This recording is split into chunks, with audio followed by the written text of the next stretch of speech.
Welcome one and all here to the DPC. Western European action continues here today as we see here in Div 2 who will claim the top 2 slots, who will go into Div 1, and who will begin their path towards the international. My name is Snare and I'm going to be joined today for the entirety of the day by T-Gov and Kezu. Gentlemen, it's going to be an exciting day. It might not be Championship Sunday here, T-Gov, but we still have some very important matches that certainly cannot be missed at this juncture.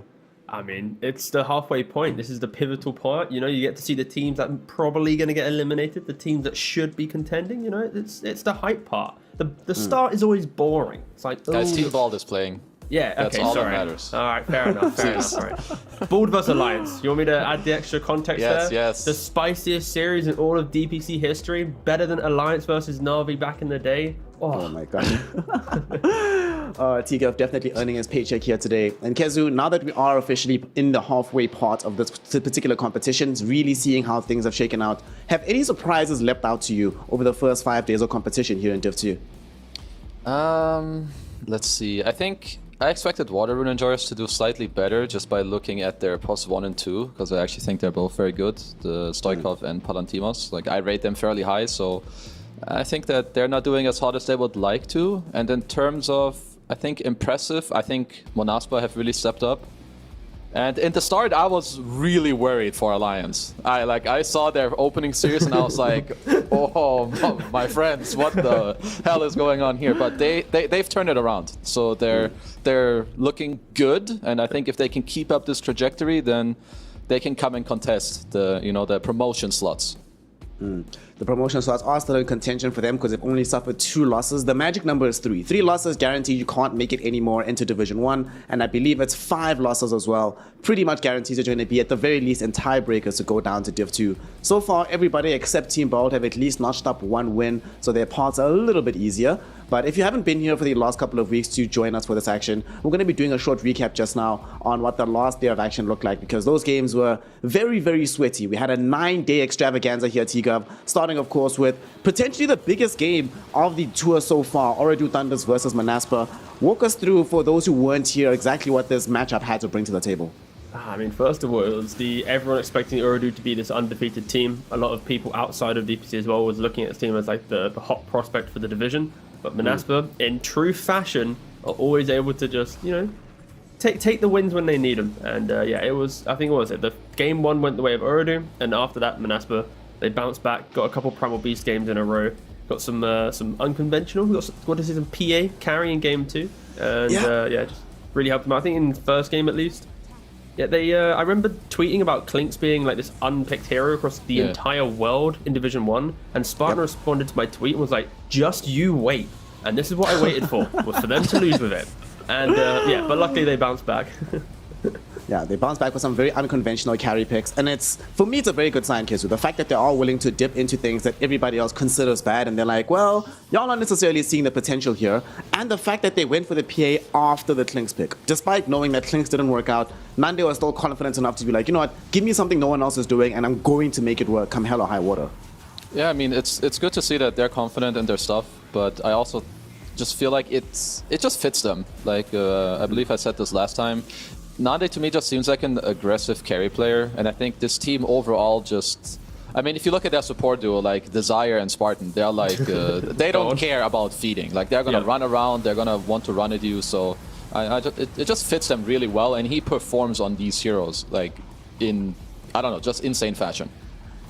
Yeah, he certainly does perform, comes above and beyond, does whatever he needs to do. And this is a win that could potentially have granted Manaspa the opportunity to go into Division 1, because they, of course, delivered the first loss Ooredoo Thunders have suffered and made this a 3-way tie so far at the top of the division. 3-1, 3-1, 3-1. From the perspective of Ooredoo Thunders here, T, what do they want to take back from this series? What can they improve upon to ensure that this is the only loss that they suffer throughout the Div 2 tour?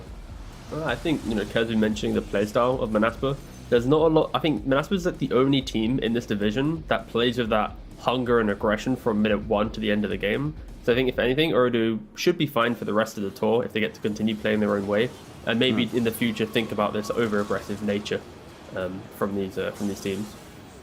Well, this wasn't the only game that we had in store on the day itself because Oradu Thunders did suffer their first loss that day, but we also got to see some more action from some other squads involved in this sort of mid-table situation. And as much as Oradu Thunders and Manaspa still have some opportunities to look forward into, Team Bald Reborn versus Waterwood Enjoyers, this didn't necessarily go according to plan for Team Bald Reborn. Waterwood Enjoyers, up until this point, had yet to have won a game. They take the victory over the side here of Team Bald. This has to be a little bit crushing here, Kezu. Even if you're just playing for fun, even if you're just here to meme around a bit with Weha and the boys, you don't expect yourself to be losing to a team who's unable to beat anybody else in the division up until that point. Yeah, I mean, losing is never fun. Like, no matter what your mindset is or your, overall goal in terms of what you want to do. You also have Weha. I'm sure you have a player of this caliber playing in Division 2, and he's not gonna win games. He's gonna feel at least bummed out or really bad about it. So I wouldn't, I wouldn't be surprised if they do end up winning a couple games here or there and step it up a bit. And another thing I want to note is that I'm glad we don't see highlights of Game 1 because I don't think there was anything good for Team Ball. So I'm happy we started in Game 3. Game 1 was a rough affair. 23 minutes that they ended up losing that game. It was the fastest so far here in Division 2. One of the fastest in the entire world of Div 2. Obviously, we had faster Div 1 matchups, but yeah, it didn't necessarily speak too highly of what Team Bald Reborn have to bring to the table. So I'm hoping that this isn't their final form, that we get to see more from them. And one of the teams you were speaking about a little bit earlier, T, when we were talking about Alliance, Kezu was mentioning he thought this team was going to be terrible. After that first game, the performances weren't looking so hot. Garbage, hot trash, hot off the press. But one of the things I kept telling y'all from behind the scenes is believe in the boy, Ponlo and the boy, in the crew, believe in the gang. Eventually, this team will start to come right. And despite the fact that Water Enjoyers also, despite winning this game, they're also out of contention for Division 1. So are Team Bald Reborn. Yep. On the other matchup of Alliance and Ancient Tribe found themselves being eliminated from Div 1 contention by an Alliance squad who have been getting better and better and better. They're 5th place right now on the leaderboard. If I'm honest with you, I can legitimately see them ending this season in a 5-2 situation, forcing a tiebreaker for those top 2 positions.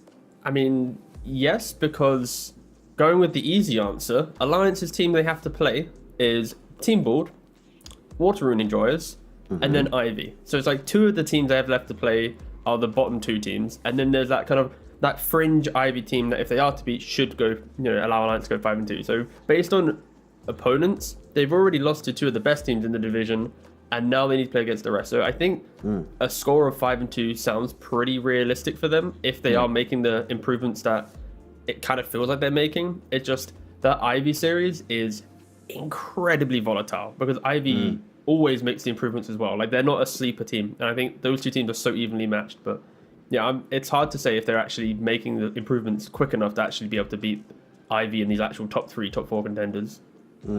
Ivy's an intriguing team to me here, Kezu, because not only are they capable of taking games off the top teams, they're also capable of losing games to the bottom team. So they are all over the place. They feel like a gatekeeper at this point in time. And of course, they will be in action tonight. But speaking of tonight, today's games, the third one, that last game of the day, that's why I really want to start our focus. Hustlers versus Manaspa. D2 Hustlers 3-1. Manaspa, because they beat Oradu Thunders 3-1.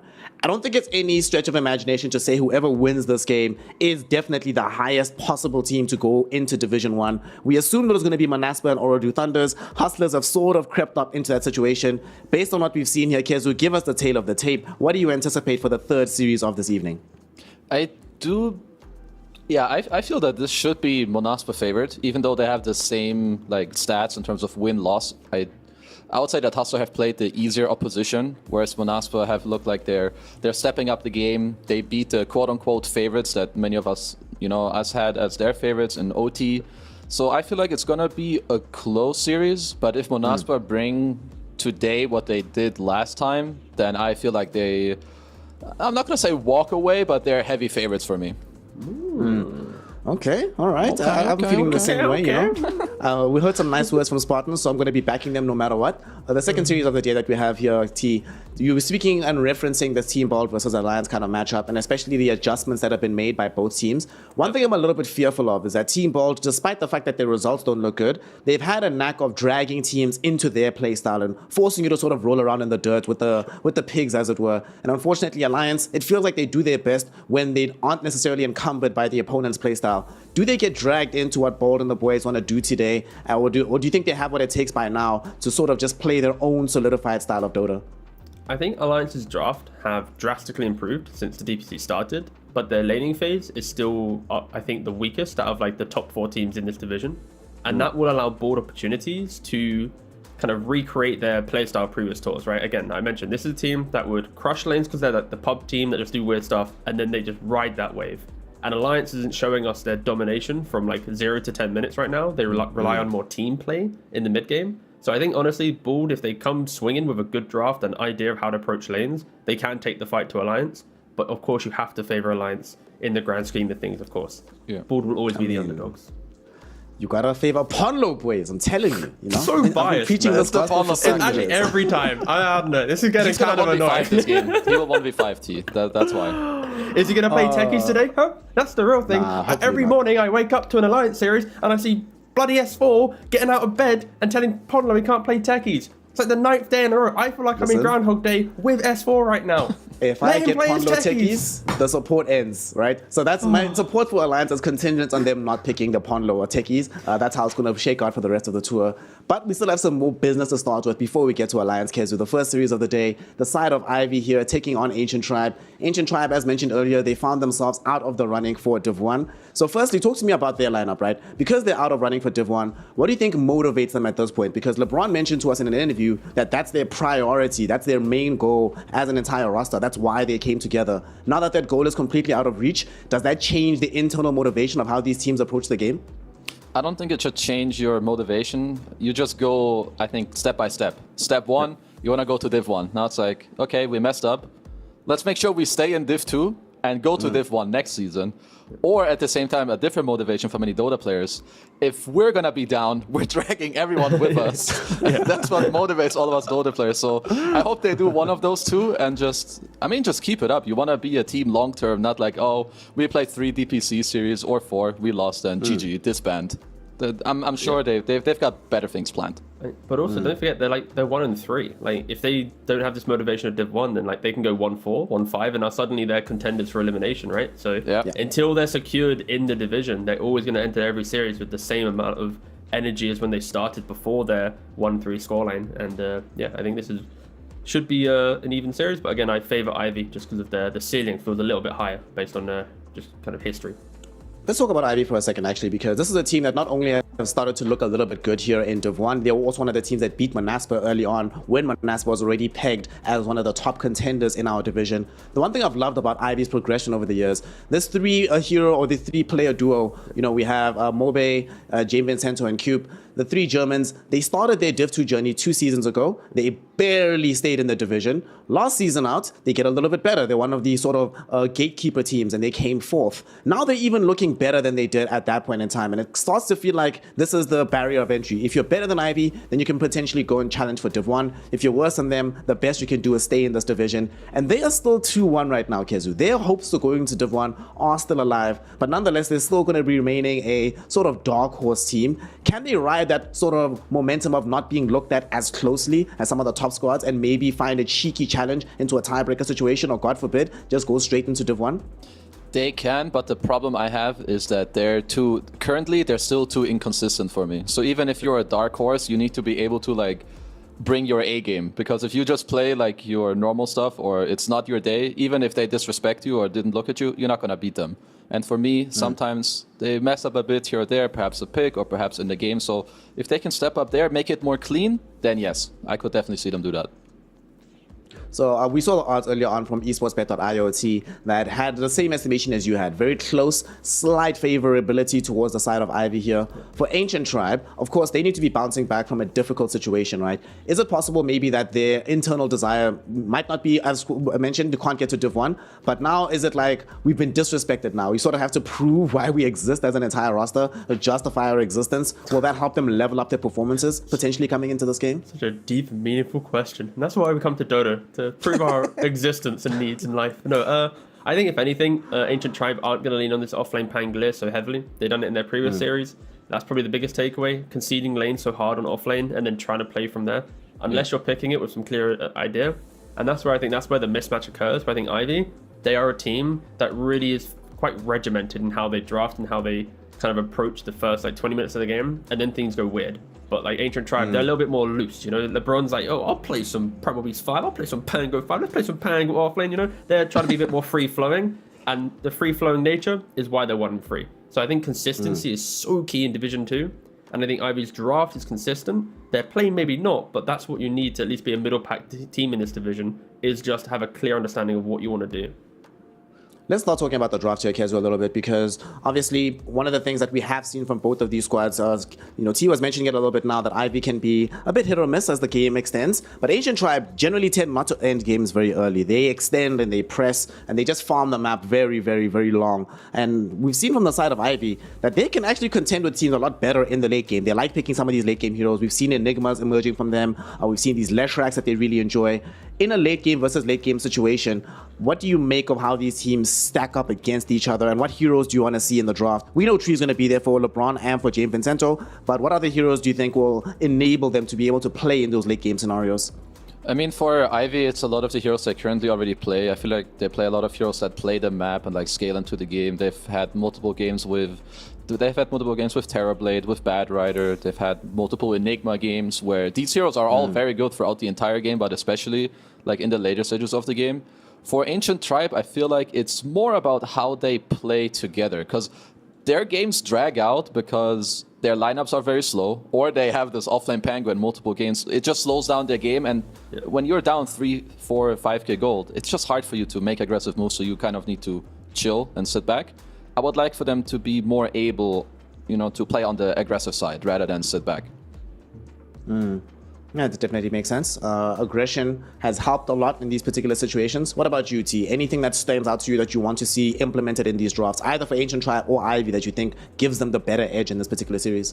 Yes, good question, yes. No, I think, we're already seeing a player comparison on screen. I think Owned Me, he's the new addition for Ivy. But he's always been just such a consistent offlaner in this division, where and that's the whole overarching idea of Ivy. Like, they're in the shadows of the top 3 of the division, but they're never bad enough to ever be out of it, And I think Own Me has been incredibly consistent as an offlaner, playing his Sand King, Beastmasters, his Enigmas, like all these initiating offlaners and just nuisance heroes. And I think he's going to be a player to look out for on this team. I think he provides a lot of the momentum. And if you want to talk about things I want to see changed potentially, Ivy, their carry player, PO65, he's played 2 heroes in 7 games. He's played 5 Leshraks and 2 Terrorblades. So maybe I'd like to see him play a new hero in the DPC. In third-party tournaments, he does play other heroes. But in DPC, stubborn as fuck. True. Sometimes being stubborn can be a decent thing, Kezu. I seem to remember you going on some run where you refused to play anything except for Tide Hunter and Centaur for some time. You were like, this works, this is good, I'm going to keep going for it. So talk to us about this, right? From a player perspective, when do you feel, or when do you know that an idea has run its course and it's time to start adapting, even like in advance of starting to lose games? When do you become aware that that particular style of play has been figured out?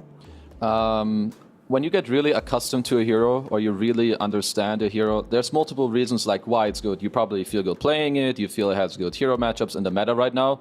But the more a hero gets picked and the more people watch you or specific teams play this hero, the hero gets started to get figured out, right? New heroes pop up in the meta. Suddenly, I don't know, there's some Nyx Assassin, or now there's some Shadow Demon post 4 that's gonna build an Axe every game. I don't want to play Tidehunter anymore. So things like that can really change the course of how you may value a hero. Maybe you're losing, in between series as well. Maybe you win 3 series in a row with some pick, but then you play 10 scrims and it turns out everyone has theory crafted how to beat this X hero for 12 days, and now it's just garbage. So then at that point it should make it obvious to you that, okay, maybe put it on a shelf and try something else.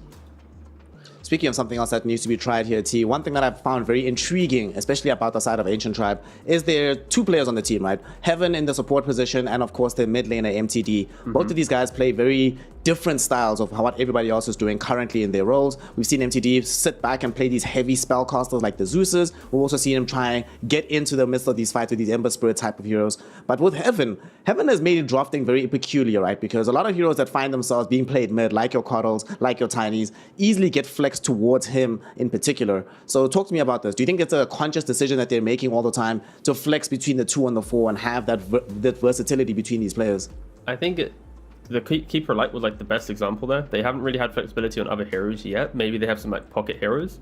But I think just the play styles of these players enables them to be more aggressive. And that's why me and Kezu, Kezu and I, we're a bit confused when they aren't utilizing that in the game so much. They're sitting back because they are picking these Kottles, Tinys, DP Leshraks. You got Heaven playing these Hoodwinks and Primal Beast, Kotl type heroes, also very in-your-face aggressive, but we're not seeing them translate the hero playstyles always cleanly into the game. But I love the fact that they do have this mindset. It's just, can they execute that in the game? Because Heaven, when he plays these heroes, when he's on his, like even on Rubik, he'll leave the laning phase and he's got like a killer mentality. He's not just like sitting back, fade bolting a lane and chilling. He's always trying to do something. So I think these are two key players for this team to unlock their aggression. And often it does boil down to, can Melez on his offlane hero also join in? If he's playing some Pango, he can't really. One thing that's also quite interesting about this here, like speaking of that team, Lil Player, between himself and LeBron, they have the most individual heroes being played by anybody in the DPC so far here in Div 2. LeBron has played, I think, 10 different heroes. We've had 9 different heroes for this Lil Player safe lane carry here. So there's a lot of like versatility between the players, between the 2 and the 4. But in terms of just like the width of the hero pool, it seems fairly extreme on the side of Ancient Tribe. They right now are sitting at pretty much at the top of the leaderboard in terms of the most different heroes being picked. But their opponents on Ivy have the fewest, with 21 overall across the entire lineup. So Kezu, how does that change the dynamics of the draft when one team is uber versatile, pretty much willing to pick anything, and one team is very, very, very succinct, very like clear with their strategies? We only do one thing, we do it well, but we don't necessarily have that many fallback strategies outside of it. Yeah, I mean, if I would look at Ivy, I feel like you could ruin their openings very easily, or you can also like prepare for them very easily, because it's either you have an Enigma with a melee hero, or you have a first pick Leshrac, or you have a Leshrac with a melee hero. So it's basically like always the same concept.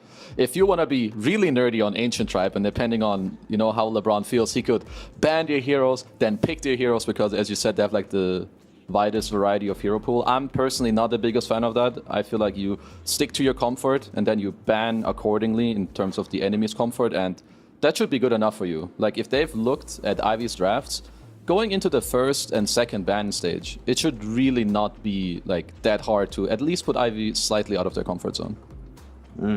That makes sense to me. I mean, P has only played 2 heroes. You were talking about it earlier. T. Only has only played 4. Quip has only played 4 different heroes. It's looking like fairly slim pickings. If you're in their position, right, do you want, which make you feel better, right? Going second pick or having the first pick? Obviously, if you have first pick, you do get to grab one of your best heroes off the bat. If you have second, you can maybe go for the double, but then you risk your best hero being taken away. Suddenly, you can't play some Hoodwink or whatever. So if you're Ivy, which makes you feel most comfortable? What are you hoping the coin toss to end up being for their favor?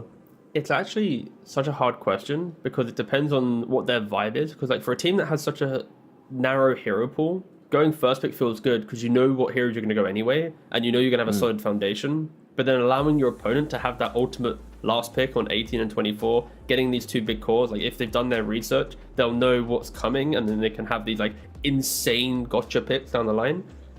So potentially, if they're overthinking it. But I think, so with how Ivy drafts, I think first pick's just chill, get yourself Dire side of the map, play out a stable game. You don't need to be too creative. Like what you're doing is good, so why try and become this versatile team when you don't need to be? Well, we're going to be finding out very shortly because they are getting ready, these 2 teams clashing against each other. Ivy playing to try and stay in Division 2 and also keep the Div 1 hopes alive. For Ancient Tribe, it's pretty much just staying in Div 2. You've already suffered the indignity of being bounced out of Div 1 contention. The last thing you want is to find yourself relegated from the game here.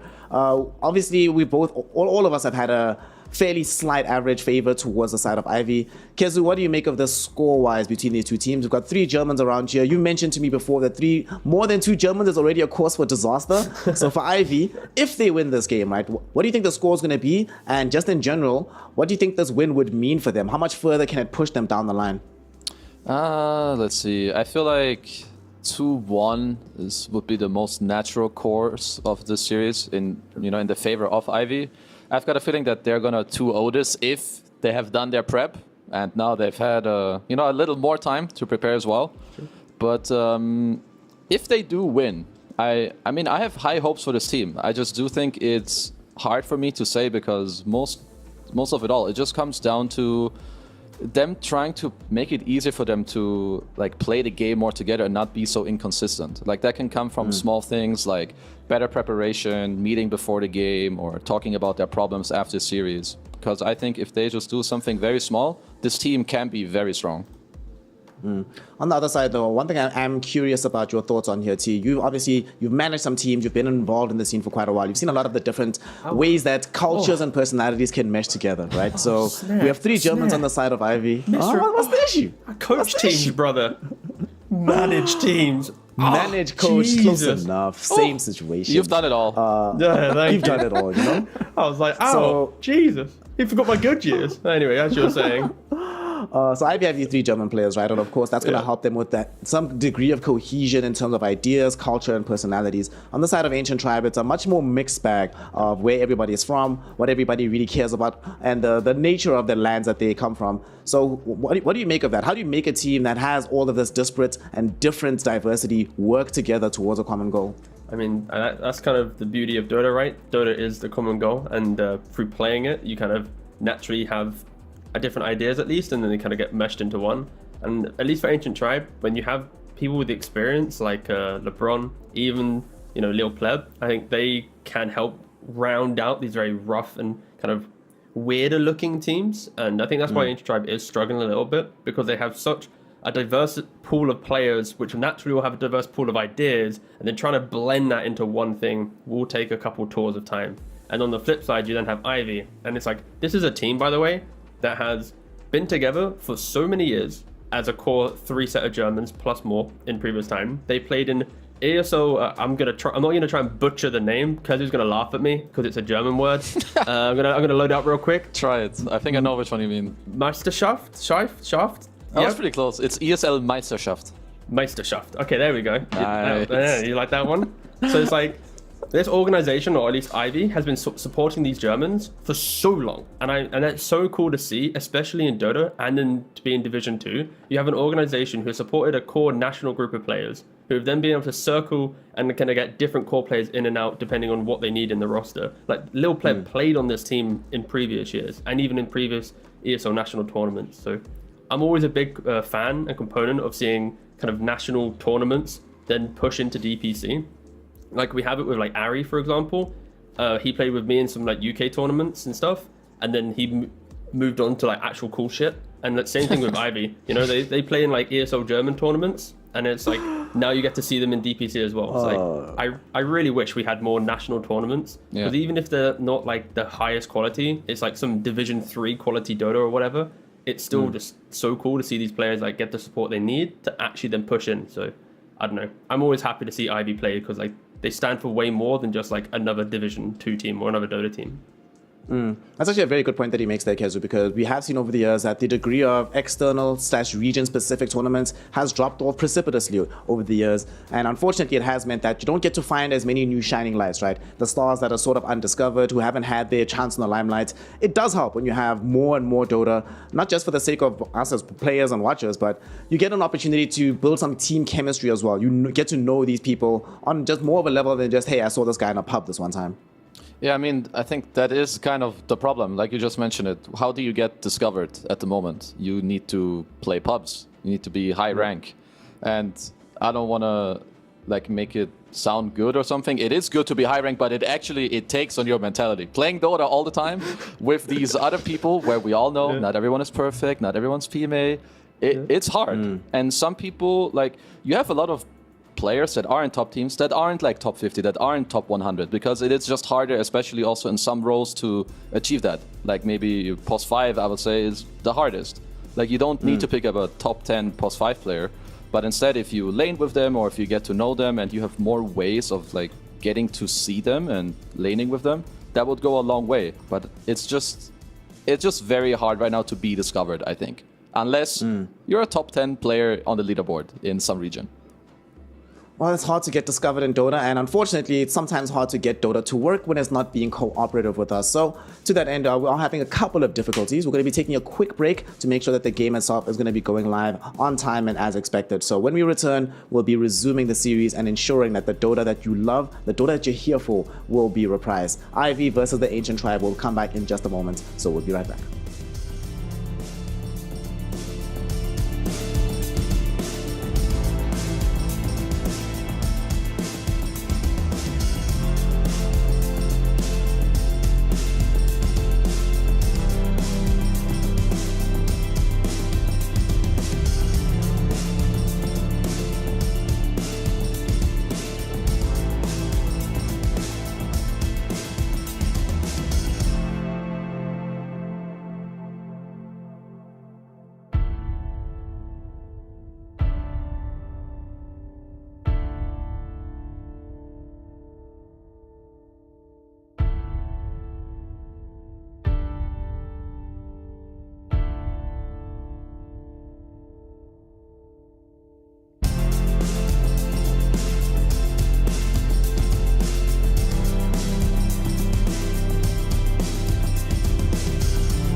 Welcome back, one and all, after a little bit of an extended break, but we have returned to continue the 6th day of DPC action here in Division 2 of Western Europe. Myself, Snare, with T-Gav and Kezu will be bringing you the action, and we have a draft live, gentlemen. It's been a bit of a wait, but we finally have it available. And one of the things I'm very glad to see here, T-Gav, is that Ancient Tribe have recognized what has been working for the side of Ivy. Look at these first two bans. I don't think there's any other team that would have banned these exact two heroes against in the first phase. I mean, when you load up their Dota buff, it's a Sea of Pony and a Sea of Enigma, so nice. Now we get to see something new from Ivy. And we were mentioning in our podcast before this game started, thanks for tuning in, guys, it was that Ivy are quite a structured team in regards to draft, so they are going to have to lean a little bit now into some different openings. But of course, they have done other things, so nothing too crazy, but big fan already of the bands at least. So now what we want to see from Ivy here, Kezu. Obviously, we still have some uber OP heroes that are just in general in the pool. You got your Rubik's, but Tiny has been a fairly good servant for Ivy overall. And okay, never mind. There it is. There's a Tiny. What do you want to see this paired with in order to guarantee success for the Ivy squad? Probably just a range hero that gives damage, so I think Rubik would be pretty chill for them. I personally always like all these Snapfires and Hoodwinks, like long range damage into the DP. Personally, I think that Tiny does lose a little bit of value from second pick into first pick DP, but I think the hero is just overall very good, and I would say that predominantly, I thought that Cube predominantly played this hero for them. Maybe that will change this game with the Marana, but I'm sure that they can also play Potom in the safe lane.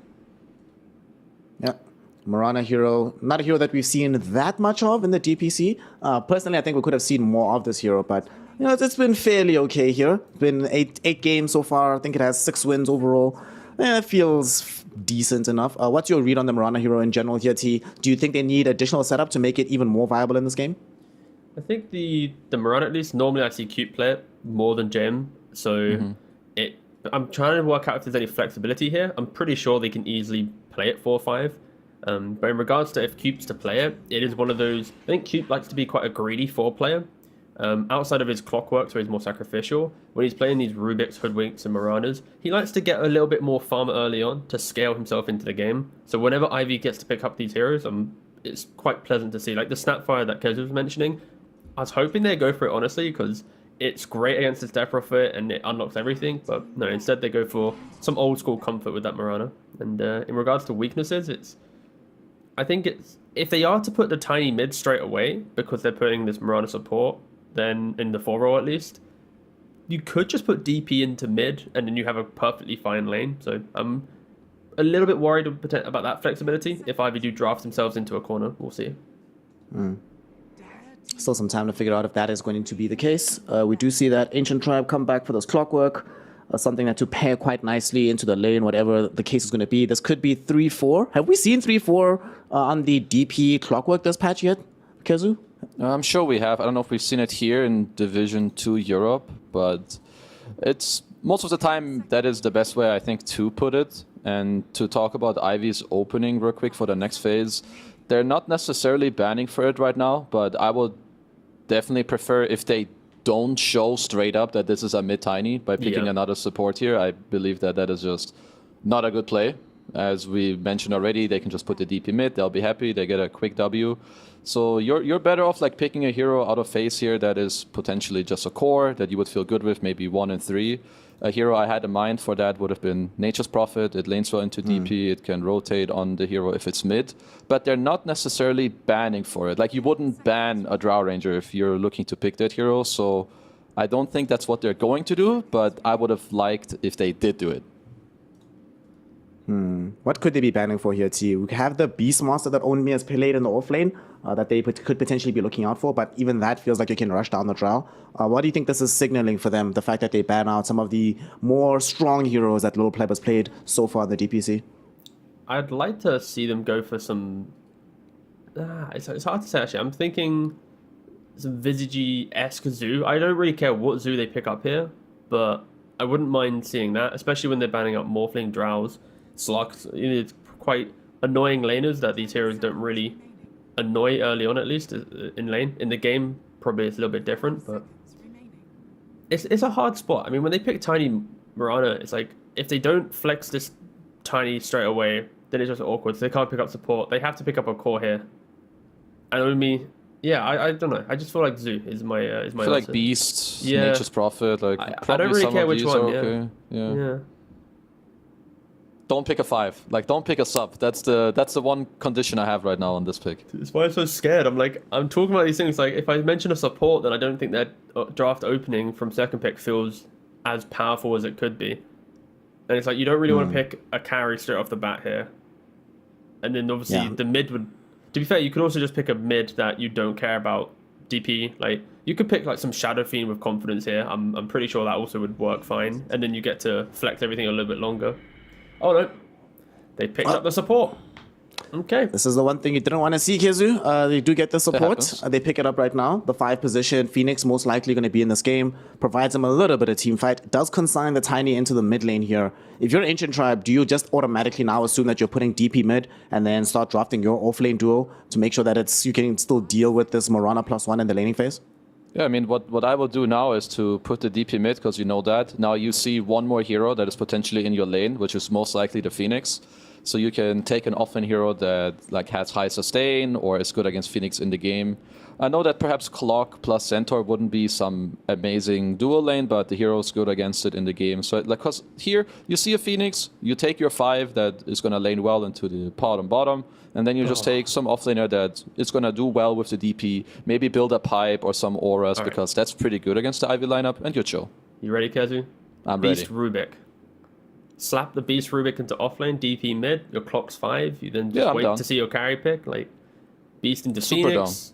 Moran doesn't really like playing into the grouping. I don't know. I think that's like some cool stuff. Okay, they go Furin still. I mean, it's very strong. Like if they're going to put Furin and Clockwork in the lane as well, like this Phoenix, Cube 99% of the time is going to play it. So this Phoenix shouldn't feel too good there. It's not like you can ever really annoy the Nature's Prophet. So overall, still a pretty good pick. Is there potential for them to flex this hero? Because the last time that they played the Nature's Prophet, they played this hero in the safe lane rather than putting it off. Or do you, no matter what, want Melee to be playing the NP in this game? Sheesh. That was the quickest brood I've ever seen. It's like, boom, okay, brood. Damn. Going to your question about the Prophet, I feel like you just want to put it carry in these scenarios. Like you see these 4 heroes, you know you're going to scale to be some insane carry. You don't really care. And it's not like you're playing in some Terrorblade-esque type thing that you're going to potentially fall victim to later down the line. So, yeah, I think just put the Nature's Prophet carry. And they're flexing this DP to the very end. So speaking of this Broodmother, like you said, is one of the fastest ones. They just immediately snap picked it. We very rarely see it on the 18th pick overall. Owned Me has only played 2 games on this hero here, Kezu. Hasn't won a single one of them in professional competition, that is. Obviously, he's been labbing in the pubs. What do you make of the nature of the Broodmother into this game? What does it do for them? How does it complement the rest of the heroes that Ivy already has? This is an incredible brood game when you consider what he's playing into, because he's not threatened in the lane. They don't have too many spider killers. They have a hard time ganking him. Like their best catch right now is a hook shot, but you're playing into like 40 little animal spiders running around, so that's not really good. He can also run out of cogs. He has a mid tiny that can rotate to him. They have lots of team fights, so this brood pick is honestly very, very scary. Like if Ancient Tribe don't respond properly because you're gonna need someone that deals with the brood one way or the other. You're gonna need either you put the Prophet offlane, you take a carry that lanes well and then can stay there, or you just stick the Natures into the safe lane, but then later when he rotates away, someone else can kind of, occupy the safe lane and not just give it up for free for the whole game. Let's see, what spider killers are still available in the game here that also ensures that it complements their early game here, T, for Ancient Tribe. Primal Beast is gone, no Ursa, no Naga. What do you want to see? Is the offlane the side of dealing with this? God forbid. Okay, Pango's already banned. Thank God. They're not going to get tempted into doing it. I mean, I feel like if Ancient Tribe still want to put this DP mid, you can always just go for the casual Tide, and then you don't care about the 2 big cooldowns of DP plus Tide, because Tide nowadays with the Shard build, later on going Hex, plus the fact that you have such active supports will cushion your lack of cooldowns, could be quite a clean option. Other than that, I mean, Centaur's always insanely good, especially Mars with Ivy. is maybe the 3rd one for me. Sure. It's like for Ivy at least, like they don't have this clean lockdown in regards. It's like Ava, Toss. Oh, they do go Mars. Hype. Okay, well, what is it about Mars that stood out to you, Kezu, that you felt like this was the primo pick in this game?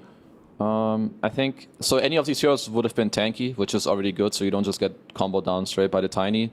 You can lane into the brood later on. You have a very clear catch, which is a big plus compared to the other heroes because when you arena the hero, she can't really run away.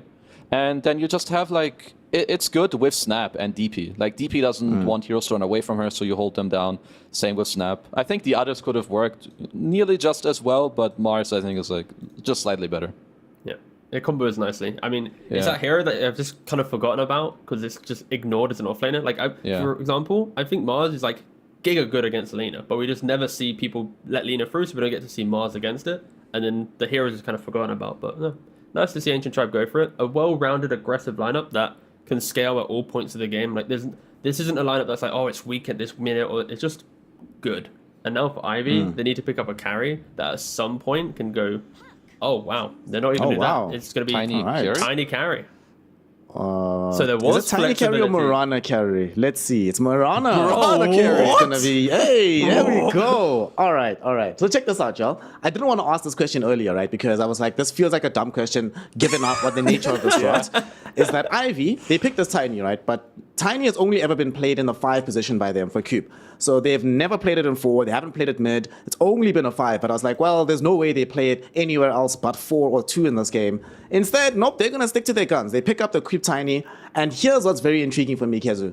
Every other hero, me and T were talking earlier about how regimented Ivy is. This is the first time player-hero combinations in the DPC run for everybody, except for Cube, playing this tiny. So is this going to throw them off kilter? What do you make of their draft at the very end here with this puck? What does it do for them, and will they win game 1? Well, I like that their tiny did have flexibility, but I don't think that was the way that I would have liked them to do it with the bottom carry. I can give some context. So I'll give you his build quickly and you can decide. So they did this 30 days ago that I didn't see. Mirana carry, they lost, but still, it was a Gleipnir rush. Like Treads Wraithband into Gleipnir, then BKB into Nullifier. And then if he doesn't do that, he goes for Hex. Like that's his like normal build. So now I'll let you think about this Mirana a bit more. Like, I mean, they can play on tempo, so it's, I think, interesting. It can fit them, but I think it's a very hard Mirana carry game. Like, I would be pretty chill playing the Mars, the DP, actually anyone. So I kind of prefer the Ancient Tribe draft, at least in this game. Very quickly, Tia, what do you make of this? The very last pick on this Mars here for Ancient Tribe, a very Chinese-esque draft, honestly, when I look at it right now. Will it be good enough? Do you agree with Kezu that they are slightly pipped to win game 1? Yeah, I gotta give it to Ancient Tribe. I think I like looking at the heroes more in their draft. They can play out a nicer game. And I think it's on Ivy to show us what some Mirana carry can do. Because if you're picking it and drafting it, then you've clearly got some big brain stuff. So I want to see it in the game. But draft-wise, I'm leaning Ancient Tribe. Yet another day here in Div 2 where we get a off-kilter carry hero being picked up by one of these squads. Let's see if today it's going to be working out in favor of Ivy, or if their more regimented style of Ancient Tribe will carry them to victory. To find out, we send it over to OD Pixel and Fogged. Gentlemen, entertain us for this very interesting game number 1. Absolutely, Snare. Very much looking forward to see how the Mirana carry pays off. And of course, if Ancient Tribe can deal with the Brood Mother coming through from Ivy, you know, they've picked it because they feel that it's going to be a tasty game for the Spider. Fog, what do you make of this all? Do you have a favorite considering the lineups that we've seen? And do you believe in the Mirana carry? Hell no. I mean, I think the Brood pick was excellent. I think Own Me's got a pretty good opportunity up to the last pick. You know, the 4 heroes that he saw. It looks like an excellent Brood game, but I mean, I don't know. I think this is way too out of left field. Not a fan of Mirana carry. I've seen it work sometimes, but it just doesn't look like the easiest game for him. There's tons of random damage coming out. He's playing into Mars, playing into Death Prophet. Your burst damage isn't great. Yeah, I don't know. Maybe too experimental, but let's see if they can pull something crazy off. All right, yeah, let's because they obviously believe in it. Yeah, Ivy picking it up, and we did see Ivy have a pretty good, solid performance the other day. Been a team that's constantly been improving. Yeah, I like the way that they set up their drafts the other day. To be honest with you, like when they were playing versus, I believe it was when they were playing Manaspa. I like the way that they they got their comfort heroes, of course. And Manaspa did open with the same 2 heroes. They did pick like Lycan in the opening first 2 times, so they had all the answers. But I did like the way Ivy approached this one. Just I don't know. I'm not sure why they went so far left field going with this Mirana carry, but guess maybe we'll see something that we don't know. I mean, looking sort of outside of the Mirana pick, anything else that sort of strikes out to you as being very strong for either of the teams this game? Any heroes that can pop off with very little to counter them? I mean, I think MTD is. I don't know. I just really like Ancient Tribe's draft across the board. It just hits all notches. I don't think they have too much to be worried about on many of their heroes. I think they've covered most of the picks too. Like they have the Snapfire to counter the Phoenix, so they always have the little Shredder. They have this Mars to handle the Brood and the Mirana carry. So I feel like Ancient Tribe kind of got everything going for themselves. Swan and Ivy, they do have some combo kind of plays that can come out. Of course, you know, the Puck plus Phoenix holding them in place. If they can kind of cover that egg into some situations, it could be really nice. But yeah, I don't know. Their draft just looks way too wonky because of this Mirana. Let's see. Top lane. See how easy it is going to be for PI65 to get the farm. Like, this lane looks hard. This lane doesn't look easy for a Mirana. That's a lot it's of burst Mirana damage. Phoenix. And it's tons of burst, tons of control. Could even just kill her if they get a latch. If they get like one or two latches early on in the laning phase. And bottom, like, this lane doesn't look easy either. I'm seeing it's Little Pleb, it's LeBron, it's a ranged plus... Well, it's Furion, one of the best ranged carries, plus one of the best melee supports into a double melee lane that can sometimes be punished pretty hard.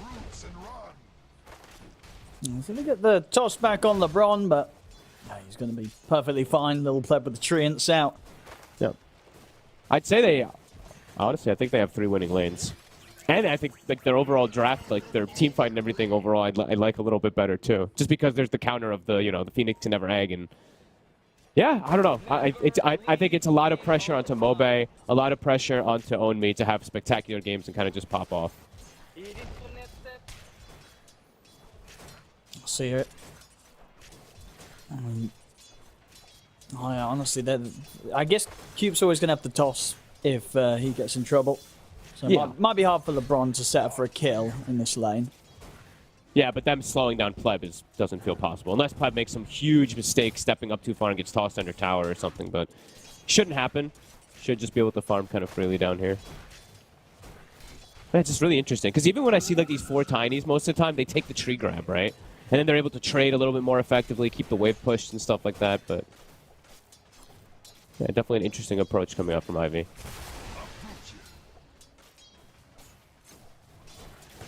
Yeah, I mean, well, so what are the... Oh, let's see if LeBron might get chased down a bit here. They've got the Avalanche. They might have him. It's got Fairy Fire, and cogs are up.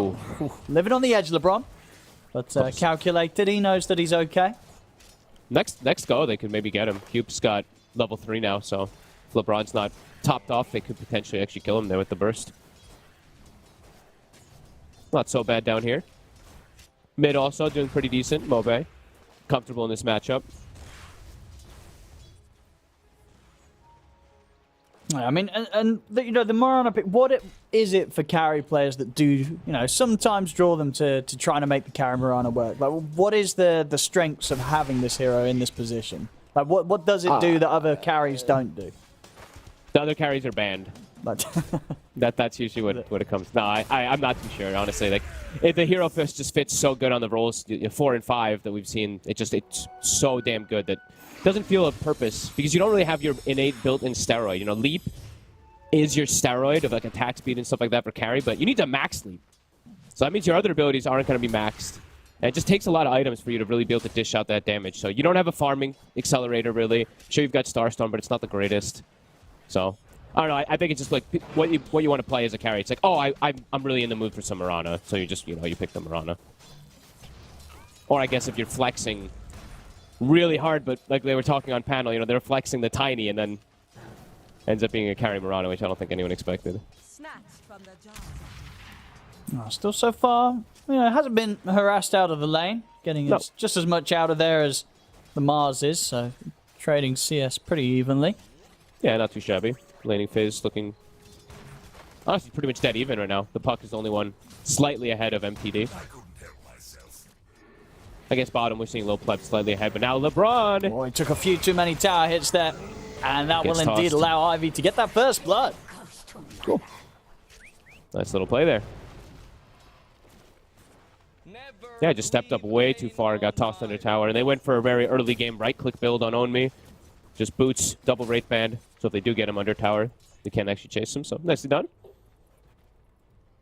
Maybe Cube will be the big specialty one to look at, right? He's got the puck coil and stuff to the Gang 4 also, so maybe that's another place that he can find an opportunity. Let's see what sort of power runes we get dropping here. Both teams bringing in the extra backup. 6 minutes in towards the river. Yep, 6 heroes brought in. Who's going to get it? It's bottom. But now, Snap could be in trouble. Oh, Mobe actually didn't jump to the orb. Oh, I see in the mid. MTD's going to just immediately pop the ghost saying start to get some early damage onto the tower. They don't have a glyph available, though. They're going to try to tank as long as possible. He's even going to siphon a creep. He's got Maybe the second one. Yeah, he's still got a few one charges, the Fairy Fire, and of course the regen rune in the bottle, so can afford to play this aggressive. And indeed, he will get trapped there.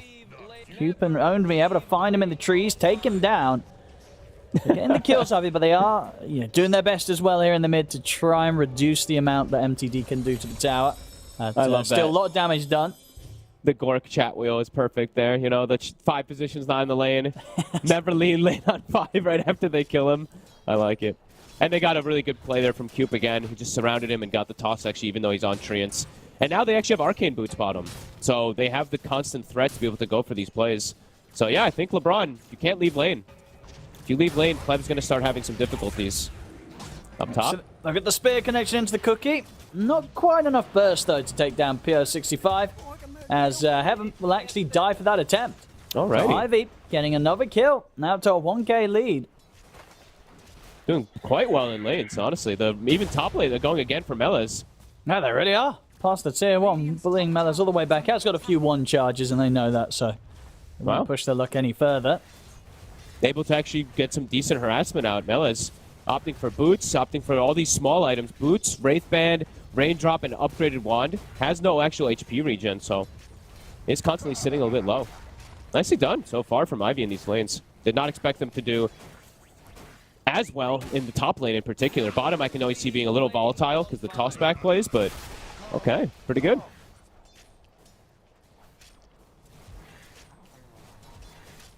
And level 5 already on the Tiny, so Cube, he even still has constant kill threat. If either one of them steps up too far.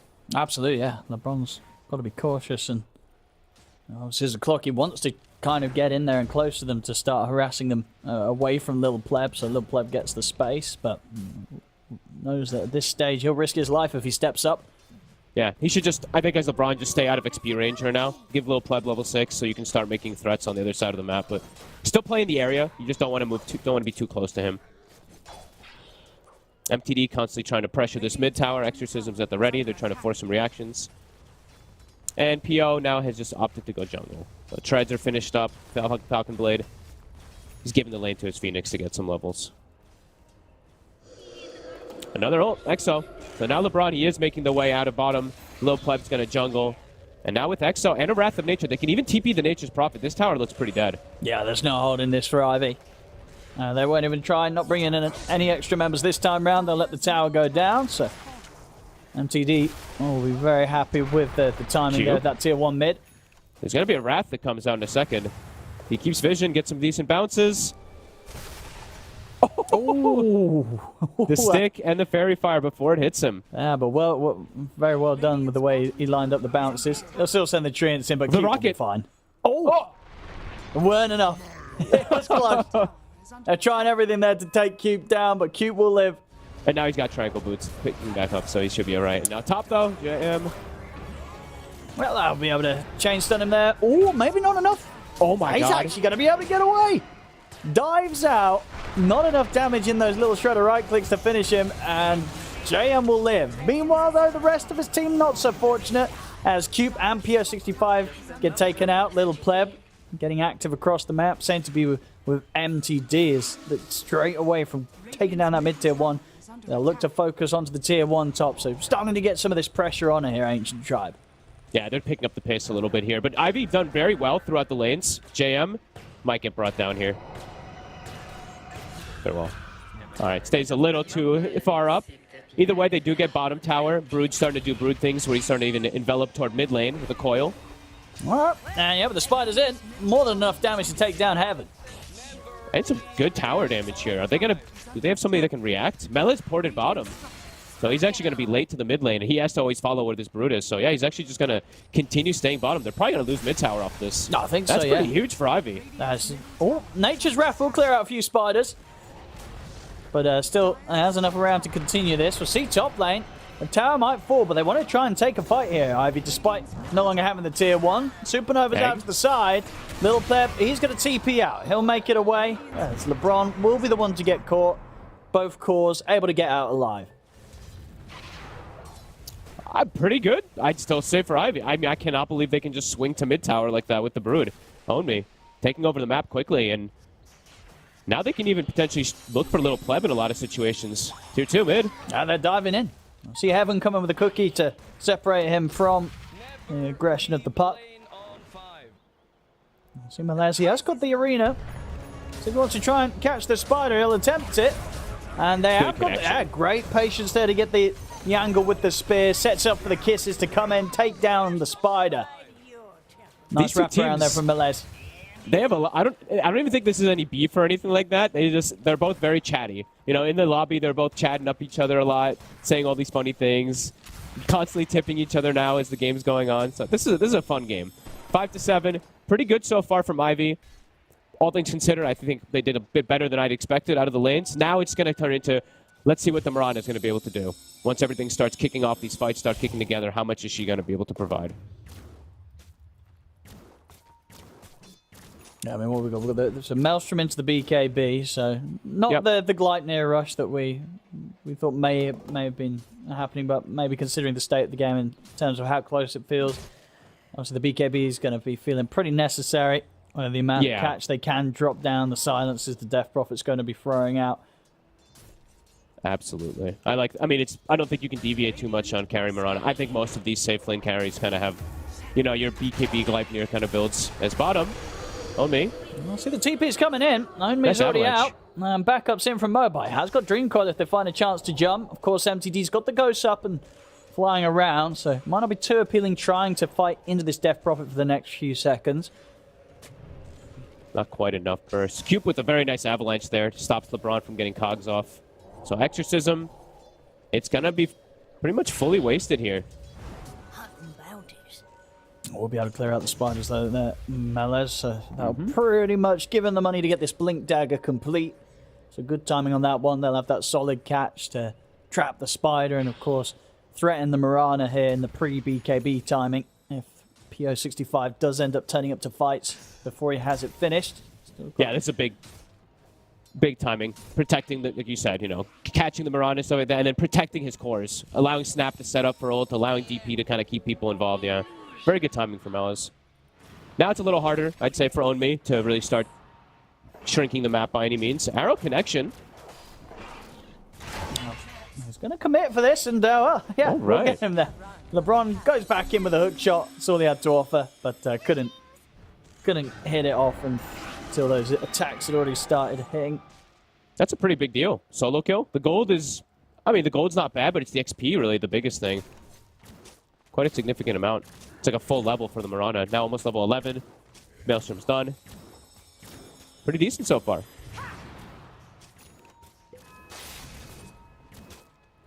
How's the supports levels looking like too? I mean, Cube still a bit under-leveled. JM, near level 9. Okay, that's kind of a big deal.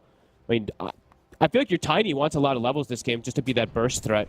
So you have like the follow-up with your Puck and Mirana, but opting to give the Phoenix more levels. Interesting. I mean, they're going to get the setup here, bottom Cube. And with the Avalanche toss onto Melez, trying to poke out a reaction from him. We'll get it. Arena's going to get laid down as well as the spear. And in fact, Heaven's in perfect position at the side to start laying down the kisses. Own Me will get taken out. They'll pop the Supernova. They'll turn straight towards it. Little Shredders at the ready here from Heaven as they put the Supernova to an end. But Cube, he's actually going to be able to get the cleanup with Pia.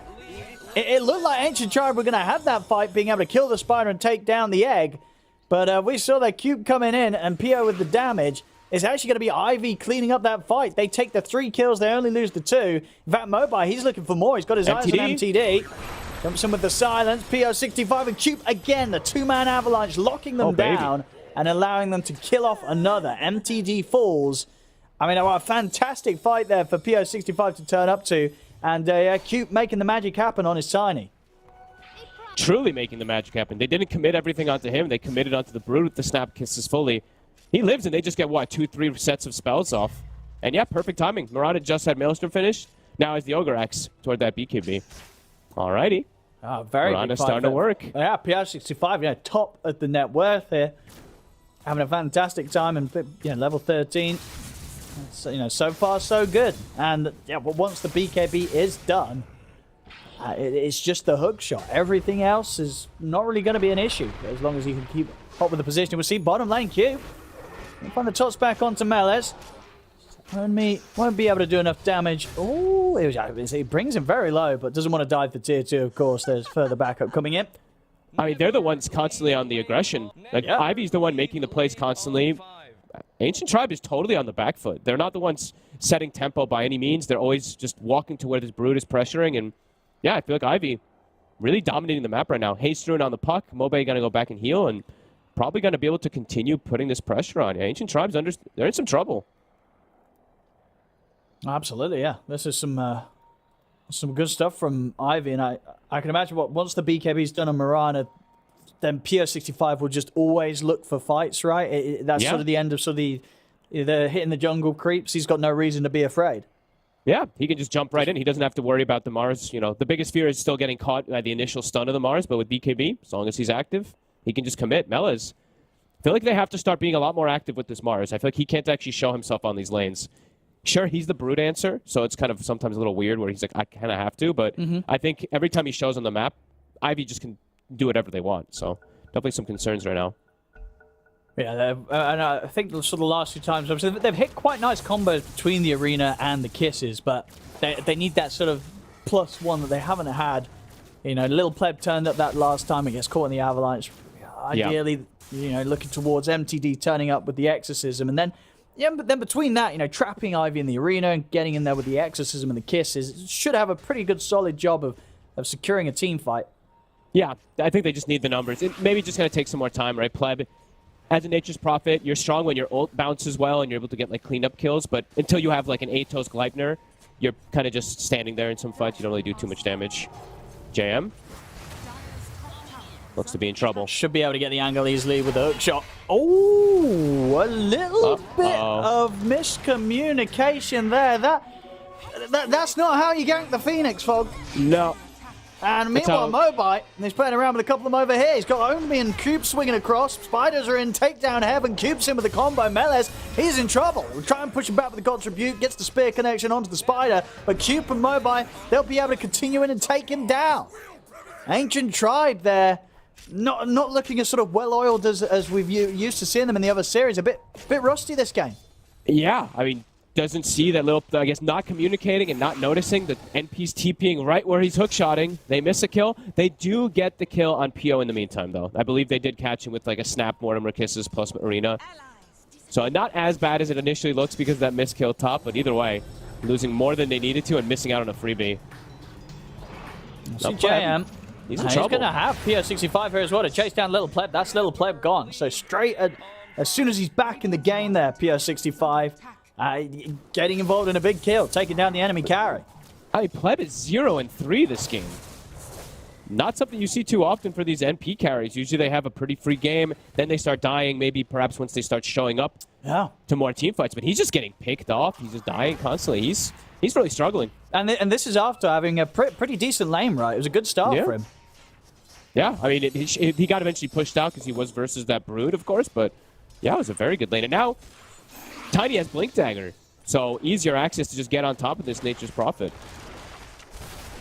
Definitely concerns for Ancient Tribe. Unless they start getting team fights swinging together and actually looking at the team rather than individuals, this game could be problematic versus this Mirana carry. No, absolutely, yeah. We're not seeing sort of the cohesion here that we expect normally from Ancient Tribe. No. A little bit very separated with their plays so far, which is not going to cut it with the kind of lineup they're rolling here. They want to be taking these objectives, fighting as a group. They just have difficulties catching the puck as well, too, right? Like, Mobe having such a good game, 2-0-2 with Blink. They don't have the best of kind of chain disables. They've got a hook shot and then a bonk back, and then they have to follow up perfectly with their stuns. It's Cube. He just had to get the straight toss setup. Tossed back into the Avalanche. The sun right there. Mellis having to use the arena to try and protect himself, but he'll still end up going down.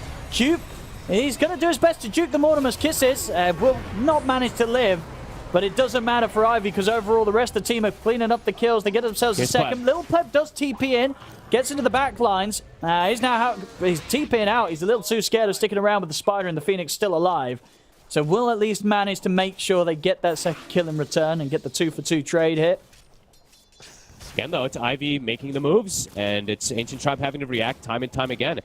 Did he even have vision? I think maybe he got vision for a slight second of the Mars bottom, and then he did the toss through the tree line thing. That was really well played by Cube. And here's the timing now for PS65. BKB is done. Alrighty. So he's going to be... He's already been very active, really. He's getting involved in these fights. Now he's got also nothing 15. to be scared of. He's got the talent as well now, so he's got the 80 leap attack speed talent. As the jump toss back, Cube. Quick catch. Sets up for the quick kill. On to Heaven. Good scouting coming out from Onmi as well, sending the Spiders to give all the information for his team. And yeah, so Mirana now level 15 with BKB, with Maelstrom. This is the timing you go for with carrying Mirana. Ideally, of course, Gleipnir as well, too. But yeah, you've got the leap attack speed talent, so you actually deal a lot of damage. And I see he's queuing up Shard next, so we'll have that extra leap charge as well. Obviously, the odds there provided by our partner, esportsbet.io. Very much feeling that Ivy have the easier time this game, and certainly so far, Ivy looking to just be a bit more on the same wavelength. Look, they're getting a bottom tower. I mean, it's trade at the moment, but Ancient Tribe's not killing this too fast. They might. I mean, they're smoking over.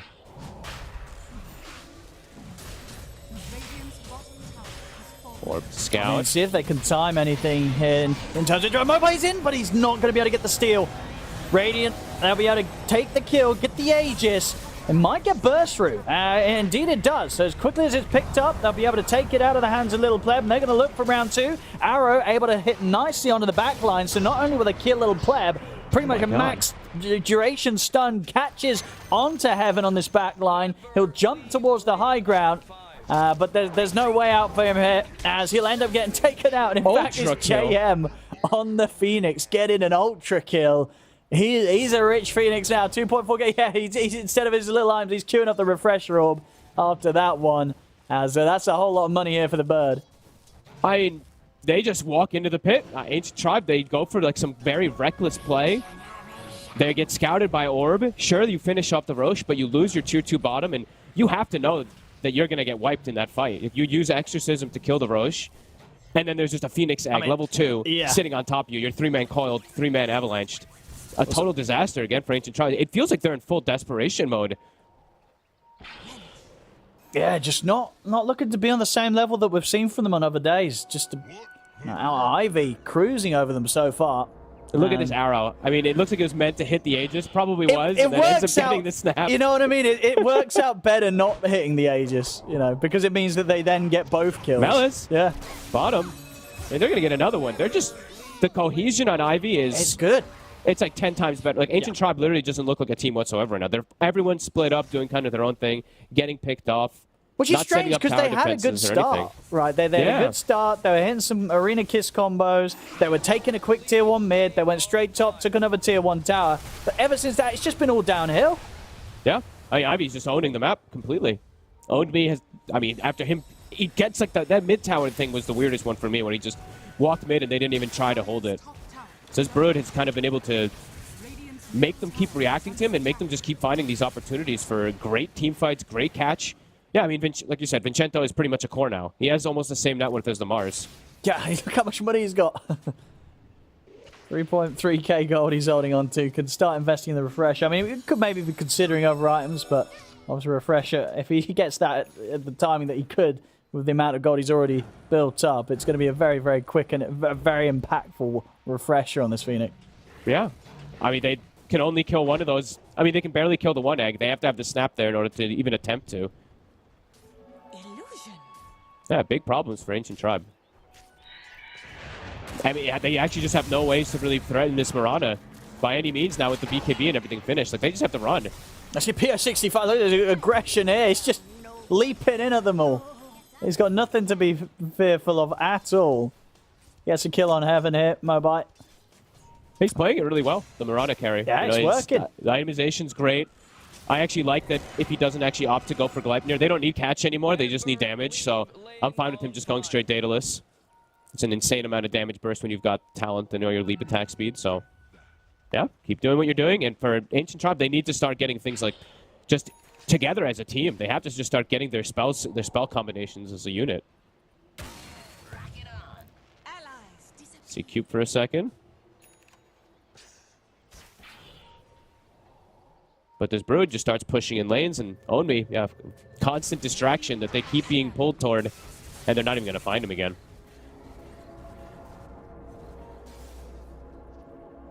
Oh, JM changed the build. What's he spending his money on now? He's queued up. I mean, it's probably the better support one, but come on, be greedy, you deserve it, you got an ultra kill. I mean, It's a great halberd. Having that halberd, yeah, if he's able to sort of swoop in and get that disarm onto Little Pleb before Pleb pots BKB, it's going to make the Prophet carry feel pretty sad. Yeah, no, absolutely. Now they're just in a pretty comfortable position now on Ivy that they can go around and do. They can do so much. Like they can really just play. They can be with each other so fast with the way they close on each other. They have a gem, so they're taking out all the vision. They're scouting with spiders. Yeah, they're doing pretty much everything, and the Ancient Tribe can't find an opportunity to get themselves back in the game at all.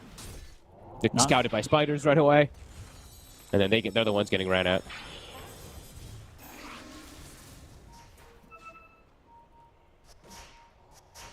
Radiant's top tower is under attack. I mean, they're stepping up to this tier 1 top, Melez. This could be a scary spot to be. Yeah, Ivy, they're completely on this triangle right now, so very close and very able to start a fight. And we'll see Cube with the toss back. And Melez will put the BKB, but I don't think he's getting it away. He'll get the arena off with his last breath. But that's the Mars out of the fight. Cube, he's heading straight towards Heaven, gets the toss back to put a stop to the kisses. Heaven will be able to cookie a little further away, but nothing that Mobile can't chase down with the orb, as it's 2 more dead.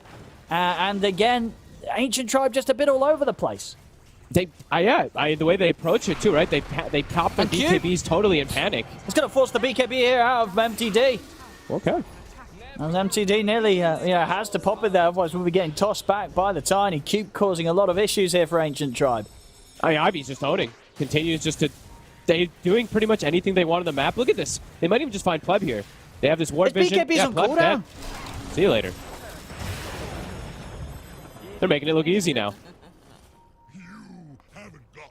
Oh, they really are. Smooth stuff here from Ivy, and as I said, very entertaining to see, built around this carry Mirana that is absolutely working for them here today. Absolutely. Yeah, it's looked great. Like he's pretty much been able to go around the map, do whatever he wants, join in, just get cleanup kills because of how well. Like his team is just playing so damn well.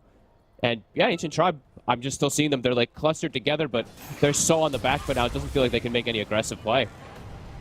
They have no damage. No, they don't. It's sort of that strong timing that their ults can blow up heroes. Feels like it's drifted away. It's gone beyond that. And they're playing from behind. Yeah. Haven't been able to get those connections of the arenas with the DP, able to really get exorcism connections. It almost feels like ever this game. Hook shot off the mark. And even if it hits, probably going to cause more issues for LeBron than for PO65. Yeah, he'll just BKB and leap in, probably. Yeah. Level 20 now on the Mirana, so more damage being kicked in. One of the later damage talents, but relevant. Should be more, though. You know, SF gets a free 60. Mirana gets only 35. Sad. Arrow. See LeBron try and get his way out of this. They've got the wrap round to the side. Lil Pleb, he's in with the Gleipnir, but the BKB's out from PO65. MTD trying to survive in the midst of the fight with the BKB, but they'll be able to take him out with the physical damage through it. Same to be said for Melez. This BKB is not going to keep him alive, as Ivy can easily battle through it. Only Little Pleb left alive. He's going to be lucky to dodge that avalanche that Cube nearly finds him with. It's 4 dead again on Ancient Tribe, and yeah, I just don't see how they can regain control of this game, Fog, considering the plays that we're seeing so far from them. This game 1 it's just not theirs. No, definitely not. Like, they seem totally disconnected as well, too. Like, Targeting is all over the place. Melis tried to blink and ult on top of the Phoenix, who just clicks egg, has no follow-up. I mean, at this point now, it's really difficult for them to ever connect with these type of plays, but they waited so long to really group up and look for it, it feels like, as Exorcism in that fight lasted for a total of 10 seconds, not even. Pleb trying to do something, but he does very little damage at this point. Yeah, and they just can't catch these heroes. PO65, you know, many leaps to save himself and own me. This pipe and greaves, he's just far too tanky. They just do not kill the spider. Got full Daedalus done now on PO65. He's going to be going for the refresher next. Double BKB and a bazillion leap charges. I love it. Big fan if he actually goes for it. I mean, it looks really weird with his items anyway, but the leaps, it's all The it's leaps, about. my man. Yeah, That's all it's infinite about. leaps. Gives you all of them back. I mean, they're in a pretty comfortable spot that it feels like they can build a lot of items on, even the supports. I mean, JM is level 18, and he actually has almost enough gold for his refresher as well, too, just quietly farming. That's another one here into the trees. They've got eyes on heaven. And they've even got eyes on MTD. You'll put the BKB, but the damage from this Mirana. Oh, it's fantastic here with the crits coming out. Honestly, this is... Maybe avert your eyes if you're watching at home, because this game may tempt you to go queue up and play some Carry Mirana. It's definitely one of those games that you're watching, you're going, you know what? This looks rather fun. He played very well. I have to give the credit.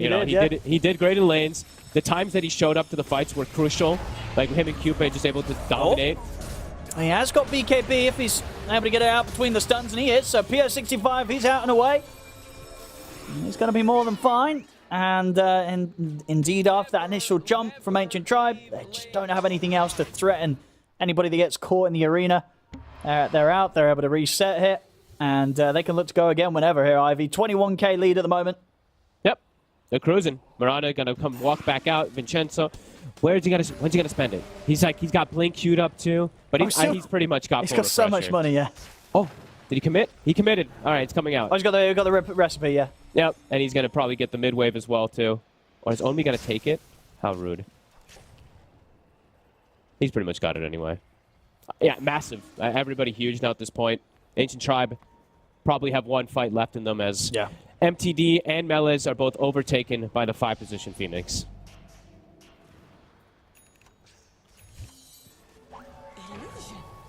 I've got the next item done on Lil Pleb. Silver Edge, complete. All right. So a bit just more so poor. damage. Yeah, it's just him, though. And he's a lot poorer than you usually see these carry nature's prophets. 2 and 5. Free Roche. Oh, PO changed. No, I changed the Satanic. Oh, I mean, it doesn't matter. He can get the refresher after that. I mean, if the game's still going, which Please at no. this Don't pace tell me. probably Come won't on. be. Don't tell me that. Wait, what's wrong with it? It's better then. Then you get double Satanic No, it's as well. I know. What I mean is, hopefully this game doesn't go that So, you much know- longer. They should be able to If by close it out. some miracle they're able to draw this game on here, Ancient Tribe. But it is indeed looking like, the Aegis in the hands of Ivy. This next push could be the last push. Yeah. Unless Ancient Tribe can do some sort of miraculous play. Who's going to take the shard? Onmi's just carrying it. They don't have any good shard left, I don't think. Brood's is pretty horrible.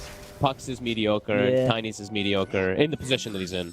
Yes, yeah, because not some right click Tiny. No. Yeah. All right, Brood will take it. Why not? Onmi's like, yeah, I guess. Why not? I don't think I've ever seen anyone purchase this one. Yeah, that's a weird shard. Yeah.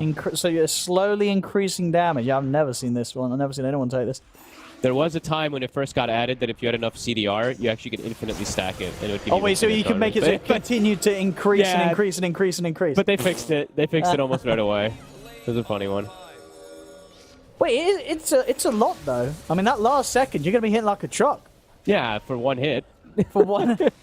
That was One really big attack. you increase it by 12 every second. It lasts by 6. What's 16 times 12? It's like 192. So you get Something like 192 that. damage for 1 second, but bonus damage. That's a lot of bonus damage. It's a lot for that one hit. Exorcism, MTD. They tried to get a grab. Exorcism down. Very difficult for them to fight even with the EXO, as we've seen. 110 seconds. Ivy. Anything they're waiting on. I guess looking like PO is probably making the call. I'll wait on my Satanic before we go. It's very close to it.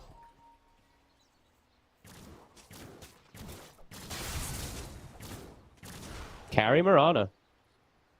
No, I mean, this is the great thing as well, but when you're able to show this as a team, is it's now something that the rest of the league and for the rest of this series, they've got to have in the back of their heads. They'll be like, well, are they going to bring out the Carry Mirana on us? You know, is this Mirana that they've drafted? What position is it going to be in? Because, yeah, Ivy very much showing that they'll put it in position 1 and PO65 will have a great game with it. Nope, the jump. He's in. That's going to be a 3-man Dream Coil. Cube as well looking for the combo to melees, but we'll manage to get the BKB out here, Mars. Has to retreat up to the high ground. Those Ivy happy to dive in. The arena used defensively doesn't manage to trap anybody in it. And melee's nearly dying himself. Mobile's going to jump to the back lines, put an end to the kisses here with the silence. They'll take down LeBron. They'll take down melees. They're going to use the buybacks here, Ancient Tribe. But can they even find 1 kill in return? They're going to look towards Mobile, but he's jumping all over the place with this Arcane Rune. They cannot control the puck. They can't push them off the barracks as Ivy will take the bottom set. Alrighty. PO, I mean, just leaps into anybody. No fear whatsoever at this point. 35k gold lead. On to the next. Lil Pleb. Hello. He's going to try and TP out, but there's the crit. There's the crit from PO. Takes him out. MTD goes down as well. Godlike on PO65. GG is called. And what a game 1 indeed here for Ivy. Looking fantastic. Doing it with the Carry Mirana. And yeah, I think for Ancient Tribe, sort of just back to the drawing board. They've got to try and reset themselves because we know they can do better than this. We've seen a lot better. Today, this game 1, they're just, I don't know, maybe they just woke up. It was just, it wasn't what we used to seeing from them. No, they were all over the place, but a lot of credit have to be given to Ivy. You know, a bit of an unorthodox switch up, but either way, it was their plays that really determined everything. They were super oppressive, the way that they invaded the map. They took bottom tower super early. They swung, took mid tower, I believe, like 10, 12 minutes or something on the Brood, and then just kept playing aggressive. Cube sending some beautiful combos. The Miranda knows when to join in. And yeah, Ancient Tribe just felt like they just never found their cohesion. They just didn't play like a team at all. Got rolled over. No, yeah, it was a rough game 1. We'll see. And I imagine, you know, Ancient Tribe, as I say, we know they can pull out a much stronger showing than this. So game 2, they should be able to step it up. Ivy, yeah, cruising with the opening to this series. Perfectly, you know, the amount of deaths they had between everyone. 4 heroes died twice. Cube died 3 times. Like, it was very well controlled, that game. They just didn't lose anyone in solo at all, really. It was only deaths within fights that were always beneficial. So very impressive from Ivy. Don't go anywhere, ladies and gentlemen. We're going to send you back to the panel. But as for game 1, Ivy will take it against Ancient Tribe. Mirana. Mirana did it indeed. Fogged had no faith in this Carry Mirana, but it turned out he didn't know what the hell you were talking about. Turned out my panel didn't know what they were talking about either, because I was assured that this Ancient Tribe draft works cohesively, that these spells will come together in a beautiful concert of spells and damage. What the hell happened? How did this all go so south for the Ancient Tribe? They didn't press their buttons, Chief, so we didn't get to see their draft really use their beautiful spells. No, okay. Jokes aside, though, I think Ivy, they just played a really clean game of Dota where they just utilized Brood to force Ancient Tribe to react a lot.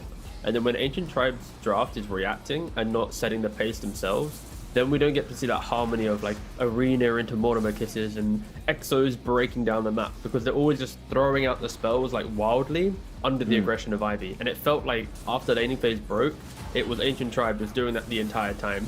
So we never got to see them kind of make a single move themselves in this game.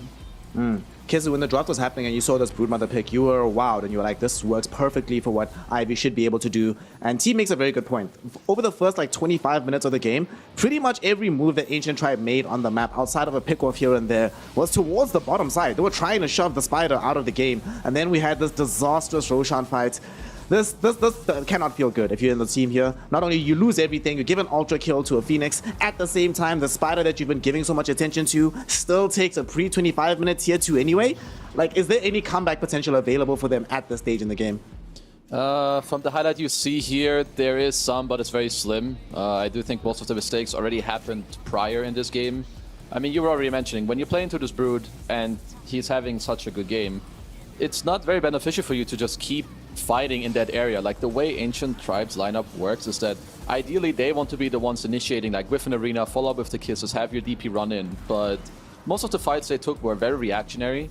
And after you mess up one or two of those, you should be playing a very flat map. Like you need to fall back to a triple BKB timing and then fighting. But instead, I think Ivy just made it like very hard the way that they always pushed. I feel like they kind of baited Ancient Tribe to keep fighting them in the areas where Brood was with her mech, early pipe, then Pio on his Mirana, he kept joining up. So I think this is perhaps the most well-deserved victory I've seen of a team that I think, you know, I didn't like their draft as much, but they made it come together beautifully and they played amazing. One of the things that really stood out to me here, T, is not just that they played amazingly. It's the fact that up until this game, coming into it, Ivy was the least diverse team in terms of their hero selection. Here, they pick up hero player combinations that they've not done before in the DPC. You were mentioning that Pio hasn't played this Mirana in a month. Firstly, what do you make of them having the confidence to pick up heroes they don't always go for? And God, can we just talk about the Pio Mirana? It's the third Mirana in this DPC so far across both regions, the first win. But the nature of this win, T, the sixth fastest dataless all time on this hero, seventh fastest Satanic all time on this hero. Like, how are you supposed to deal with this if you're the side of Ancient Tribe here in this game? I mean, I think for Ivy, you're talking about player hero combinations. It's at least, these are all heroes that they played a lot, even if it's maybe not the one player on the same hero. It's like, these are heroes that they understand as a team. So I think it's pretty interchangeable. These players are high enough skill to be able to go, you know what, I'm going to take your cute Phoenix and I'll throw it onto JMN, you know? Like, so it's cool to see that. And yeah, for Pio, I think at least Ivy demonstrated that he could have been any carry in this game and they'd have probably had the same result. And the fact that he's able to play out of the box type of carry, it helps in the draft for sure. But I think it's just testament to how Ivy plays together around this Broodmother in the map. Like, we haven't really mentioned Puck at all in this game, but Puck was like, you go into DP but you don't care, you play with confidence, and it's just all of these things that boil down to PO65 being able to have such a comfortable game. And like, it's exciting to see because are there other heroes he wants to play in the carry role that are unconventional? Like, if Ivy can set the map up, then anything's possible. Building on that particular point, Kezu, before we go into a quick break, as an offlane player, if you owned me in this situation and you've only played 2 professional games of Brood, where on earth do you find the confidence to say, boys, this is the game, I guarantee it's going to work out this time around? If you don't pick Brood there, you will never play it in your career. That was one of the most disgusting Brood picks I've seen. And I've said it once before, I would say that this hero it's become easier over time to play, especially due to the item builds. You don't need to be like some hard carry where you need to weave in and out of the fight and play well. No, you lane well, you buy your items, you tell your team, yo boys, come with me, let's go. I've got the auras for you, and yeah, I think you're just being chilling. Certainly, a chilling spider just relaxing on the wall, being the major pest for the side here of Ancient Tribe, and they weren't able to squish the bug, so they get squished instead. Game number 1 goes the way of Ivy, and it's showing that those odds we came in at the beginning of the game with from esportsbet.io weren't necessarily as accurate as we might have believed, because the disparity between these two teams in game 1 felt pretty large. And of course, as mentioned, those odds were brought to you by our partner esportsbet.io. And one of the interesting things that they are doing throughout this DPC tour is not simply allowing you to, you know, get involved, get your bets going, but your first bet, $100 risk-free. If you end up losing that bet, you get floated back $100 worth of USDT, and that'll ensure that you don't necessarily lose out. You don't feel your overall balance going down. So this is your opportunity to get involved with practically no risk involved if you lose. And of course, if you win, you just get your ample rewards. Going into game number 2, Ancient Tribe, you have a solid draft. You have all the tools you need. You lead a draft where you put Ivy, quote unquote, in an uncomfortable position, and then you get stomped. Psychologically, as a coach, what would you be saying to the squad right now going into the second game? I love it. This is what I'm here great. for, Snare. That's good. That was good. That was for the podcast memes. Honestly, for Ancient Tribe, they need to actually just draft themselves some stuff, or at least play with confidence in the laning phase, because it feels like they just don't have any confidence after lanes go a bit wrong to make the correct moves. You see LeBron, like, he dies in lane, he has this like physical like anguish of what he's done, and then that kind of boils into the next play where it's not like with logic, it's more with like the emotion of what's happening. So I think they just need to kind of have a full reset and try and just forget the first game happened, and also be the aggressors. Like, they can't just react. If they react, it's a 2-0. Thanks for playing, Ivy. You're going to progress further into the DPC. proactivity is what we would like to see from Ancient Tribe so that we have a competitive series. Of course, we'll find out if they are able to bounce back in due time or if Ivy have unlocked the key to success here in game number 2 as well as in game 1. We'll be back shortly to continue the action here in Div 2 of the DPC, so don't go anywhere. Join us in a few minutes to continue the action. We'll see you soon. Can we fight after? I won't be in time with Blink actually. Too slow, too Fight slow. after. Just fight after. Fight after, fight after, fight after. Yeah, Fight after. Something? I'm piping. Fight. Yeah. They're feeding. I'm Profit again. Kill Profit again. Don't let them TP out. Don't let them TP out. Yeah. You cannot TP, fuck. Even BKB TP not possible. Arrow snap. Insane arrow. Oh no. He's out though. Okay, maybe not. High five him. Okay, never mind. I high five you. Auto kill 10 spammer.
welcome back one and all here to Division 2. We continue the hype here in the Western DPC, and Western Europe is heating up because Game 1, Ivy showed us that you don't have to go for a tried and true strategy. You can really go out of left field and still come away with the victory. Going into Game 2, going into game number 2, Kezu, Ancient Tribe, they're in an awkward position, right? Because if they lose, that's it.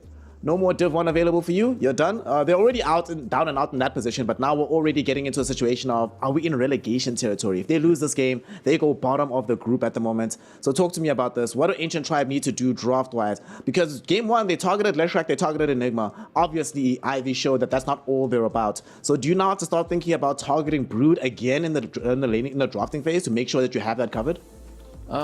Depends on their priority. I would say that their first 2 picks are totally fine with the DP clock. If the enemy team takes Brood in the first phase, you can respond to it. I do think that they forgot about it in the second phase, and that can happen. But even just putting the draft aside, they need to play with their strong heroes. Your Dota game becomes a lot easier for you to play and to understand when you go with the mindset, I want to use my strong heroes and go with them to make plays so that my weaker heroes, which in the last game would be the Nature's Prophet, that he can farm. But they didn't really do that, and at the same time they played into the strongest enemy hero all the time of Broodmother, and that makes the game pretty hard. So instead, I want them to use your strong heroes, go together, play Dota, you're good. And you, T, last game you were mentioning that you want to see them play something a bit more proactive, so they're not always stuck responding to what Ivy is bringing to the table. Which heroes have you seen leap out at you from the heroes that they've picked up? They have picked pretty much everything. They are still the most diverse team in our DPC tour so far. Is there anything that you've seen from them that you're like, that's probably a good gotcha pick to utilize against the side of Ivy? I'm looking through their wins recently, at least, and it's like Pangoline's been prevalent, Leshrac's been prevalent, and I don't really think I want to see Pangolier, so I'm scared to say it. And it's like, I don't think Leshrac's going to be let through in this series just because of how good of a team Ivy's on it. So if you just look at just raw data of when Ancient Tribe have been winning, those heroes just aren't going to be in this series. So Ancient Tribe really need to dig a bit deeper. And I think outside of heroes, it really is just the mindset. Like I just feel like this team just hasn't had the conviction that I've seen when in these individual players on different teams, super aggressive. But for some reason, when they've merged together, there's like some fear or some disconnect in how to be aggressive. And watching them, it feels so bad because it's like, when I see Lil Pleb, I think of this like super aggro drow player, MTD, like some Zeus lad or some like Batrider-esque dude who's in your face. Jumping in. Melez, like the most, over the top charismatic offlaner, And then it's like, but where are they? Like I just keep asking myself after every game I watch. It's like, it's sad to see, unfortunately. That's actually a very good point, Kezu. What do you think it is that leads to them playing so conservatively when they're together? Because when they're apart, everybody's always trying to push the envelope. But you would imagine that this team should be playing way faster than anybody around them, but that's just not happening. What do you think is happening internal to the team that's causing these issues to come to the forefront? Might be that people are just not, I don't know, feeling comfortable / confident. Perhaps someone just needs to man up and be like, yo guys, let's go here, let's do this. Because I would agree with T, it just looks very reactionary. And especially when you have heroes where you can do something, it's as easy as waiting for your spells, waiting for a timing, putting lanes in a good position, you press smoke, and then one guy says where you go and what you want to do. It can be as easy as starting with that, and if they do that, maybe that can just get the ball rolling. Well, speaking of balls rolling, we have a draft on our hands, and we also have a rolling ball banned out immediately by the side of Ivy. So Melez not going to be allowed to play his Riki, and this is very peculiar. So they ban out the Riki Maru on the side of Ivy. But what's interesting to me here, T, is that now Ancient Tribe have been conditioned by the previous game. They left the Enigma and the Leshrac in the pool. Ivy, just take it immediately. I think he's doing the tactic of crushed up crisps inside a chip bag with a spoon so he doesn't get his fingers dirty for his competitive game. Okay, I've never seen that, and I respect it. I had to quickly analyze it as I was looking at it. I was like, so I think he's got the bag, he's crushed it all up. That's actually just some five head stuff, to be fair. I mean, there's also people who eat Doritos with chopsticks, which is also pretty I mean- hype, just to not get your fingers dirty. So We heard in NA that Saberlight eats his rolls in the shower, which is very bizarre and very strange. Move on eating from that habits, topic real quick. Jesus. eating habits in Dota players not always the most salient thing, not always the most things that they make the most sense. Does this draft make sense to you? The order of picks here for the side of Ancient Tribe, Kezu. Do you like the Leshrac with this clockwork? A combination we've seen time and time again here in Division 2. I mean, Lesh Clock is good together. If you combine it properly down the road, it can be fine against Enigma because you're a high HP hero with the spell Lifesteal, which isn't obviously easiest to bring down. But most importantly, it's just a hero that they play very well. So for their own comfort, I do like it quite a bit, and I would say that this is an opening where both teams should be happy and pretty chill moving forward. The owned me Enigma should be back in action, and Cube, after that game one, I think like you just keep him on Tiny whenever you can. It is a bit atypical though, T. Like, what do you make of this 5-position Tiny? Pretty much they're the only team that does it regularly. Do you prefer this over the 4-position Tiny, or is it like just some special tech that Ivy themselves have mastered that allow them to go for this off-kilter pick? I mean, Cube's the 4 player, so I think they're not doing it in 5, right? Isn't think Cube so, the 5? yeah. Nah, Yep. Cube's the Oh, yeah, 4 yeah. boss. JMN's the Oh, wait, 4 right, the my 5. bad, my bad. No, Yeah. all He has good, too all much good. impact, it's today. okay. Yeah. I mean, he's too strong. He's too strong. No, but Cube is like the assassin player, and love to see him on these heroes. Moving on, I think it's like Moby has actually played Tiny in this DPC tour at least, but I wouldn't be surprised if that's still an option. And in regards to draft, and we're mentioning the heroes that had success for Ancient Tribe, like I was mentioning Leshrac, I'm honestly surprised that this has been able to get through. I think Ancient Tribe, we're mentioning they need to be aggressive. You look at these first 3 heroes, it screams decently good, like decent lanes, robust lanes, and the need to go and find the fight. And that's where Ivy, they can potentially play into that. They can continue to concede a little bit of the map, play a bit more defensive, and then, they'll be in a good spot. Let's go. Some JMN Chen. All right, that's pretty hype, to be fair. Some Chen. I don't really see this all that much. This should be one of the first Chens that we've had so far in the DPC. No, we've had one before. One of the here in first, yeah. Division 2. Yeah. And last time it was played by JMN. This was in their first series against the side of Manaspa, and he won against Manaspa with this one. So you were hyped to see it, Kezu. What do you like about this Chen in this game? What does it provide the rest of Ivy so far? I feel that Ivy are one of the few Division 2 teams that really value... I mean, I don't know if they're doing it on purpose, but they often have like a lot of auras, damage mitigation, and heals against drafts that are semi-low damage. Whoa. And they play this Chen very well. I also like the Chen Luna combo. It's just like, it's a solid lane, you have more auras, you can run down towers. They play very well with each other. Chen is also not the best laner. Luna covers that. Laner. Luna That's covers hype. that very well. So it's very good against the first 3 heroes of Ancient Tribe. I would say that this Medusa is pretty good against the 4 heroes, but it can get run over. Yeah, building on Kezu's thing about auras, the cool thing as well is like when you have Chen Enigma, Chen is the one that now goes Met Greaves, plus rather than going for the big creeps, you go for the small creeps that also provide additional auras. And then Enigma can change up his build, so he can potentially go for, let's say, like Wraith Pact Pipe. And now when you think about like the 25-minute mark, you're not just going with 2, you're going with 3 plus the neutral creep. So I don't know, it's so overwhelming, and that's why I'm a little bit afraid for this Medusa. I think we've seen Ancient Tribe attempt a Medusa strategy before, and it just fell a little bit flat because they just weren't able to protect the map well enough. Actually, no, I take that back. They actually did win that game. It was an uncomfortable game because they did get pressured in the early game, and they came relied back on in just that game, I comeback. think. Exactly, yeah. That's a But like, comeback. I don't know if you can come back in these types of games when Ivy drafts so push orientated. Because now for the D push for a Tribe, they don't really have any. It's like a Fade Bolt from Rubik, some like Clock who has to just sacrifice his body, and some like less spells. But there isn't that like innate tower defender.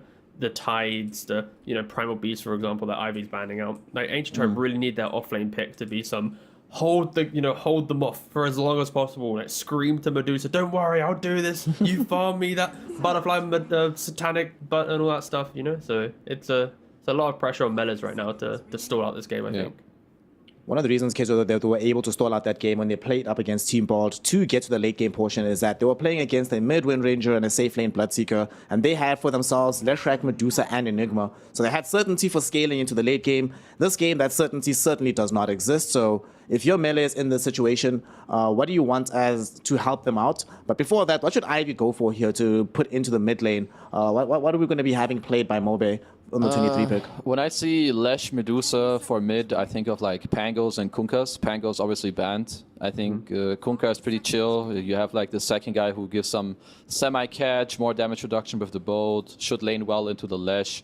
Can semi-walk over to the Medusa and like pressure? Because right now if you look at the Ancient Tribe lineup, they really rely on this Medusa eventually coming online. So if you can have a hero that can offset this a little bit, maybe help the Enigma to kick the Medusa out, to slow that game down and lane well against the Lesh, I think that's what they should be looking for. And yeah, my go-to would be the Pirate Man. Kunka. We'll see if the Pirate Man does emerge here from this mid lane. For Ivy, this draft feels like they have a little bit of everything for themselves. Ancient Tribes still need a nice big answer. Who wins in the ultra late game here, T? Because I'm looking at this Ancient Tribe draft, and it feels like they naturally want to be able to take their time to scale up. I don't think they want to end the game at like 25, 30 minutes by any stretch of imagination. So what do you think they still need to help them get to the point where this Medusa does indeed take over, like Kezu was mentioning? It's honestly kind of hard, because when you think about the beefy offlaners, Luna naturally is picked to deal with that quite nicely. So you've got these, like Tidehunter, for example, Luna does really well. Centaur, Mars, Luna does really well. So this natural hero that you want to enable the draft is not going to be the best in lane. And now if you concede your off lane and you concede your Medusa lane, which in theory should be happening a little bit, it's a rough one. So I'm still trying to rack my brain to find what that hero is going to be. And for Ivy, like another option they could go for is some Quap type hero. Yeah, I can see Quap super too. Aggro. You don't really care about the rotations from supports mid. You invade the jungle really nicely to continue shutting down Medusa. Like Chen can help you when Lesh gets aggressive. So yeah, I honestly think like Quap seems pretty good for Ivy. Yeah, I would agree. I like both those picks a lot. Queen is very nice. If they want to play a bit more aggressive, I think Quap is your go-to. I've seen this matchup with Queen Lesh, and I feel like it should be Queen favored, but last time I saw it, Lesh did better than I thought. But overall, I think Queen would be very banger for Ivy as well. Yeah, an absolute banger. Oh, there you go. All right, put those fire emojis in chat, everybody, if you want to see this Queen of Pain being picked up by Mobe. And still has a little bit of time here. They've had a lot of reserve time in the bank. Relative to Ancient Tribe, only have like 18 seconds left. They have 1:18, so a lot of time to consider where they want to go. Do they have space to maybe go back for the Mobe Park that they had in game number 1? Yeah, I mean, I can see it working for sure. Like, when there's no clean lockdown and tower siege, Puck happily thrive. So, yeah, I can see that being an option too. You just want to centralize the fight. Kind of the same concept as Quap, just probably more meta. Yeah, I would prefer something that's slightly more like in your face. Like Puck is a very like chill hero. I would say he does similar things to Queen, but I feel like in this game Queen would do it faster and in like a more aggressive manner, which is something that would help the Tiny play his game a lot easier. But they're taking their damn time. Just don't pick OD and we're good, my friends. 3, Pick 2, OD. 1, OD. Come on, let's go. Give us the Outworld Devourer. Not something that we've seen have that Game much 3. success, but you know, we had similar reservations about the Pio Morana, and yet that ended up working out, even if it wasn't necessarily due to the kitty herself. They're really taking their time with this one, though. I mean, you have reserve time. Why waste it, right? Going to be talking about the next game as well throughout this entire stage, and it is going to be an Ember Spirit. Okay. All right, some young Ember. Doesn't necessarily fit the same mold as the Puck and the Queen of Pain, but it does get in heroes' faces, Kezu. And there's an immediate Centaur on the side of Ancient Tribe. Okay, so melee Centaur, some disengage available for them. What do you think here? Would you have picked Centaur in this particular position as the 24 pick, Kezu? I guess it's kind of chill. You're going to get this Vanguard and like tank, but I do think there's a couple things that you don't enjoy playing into. There's like a lot of random stuff, some chains, midnight pulls. I think it's all right. I'm a bit more surprised about the Ember pick simply because I think that Lesh just has like he should have a pretty good matchup. I'm pretty sure that this is a Lesh favored lane. But I still believe that this game eventually Ancient Tribe will run into a damage problem, and it will be too late for the Dusa to be online. Tigav, how do you feel about this? Last pick on the Ember Spirit, a little bit of an off-kilter pick. We don't always see this hero, especially 23rd. We often see him in the second phase. How do you think he's going to fare here? We know the laning phase might be a bit tough, but does he gel overall without the lineup as brought to the table on the side of Ivy? Yeah, it's a hero that can basically live in the enemy jungle and just poke around and annoy them. So that's exactly what Medusa doesn't want to play into. And so I can see why they went for the Ember. And I think if anything, Chen's going to be the key hero that will prevent Centaur Rubik being a strong aggro lane and secure Luna farm. And then you'll have Chen enabling Ember to offset the Leshrac. So I'm basically looking at Chen to connect the dots, and then they should be able to run over the greediness and the lack of damage that Kezi was mentioning in Ancient Tribe's lineup. We're going to be seeing whether or not Ivy has what it takes here to utilize this pretty beautiful draft if it works out. Everything has to come together, some original ideas, but if these ideas work, they will look so good. We'll find out if that's going to be the case with an original Pixel and a faithless Fog. Gentlemen, take it away with game number 2. Thank you very much, Snare. Yes, looking forward to game 2 and looking forward to see if Ancient Tribe can give it a bit of a closer fight. They had a rough game 1, Fogged. Looking at their draft coming into this game 2 against what Ivy has, are you a bit more hopeful, or do you think they could run into sort of similar issues that they had in game 1 against Ivy? They might run into just pacing. I think Ivy's got a really fast-paced draft, and it's a similar kind of style of that they can kind of dominate the map really early with this Enigma pressure. I mean, it looks easier to play, I would say, at least this time around from Ancient Tribe. I didn't even mind their draft last time. They just had no synergy. No. This one kind of has built-in synergy, I would say, where it's just like the Rubik Centaur is very straightforward how you gank. Clockwork plus Medusa making space, but I'm worried that the Little Pleb's just not going to get the time to build a farm on the map. I think they're probably going to shrink it on Ivy, because Ivy, when they play their Chen, they're very oppressive, and when Onmi's playing as Enigma, I mean, this is like their most comfortable heroes, I feel like. I mean, it really is. Yeah, for those three, I feel in particular. I mean, we've got 2 Grandmasters. Jan Vincenzo Chen, this is his best hero. Coupon the Tiny, it's pretty much his best hero. Yeah. And yeah, you say Own Me on the Enigma. I think this is sort of the off-lane pick that he'll go to pretty much anytime he's sort of left in the pool. So it's going to be interesting for Ancient Tribe to see how they do against this, because as you say, whilst last game Ancient Tribe's draft looked good, I think this game, in terms of what Ivy have been allowed to pick, I think Ivy's draft was pretty scary, and Ivy's play last game was very good. So if they're able to sort of keep that level that they brought with the play in game 1 with these heroes that they're even more comfortable on, this could be a tougher match for Ancient Tribe than the first one was. Yeah, absolutely. We'll see. I'm going to be looking to see how the Luna ends up doing, but I think it should be a pretty good lane with the Chen backing him up. We used to see this lane a lot when Chen was picked by more teams.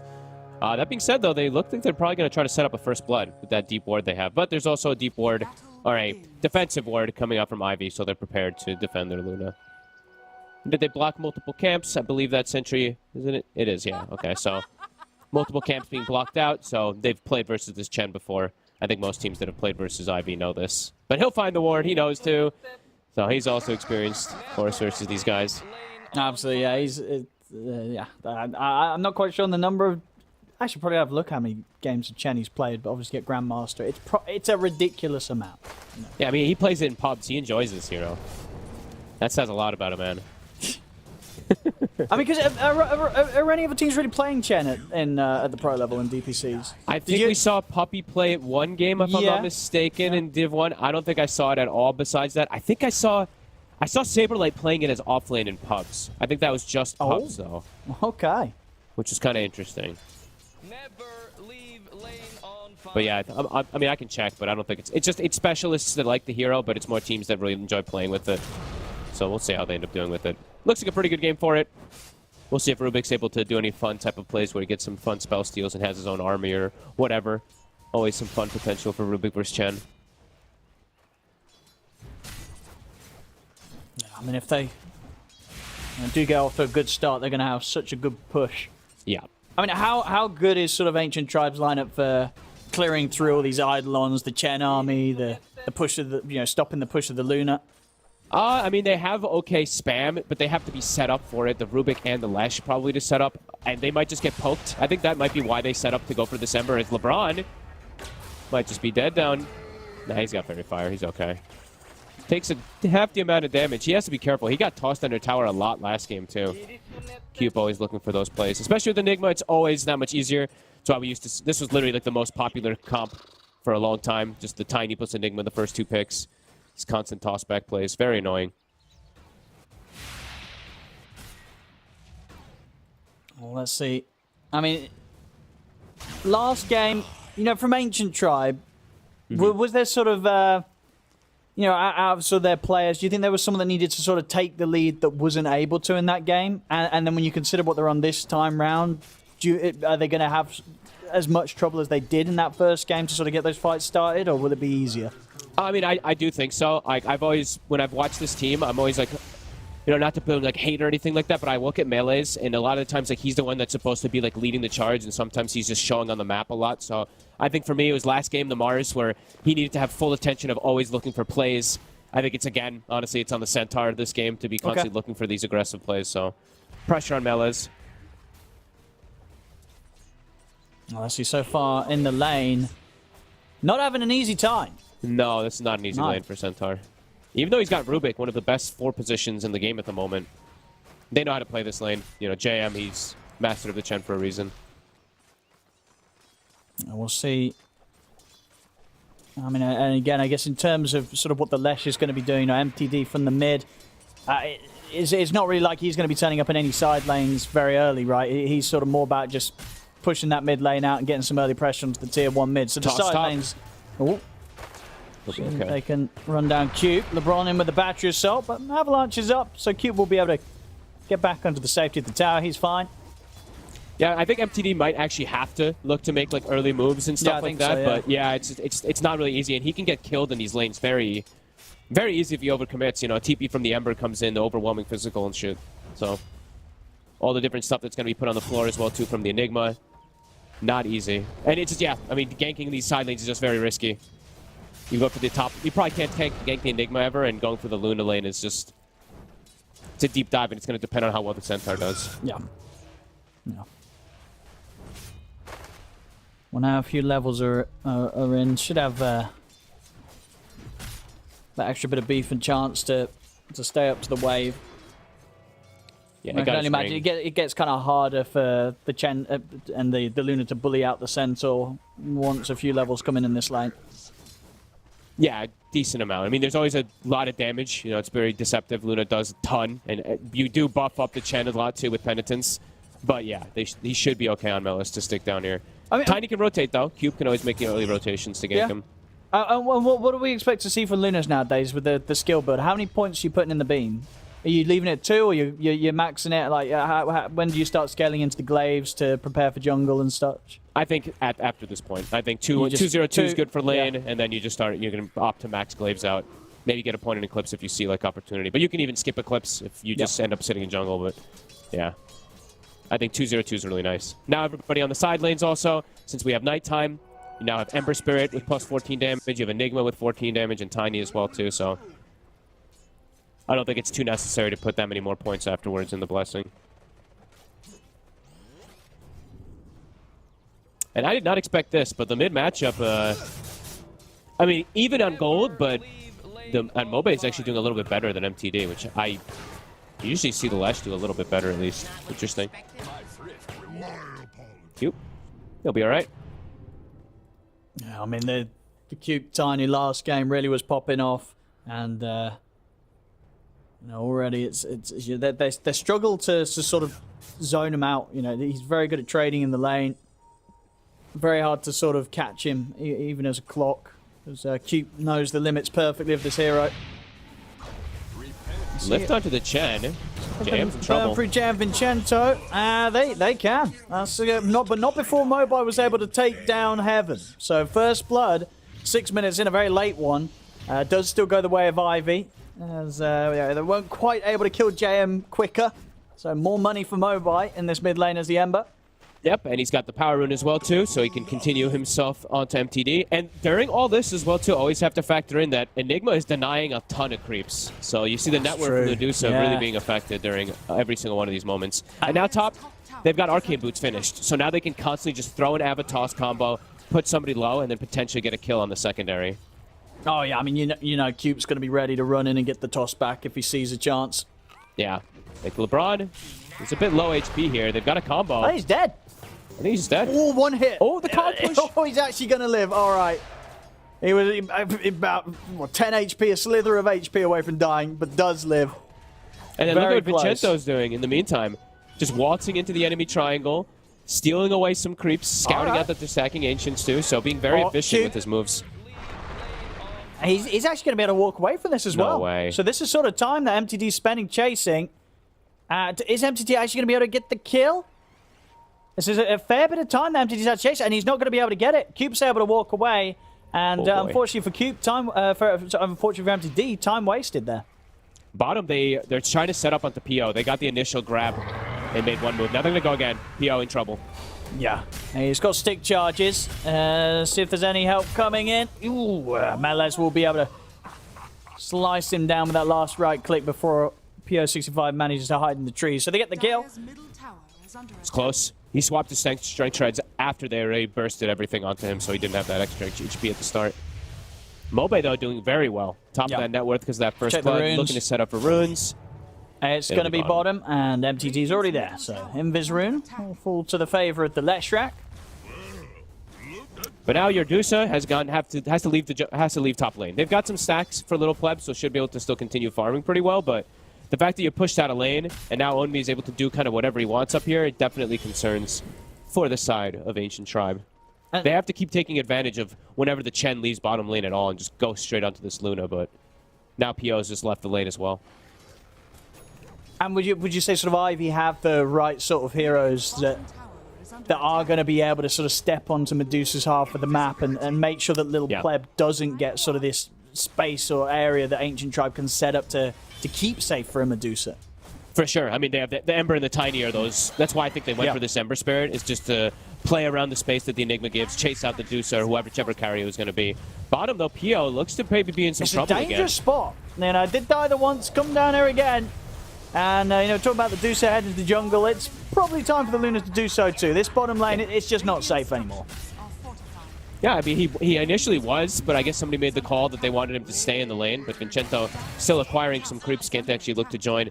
They're going to swing Mobe down. It's only level 1 Edict, so it didn't actually bring down that whole tower. And his spam might be able to deter them from taking it. Melez. I mean, they're going to try and chain stun Mobai here. It's a good effort, but it's not enough.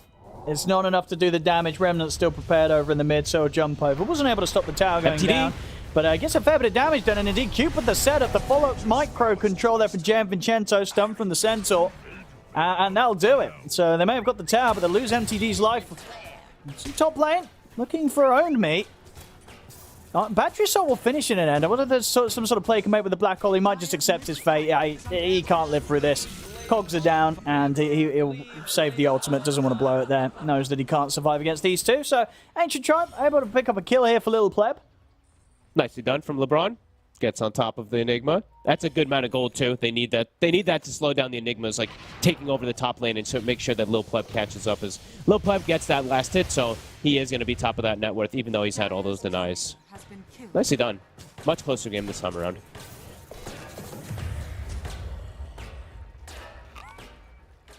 Radiant's middle tower is under attack. See, me back up to the top lane, but not likely to.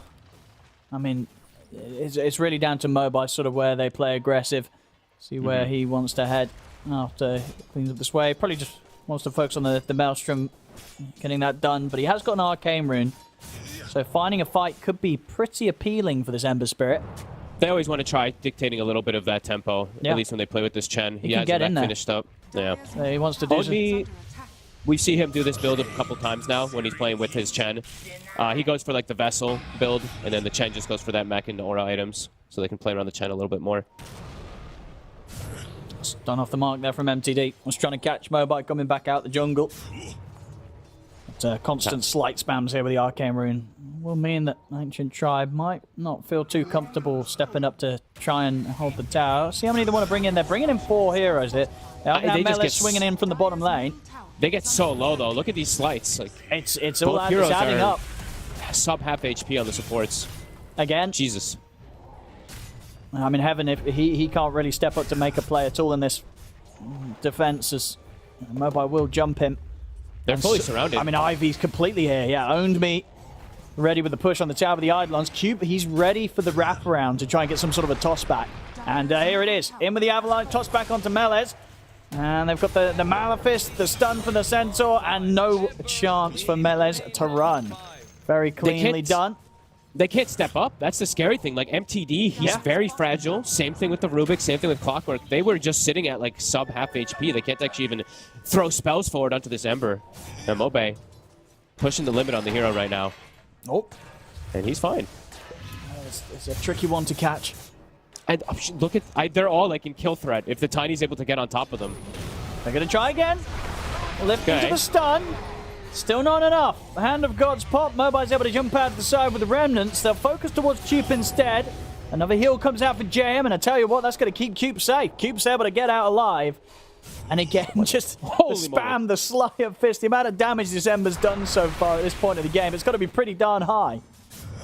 I mean, if the clock actually got clipped by that secondary one just there, he was actually dead as well. And he's going to have full Maelstrom now, so these slides are about to hurt even more. It does force out a defensive, Hand-to-God and mech and stuff like that, but, I mean, they got the tower, they forced heroes to react, and they got nothing out of it on the side of Ancient Tribes. So I think, yeah, I'd be very happy with what's going on here. They also got the Spirit Vessel charge. Own Me coming in, getting the tower, they get the kill on the Centaur. Now he has Vessel versus the Lash versus the Centaur. Even way pre-Bloodstone, they already have a bit of an answer for it. Okay. Whoops, LeBron. I mean, surely Cube's not... No Is he actually going to get away from this? There's no way. Oh, There's no way. There you go. Stolen toss. They'll even use the Stampede. They're like, we cannot let that Tiny get away. I mean, a bit of a wasted Stampede, though, I would say. It's like a 100-second cooldown that's pretty important. Whoopsie. I mean, that's space and a half, really. PO is like, okay, good job, team. Cube. Thank you. I don't have any concerns now for the next minute and a half. Stampede is kind of the only way that they get on top of PO and bring him down when he's just chilling in jungle, so... A lot of space opened up with that little play there from Cube. And LeBron, gotta stop missing these hook shots. I mean, well, to be fair, last game, it was his carry TPing in between him and the enemy. That is very true, but still, that's like 2 that he's missed in this game already. That's true, yeah.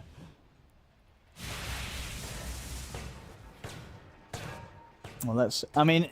And in terms of sort of the timings that you expect from like a Luna and a Medusa, I imagine they both farm kind of equally fast, or maybe what the Luna at this stage actually farms a bit quicker, would you say? And the difference being that Luna, well, you're going to get sort of these first 2 items and then you're going to be running down lanes. Yeah.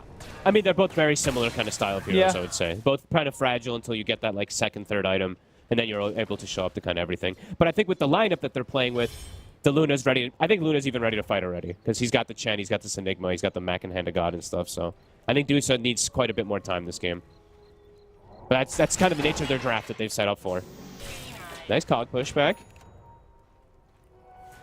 Good try. Oh, a freebie. That looks to be it. I've got the still on the just the loosen beam. They're going to try and run down PO65, and they have got the Stampede. That'll allow them to close the gap, and indeed PO65 will die. Nothing the Mobile can do in time to sort of hold them off. So they lose the clock, but taking down the Luna, very, very important here for Ancient Tribe in regards to just slowing down what Ivy are trying to get together this early in the game. Yeah, very well worth it. Even get a good steal there, has the Lucent Beam stolen. It's only level 3, but it's a great spell to have. Stampede now on cooldown, so going to be a little bit harder for the next kill to set up on the Luna, but there's actually a Blink Dagger already on Melez, so maybe not as difficult. 4 to 6. Lot slower paced kind of game right now, but you can feel that Ivy, even though losing their Luna, I think they're still pretty comfortable with the game state because of how well this Ember is doing. And they just, I mean, they have the answer for the Lesh so early on. The counter versus that Bloodstone, of course, is the stun. Ooh. Actually misses. Oh, but everything's missing, Fog. What the? Who do we blame? I know, who's blaming who there? Is it the Rubik who pulled them out of the stun, or is the clock? Whose fault? Who's the Lesh blaming the clock? That's bad. I mean, that's after we saw last game, you know, Ancient Tribe, they looked pretty disconnected. Now they've had a couple of plays like that too. That can definitely get into the psyche. I mean, I was gonna say, you know, you've been on a pro team. When those sort of moments happen, do you just say nothing, or do you just someone try and make a joke out of it? You know how? When you're losing, I mean, when you're already losing, Yeah. you lost the game before. I Yeah. think tensions probably get a little high. Now they're gonna get it though. Let's Here see. we go. They're not messing up There this we one. go. But there's a lot of heals, and I tell you what, it's enough heals. Again, JM making sure that Mobile is able to survive through this burst that they unleash on the Ember Spirit. Cube will die, but of course Ivy, as a team, making sure that the more important hero, the Ember Spirit, doesn't go down. Yep, and it's a pretty big commitment. They try to go on to him there. They show a lot. And they're actually going to smoke and perhaps look for the Luna. This is actually a really nice play here from Ancient Tribe. They have the Stolen Avalanche Okay. as well, too. Yeah. They just need to this. land their spells. See if he senses this Pyro 65. He might TP out. Oh, they're going to scan connection, but he's going to be able to TP out in time. He's TPing out. He's okay. All right. That was a top tier scan, whoever dropped that. He's like, something's up. Yeah. Something's not right here. And Mobe back on the map immediately after that Chen Hand to God. They kill Roche really fast, but don't know if they can go in yet. I mean, they're thinking about it. I think they can. If JM's got a good They army kill it up. very fast, yeah. They can do this. I mean, Alright, they they're know gonna start that it. Ancient Tribes just made this group move down to the bottom of the map. So take Okay, a look at maybe the Rocket Flare. Rocket, though, yeah. They're going to keep This is trying. a little risky. Now it's at the point where you're definitely you're maybe reconsidering. You're like, can we keep pushing this? So, big thing to point out, MTD actually has an illusion rune. So he has a dispel mechanic versus the Spirit Vessel if he gets thrown on him in the fights. Oh, Cube. Big cost. That's a 3-man avalanche. He's going to look at the toss of the Rubik. Won't get the toss back, though, so Rubik's going to be fine. We'll see them Pleb. isolate Cube to the side of the fight. They'll take the Tiny down. Now a hook shot forward from LeBron. This time it hits. Bam onto Owns Me. Straight in onto the Enigma. They'll take him out. But the Eclipse is in from PO65. And now potential turnaround. They found a double kill. They're surrounding the Medusa. Have they got the damage to cut through Little Pleb at this stage of the game? Mobile trying to go in with the Remnant, but it isn't enough damage. Chains will hold back MTD, but moving in, Heaven has the follow-up grab to set up for them to take down Mobai as well. I mean, as you were saying, it definitely felt this Roche, especially when the flare came out, was at a point where it's like, can they really push for it? The answer was they couldn't. Ancient Tribe shut them down around the pit. A little too over. It looked like an initial incredible go there from Cube, but he didn't get quite the toss back to delete someone. And then Pleb, he just stone gazes and runs in everybody. Had a freshly picked up Pupil's Gift, tier 2 neutral, had freshly all items delivered. He's taking it. He just walked right in the midst and was all right. Got some good snake bounces too. Oh, yeah, very nice fight for the Medusa.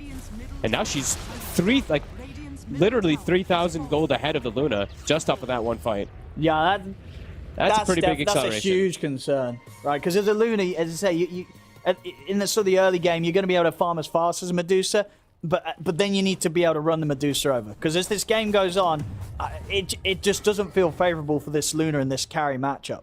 No, it's once like this. The Ancient Tribe, as we said, you know, the draft is for the later stage for this Dusa. And, I mean, they've already gotten this Dusa crazy enabled. Like 650 GPM or so, I want to say. Yeah, 650.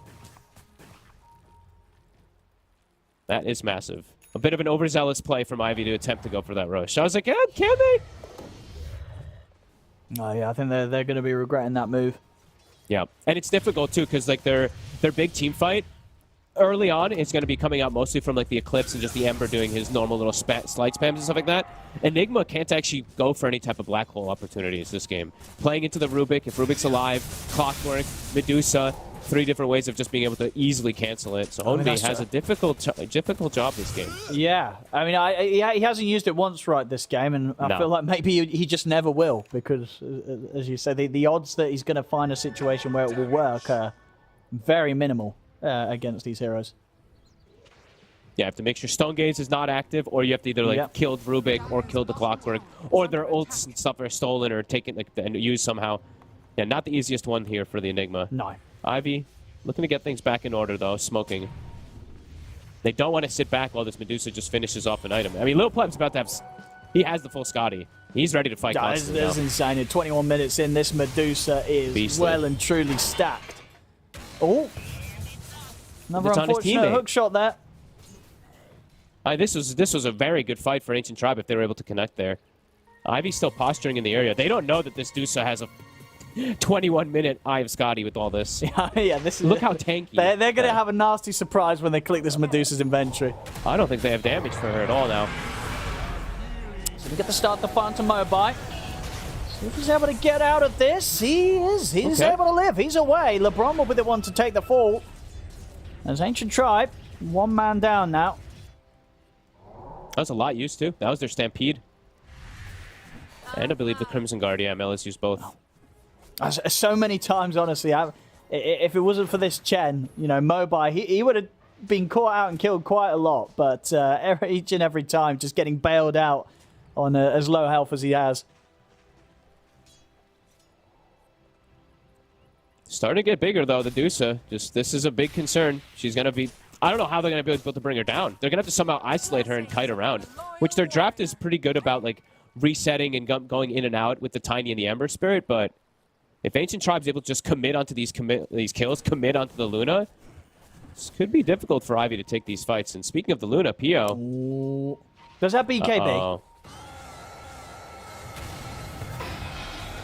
Get the catch with the telekinesis, and no He dead. chance for the BKB to come out. Very nicely done there with the toss back of the telekinesis to set up the stone gaze. That's a lot of very time good off kill. the I mean, bat. they're just setting such a distance now between their Medusa and their Luna. You see on the odds here, provided by esportsbet.io. Very much this game right now, with how big this Medusa is, comfortably feels to be in the hands of Ancient Tribe. As how do they kill this hero? It's looking not like an easy. impossible task. Yeah. They have way too much they have to deal with at this point now. Like, they're always able to get on top of them on the side of Ancient Tribe, and yeah, the Dusa just feels pretty much immortal now.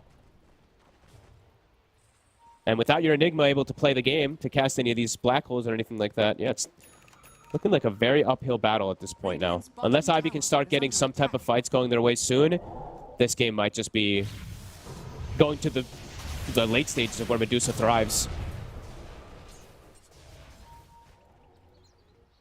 Feels like they got it. It really does feel like they have to find something here.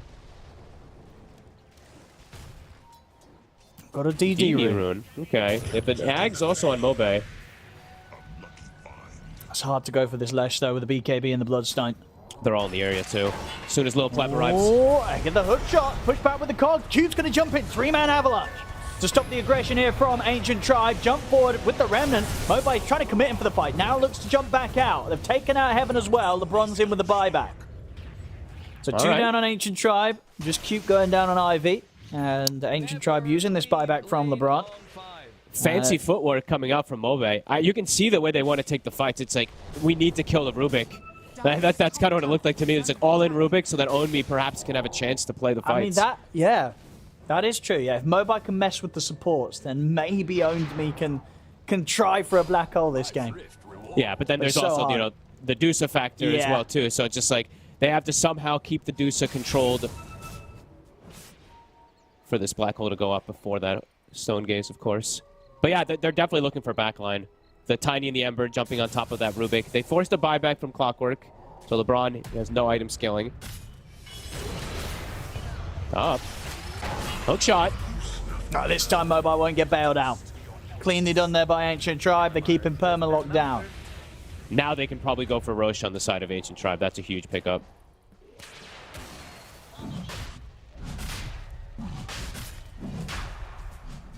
Game looking hard. Ember Spirit, there's no chance of getting into the pit. There should be a very free Roshan for Ancient Tribe. I mean, do you even bother putting the Aegis on the Medusa? I feel like you don't, right? MTD's surely going to take this. Little Pleb, there's no way this guy dies. Honestly, is there a way that either of them dies? It feels like at this point either of those two cores. I think the Lash is also pretty immortal. It's cute. They'll zap him down, take him out. I mean, looks like Lil Pleb will still take the Aegis, so yeah, good luck killing this Medusa twice. I don't even think you're going to be killing him half of one life. He is you're going to have to like fully isolate. He's 20k net worth at 26 minutes in. Yeah, massive. Coming up. Level 20 as well, too. That's the crazy thing. It's so early on to be this high level. And just you look so much tankier also because you have a Pupil's Gift. The moment it hit 17 minutes, he found a Pupil. So he's the best item on Medusa. Yeah, it's the best one. So much effective extra HP. I mean, I'm always a big fan of this item. Yeah, giving yourself 30 stats, sure, even if it's not the primary. There's certain heroes like Medusa where it just really feels fantastic. Yeah, I mean, so many of these Agi heroes benefit so much from it, but Medusa is definitely the most. Yeah, Ivy completely on the back foot. Now don't have opportunities to... They can't kill the Lesh. They can't kill the Dusa. And you probably can't kill Centaur. Your only option is really to go for these supports in most fights. That's cute. cute. Should be a quick and easy catch here. LeBron with the setup. And the Avalanche not going to allow him to step away in time. MTD already kicking out too much damage. Every single time there's an Avalanche steal, and up to the high ground. Lil Pleb is ready with Aegis. And the thing about this Medusa as well, you know, maybe if it was some other sort of farm carry, there'd be an opportunity for like some toss back play, but you don't want to be tossing this Medusa into the midst of your teammates. Definitely not. They just kind of have to watch the siege. I mean, what do they do? Luna just continues farming, but Luna's under a ward right now, so they could even set up for PO, which is probably going to be the case. While they also can probably just continue pushing with these three. So this could actually be a move where PO gets caught and dies, and they also get the push going. They're just watching this Luna farm.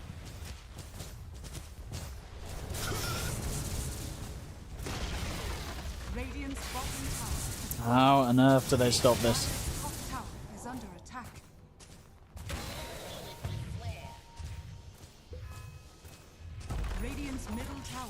All right, Luna's got Scotty. I guess that's the call to try to go for a defense. Here's the toss back. They're going to try and start the fight here onto Little Pleb. He'll put the Manta in turn. He is now out getting very low on the mana, and Cube will die at the front of the fight, holding on to the Stone Gaze just for maybe if he does lose one life here for the second life. But as it is, they get him low, but still not quite able to take the Aegis off him. As Little Pleb will continue to push forward. So every time the Cube goes for that, he's going to die instantly too. And they'll get the racks. Not even burning through the Aegis. Little Pleb can look to go again. Still 2 minutes left to play with it. We'll TP back to base. Okay. So let's see if Ivy able to capitalize on this at all. Do they have any information? They don't, so they don't even know. So Duso will be able to likely get back out, rejoin her team, and yeah, Ivy, you know, what's the timing? When's it like, okay, guys, we can actually fight? Probably gonna have to just be around that Aegis timing, but I think that Ancient Tribe's probably gonna look to continue fighting here. And probably don't even need the Aegis fully.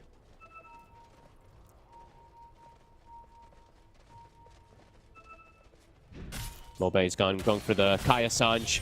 Doesn't want to get chain stunned because they have gotten him a couple times with these chain stuns on the Ember. Some type of status resist. As yeah, push continues. Aegis still for 80 seconds. Middle tower is under attack. Boom, there it goes. Dire's bottom tower is under attack. Radiant's middle tower has Well, they're going to be ready to go high ground again. Yeah, there's a ward in the base too. They couldn't stop in the first time round at the bottom set of racks. And I don't think they're going to have any chance of stopping them here the second time. Out down the mid lane has owned me. Taken out beyond the tier 3 tower. Anyone who shows is the constant threat from this Rubik. And Pleb just rips through heroes at this point. 40 seconds. MTD's in. JM. Forces out in time. And MTD will actually end up popping the BKB there. A little concerned of maybe Mobile committing in onto him. 30 seconds. Okay, they'll just pop it. Let's see if Ancient Tribe feel as strong without the Aegis. I think they might. Hook shot. And there's the opening. LeBron is in with a hook shot. They do manage to force the Luna back to safety.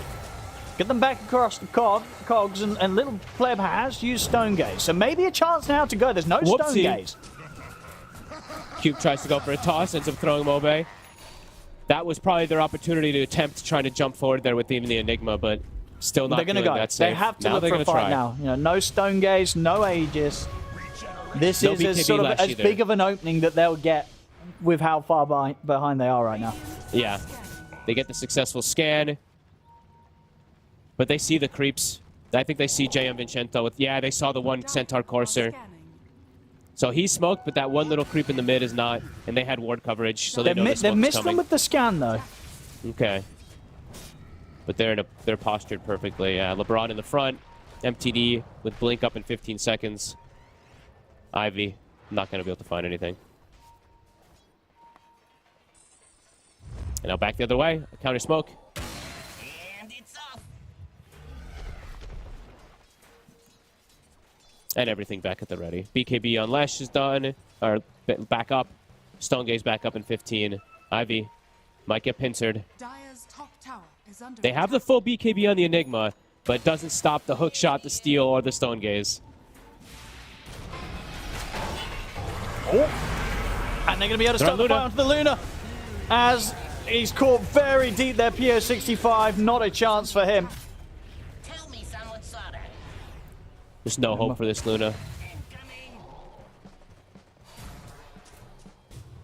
At least in terms of the creep wave positioning, top wave isn't anywhere close to the tower, so not a threat of losing anything top. But of course, the mid lane, that might be a bit of a different story. 50 seconds without PO65 alive for the defense. At least a Curious Knight to be found there. Mobai able to make sure that the completed ags for MTD will spend a little bit more time in limbo. See the jump. I mean, it's a 4-man avalanche. It looks fancy, but there isn't the follow-up here. As Cube's in trouble. We'll see on the backlines, Mobai trying to burst through the supports. He's bringing them solo. In fact, Got him he's both. able to do it. A very nice move to the backlines from Mobai. Starts the fight off here for 2 kills. But IV themselves, they've used 2 buybacks. They get a deep toss back, but oh, poor old Ownby suddenly ends up with a Medusa in front of his face who just shoots him down, and he's out of the game for 40. No buyback. Cube desperately trying to get away from these illusions, but MTD's able to get in, close the gap, finish him off. Over to the side, a hook shot from LeBron takes PO65 out for the second time this fight, as that's Luna out for 90. No buyback. And with just 2 of them alive, very difficult to see any way they can stop this push. As Ancient Tribe, they're onto the tier 4s. It's up to JM and Mobai to try and help. They will have only in 10 seconds. So maybe, you know, he obviously hasn't been able to do a black hole this game because of how hard it is against these heroes. Maybe he can try for something. But 1 tier 4's down. See, can Ivy push them back? It looks like that they are able to. Ancient Tribe will retreat. I mean, Mobai's going to attempt to chase. He's in with the Remnants. He's bringing Melism and MTT very low. I mean, Mobai really putting in the work here to try and keep this game alive.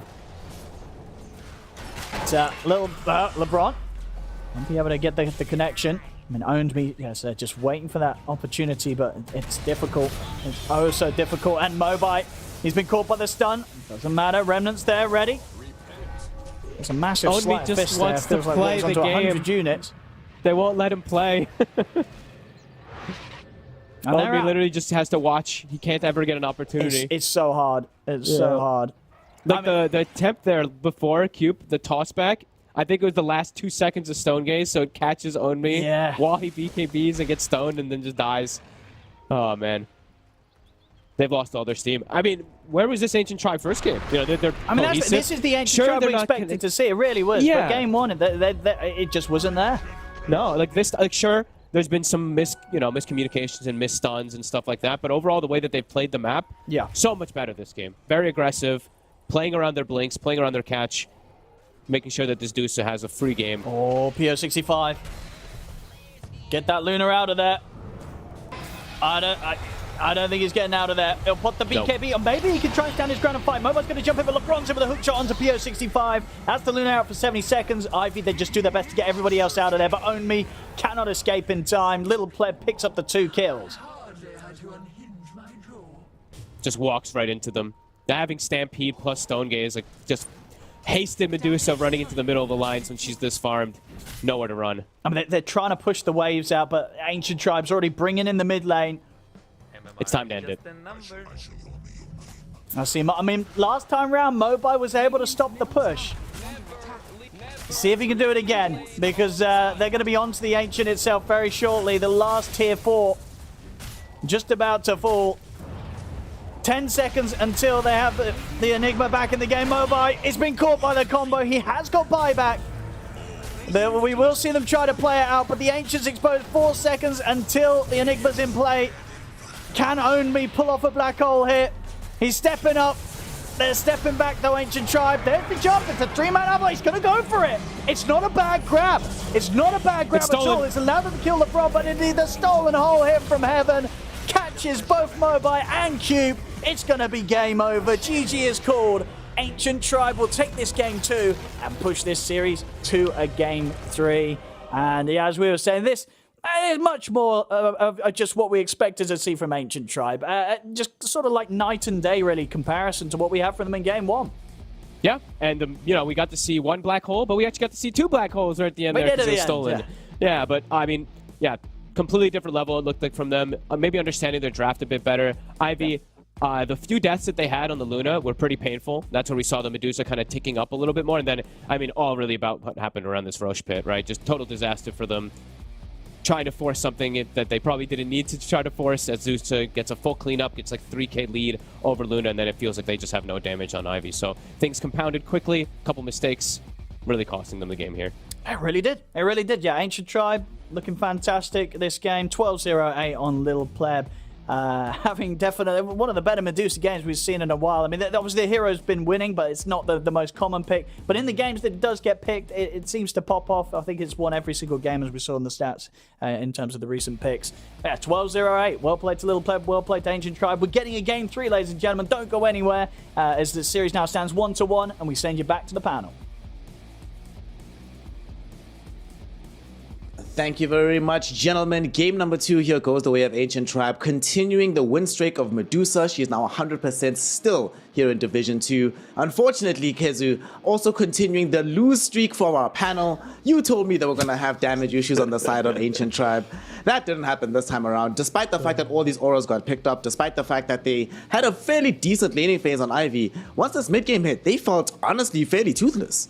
I feel like... So first of all, Ancient Tribe played very well, but there's a few mistakes from Ivy that I feel like I kind of have to point out. I think this Luna dying a few times in like Luna's a very timing-based hero, and here like you have the Roche fight where you don't really have any business of forcing it like this, because it's not like you're doing a smoke, you're picking them off. Like look at the enemy draft, they have a lot of tanky heroes. There's also rocket flares. They also never dewarded the high ground ward, and here's where the whole game pretty much turned. Like Luna doesn't even have a BKB, so I think for Ivy they really just mistimed of when they should go aggressive. I think Mobe on this Ember played incredibly well, but you could see eventually, even with him playing so well, if his team isn't like on the same page or they're not as farmed, he can only do so much. That is one of the main issues that we ended up seeing here, Tiga. There was a lot of setup from their squad, right? Mobe was poking and prodding as much as he could, holding heroes in position. Cube was jumping in with some really good avalanches and some couple of key tosses here and there. But between the Enigma and the Luna, either Enigma just kept dying before a black hole because, as evidenced by the replay we just saw now, or Luna just felt like she was just lacking the damage. The amount of threat that could be presented from Lil Pleb towards Ivy, we never really got to feel that from PO towards the side of Ancient Tribe, did we?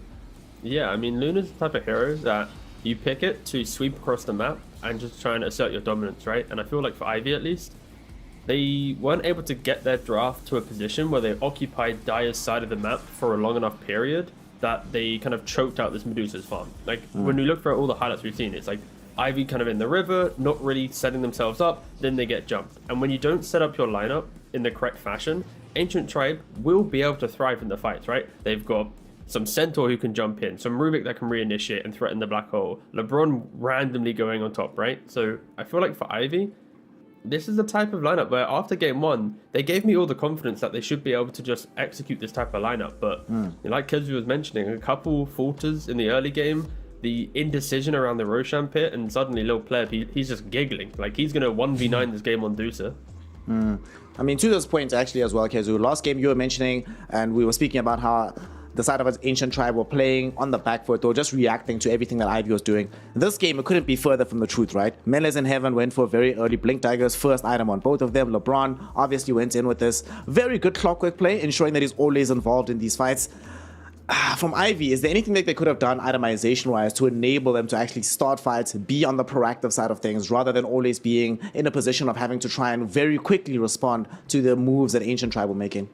So compared to Ivy, I think Ancient Tribe had very good items with this Crimson Guard and also the Glimmer on Rubik. I like that a lot, but in terms of themselves, I don't really like when Luna skipped this Mask of Madness. I feel like it puts them too far behind in the game. Then him dying like, was it, I think 2 or 3 times between the 8 to 15 minute mark. Their whole lineup is around this Luna. You have Luna with auras. Him dying is literally the worst thing that can happen for their draft. So they need to do a better job of, well, protecting him or helping him realize where he should be playing and where he needs to farm. This is yet another Luna pick, the first one that we've seen in the Division 2 of the DPC, but even across the DPC regions, there's only been 8 so far, including this one. Tika, before we go to a break, first tell me who's your MVP for this game, and why don't we see more of this Luna hero? Ooh, okay, so first of all, Luna, I think this is the perfect example why. It's too much volatility where you need to find farm and win the game by like 30-40. Otherwise, you become a creep. And I think some of the other carries in meta right now, they farm so fast that they make that timing of Luna's relevancy be even smaller. So it's too volatile of a hero. And for MVP, you know what? I might just go with Melez. A lot of these initiations of Centaur are quite clean. I like the fact that he had some gusto around the pit, jumping Enigma. Yeah, or it's Heaven, it's either or. It's a democracy. What do you guys think? I'm with Heaven. Oh, I'm with Heaven, actually. Fine. Okay, fine. Fuck Melez. Go Heaven, alright. Hey, let's go. Heaven Rubik gets the MVP vote on this one. Did some very phenomenal things with this. Rubik, early Blink Dagger being picked up, played a lot better than game 1. We also got to see the power of this lane yet again here, Kezu. This Rubik Centaur lane feels unbeatable. First introduced by the side of Alliance, and they've been just demolishing kids ever since. It feels like if this is in the game, how do you respond to this? Are there any proactive measures you can take to ensure that you don't just roll over like this as we see game after game after game? I would say Rubik Center's like a very fail-proof lane because they lane well, they can protect each other. It's if you really want to beat them in the lane, you need like some Ursa plus kill hero, some Slark plus kill hero. But in this case, like Centaur was last pick, so that won't really happen. Or the other thing you can do is you take a mid laner that can kind of rotate there, because otherwise Centaur will just, hero's just gonna have a chill game, and then he's gonna press R, and you're happy you have a Centaur on your team. The R disengage also really hurt the side of Ivy because they felt very skittish about making any initiations happen. Before we go into game number 3, the deciding game 3, where Ancient Tribe will be riding a little bit of a high after this game 2 performance, what do you want to see adjusted here on the side of Ivy, T-Gov? Because they got their Enigma. This is usually their primo pick, and they weren't able to make it work in the first phase. Can Ancient Tribe afford to just leave the Enigma yet again as long as they secure themselves the Leshrac plus Rubik? I think for Ivy, it's just they're clearly being quirky with their carries a little bit, but when you look at Ancient Tribe, they falter under aggression and they win when Lil Pleb can farm. So it's like there's clearly a playstyle that can beat this team quite consistently. So I don't know how far you need to go into the creative pool when you could just pick up some really strong carries. Because the first 4 heroes, they're insane for Ivy. Like these 4 heroes in conjunction, there should be no map. So I think it's probably just fine-tuning the PO65 hero pool and then, take another game to game 3. But I'm happy that we go to game 3 because I don't ever want to see Ancient Tribe just get slapped up. The lads are too nice. The lads are very nice indeed, and game 2 was very favorable towards them. They brought us some beautiful Dota. Let us hope that this continues to be the case in game 3, but also let's hope that Ivy bring forth the strength they had in game number 1 to make sure that game number 3 is a banger today on ostensibly Championship Sunday. We'll be returning very shortly to continue this madness, continue this hype, so don't go anywhere, stay tuned, we'll be right back with some more Div 2 Dota.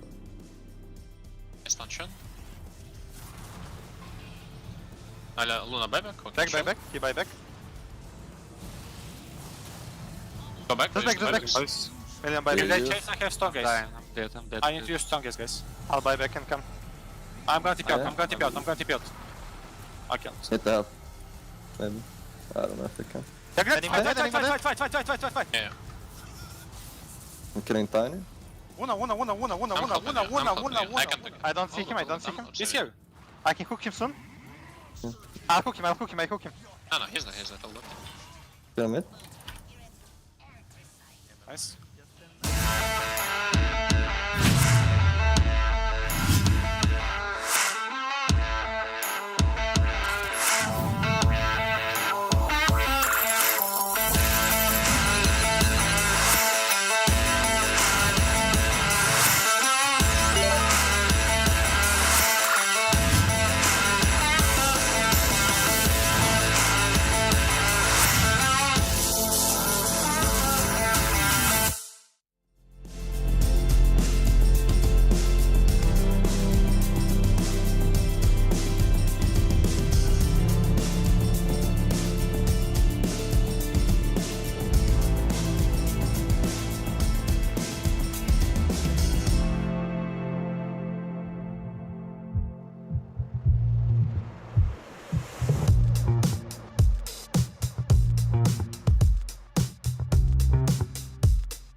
Welcome one and all here to Western European action. Division 2 Dota continues here today as we see the side of the Ancient Tribe taking on Ivy. We have gone the distance, we have gone to game number 3. And Kezu, if you're the side of Ancient Tribe, this must be a relief to get here, but it must motivate you quite a lot because you got stomped pretty hard game 1. Making a comeback always feels a little bit better, puts you on a nice mental edge versus just sailing to victory in a 2-0 sweep, doesn't it? I mean, they should feel like that, okay, if we have Lil Pleb farming and the rest of us can fight/hold the map, we're pretty good. So they're probably going to look to replicate that. And as T was saying before the short break we had, for Ivy, it's the complete opposite. Like, go play aggro, you have aggressive players that want to play aggressive heroes, the enemy team wants to play passive. How do you smash them? You run at them, you own them, you play aggressive heroes, you take away their space. So that's what I want to see them do differently in this next game. So one of the things that we did see across the course of the series here, T, is that PO has played 2 very off-kilter carry heroes. The Mirana in game number 1, only the 3rd this DPC, then the Luna, only one of the 8th coming into game number 2. Are we going to have another day of this? Because we saw this happen with Nande, right? 3 games back to back to back where he played weird heroes. Is PO trying to do his best impression of Nande by doing the same today? I mean, kinda. I just realized, like, when you say his heroes are loud, like, okay, I'm gonna list 4 heroes and you tell me if it should be a carry player or not. Leshrac, Mirana, Luna, Terrorblade. it's like half carry, half not carry. Like, when I think about this guy's hero pool, at least what he's done in DPC, it feels wrong, but of course it's worked for, you know, the majority of games to have a pretty positive score so far, but it's just weird to see. I like the fact that you do have these like off players that just kind of do stuff. I think realistically, going into this next game, there will be some Leshrac that might bleed through the game. Terrorblade probably won't get banned out. I think we might return to the previous heroes of Ivy, and they'll probably stop veering away. Because, yeah, what was the pick order? I think you just put it there. Yeah, so it's Ivy's first pick. So in that case, maybe this time around they first pick Leshrac rather than Enigma. That could be an option that unfolds in the draft. I mean, the Enigma, I'm still not sure what to 100% make of this hero in the hands of Ivy. Some of the games have crushed with it, they've lost with it now, of course. And with Rubik being in the pool, it was kind of funny to me, Kezu, that the Rubik Enigma interaction only really became an issue at the very end of the game. For the most part, Heaven was completely unconcerned about what this Enigma was doing. And even prior to that, we didn't necessarily see that many long duration channels of the black hole. I don't know. It kind of feels like the hero... Does it deserve that high of a billing in your opinion that they should still be prioritizing it? Because 2 games in a row, first phase ban and then a first phase pick. Do you feel the hero is actually that strong right now? It comes a little bit down to the teams itself. I do think Ivy, they just love the hero. It can work, but when you pair it up with Chen, it's I'm not gonna say that it's bad. I liked it in the last game too, but it's just a very high execution draft. Like, you can't, you know, mess around in the 15 to 20 minute mark. So I feel they can first pick Enigma again if they mesh it up perhaps with a bit more tempo. But perhaps for just the sake of changing things up, you know, I mean, their only other first pick is Leshrac if you look at their Dota buff, so yeah, it's gonna be one or the other. That's what I mean. It's Right. like you enter this draft and it's like, so bans are the same, right? Pango banned out, Bat banned out. Will Ivy ban Ricky? Will Ancient Tribe ban the Lena? And then it's like, maybe they go Leshrac. Yep. Well, we're going to be finding out here, gentlemen, because we do have a draft on our hands. Ancient Tribe sticking with the first phase ban. No melees, Pangolier going to be allowed today, so Ivy certainly know what they're doing in terms of these drafts. Now, here's the interesting question. Whether or not they ban... What do they ban here? Enigma, Rubik, or the Leshrac? So they take out the Rubik, so that seems to signal they're still sticking with the owned me Enigma here, T. I mean, maybe. Honestly, I feel you can ban Rubik here just out of respect, and then Ancient Tribe still ban Lena. I think for Ivy, yeah, please do the Leshrac. Cool. I'm honestly prefer this. And wow, we just get... Oh, these teams, they are something, aren't they? You play the Tinies, I'll play the Tiny. You play the Enigmas, I'll play the Enigma. You play the Lesh, I'll play the Lesh. It's a really sassy draft coming from these 2 teams. I love these ping pong drafts, honestly, Kezu. Whenever you see one team just be like, oh, that seemed pretty strong. Look, we're going to try it next game. Then we crush with it. Like, oh, sweet. This seemed pretty strong. I mean, oh, okay. Going back for the owned me Broodmother. His 4th professional game, obviously crushed with it in game 1. Is it a bit too soon for the Brood, or was it going to get banned out second phase? You have to take it now if you're going to take it at all. Yeah, that hero was gonna get taken out for sure. So that's it's a good spot to take it there. Also against Enigma, I mean, you don't really interact with the hero too much, but if you think about it, Enigma doesn't really do anything to Brood. If you ever are in the area of Enigma, you kind of just run the hero over, because there's no AoE defense, you speed up the game, you build some auras. So again, I think both first phases are good, but I really like the adjustment from Ivy too. First pick the Lash, give up the Enigma. There's also like... Then they ended out with this Brood on 8, which is going to build auras for the Lash to help him run in. So yeah, I'm all for it.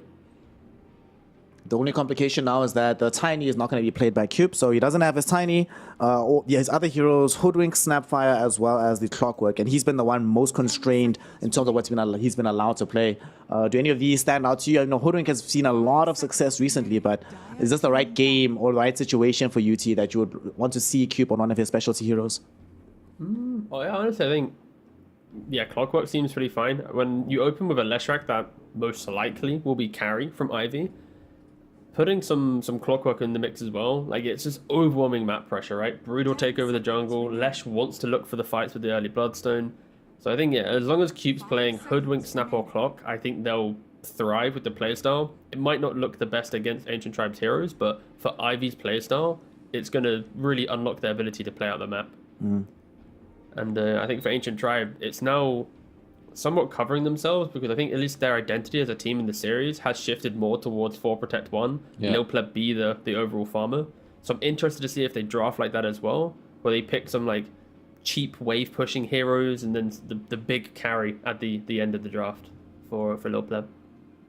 He does have the 24 pick, so that wouldn't be too far outside of the bound of possibility. For Kezu, let's see here. They have the pick out of phase. So what do you want to see them do? This Tiny, most likely going to be their 4 position for Heaven. I don't think... if I think of MTD, I don't necessarily think of a hero like Tiny, right? Even though it can make some decent movements. Feels like he plays a hero that prefers to scale a little bit more. Do they just go for his pick now for MTD? And then... Or who do they go for here, actually, coming out of the phase immediately? Do you want to see the other support for LeBron? The +5 pick. It's just going to be some LeBron, CM... Disruptor, like my classic answers to when I see a Brood and you want to get some follow-up damage. About a Primal Beast 5 for LeBron again. I'm okay with it because they've done it before. I do think Tiny Primal have a bit of overlap, but if any team is going to pick it here, it would be them. I think for Ancient Tribe at least, they've put Primal into 2 roles, they put Tiny into only 1, so and it keeps it a little bit open. And I'm just thinking, like, Ancient Tribe, if they want to do some Deucer again, like, you want to have the melee hero as your 5, but all right. They really are just trying to go, you know what, you run at us, we'll eventually win. Yeah. It's like, y'all used this before. It was kind of pog. We're going to steal it away from you now. Of course, this would be if he does end up playing this hero. Man, LeBron's played a ton of heroes. This would be his 12th unique hero that he's played so far. Kind of a ridiculous in terms of his diversity, but certainly knows what he's doing. Right now, Ivy don't have a natural egg hitter. Of course, Snapfire is banned out as well, so no easy access to just be able to immediately get rid of the Supernova. What's Ivy's response? To get the Mirana. Yep. All right, I suppose eventually you get this this attack speed. Is this Pio Mirana? That's the question, though. Is this the safe laner, Kezu? No, please. I mean, it did work Are you sure? out. I mean, come on. I'm laning into Enigma. I don't know why I would want to play the Mirana. I mean, for now, ask me again at the last pick, then I'll give you a better answer. For now, I think the idea for it should be to be the 4, where you lane with the Brood, and then you're just a casual egg hitter later, but we'll see. I prefer that as well. I think for Ivy, if they want, they can go for like some Ench or some Undying, just something to like really secure your lane and to enable. Because I'm pretty sure this is just a PO65 Lesh carry. And then you have Mirana playing behind the Brood top. Brood doesn't really need help, so Mirana can then play the map. And then you want to have the Mirana play with another position 5 that should be able to win their lane to also then kind of run around as a little, tag team and kill things. Let's see. Ivy, you're going to play their cards as close to their chest as possible with this next pick. Try not to reveal too much. They've played this Mirana in the safe lane, of course. It's the only place they've played it so far, but the hero itself has not been that picked by Ivy in general, given the lackluster nature of their hero width. I'm still very curious to see what the answer is going to be for this laning phase in the Phoenix Enigma. Or the Tiny Enigma, rather. Or it could be Phoenix Enigma, right? Because they play Tiny middle on the side of Ancient Tribe, so I don't know. They could do quite a lot with their draft. Can they just slot in a silencer here, or is it just a bit too one-dimensional? Like, if I look at Ancient Tribes heroes and ignore the whole concept of drafting, it's like, I want a Silencer here. Yeah, it's same. all cheap, big, it's like cheap skirmish, but with big spells. Silencer's king. But then it's like, if I look at Ivy's heroes, are they really utilizing it? Okay, so they do go for it. And like, it feels way too good, but now it's like, Moby's mid hero needs to now connect all the cores together, basically, because the supports aren't really connecting the heroes in the engagement. They're just kind of sitting back and setting things up. So now it's like this mid laner needs to be some insanely active, or just, I guess, yeah, just enabling core, basically. Kezu, what if it's mid Mirana? Alright, get off, dude. What are you smoking, host? Nah, I'm kidding. Honestly, they can do whatever they want at this point. They won with Mirana carrying game 1, so, you know, it might be a support Broodmother, offlane Lash. What do you know? In terms of the You're Silencer... just smoking some of that Ivy. Yeah. I like the Silencer, but if they knew they were going for that hero, I would have preferred the Pulse 4 to be a different hero. Because you picked an egg hitter, but then you also pick another hero who... I would have just liked a more setup, because I agree with T, their last pick is going to have to do quite a lot. And the second phase it's a little abusable, I think, this Mirana Silencer like dual pick. So I'm kind of wondering what Ancient Tribe want to go for here. I feel like you're just pretty chill. That's kind of what I thought. Yeah. It's a pretty good TB game. It's a very real good TB game. Like, normally TB, they struggle when supports have kill threat on them, because then it's like support plus 1 core enters jungle, stops TB farm. But when it's not like that, and it's more just map pressure coming in, TB can fight against map pressure with his own illusions. So I think Ancient Tribe, as long as they have one more hero that can help take the early fight, like Elesh carry still needs to farm lane to jungle to get one big guy to maybe 2 to then enter the game properly, right? Like, he can join skirmishes, but he doesn't really want to live in the enemy jungle, unlike other cores. So yeah, it's a pretty good TB game. Yep. Also one of these heroes that will naturally buy BKB/Manta, so already has some options against this global silence. And they don't have actually any out-and-out catch. I mean, sure, they have Arrow and Split Earth, but a good enough TB, honestly, Kezu should never actually be caught by either of those spells unless he's genuinely out of position. So this feels like a very easy game for Little Pleb to play. What options do Ivy have here in the 23 pick in order to try and deal with this Terrorblade, potentially in the laning phase as well? So I think in terms of laning stage, that boat has sailed. This TV is going to have a good lane. I'm just debating, so where do you want to counter the TV from now? Because Leshrac, I think no matter whether he's mid or safe lane, he doesn't enjoy this matchup too much. Perhaps you have some of the mid lane matchups or mid lane timings that are better because you can run at him earlier on, you have higher levels as opposed to you being a carry. But I'm not sure if Moba's played this hero mid. I don't know if either of you know that. What, the Leshrac? Yeah. It's mainly been carry for them, right? Yeah, so in regards to Leshrac games, he's got like 20 on competitive, but like it's not something he really rushes towards. He's often the tiny puck Ember player. Yeah. Zeus He as played well, this hero once 4 months ago, Yeah. so it's unlikely he's going to drag it out right now. Although we did see the other day players playing heroes that they've like either not played in 8 months or just never ever before, so it's not outside the bounds of possibility. He already played the Ember Spirit game too, and one of the things that Kezu was mentioning here, T, is that you want a hero that can actually close up. Never mind. Never mind, he just gets banned out. All right, so now let's look at like, and I think heroes like Puck and stuff also might do well because you just want a hero that can force out a reaction to then allow for Silencer to use global like aggressively. Like, you don't want to have to wait for Ancient Tribe to start the fight and you're like, oh. So you want a hero that goes, this is where we're taking the fight, this is why we're using global, and this is how we're killing you. So that's why I think Ember was a really good ban. I think Puck's relatively up there. Other than that, the other Spirit heroes don't feel too good. I mean, Storm's aight, but then you're really relying on some like insane mid-game timing and hoping TB doesn't get to like Skadi +1. It's kind of a difficult pick here. I mean, TB just annoys you, especially if you're really leaning on Lesh being the carry here. But this is where Ivy could just put Lesh mid. You know, maybe it's his 21st game on Lesh, and there's a better carry pick down the line. Oh, no, we're just going to go for mid-tusk. All right.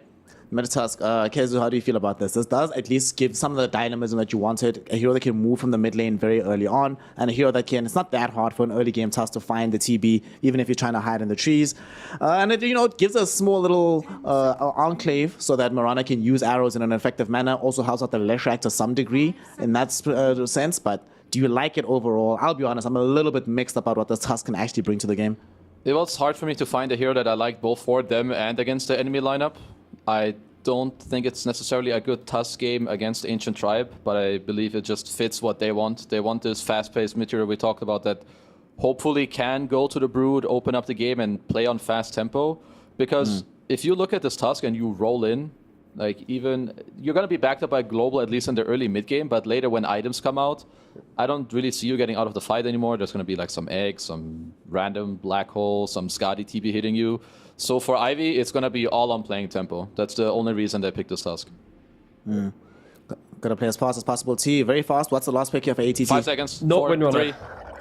No. Hey! There we Well, go. you called this earlier. I'll allow this. I'll allow this. Clean. You called for this earlier. You wanted the Primal Beast. It's not going to be the LeBron Beast, though. LeBron will be playing this Phoenix. There's going to be a Primal Beast in the mid lane. We've seen this matchup before, especially in NA, between the Tusk and the Primal Beast, and generally it was just incredibly boring. Nothing really happened in that lane. Everyone just farmed. What do you think it provides the lineup overall? How does MTD utilize this Primal Beast to help Ancient Tribe take game number 3? I mean, he has to be the sacrificial lamb in this game because, like, Ancient Tribe's damage, it's no one does it cleanly by themselves. They always need someone else to actually get their damage out in a fight. And Primal Beast is the perfect hero to TP to a lane, charge on in, and be like, this is where we're taking a fight. And then you throw out spells behind him. So I think pretty much it's how they won game 2 for Protect 1. MTD he might die a couple times, maybe 4 or 5 times, you know, whatever. But it'll be annoying enough. A lot of resources will be needed to kill them off, so then TB farms behind. But still, a lot of emphasis on if they don't set up the heroes correctly, I can see Ivy breaking this map down, but they still have this issue. If they mis-execute, TB will be the carry that ends all games, you know? So, again, a lot of pressure for Ivy to not blunder like they did in game 2. So for you, Kezu, you wanted a bit more tempo coming out of this last pick. Ivy got some of that going for themselves. Is it enough tempo, though, to deny Lil Pleb getting to the uber late game? Not even uber late game, but just this massive raid boss that he did in game number 2. They have the tools, but I don't think it's easy for them. I would prefer to be the Ancient Tribe draft this time around. I feel like the TB has got this kind of on lock, unless they bleed too much. So for Ivy, it's really important they execute from like the 7 to 15 minute mark is incredibly important for them. They need to hit those moves. Alrighty, so my panel here is a little bit split, but of course my panel's also been very, very wrong today. So let us see what this game is actually going to bring to the table. What can you do? You know, Water boys. Let's find out if game number 3 will bring us closer together as a family in favor of Ancient Tribe, or if we'll all be smoking on that Ivy Green tonight. We find out together with OD Pixel and Fog. Gentlemen, take it away. Thank you very much, Snare. Yes, the deciding game 3 now between Ivy and Ancient Tribe. Fogged. It's been a hard series to sort of call from the drafts alone which team's going to take it. But I'm going to ask you to do so again here in this game 3. I mean, what do you make of this one? From what we've seen, you know, sort of the trajectory of the series as well. You know, game 2, it did look like Ancient Tribe just overall played much better than they did in game 1. Are we going to be able to see Ivy step up to sort of the level that Ancient Tribe set in game 2 in this game 3? Or do you think Ancient Tribe's going to take it here? I think Greed has looked better to me. You know, like the Mirana carry, that one was a little bit different because they just had this like really pressuring kind of gameplay with the Broodmother. But I think for me, I'm also with what Kezu's saying. I think this TB should reign supreme. I think it's a lot of pressure on Ivy to set tempo and get ahead and stay ahead with this type of draft. I mean, I've seen them do this Lesh carry a couple times before, but I have concerns not about the Lesh carry. It's more just about the mid-Tusk and what he's going to be able to provide. Because, yeah, I think Kezu touched it. What I'm concerned about as the later stages go is, yeah, Global's going to be great versus the Enigma in the early game and stuff like that. But at some point in these games, like, it's not going to protect your Tusk. This Tusk, if he makes a misroll, he's going to be surrounded by a TB hitting him, an Egg being down, a Tiny hitting him, Midnight Pulse, etc. So it looks like a difficult game for Mobe, but hey, who knows? I did not expect the last games to go the way they did at all, so tough to really predict how it's really going to go down. The battle begins. Well, let's see. And yes, it's see sort of what Cube's able to do. You know, first game of the series where he's not on his Tiny. Yep. There's something a bit different from him this time round. Should still be pretty solid, of course, when it comes to heroes that are, you know, his Grandmaster tier on. Mirana is indeed another one. Let's see how much they can do. I think it's going to be a little hard to pressure the TB, but perhaps they can find LeBron out of position a few times. And the other thing is, too, like looking at later stage and stuff like that, their egg hitting is pretty pathetic. You know, the Mirana is their egg hitter in this game, and it's a support Mirana, so it's like, definitely the game can get a little bit weird. Well, let's see. I think, yeah, just like Panel was saying, though, lanes, maybe they should be able to do pretty decent on the side of Ivy. Top lane, they won't be able to pressure TB, but across the board, the other two, they should be good. It's just how much pressure they're going to be able to apply with this Brood pressuring top lane, and how much are they going to be able to have successful rotations with the Tusk. If they're not having successful rotations, if they're not taking towers early, then you could just probably feel how good this TB's game is going to be able to be. Yeah. I mean, what is it about these games, do you think, that, you know, that Ivy get drawn towards putting Only on his Brood? You know, what do you think they sort of feel is the right time to play this hero? I mean, that's a good question, because they did it.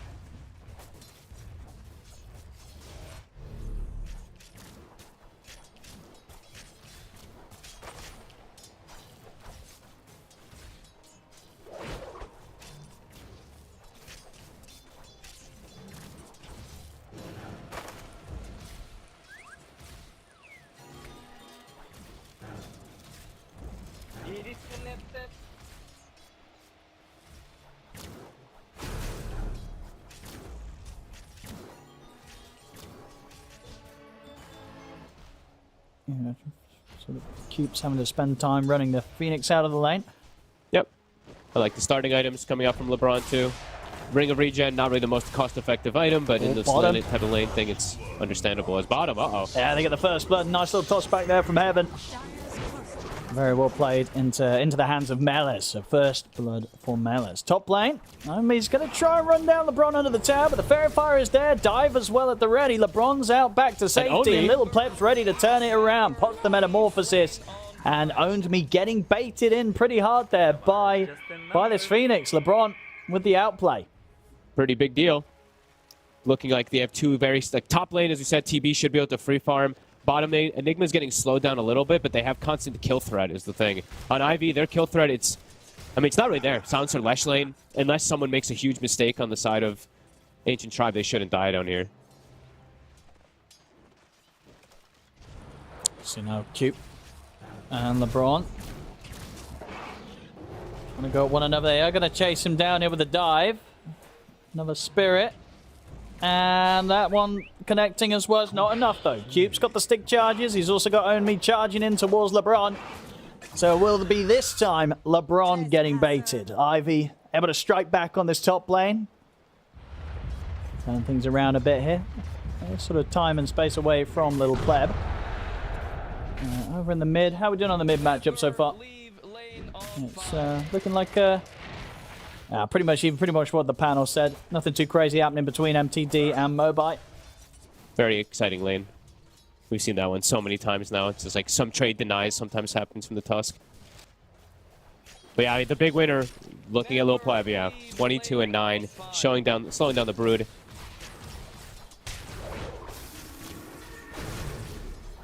We're going to see if they can chase Little Pleb out of the lane here. Spirits are at the ready here from LeBron, so not likely to be able to really scare him too much. And definitely a bit of a concern. We saw how well Little Pleb was able to do when he had a free start last game on his Medusa, and Terrorblade definitely a hero of a similar caliber that's going to have the same strengths if it gets this much freedom.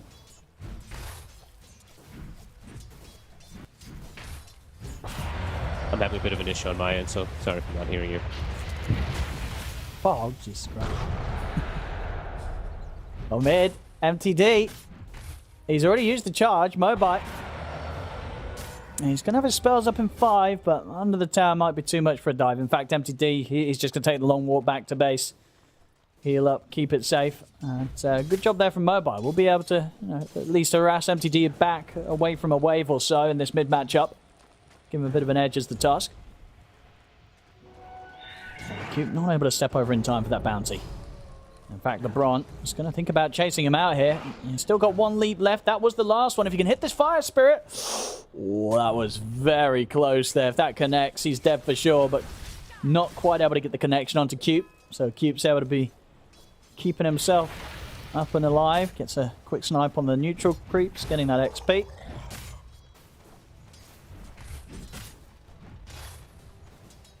Bottom lane continues to be a bit of a slow start for Melez. Did get the first blood, but not having an easy time whatsoever getting farm against PO65. And what, 31 and 10 here on the safe lane, Leshrac CS against the 14 and 8 of the Enigma. So PO65 off to a very hot start as the Leshrac. Got the money for the arcane boots now, so they'll have all the spells in the world to just constantly push out this wave, spam through the summons of the Enigma. Very important that the Lesh is able to have this type of start. Because they have a lot of kill threat, as we were mentioning before, with the Tiny. So, speaking of Tiny, JM. Oh, well, and they go with a charge. See if Mobile can do anything in return. There's a DD rune at the ready. He's not going to be able to grab it. MTD's already there. In the river, picks it up. Huge rune to get. Denying it away from the Tusk mostly, but just having this one now so you can make rotations. Like bottom, now the Lesh, even PO could be in some trouble. So, quick TP from MTD and he can get him.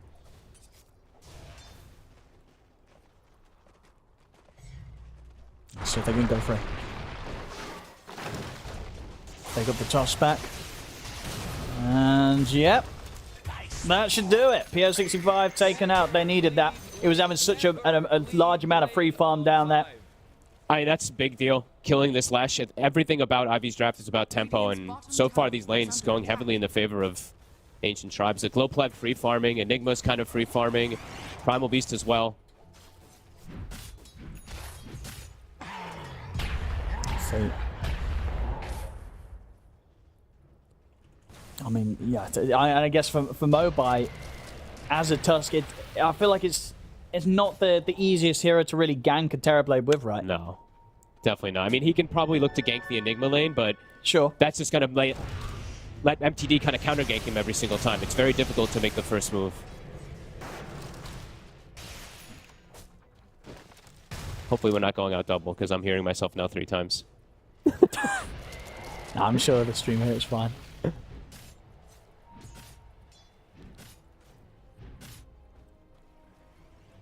It looks like they're getting stacks ready. LeBron, in the meanwhile, while everything's kind of staying a bit calm, they're not getting pressured on their TV, they're not getting pressured on mid. He's just getting stacks ready. No, it's a very, very sort of calm start, which it definitely feels with how we saw how Game 2 played out. It's only going to favor sort of the scaling of Ancient Tribe. See here with the rotation from MTD. Down towards the bottom. They were able to knock PO65 out of the lane once. They want to try and do it again. They have got the black hole. It's a big rune. It makes it a lot easier to get on top. I mean, they don't have great ways to stop this at all. Like, JM is just going to get annihilated. Completely destroyed there by MTD with a trample. And now they can look to go into the tower to see if they can find PO65. TP comes in, though. And good step back into trees means that PO65 is in a spot that Ancient Tribe aren't quite comfortable on moving in towards. A great read there from MTD. Not falling into the bait of the movement from Mobe. Mobe unable to find a connection, and back to stacks MTD. I mean, so many stacks. I'm just watching LeBron get these crazy amount of stacks ready for Lil Pleb. Got it. It's going to get scouted. Cupid's going to at least give some notice of it, but holy moly, those are some crazy stacks. Like, MTD might just farm it himself. I mean, the temptation's got to be there as a Primal Beast. Yeah, he's like, just take them. Yeah, well, you know, he's like, look, I have to. They know that they're here. You know, it's too efficient, too. Like, the speed that he clears it compared to how slow a TB would clear a stack like that, it's too good for MTD. And that's going to enable his timings really nicely. I think his Ogre Axe didn't deliver, but he's got Ogre Axe already towards that BKB. And now TB, level 8 already, goes and finishes up some more camps. LeBron's going to get tons of money from this. So game state feeling really good for the side of Ancient Tribe. I mean, it is. It really is. Ivy's got to step in and make some moves. They're going to be able to catch in the mid, heaven. But at the same time, top lane, their off lane's in trouble. Owns me. Gets splatted here by the pounding of the Primal Beast. It worked the first time. You know, they got the second phase Broodmother. This game, it's not working at all. He's applying no pressure. Didn't touch the TB at all. And I'm looking at his net worth already. It's going to be a really slow start. Like Now they're probably just going to have this dynamic of how they set up lanes, right? They're just going to have supports probably chill near mid, have the TB send some illusions to farm up mid, and you can just keep this Primal Beast following the Broodmother for most occasions. And then where's the pressure going to come? Ivy, they're probably going to have to move the Tusk to a rotation to perhaps set up with the Brood or something like that to open up the map, but that just feels awkward. Mobe does have a DD, so maybe this will enable him to be able to look for an opportunity to open things up, but he's got to find something. And we'll see with the grab. Ooh, leap up in time. Cute Ball managed to get away. MTD won't attempt to dive that. But they did take Melees out. Nicely done. Get that main ward bottom. Oh, you can not really scare this Primal Beast at all. MTD more than kitted out to bear through the tickle of the spiders. Yeah, I mean, this is his home now. He's like, okay, Brood can't do Brood things. We'll see mid. Oh. Well, okay. Dangerous spot to farm in. Little Pleb will get a bit of a rude awakening to that one. Tries to farm the mid lane. Immediately gets taken out. We'll see him return. Ancient Tribe try for Mobai, but they haven't got initial damage to take him down. And in fact, Mobai, he could look to turn. He's going to be able to get the control up onto MTD. Huge. They end up losing both the mid and the carry there. It doesn't get much worse than that. It was all three. He was bottom, killed the Enigma, walks mid, kills the TV, and then kills... He literally killed all three cores. I mean, there's not much more you can ask for. And because of this kill on mid, now top is opened up for Own Me. So, I mean, that's a huge Mobe just swing. did everything. Yeah. Massive swing there. After what was a pretty calm start that Ancient Tribe would have definitely benefited from, but all three cores getting caught out big time. And he's just committing for Deso now. I thought perhaps maybe he just considers just going Blink, so he can keep movement around the map, keeping this pressure going, but he's just going in on damage. That's a bit interesting. I mean, Deso is super valuable if he does commit for it. He bought the Ogre Axe, so he can still, of course, go for BKB, but because he bought the Blightstone with it, so I'm just thinking he is going to feel tempted to just go straight for Deso this game. Radiant's bottom tower is under attack. I mean, if Mobe is able to make these type of rotations, then map will be opened up to at least try to get this Flash back online. And Brood be able to do Brood things. Like we said, Own Me getting top tower because of these type of movements from Mobe.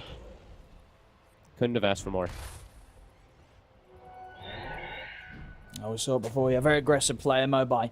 And, I mean, even in that last game where they were losing, it still felt like he did a decent amount as the Ember. He did. He definitely had the best game out of the team in a losing game. It felt like he was the only one who was really able to do much of anything. Yeah. And he was pushing the limits of his hero even from the early game. So, yeah, if he's able to get these type of runes, this type of rune control is going to be really important. The DD bottom to get the kill, and now this Arcane. He's looking to continue his aggression. Ancient Tribe are together with the Tiny and Primal. They're expecting this type of move. Might still get caught out, though. Mobe, he is very strong right now.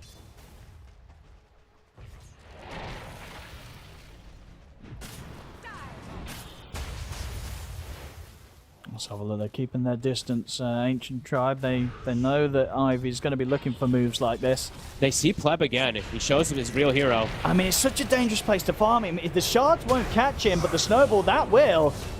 And that's him gone. As TPs are coming in, but the global silence has been used here to make sure the Ancient Tribe can't restart anything in return. Shards won't quite pull in LeBron, as LeBron and Heaven will manage to get back underneath the tier 2, but I mean, it's just not the place to be right now as this Terrorblade. Little Pleb a couple of times now, he's died farming the mid lane. I guess he's feeling impatient because he has no creeps to farm. His jungle's farmed, his Ancient's already farmed up, and he just feels like desperate to go for more farm in mid, but showing his real hero versus this Tusk at this moment, that is very reckless. And now it's another power rune, Mobe, 3 in a row. And now it's a DD rune. They want to go again. Yeah. I mean, their lineup is all about playing fast, playing around this Tusk, and so far, yeah, Mobe, he's delivering. I see. I mean, they're respecting the fact that obviously Black Hole's up and they don't have global, so looks like they won't want to roll in onto these heroes right now. They will respect the threat of that ultimate. Okay. This time around, they do. Yeah. Now, here we go. Ancient Tribe, they want to try and do something aggressive with the Black Hole. They've got the combo, the Black Hole Supernova. Global Silence is on cooldown. This is the time to make that move. Ideally find PO65, but already it seems like Ivy as a team, they're aware that this is going to be happening. PO65 is backing out the jungle, and it's not going to be easy for Ancient Tribe to find this. We'll see if they're able to dive the tier 2. Up top, MTD He's in trouble. That's going to put a stop to his TP, and indeed with the DD rune on Mobai, he's going to have the punches to really threaten this Primal Beast, and with the backup of Owned Me, the damage, it's done. Another kill for Mobai on a mega kill streak, but oh, Black will miss. it did. Oh, he walked in. He walked in. Okay. He's healing up with the Bloodstone, but he will die. Pleb? Arrow They got him. connects onto the Terrorblade. So Little Pleb ends up dying in return. Some crazy stuff happening here. But all in all, I think Ivy will be happy with this. Yes, they lost PO65, but Little Pleb still ends up dying in that play fog. Honestly, him walking into the black hole gets him to get the kill onto the TB. So all in all, very worth it. It was big brain stuff there for PO65. It's like standing on the edge of it. It's like, shall I step into this? You know what? Let's go for it. And indeed, it does result in his death. But it means that Little Pleb's dying yet again as the Terrorblade. A lot of deaths now in this Terrorblade. They had a pretty smooth start. He had the freest lane ever, and now 3 deaths. I mean, 2 of them may be avoidable. But yeah, big kills as Ivy starting to snowball out of control here. Mobe, his Deso's done. I mean, yeah, he's crushing it. He's on fire, and he's got to keep rolling with this. And he's doing exactly that. They're eyeing up this top lane. Sing, who shows himself to farm this wave. Scan. Heaven's playing it safe, though. Yeah, they know what's up. Nobody's going to step out to this wave, so they won't find any action here. Still, Power Rune up again. We've got a Haste Rune. It'll be another lovely one for Mobai to get his hands on. Pleb does have his Manta finished now, so a bit more protection at the least. Okay. Unless they, I mean, if they get on top of him with the Lesh, though, you're still going to see him just get shredded. So still, Ancient Tribe, I'd say they're still in a pretty okay spot, but Ivy have really opened up this game. Like Mobe, it's another Power Rune. He's getting every single one of them because of this momentum he's been able to get. Haste Rune, level 12, Deso finished. Time to keep going. They've got Global at the ready, too, so I think you can look to continue to hit, open up the map so that Onmi can take over as this Brood and maybe even take out top tower. Yeah, Onmi's, his game's really recovered after what was not a very solid lane for him. Here's the dive. They're ready to go in after the tier 2s. They're straight in. They burst through heaven. MTD has to just slide away from this fight. Does not want to stay anywhere close here to Ivy. They popped Glyph during the dive, too, so now they don't have Glyph for when the tower actually gets seized, potentially, here. Ancient Tribe on the backflip. See how hard Ivy want to go with the push. Looks like they're being cautious again. They don't have any information right now where Melez is. They have the Global at the ready, but yeah, not wanting to push the issue too much forward. But now they see the Enigma for a second, scouting with an arrow. Ancient Tribe, about 150 gold from the blink on Tiny, but they're looking to make a move before that. Now they really want to try and do something with this black hole, but why not say that? Sorry, no, it's still on cooldown, right? So this is actually just a move without it. So they're not even smoking up with a black hole. This is just Ivy. They might read this. They might be right behind them on the gank. I mean, the 3 of them, they're going for the kill on PO65. Global comes out. And do these 3 even have the damage to kill the Lesh? He's still alive. Finally falls, but they're going to have casualties in return for this Little Pleb. Dead again for this sort of move. Same to be said for Heaven. He'll get chased out. They'll get both these kills. Double. Oh, so Cube killing off the one they're dominating streak. JM is going to get dove upon by LeBron. So Ancient Tribe still find a second in return. But just very aggressive moves that Ancient Tribe are making with Little Pleb involved. And it's heavily hurting his farm. Yeah, I mean, they pop the Global. They have to kind of commit and stand on him. And then he's in the midst of the Lesh damage and just gets punched up. Mobe, I mean, he's everywhere. Ivy's reading the map perfectly. They will have an opportunity now where Global is down and Black Hole is being just used on bottom, I guess. All right. He's like, all right, screw it. You know what? Get some type of kill going our way with Black Hole. Just trying to slow down Ivy from being able to make moves as a team as much as they can. Ivy, though, again, it's not exactly like the first game, but it's quite reminiscent with the way that they're playing. Like, the aggression, they're forcing Ancient Tribe on the defensive constantly, and yeah, Pleb, it's reminiscent to the Nature's Prophet. He's got 4 deaths after having a free lane. That is very significant. And now Mobe has a Blink Dagger, so I mean, he can even accelerate even more to look for these constant pickoffs and kills. Great ward coverage in this top area, too. PO65. Okay here. Owned Me starting to chase them away. Heaven. Straight TP up. They forced MTD's BKB up top. They went on him with Mobe. So no BKB for the Primal for the next engagement. Is this another power rune? Okay, it's not a deity or a haste or an arcane, but another power rune for Mobe. I think he's gotten, what, it feels like the last like 7 or 8 at least from him just being able to walk around wherever he wants on the map. And now Roche. I mean, there's no black hole. No, exactly. Would have been used earlier to take down Cube solo. That means that outside of that, Ivy's not really too scared of what Ancient Tribe will have to their availability to bring over towards this Roche fight. This should be a free Roshan. And this is pretty, I mean, this is huge, really. The levels in particular. All 3 cores, 14, 14, and 13. Like, Mobe is going to hit this level like 18, timing and stuff like that really early. I'm looking at Phoenix. You know, these heroes are going to become incredibly fragile. Sure, he's like a strength hero, so high HP, but it's like 4 armor. Still in a very easy potential to just get one-shot. I mean, there you go. Very close to it already. Oh, boy. I mean, I'm looking, I'm like, yeah, there's like lack of egg hitters and stuff, but is he even going to get egg off? I think Mobe just does that all game. So you haven't trying to slow down the push, clearing out a wave, but they still got a few creeps with them here. Mobe starting to approach the tier 2. Arrow.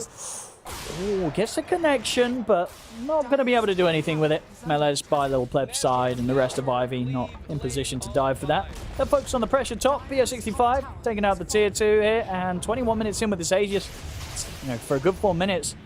We'll see how much more Ivy's going to be able to push for. I mean, they're dominating map. Lil Pleb is so poor. He's this 1600 behind his counterpart after having a free lane, and Heaven looks like he's going to be found. Yeah, Mobile's got him. There's going to be another stack on the Deso, building up that damage at a very good pace. I think this is one of the best Tusk performances I've seen, period. Like, this is, I don't think you could ask for more from your Tusk. He's literally been everywhere. He killed 3 cores at like the 12-minute mark. He's getting every single power rune. He's making every rotation work. He's going to get another power rune. Like, DD spawn top. He's going straight for it. Loving it for Mobe right now.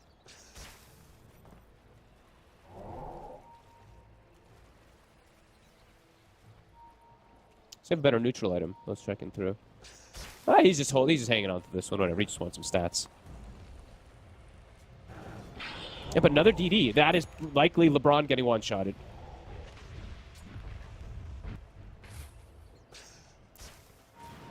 Ancient Tribe heavily on the back foot now.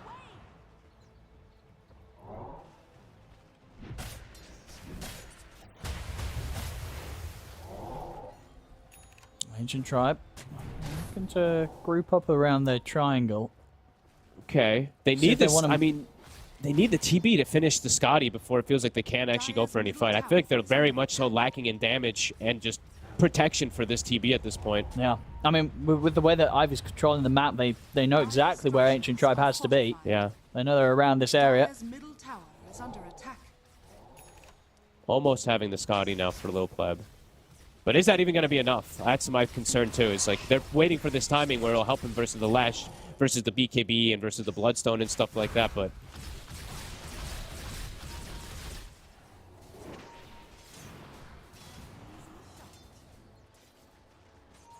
in Cube, he's doing his own build. Seen him do this before on his Mirana. He's got his Euls finished up, his Arcanes, and he's queuing up Ags. So looking to continue scaling even on this Mirana. Having ways to clear out the illusions versus TB. That Aghanims is pretty good versus that.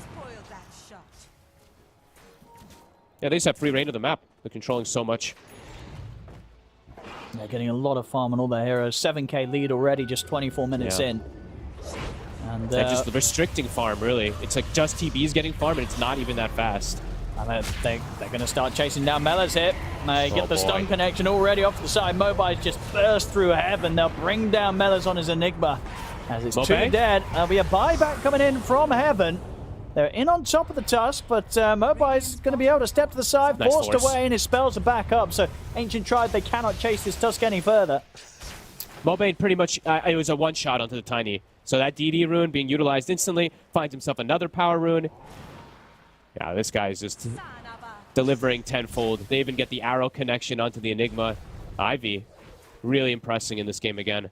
Yeah, no, I mean, we saw, game 1 very much felt like, Ancient Tribe just making, a few mistakes here and there, and Ivy, they crushed it, they dominated that. game 2, Ancient Tribe stepped it up, and it looked like it was going to be a tough overall series for Ivy. But yeah, this game 3, Ivy very much showing once again just how much this team's improved over the sort of the divisions that we've seen them, and just really pulling things together very, very nicely, and in a way that seems to be a little too much for Ancient Tribe so far.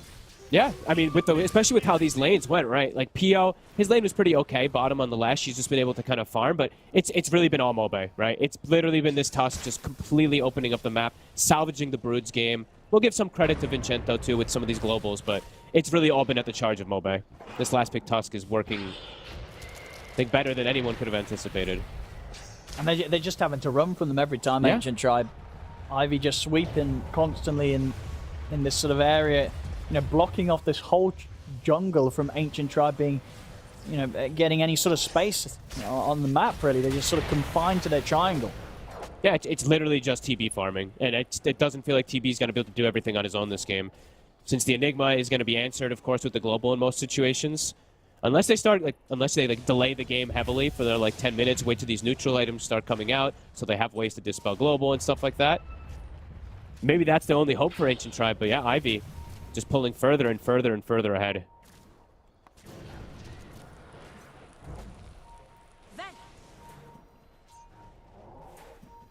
BKB about to be finished for Mobe. They're trying to get aggressive onto him, though. They might be able to find something big here. Eidolons. So Sentry War down. Radiant's bottom tower is under attack. He's alright.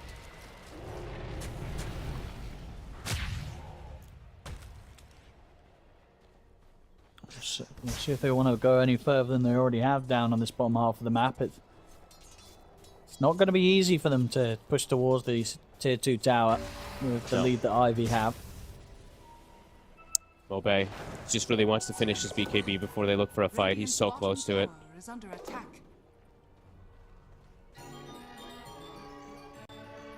What's the neutrals items looking like? Okay, Headband and Mindbreaker out for the side. Mindbreaker for the side of Ivy. Radiant's bottom tower is under attack. Radiant's bottom tower has fallen. Alright, smoked up. See what they can find. Mobe already has his BKB, so not really much of a target that they can go for unless they chain stun. Look at the opening. But the global's out. They'll be able to put a stop to the combo. Still, the damage coming in from this Terror Blade. So Mobile is only going to be able to protect himself momentarily with the Snowball. He's able to get the blink out, though. Straight away, deep into the trees. They'll try and chase him out. MTD committing with the BKB in an attempt to close the gap, but he's blocked off by the shards. Mobile, he's getting out of here for good. His blink's going to be back up in a few seconds, and the TPs are available. There's no catching this Tusk. Do we give Mobile the credit there or Vincento? We'll give it to the Silencer, I think. It was a nice little play, but yeah, the global bails him out of a tough scenario. But that's so much committed. That was meta. That was egg. That was a full smoke rotation. I believe a BKB from MTD as well, too. So now Ivy, they can hit back. They have a full Hex on Leshrac. And they've got the combo. They're setting up, and that'll do it. MTD down and out for 50 seconds. They have to put the fortification here, Ancient Tribe. Oh, yeah. I mean, you don't expect to see that. The Lesh, who's like 1 and 3, just comes out. Bots, BKB, Bloodstone, and a Hex. Mobile, he'll pick up another. Oh my god. Godlike and well-deserved. 9-0-4. There's just nothing that they've been able to do to slow down this Tusk. Completely rolling away with the game. What's his damage numbers looking like, too? Because I really feel like he's just gone from he's just one-shotting everyone all over the place. It's pretty remarkable. We'll see it afterwards, but push. They just have to watch. No Enigma, no Primal. Instant Yules. Sort of a toss. But, yeah, Mobile's in to help him. The BKB's out from Little Player, but attempting to stand his ground, but of course Meta's still on cooldown. So not able to kick out any damage from range here. He's just sort of left to hold him back behind the tier 3. He can't step forward to push them off the barracks. As Ivy, they'll be able to take the full set mid and maybe go for more. I mean, still a fair bit of time without the supports alive here on Ancient Tribe. And They we'll got back up the Roshan's up, so they'll go for the safer play. Yeah, I mean, Tiny's still dead for 30. Meta's still on cooldown. There's no BKB for TB for 50 seconds. That's a free Rosh. Ivy. Just, I mean, Ivy by the hands of Mobe just ripping this game open. Rosh gonna go down. And now, I mean, looking at more items that they're queuing up as well, too. It's like Silencer's getting relatively close to Refresher. Onmi has an Aghanim's, more map restriction. Yeah. I mean, they're hitting on all cylinders. Mobile's getting close to his Ags as well. I mean, Cube is about to have a Hex. He actually switched. So he's not going for his own Aghanims. He's just having more control. This is crazy. Yeah, that's These so timings far are ahead. insane.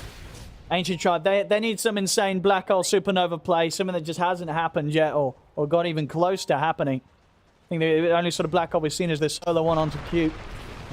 Get the jump. Talking about Cube onto him in the mid lane. It's global. Able to break out a bit of the combo with the Yules, and indeed with the coverage right. of the global, a couple of leaps. He's away.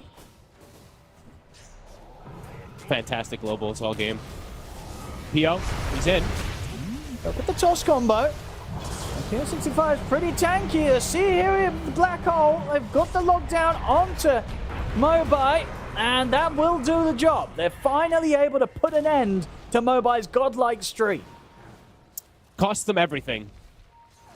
But something that they need to do. But now do they have enough to deal with PO? He's ready to go back in 5 seconds for with Bloodstone. No, he certainly seems like he's hovering around the edge of the fight. They're being a bit careful. Radiant's middle tower. Also, they don't want to risk it without the Tusk. They'll let the tower go. I thought they might just full commit anyway because so much was used. But giving some respect there to Little Pleb on this TB. Small gain, though, for the side of Ancient Tribe. And it was tons committed. So now 150 seconds. Feels like for Ivy, time to just redominate, retake over the map. PO. He's spotted, but he's got a Hex. Not the avalanche from heaven to try and put a stop to PO65's attempt on Little Pleb's life. The spinner snare. Oh, not going to connect. Maybe Melis it will. Ah! But they have nothing to go for him, so...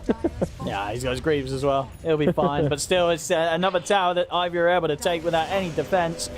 Full Hex now, completed on Cube. This tier 2 is going to be going down as well. And they've still got 3 minutes left with this Aegis. So they very much could look to go again. About 10 seconds until Global Silence is up. And, of course, many more seconds until Ancient Tribe will have that Black Hole 100 still without that for the defense. So may have got a kill on Mobai out on the map. But now won't have it for the hold. They get the toss back on PO65. Global Silence is going to be popped. PO65 pots the BKB, turns his attention over towards Heaven.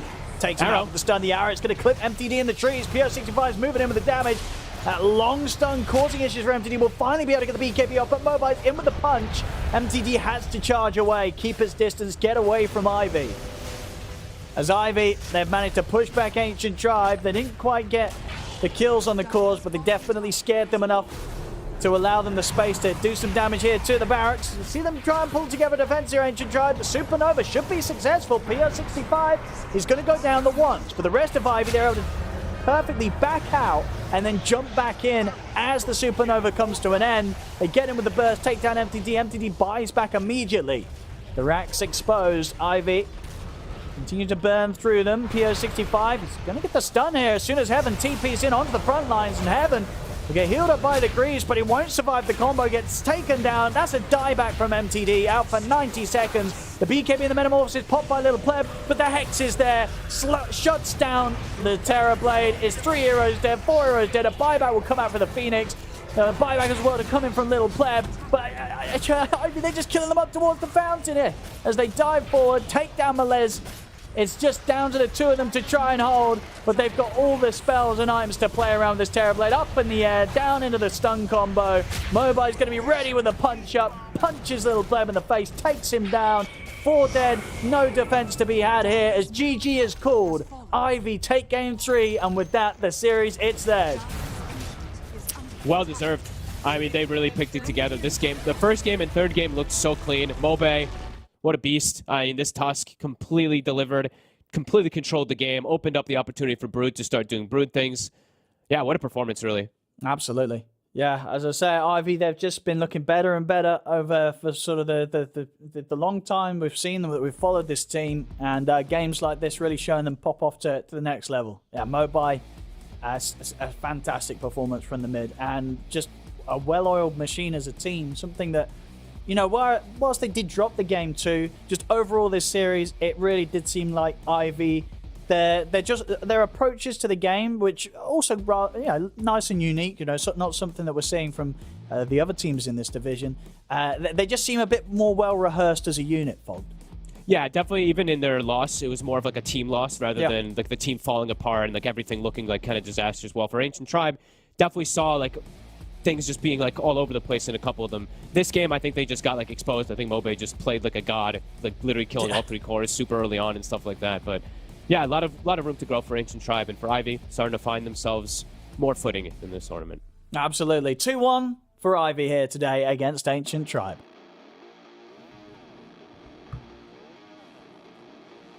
2-1 for Ivy in the series. They are now 3-1 in the league, and that step closer to still being in contention for Division 1.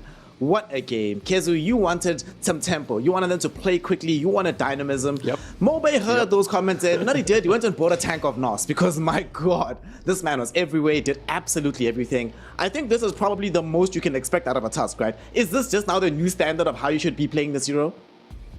I mean, pop off and own every game, sure. I mean, he had an insane performance. So what happened is the game was kind of slow. I was a little worried for them, I'm not gonna lie.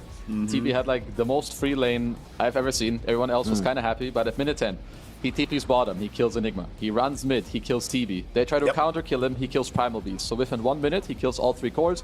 2 minutes later, he kills another core. 2 minutes later, he kills TB again. So he had an insane performance where he killed like 6 cores over 5 minutes. I do think Lil Pleb may have kind of shit the bed a little bit on the TV in this game. I do think it should not have been this easy, but overall, I think Ivy, they need the praise, they need the credit, because they played very well. It wasn't just the Tusk, of course. I mean, Tusk, he did an amazing performance. All the aspects that we just heard mentioned by Kezu. 3rd fastest Deso all time on this hero. But we also have to give credit to the supporting duo as well. Between the Morana and the Silencer, perfect globals pretty much every single time. But I was surprised at how many arrows ended up landing, not necessarily to just set up offensive situations, but defensively as well. How on earth was Cube able to always predict exactly where Ancient Tribe was going to be?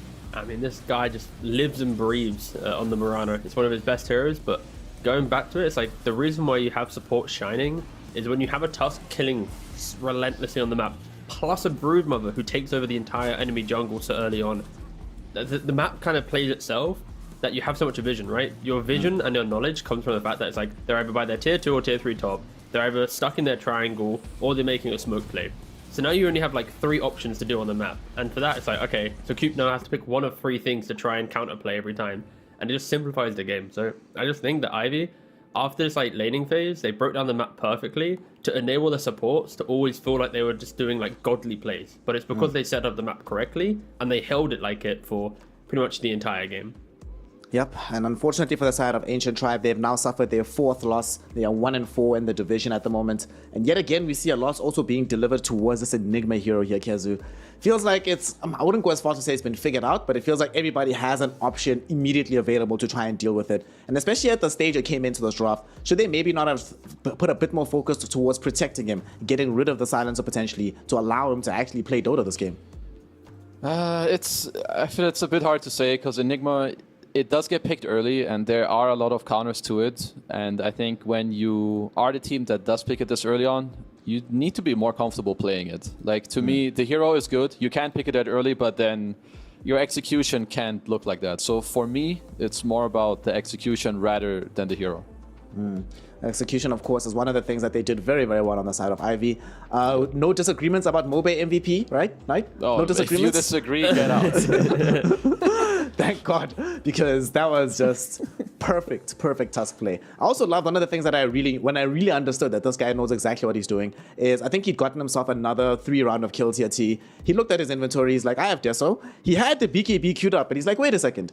Let me just buy a Blink Dagger. If I buy a Blink right now, we can just keep griefing the map and I'll probably have BKB in a few minutes anyway. And he was 100% correct. Managed to make it happen. 13, 1 and 6. And if I'm completely honest, the one death he had probably shouldn't have happened. It didn't feel like it was completely on him. So I'm willing to almost go as far to say basically didn't die in this game.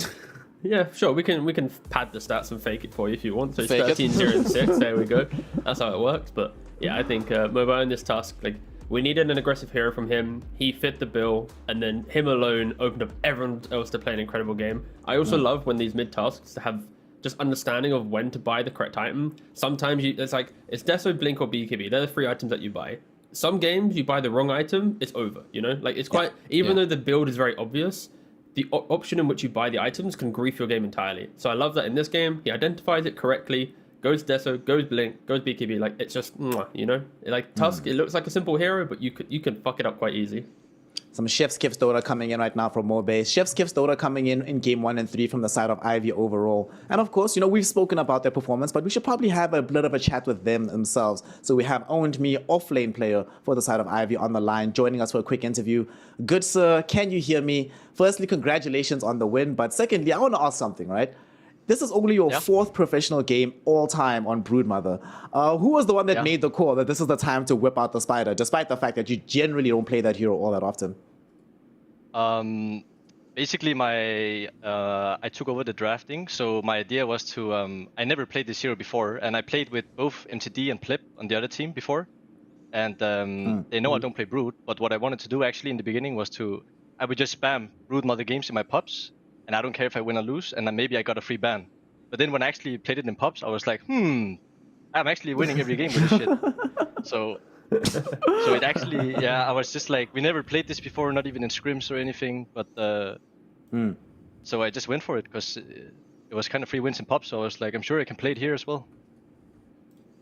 Well, that's certainly a gamble that paid off on your behalf, right? I'm actually interested. Speaking of you, like you said, you're just taking over the drafting. You're the one in charge of clicking who gets to play what. Can you explain to us why has it been the case coming into today that your guys' draft have been very structured? You guys had the least wide pool of heroes. You've been playing basically the same thing game in, game out. What changed today that you were like, you know what, everybody's going to play something they either never played in an official game in quite a while or something that we haven't played yet in the DPC? Actually, I didn't take over just today. I took over, like, after we lost the first series, I basically took over the drafting. But I think I just have all the heroes we played, except for Brood, are heroes we have played before. So even, for example, the Mirana +1, I was like, it just fit the draft, so I just went for it. And I try to keep an open mind in general. Like, even if there are heroes that are good for the game that we have never played before, I will still go for it. Because I think that you just gotta do that sometimes, you know? Yeah. Kezu, what we got for the man while we still have him on the line right now? What up, Owned Me? Congrats on the win, bro. Hey, man. I've got a question for a second game. What do you think went wrong there? Is it a timing issue, draft issue, skill issue, XD? I think for sure it was, in my opinion, I'm pretty sure we should have played way faster. Like with the Chin and with the Enigma, we kind of just sat back and let the Dusa hit his timing, and it is kind of a perfect Dusa game. So I think we could have played much better that game, but that being said, it didn't feel nice, so maybe there was some draft issues. For example, I thought about maybe I could have banned Dusa instead of Drow. I don't think Drow would have been that bad to play against. So I think maybe a mix of both, but I would say mostly we just didn't play fast enough. Yeah, in my opinion. That's fair. I would agree. And then third, do you guys have a third first pick hero? So far, you guys have only first pick, Lesh, and Enigma. Will I see a different one? What if next time my team goes, yo, against these clowns, we ban Enigma, Lesh, what are you guys gonna do? Are you like comfortable with this? For now, yeah. Maybe some Brood in the future. I don't know. Will be first pick. That's good. That's good. We got the next ban. Yeah, but so far it's been fine. So we don't need to switch much up, I think. Yeah, you're good. That's all from me. Congrats, homie. All right. Thanks, so first of all, you got a different setup in the background. Have you just changed your desk angle from like one wall to another, or are you in a different room now? I remember last tour you had this like cardboard box. You know, you had the monitor covering your window. Oh, yeah. Like, so what's happened? I just moved to another city basically, and before I was living with my girlfriend, and we had a really small place, so I had to find like an office kind of place to play from, because we had like one room only. But now we are in a bigger apartment, So there's place for me to play from home. So yeah. Nice. See, this is what the DPC does to you guys, you know? Start winning some Div 2 games and look, get the apartment where you don't need to use a monitor for a window shade. All right. Anyways, you've been basically playing DPC now for some time. You've basically been like a hallmark for like offlane in these Div 2 teams. Is Ivy now the team where you feel that you can make that break to Division 1? Like, what's your feeling now, obviously joining this team recently? I think it's hard to say. Like, if I don't want to say that we should be going to Div 1 because we still have, like in my opinion, maybe the 2 best teams left. So, so we, like personally, I try to not think too much about it. You know, I just enjoy the games. So like one at a time, and we basically just look what's like right in front of us instead of thinking about going to Div 1 or stuff like that. But I think we are starting to find our style and draft style and stuff like that. So it's falling quite nice into place. For sure, I think we have a shot, but yeah, I try not to think too much about it, I think. Yeah, that's fair. And also, Ivy's been supporting the core group of this team for so long. Is there any opportunities for like boot camps and stuff in the future to kind of like help solidify those ideas and just kind of push you further quicker?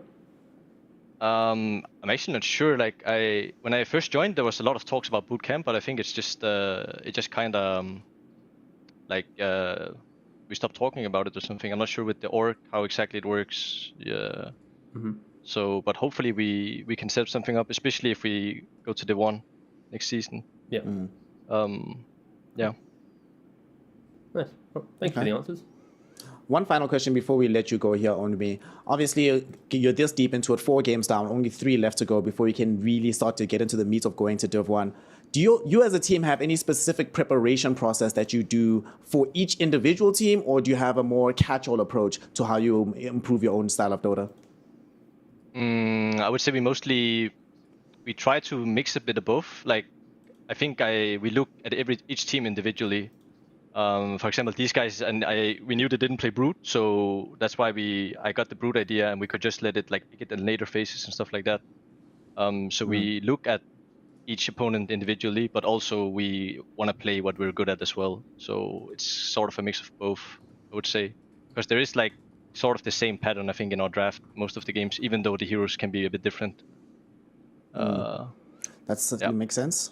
And it definitely comes through in how you draft and play. And obviously, you are now 3-1, very, very close to continuing to dominate the region and maybe get a Div 1 slot. We'll let you go back to practicing, and hopefully we get to see you guys in contention for those all-important Div 1 slots. Congratulations on the victory, and we'll talk to you soon in the future. Thank you. Thank you, guys. See you guys. And of course, that has owned me, the offlane player extraordinaire for the side of Ivy. A very interesting interview, I think, Kezu, because of how he mentioned their approach to the drafting. He took it over, and just being able to isolate that your enemy doesn't play a hero that you believe is really, really strong, it sort of sent me back to TI5 days, you know, EG dominating against CDC, because they're like, wait a second, these guys don't have a pretty good Leshrac, just leave it in the pool, we can exploit it. So how far do you think Ivy can go off the back of this 2-1 win against Ancient Tribe? He was mentioning they still have some difficult opponents to come. The only difficult opponents left for them is pretty much what? Alliance and Ooredoo Thunders? Do you agree that those are the Team teams? Board. The easiest And teams? Team Board, all right? How dare you slander them? How are we leaving Team Bald out of this discussion? Yeah, I mean, he's a beast. He did take over drafting. I don't think that... I mean, if the enemy team doesn't play Brood, you know, sucks for them. It's definitely... They didn't do their homework in the last 2 years of this patch. But they're good. Like, they have a good ceiling. I still think that there's a bit of... what is it? Like, the inconsistency, perhaps. Trying to, like, look one step further with what he said in the draft. Perhaps you can ban the Dusa there. But overall, I think they've been improving their play. They've been improving their draft. And I like... In nearly every game, I really like the pace that they play in. I think they're on a very good path. Speaking of their path, the first season they played in the DPC, they ended in 6th position. The second season, they ended in 4th, and currently they're sitting in 1st place, tied with 3 other teams. So certainly we are seeing the best of what Ivy has to offer, and we hope to see more of it as the tour continues. We still have some more DPC action to bring you for this evening. So next up, we have Team Bald Reborn taking on the side of Alliance. We don't need to ask me who I think is going to win this matchup, but we will be finding out shortly what my panel thinks after we return from a very short break. So stick around, don't go anywhere. We'll be right back with some more DPC action. Let them die. He has Aegis. Primal! Run. I hack CB. Insane. You'll Enigma. Maybe still. Okay, whatever. I'm in buyback, guys. I ult. We can chill. Do they have black hole? Yes. Probably now, yeah. Could be ups. Tiny tipping in. Arrow. Go. Tiny arrow. I have hex. I can hex this guy again. Yeah. TB, please. TB. I'm chilling. I hex TB. You guys Yes, anything nailed on it. TV? You stun. Heavy stun. Arrow. I ult. Nice! Insane! Yo, one more! He's alone! TB has no matter! TB bot. Guys, Yeah. Hit from. hit from. I ult TB when he comes. Don't yet. I just heal him. Just for Arrow? XPs. Yeah. He dies. Kill him. I have X. Yeah, I can X after. Nice, insane, guys. Nice.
Welcome one and all here. We are back again in the Western European DPC. Division 2 action continues this evening. We've just seen the side of Ivy take a 2-1 lead over Ancient Tribe and put themselves at the top of the leaderboard. And now, of course, we turn our attention towards Team Bald Reborn taking on Alliance. This particular series, very interesting because if Alliance loses here, T, that is their shot completely done. But esportsbet.io does not think that's going to happen right here because they are very, very, very much in favor of Alliance. Is the odds this bad? Is 322 actually the magic number for Gork and the boys?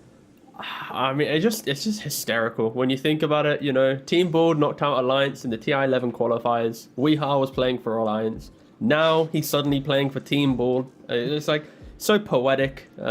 Team Bald, they seem to level up when it's against Alliance, against other teams of the caliber or whatever. It's like, you know, but for some reason there's something about it with Gorg versus Alliance where it really just makes them just the best team in the world. In the world? Ooh, that's some high praise, Kezu. But the one thing that we can't take away from that is sometimes we do have these ducks, right? This is just a squad you just cannot beat no matter how hard you try. There's a player you cannot beat no matter how hard you try. This time around, though, it's a very different Alliance roster than the one that Gork has been defeating over the last few years. Does this still hold true? Does just having the Alliance banner on your back give you a debuff playing against Gork? I think so. Gork has like the anti-alliance something. Maybe it's something about him being Swedish. I don't know. He has to like show that like he's better, or I don't know. It's gonna be a good series. That's all I know. So what can we expect hero-wise? Because obviously in the first series, one of the things that we did end up seeing, boys, is that both teams adapted very well to what each other were doing and just ended up stealing strats, right? And we still have a similar dynamic between the two squads here, T, although for different reasons. In the first series, we had Ivy being a lot less versatile coming into the series than Ancient Tribe. Ancient Tribe being number one in terms of their hero diversity at the time. You know who's number two? Alliance. And you know who's number two least diverse team? Team Bald Reborn. Is a similar dynamic going to end up evolving over the course of this game as well? I think Alliance's wide hero pool came from them trying to find themselves. We've had previous interviews where S4 was still saying he didn't really not understand, but it's true, trying to kind of develop the meta at least. Let me just mute my phone because that was whoopsie. So yeah, they're trying to find themselves as a team. So I think their wide hero pool, honestly, maybe could be a little bit of a fake stat to some degree, because nowadays you know exactly what they want to do and like the vibe they're trying to set. And for Board, I want them to have a small hero pool because they play some heroes insanely well, and when you're not this team that's scrimming, just put yourself on the specialty heroes and find the cool outplays in the game rather than trying to be these like drafting wizards that do everything. Like, you're not scrimming, lads. You're not going to know like all the intricacies of the drafting matchups. Well, we're going to be finding out whether or not that comfort is going to serve them well here today for the side of Team Bald Reborn, because we have the first draft in this best of 3 available for us. We have yet to see a victory for Team Bald. They are 0-3. If they lose this game, Kezu, they're 0-4 and mere steps away from being in relegation territory. It's happened to them before, so I don't have any doubt they can bounce back from this. But what do they open with here in order to make sure that that doesn't happen? They have the second pick. Alliance has first overall pick in the game. Which heroes have stood out to you that Team Bald have to prioritize absolutely no matter what? Caudle, I guess. Yeah. I feel like that's the one hero that they've won with, which Alliance have banned. So they understand, you know, that maybe that hero is just like too fast. It makes it very easy for teams to play because he does well mid and he TPs on side lanes. He's like, herp I press my Q, I kill you. So it's like perhaps a easier hero to execute. And one thing that Bald should be careful of is maybe there's a first pick Brood coming now for Alliance. I don't know. They played it in some third-party tournament where they tried it. Maybe they wanted to test it more there and see if they're ready for a DPC. But I hope that Bald just, you know, stick to their comfort and then just have some proper responses. Like, try not to overthink it. Kind of just play what you want. Give me the S4 Centaur right now. With It's immediate finally not effect. banned. Yeah. Nah, to be fair, it's like we've seen how strong Centaur is. Sure, they go Mirana, but I think even if they pick it down the line, I like seeing Alliance with the Centaur because I think Alliance's laning phase has been a little bit weak compared to other teams trying to contend for Div 1. And it's like Centaur just simplifies all of that, and then it allows Ponlo to play any of these aggressive fours, and it just sets up your early game to be very kind of play itself out type of thing. So I really hope to see Alliance pick up this Centaur because it just gives them so much more aggressive capabilities. I mean, this is an old school combination, right? Mirana Centaur being in the same team can be pretty strong. And of course, one thing that Alliance probably went for with this Mirana is that they've played this both 4 and 5. And hey, now we've seen the Pause 1 Mirana tech work out as well. So we can't say for sure exactly where this hero is going. We Can can check Charlie's pubs or what? Hold on. Of course, please do. All right, I'm checking right now. He has not even touched Mirana at all. All right. So today is the day, boys. Let's go. One of the things that's probably going to be happening today, though, Kezu, Zip Zapper on the Pangolier. We've seen him play this before on the side of Team Bald Reborn. We haven't necessarily seen Weeha handle this Pango. And in my mind, if I think of Weeha, I don't think of Pangolier immediately with this. So talk to me about this. Off-lane Pango, if this is the case, is it a bit too early to reveal? Or do you think that they have been practicing a little bit with Wee playing this mid so they can use this in a versatile fashion? I hope that there is some versatility in it because, I mean, I've seen great Pango players play Pangolier offlane, and it just doesn't seem good. And he is like Zip Zapper is perhaps the best. Like, he's grandmaster on the hero. He's probably had like 1,000 games, maybe 2,000 games. So it does stick, like it's in their comfort zone. But I just feel like this hero on the offlane, it's just lackluster. He doesn't offer the same thing as many other offlaners. Yeah, it's an offlaner that needs to kind of farm on the position 5's poor positioning to then get like the early over corrosion, and then you go for the kill. So that's a surprise pick, by the way, guys. Didn't see a Centaur coming. Who could have seen this yeah. coming? But that's where it's like when you compare these two openings now, it's like Alliance, this is a Centaur +1 lane, which shouldn't really lose many lanes. It's so strong in itself. Double defensiveness, easy to play out, right? And that's not saying like it's low skill, it's like it just the heroes are so good, you know? And then like Team Bald, it's like they're picking heroes that are super volatile. Where it's like if they do find these free kills in lane, if they do get this momentum, then they can play the game. But it's like there's so many ifs and buts to get these heroes into the game. So yeah, drafting wise, I'm leaning Alliance now just for the comfort of how the heroes play themselves out. And they just look so strong on Centaur. Whenever they have that hero for S4, or rather, just the better S4's game is, the better Alliance is overall. Doesn't feel like he's one of those sackable offlane players anymore. Kind of has to ensure that this guy is capable of doing stuff in the game. And so far, so good. Looks like they can get some early dynamism. And it also looks like we're guaranteed to have this Pangolier in the offlane here. They're banning out this Bloodseeker as well. I don't know about this. So where do we go after this phase, though? What do you want to... Do they just go and try and secure Weeha's hero as early as humanly possible? Because normally they tend to pick Gork's hero last. But what Weeha heroes are even left in the pool that make you feel very confident in their victory here, Kezu? I mean, for them, what's most important is that they take a support out of phase, and then they should just go, like from second pick, you just go with the counter picks, basically. So next up, what they should do is pick a support. Then their closing pick is against whatever core they see next from Alliance. In terms of I just feel like he should play aggressive heroes, or heroes that can do well in the lane and then run around on the map. Because I think for this team, I believe it's no surprise or nothing weird to say that he's the best player in the team. He has the most experience. And I think they should use this and have him lead the charge and enable him in doing so. I kind of want to see as well Gorg on his carries. Make sure he kind of enables himself to scale. I think the difference when you look at Excalibur to Weeha, I think with Weeha on the team, Gorg feels maybe more pressure to join the fight earlier or to make more things happen on the map, because he wasn't like, okay, I need to scale because Excalibur's doing it for me. And I feel like Gorg's mentality, or at least playstyle, has shifted in board. When these games got chaotic, often it would be like, oh, don't worry, there's, Gorg's got scaling. He's off by himself because Excalibur's doing all like the weird shit, But now he's trying to join in it too. That I think this is also one of the extra reasons why board is looking a little bit weaker, is because like they've shifted their playstyle or like farm distribution very slightly, where we takes a bit more, but then because of that sacrifice, kind of the whole idea of board is slightly different. And of course, without scrimming, it's hard to see those problems. Well, another Weeha hero got banned out by Alliance. No Wind Ranger, no Bat Rider, no Coddle. And of course, Team World Reborn have removed the slog from play. Is this Pablo Rubik? Yay, Pablo Rubik. Let's go. I feel like this was also necessary to steal the Pablo Rubik before Ponlo could get his hands on this, because that would just be a recipe for disaster. But one of the last times we saw them play Centaur, they picked up a Shadow Demon on the side of Alliance. How would you feel about that in this game here, Kezu, if it were to be picked up, given that he's the one that was buying the auras, leaving Centaur to just buy more aggressive utility items in that game? Typically, picking safe heroes into Silencer is like not the most ideal. I would prefer if they picked... I mean, for now, it's most likely a Pango offlane. That's something like you can pick for. I guess the Mirana is also flexed between 4-5. But I would just like something that lane's okay. If it is like a Rubik CM, Rubik Pango lane, not sure why my brain is lagging. And a hero that can give just, a little bit of damage and ease of comfort to pick your carry hero. You know what I'm down for here? If Alliance picks some like Nature's Prophet +1, something not so, oomph. I want to see some Weeha mid, wait for it, Timbersaw. Timbersaw. I thought we were going to say Meepo. I would have laughed. No, yeah, I mean, okay, all right. That's fair. Shout out Tiga for keeping him on the panel. I'm trying to think of some hype stuff that we can bring out, And it's like his bat's banned, his bat's banned, Coddle's banned, Windhunter's banned. I don't want to see him play Tusk or Tiny really, especially into this. And I just feel some like obnoxious mid hero that you can pick here, cover with 2 bans, and then allow Gorg to see everything before he picks his carry.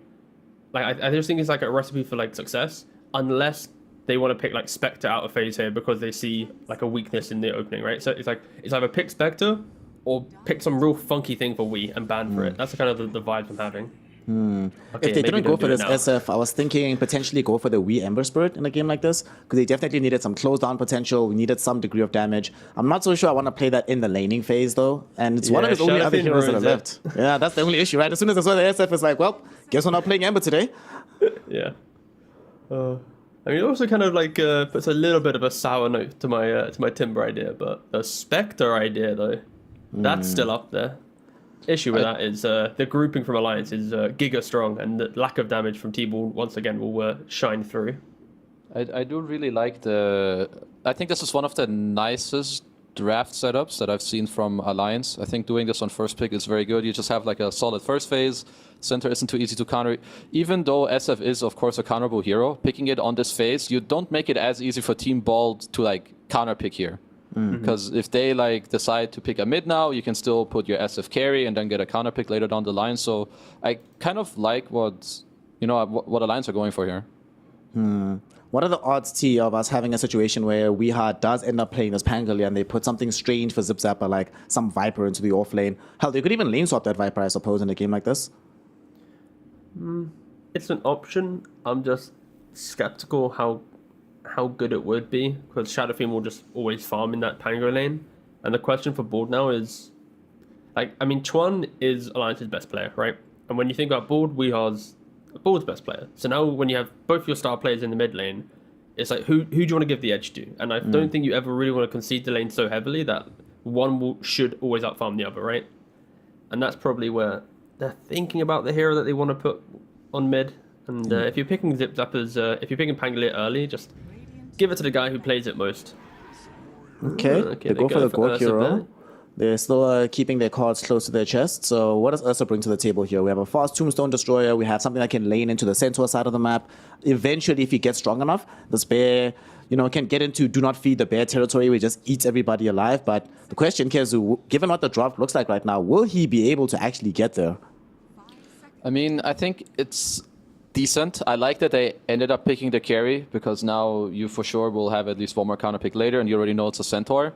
The only thing I dislike is the 5s that they have with Ursa. I think Ursa is a very volatile laning hero, and he doesn't have the best 5s. And the Centaur-Ursa matchup, it's not that one-sided for Ursa as people might think. Centaur-Mirana can definitely win this lane. So I do think this hero can have very high potential. It's just more of it falls into the like volatile category that it can go wrong really quickly. I mean, that's the entirety of Bald's lineup, to be fair. It's like everything. Pango lane can go wrong.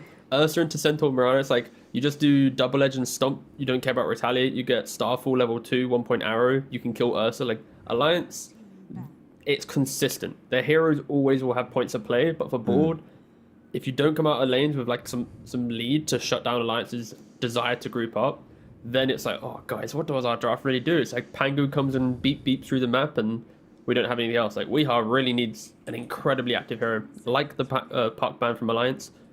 Something along those lines, which is just super annoying and map playing. But of course, Bald has the last pick in the draft. So for Alliance at least, they're going to probably pick up some Charlie here, because Chuan has so far played the Shadow Fiend every time for them. Yeah. I mean, she's definitely going to be the one that has priority on the SF. This will be his 46th game on the hero. Win rate hasn't been looking so positive of late, only at 44.4%, but what can you do? The games have looked decent here on the DPC. So what do we want to see for Charlie here, Kezu? What hero helps to bring this entire draft together, make sure that the Shadow Fiend is actually capable of outputting the damage he needs to? Is this a game for maybe some like late pick Faceless Void for Charlie, just to ensure that you lock heroes down long enough for the SF to just completely rinse the game? One thing that I could see for them is it does have some counters, but I would like Drow a lot for their own lineup. I think it helps the SF. Sure, you are playing into Ursa and Pango, but you have a Centaur to help you reposition, and I think your lane is very good. I feel like it shouldn't be too hard for them to pick a carry that they feel comfortable with. I'm not really sure what else to call other than Drow, but not sure. Maybe some you just Morph? see like some offlane Pango, so I feel like this is a pretty chill pick. Yeah, no, I like the Void. I think the Void for Alliance, it leans more into the Chuan being like the winning hero right now in this lineup. And if things do fall flat, they now have the team fight, right? So I think Drow would have also been an insanely good hero, but then it relies more on positioning, and their team fight is S4 Stomp and then Arrow, right? It's like, oof, and maybe like the Tombstone for Vision. So I like the fact they're just covering some extra weaknesses and making sure if the game does get scrappy, their draft should be fine. Let's see. The game should end with the Weeha pick here. of his most played heroes, many of them are banned out. Invoker is probably the only one that's left. Gets Pugna. All right, so we have a lot of right clickers on the side of Alliance, and getting some decrep could be good here. However, we have also seen the Shadow Fiend happy to play the spellcasters coming in from Tron. I don't know about this Pugna. If I'm honest, I've always thought this hero nowadays when played as a core is a bit sus. If it's not like being a battery for some other better core hero. So what do you make of this here, Kazu? This is a last pick, 24 pick Pugna. They're definitely the first one in our division, and I think one of the second or third Pugna game at all. Do you like what it does for Team Bald Reborn, and how will it help them win game 1? Well, so it's one of the few heroes where I don't have the most experience on, but out of instinct, what I see, I don't like this hero paired up that much in their lineup with like Silence or Rubik. I think that Alliance have a lot of good answers to it. Like you have a Stampede to get on top of him, or Chrono, you have tons of magic damage. I guess he can pop off, but I definitely prefer the Alliance draft. And see, what's your feel on this? I see this Alliance draft. I like what I'm seeing from Poglo and the boys. What do they need to do in order to ensure that they win game 1? Hello. I mean, I think it's just don't fall into the trap of fighting into Team Bald's tempo. Like, Pugno is going to want to sync up with the Pango, make chaos on the map. I think as soon as Gorg gets to like Battle Fury Blink, he needs to non-stop be fighting and kind of being the frontline cover for these squishy heroes. And if that ever falls flat, if they ever misplay, Alliance's draft will just go boop, boop, boop, boop, boop, boop. We win the game, they'll just go all the way through. So yeah, I mean, if WEU doesn't buy Dagon, I'll be really sad. So I want to see some decrep Dagon, blow up Alliance, and see what happens. But I do prefer Alliance's draft. Well, Alliance have themselves a sort of checklist style of Dota to play with the draft they have assembled. Erstwhile Team Bald Reborn need to go above and beyond and escalate their execution to an unimaginable degree. We'll find out which of these two options ends up happening in this game with our incredible casting duo. We have OD Pixel, we have Fogged. Gentlemen, take us away into this amazing game 1. Thank you very much, Snare. Yes, indeed, this blockbuster matchup here in the Division 2. Team Bold Reborn up against Alliance. Fogged, what do you make of the draft? What do you expect to see from these two teams? We know how this sort of matchup's gone in the past. Of course, things are different now, different players and such, but all in all, I'm sure Gorg and the lads will be very set to try and take this win against Alliance. And of course, if that does end up being the case, they could cause issues for Alliance's hopes of getting to Div 1 at the end of this season. A lot of volatility, I'd say, for Team Bald. Super comfort drafts, literally multiple Grandmaster and Master tier heroes, of course, for them, as they usually like to draft, but this is a very hit or miss draft, I'd say. It's like either it's going to look amazing and everything's going to sync up together, or it's going to be extremely underwhelming, and I'm kind of leaning a little bit more toward extremely underwhelming. I'm hopeful, but I'm never really a big fan of offlane Pango, like the panel was saying. I know Zip Zapper, it's his absolutely most played hero, his most comfort thing, but yeah, I think across the board they have a lot of volatile lanes that could just go disastrously. And what do you sort of make of the final pick? We saw some decision-making being done by Team Bold. They save WEU's pick to the last. They get him the Pugna. Is this like a really good Pugna game? Not really, no. I mean, I don't see it at least. Maybe WEU sees something that's just like really stand out about how he can position himself, but into Centaur, into Shadow Fiend, it doesn't feel like it's the easiest. They always can just build magical. They have the jump from the Centaur. They have Stampede to gap close. So, at least for me, it doesn't look that easy, but maybe he's thinking, we need someone that can hit buildings. We need someone that can take these objectives, because Pango and Ursa are just never going to be able to really just stand up against the tower. We'll see to start off, Alliance already getting the 3 bounty runes, and then we see it with the odds provided to us from our partner, esportsbet.io. Very much favouring Alliance in this matchup. We saw, Alliance, they sort of had a sort of tough start in the first series they played this Division 2, but they've started to pick up some of the wins now, and as I emphasised before, this victory, this series, is going to be very important for Alliance. If they can't get this series win against Team Bold Reborn, it's looking unlikely they'll make it out of the Division 2, so they cannot afford to drop this series. Yeah, absolutely. It might just be down to the point, like with this last big Pugna, it's like, all right, WEU, what are you thinking that's just going to be the best for you in this game? And we'll just pick it. Like, doesn't matter if it's, maybe the best hero overall in the game, but what you're going to play versus them, maybe this is just what he wanted. Because WEU, I feel like, has been like that kind of player for a long time, where it's like, these heroes don't look good, but WEU somehow sees something that can make it look good, like the Wind Rangers and stuff like that. Maybe this is one.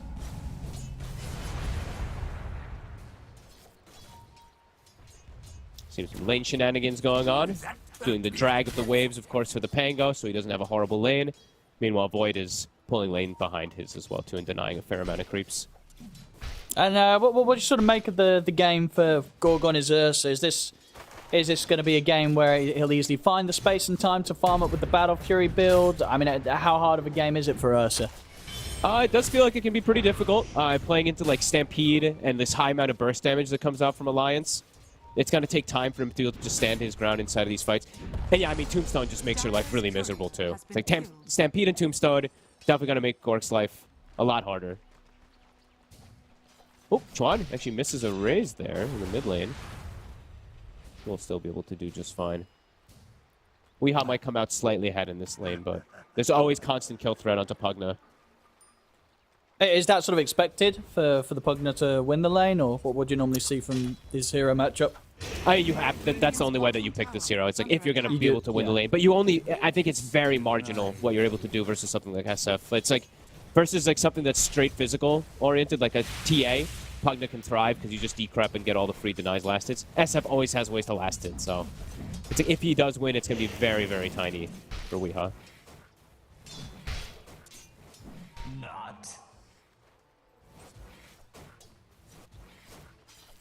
Bottom lane, trying to get this extra harass onto Charlie.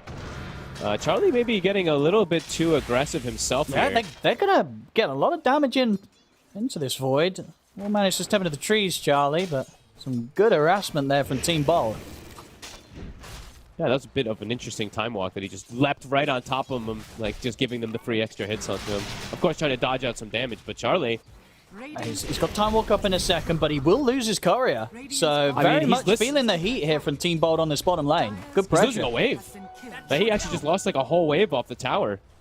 And he can't jump towards it. Time was still on cooldown for 15 seconds. He's going to be held in this spot. He's going to miss he has to TP. He's got TP. Meanwhile, top lane, the main man himself there, Gorg, he's going to get first blood, taking down S4.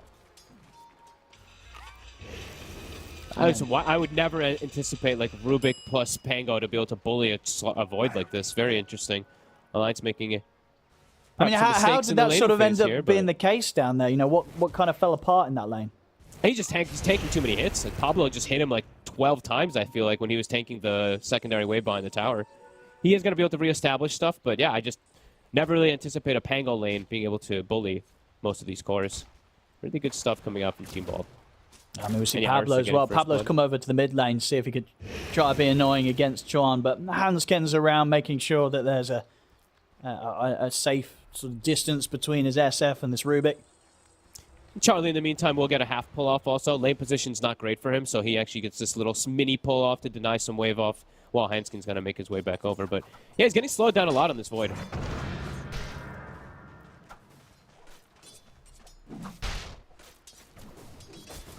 We'll see top lane again. S4's going to have to be careful. We've taken him down once. We'll see them try and get aggressive now onto Gord. Not enough to burst through him, and always ready to turn. Trying to keep the swipe stacked up on S4. They're getting the spam going on him, though. It's starting to build up. Level 3 is where you have this actual damage on this lane up top is mid lane. Oh, he wants to battle his sweetheart, stands his ground, throws the blast the way of Chuan. I mean, you could tell that they're both mid laners trying to call each other's bluff and see who'd be able to win out the trade. I mean, Chuan, barely. That was a raindrop plus his fairy fire that ends up actually saving him. Otherwise, I'm pretty sure he's just dead. That was very close. Living on the edge. Weeha's now 6, so maybe he can actually get aggressive onto Chuan here. Just gets the decrep plus the drain. Maybe not want to get too aggressive, though. Mirana off the map for a second. Does have to be careful of a rotation from Mirana. And Chuan, he immediately does. I mean, he knows the matchup also. He immediately skills the Requiem just in case of anything. Have to be able to break the life drain if Pugna gets some type of postured position. And now checking runes. Who's going to get lucky? Let's have a look. Pablo's coming in to hold the bottom one for Weehaw, and it's going to be top. Hansken? We'll be all right. I mean, they might be able to make a go here, because Bangan did just pick up a haste rune from the top. TP's coming in from Alliance. Ponlo will turn up to the mid lane to make sure that Team Bold can't play too aggressive on towards Chuan. Okay, a little bit awkward there coming in, but does end up wasting that TP, of course, from Ponlo. Gork not so healthy up top. Opted to go for the boots plus chainmail, so it doesn't have this like ring of health regen to deal with the spam that's coming for S4. And he doesn't have a silencer there anymore. And S4's pretty much got the full Vanguard, so at that point, very tough for Gorg to find opportunities to bully the Centaur in this lane anymore. Just maxing the Retaliate. I saw him do this the other day, too. I Bottom. think most... Zipzap is going to be able to get the kill Solo? here. He should die for this, though. He's have the wraparound coming in. Oh, no, sorry. He's not going to die. It's Pablo, it's his teammate. He's going to be perfectly fine. And now, in fact, Charlie's the one that's got to sort of step back again. I mean, yeah, that's a big solo play from Zipzapper. And, I mean, this bottom lane, as you say, it's just gone a whole lot better than you expected it to do so, considering the heroes that were involved down here. Absolutely. I mean, especially with... It's an Undying down there. So usually Undying... Sure, he's not playing into strength heroes, but usually he's able to reign supreme about bullying these offlaners. And it's an offlane Pango who's pressuring a Void. I never thought I'd say that. Massive stuff. On top, Gorg still trying his best to stay in the lane, but it's getting difficult. S4 with the Vanguard, very, very strong. And any sort of combo could set up for Ponlo. He can't trade with him either. Like the 3 points in Retaliate, I see Gorg just get like 2-3 overpower hits, and he's like, wait a minute, I'm actually taking more damage than he is. Does have to back away. We'll salve up.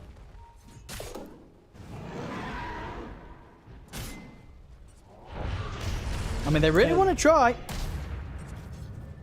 And, well, at the least, they will force S4 to have to TP back to base. So, a good aggressive move there. Will free up the lane for Gorg to continue to have a pretty safe spot to farm in. Yeah, really good place. It's like the moment that they recognize that Ponlo's not there, they get instantly aggressive onto the Centaur. Really liking that from Team Bald. And now continue to pressure mid. Like, look at Weehaw. He's just standing under the tower here getting free blasts. Yeah, already down to half HP, the mid-tier one here for Alliance. Hansken hovering around, trying to slow down sort of Team Bald's attempt at the tower. It's got both supports here from Team Bald, Pablo and Bengen. Ready to fight if it does kick off here, Alliance.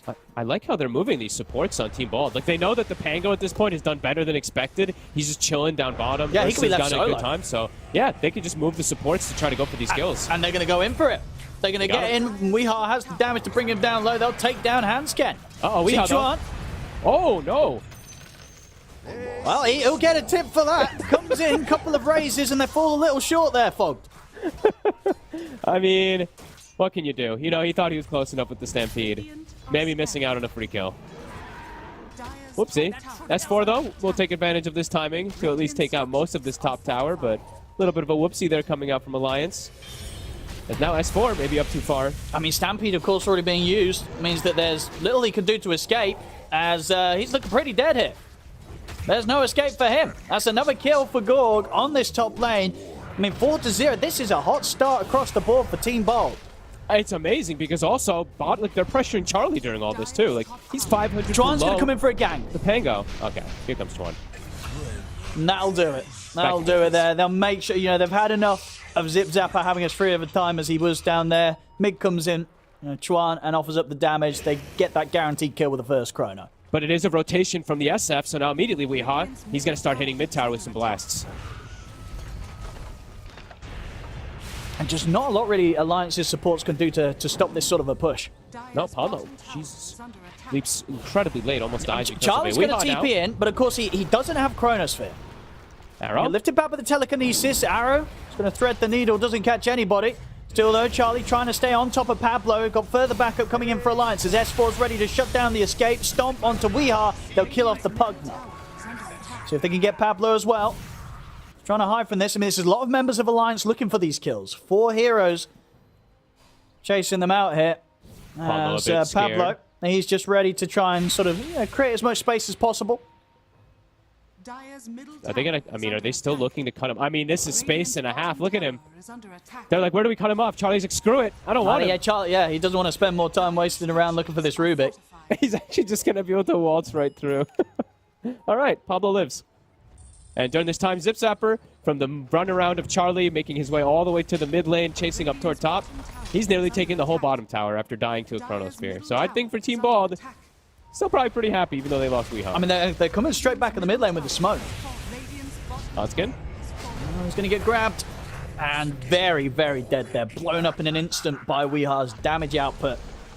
as they continue to just rack up the kills here, Team Bold. At a 1k gold lead, and Gorg, in terms of his progression, he's working well on the way to the Battle Fury. It's going to be a solid timing this game. It's looking real good, and they just keep making the moves constantly. Look, they're moving as this 3-man unit. The Pango's getting space. Ursa's getting space. This is definitely a formula for success if they can keep it up on Team Bald. Alliance need to get their stuff back together. I mean, they're just getting everything stolen away from them, too. We'll see, Alliance, they're going to try and find some action with the Stampede. And let's go straight. It's stolen. See them, indeed, still close the gap onto Bengen. They'll get the Silencer, but they won't get anything else, and now they have to run. Zip Zapper is ready to start chasing them down with the Rolling Thunder. He'll turn his attention over towards Hansken to get the easy kill on the Undying. And if he can catch anyone else out here, he's going to try and wrap around, see what he can find. He'll find S4, but of course S4, too beefy of a target for the Pangolier to go for alone. So they get the trade. I mean, a nice quick steal there from Pablo with the Stampede to allow them to reset a bit and get people in position to find a kill in return. I mean, this is huge. They walk in and take the Ancient stack also. Gork almost has Battle Fury finished up. He's top net worth. Battle Fury timing's going to be solid. Yeah, everything's in line for this Ursa to have a good game. They're even going to consider Roshan. They're going to step into the pit. And, I mean, is Alliance going to do anything about this? They do have Chronosphere, but Charlie on the opposite side of the map, it's going to be difficult for Alliance to get over in time. I don't think they make it unless there's going to be a steal. Pondo might be able to go for it, but Team Bald hitting on all cylinders. Zip Zapper has a Diffusal Blade already done. What the hell? This is mid-level to farm from the offlane. And that's it, yeah. Roshan's cleared up. Gorg picks up the Aegis. The league continues here for Team Bald. A solid opening to a game where some of their lanes did have the potential to fall flat on their faces, but they played it perfect. Zip Zapper, he's literally a mid-hero from the offlane. Like, Arcane Boot, Diffusal, Orb of Corrosion. He's got so much farm on this offlane Pango. They've got the global. Charlie's dead. He's gone. And Gorg gets the last hit. Gorg's the one to take the kill. He'll say thank you, killing the carry on his way to getting the Battle Fury done. My God, Team Bald, they're doing it. Alliance, who've looked pretty good in their last 4 games today. Something's going on. Team Bald has the answers for them. And look at them charging towards the Hansken. Setting up with the slow. Ooh, nearly able to get the connection there with the stolen arrow. And Weehar, he'll lay down the damage. Hansken's gone. Another one for Weehar picked up. Top lane, Zip Zapper's looking for Ponlo. Ponlo will manage to juke into the trees. CS4 try and get aggressive against him, but not too much he could done with, with his mana getting burnt. They're going wherever. Look at this. I mean, still together. Look, Weehop pressuring mid lane, pressuring Chuan. The arrow doesn't quite connect, but they're applying insane amounts of pressure. They will get the Chrono connection top, but it feels almost forced. They're killing the offlane Pango while the Ursa is free farming with the Battle Fury. Radiant's bottom tower is under attack. Team Bald. And the Team Bald is still having We Are a Bang and sat very, very deep in the mid lane because evidently there's not much that they're scared about, especially when they see Chrono being used elsewhere on the map. Weehar knows he can kind of go where he wants. Oh, this is a cool build too from Wee. I mean, the Aether lane's very standard, but the Blink, looking at their spells that they can connect and get on top of them with, I mean, he could just blink away, dodge a Chrono, blink away from most of the spells before there's a blink on Centaur. This is a cool build, and it's a very aggressive one. I like that he's going for it. They're going to try and wrap around for Hansken. Look at this. I mean, the TP's coming in. They do manage to get the Who Stomp onto Weehar. At S4, Stampede, and it's just a bit of an awkward fight here for Alliance. Stolen again. It's as if they don't know if they can stick around for this one. They can't. They'll have to split, and Alliance aren't able to do anything in return for losing their Undying down. In fact, S4 stepping up the lane. There's the stolen Stampede coming into play. They're trying to close the gap and can bang and find him for the curse. Not quite. He's just on the edge of vision, so S4 will manage to escape them. Dire's top tower is under attack.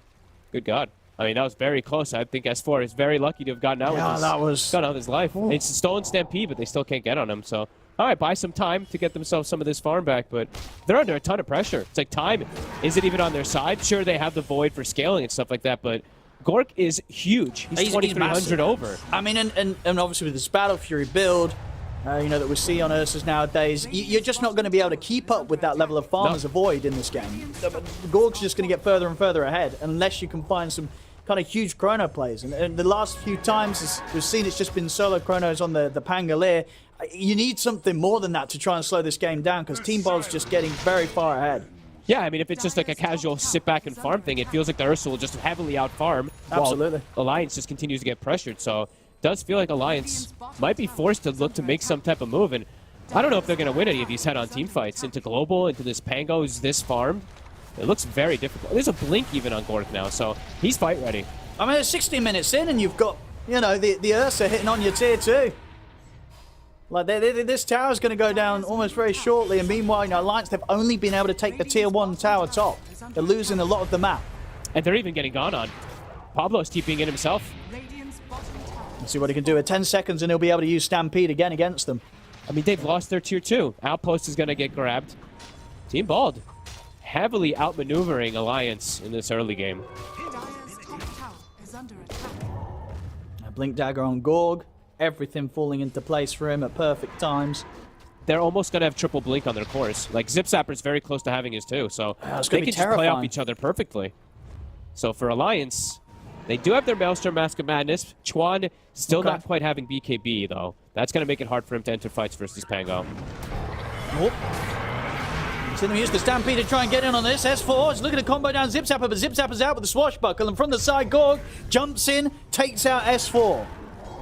Get the Tombstone as well. Easy 200 gold there for Pablo. He'll take that. Another stolen Stampede. Well, no, it's not. Yeah, I mean, he had it before the fight as well, too, but he steals it again anyway. Oh, but he stole it again. He stole it again, yes. There were 3 times already this game. I don't think I've ever seen that. A Rubik steal the Stampede at that high frequency. That's insane. He uses it and re-steals it so that it's back. I mean, you know, it'll be back up when it comes back up online, but he steals it almost instantly as Team Bald. They don't even lose Zip Zapper. A global to cover him. They're the ones dictating every single pace. Alliance totally on back foot. It's going to have to be some big plays from Charlie. Has to be big chronos. Big chronos, and I mean a big reveal, at least for Chuan. His BKB's done, so he has this protection versus the Pango and the spells, but are they going to be able to connect with anything of it? It's looking difficult. They don't have, like, I mean, they have the natural form of initiation that comes from Centaur, but they just haven't been able to have any follow-up. Charlie's eyeing up Pablo. Ooh. Okay. I mean, I wondered if he was going to commit the chrono for it. He does decide to. And Ponlo snatches it with an Hey, how dare you? Ponlo. Easy kill. Thank you. I like it. This is, you know, we've already seen a carry Marana today. You know, Ponlo says, I'm going to do it here again. I'm the carry now. But yeah, I mean, that's chrono used for Pablo. I mean, I get it, right? Pablo, he's having a really good game, but at the end of the day, it's still just a solo support kill you're getting with that. And as I say, there's definitely pressure to look for something bigger up here. In trouble. Here we go. Rolling Thunder from Zip Zapper ready to chase him out. Chuan's having to put the BKB just to run. Hansken will get taken down by Weeha. Oh my goodness, he's lucky that it had the duration it did that BKB, because a second shorter and he would have been put to a stop there on the escape. But having to use it quite a bit to just get away from Team Bald. Yeah, I mean, Gork just jumps onto the SF, forces a BKB. That's a great trade. Again, Team Bald coming out in it, and Ponlo just suicides his courier. Maybe just a bit of miss micro. I think so. Yeah. Yep, I mean, that's, again, Team Bald, everything is hitting. They've got Global back up now for the next fight. Rolling Thunder's back up in 30. No BKB SF. Alliance cannot take a fight. They kind of just have to run right now.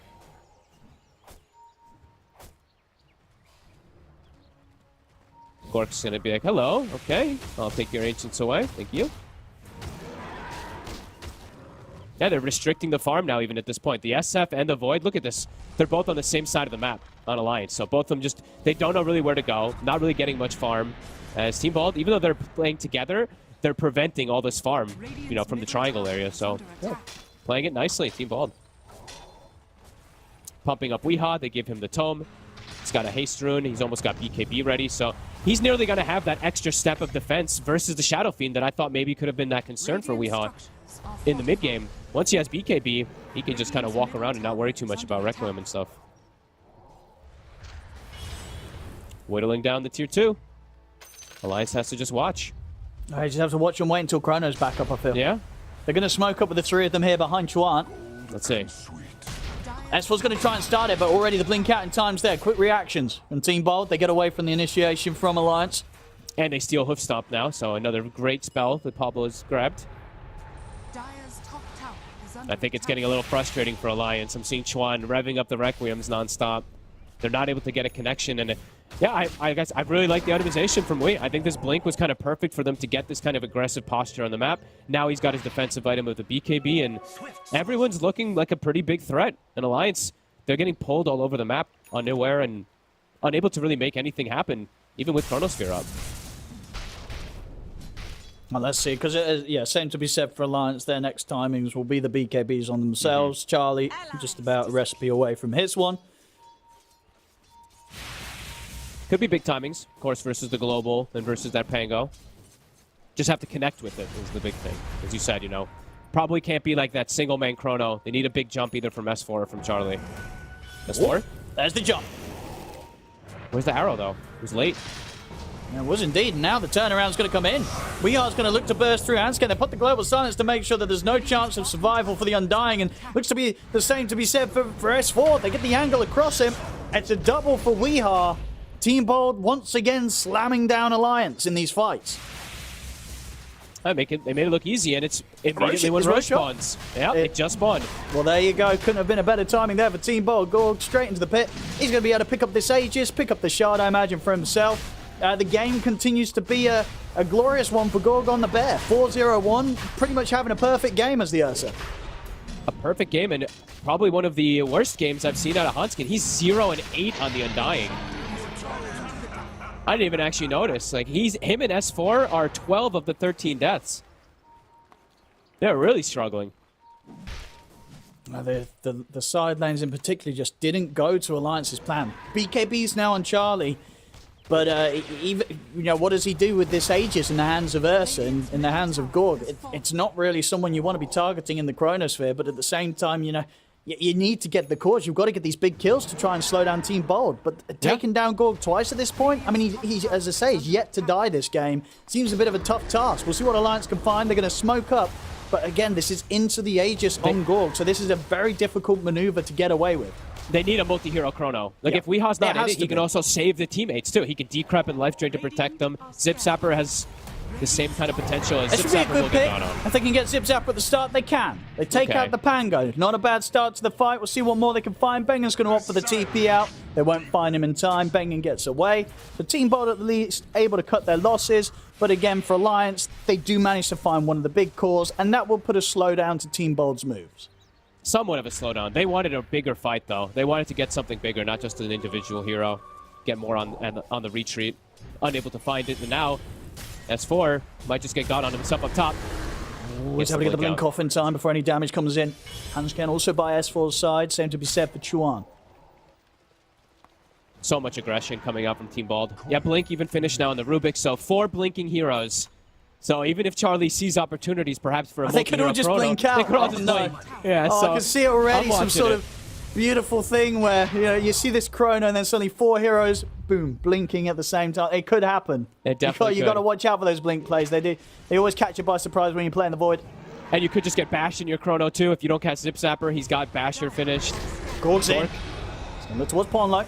He puts the high ground. Gorg's ready to chase in. He's ready to just run them down, of course. He feels no fear here with the power of the Aegis that he has. See Undying drop the tombstone on the high ground. Chuan, he's going to be chilling on the cliff.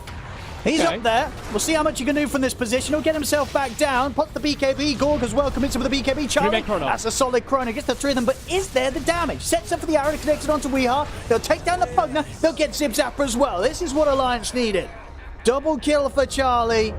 A very, very nice Chronosphere. They won't be able to get the damage onto Gorg before he blinks away. They'll still try and chase him out.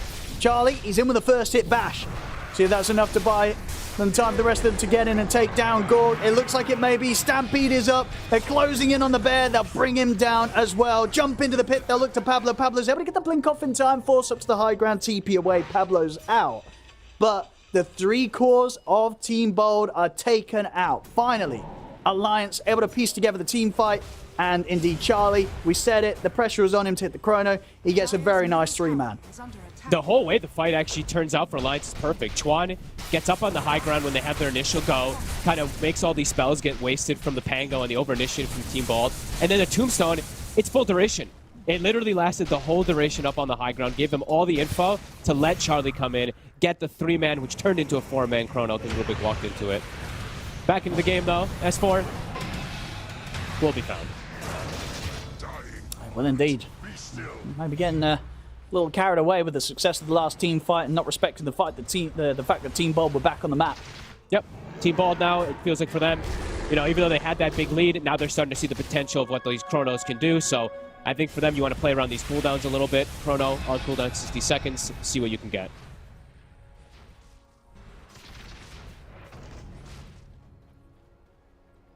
But yeah, the net worth lead can be a bit deceiving, even though Team Bald in a pretty comfortable spot. I think later and later this game goes, the Void will take over, and now that he's able to catch up and farm, 5-1 and 3 on Charlie, he's got the Nullifier queued, slowly trickling back toward Gork's farm after getting that big catch. So Team Bald, I like this posturing here, them hitting this tower, just trying to get a little bit more movement, a little bit more pressure while these ults are on cooldown. Come on, no.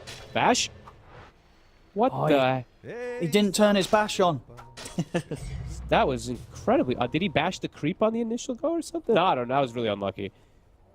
Either way, Team Bald still looking to play aggressive here. Chuan, they're thinking about it. He's got BKB if he feels too pressured. He's patient.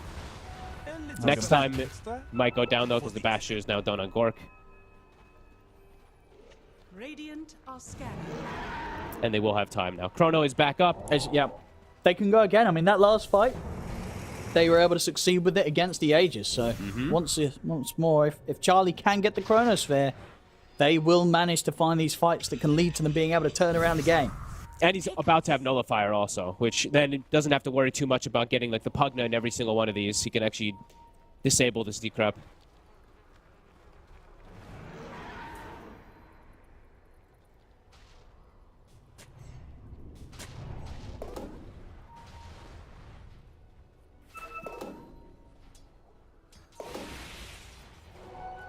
Neutral items. Any big ones? I mean, they're still just carrying. They're still being greedy. Everyone's carrying Philosopher Stones and stuff like that.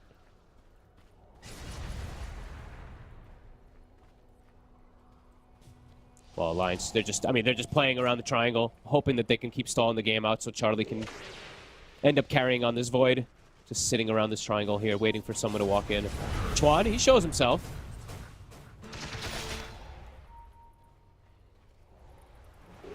Maybe trying for a bit of a bait. Large amounts of backup behind him.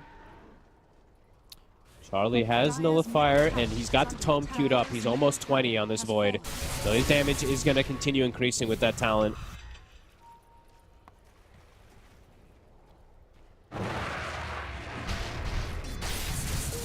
The line's playing it cool. Team Bald. Kind of chilling back themselves here, too.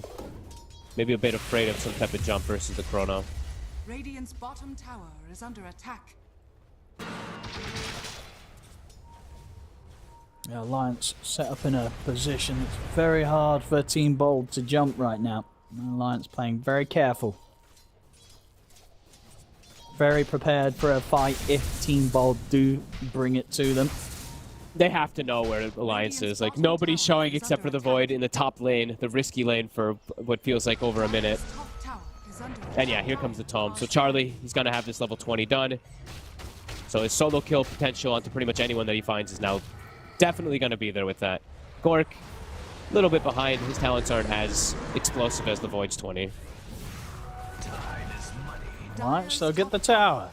Take it down. They'll have the opportunity of having that outpost under their control. And they'll prepare to sweep back over the map here with the smoke.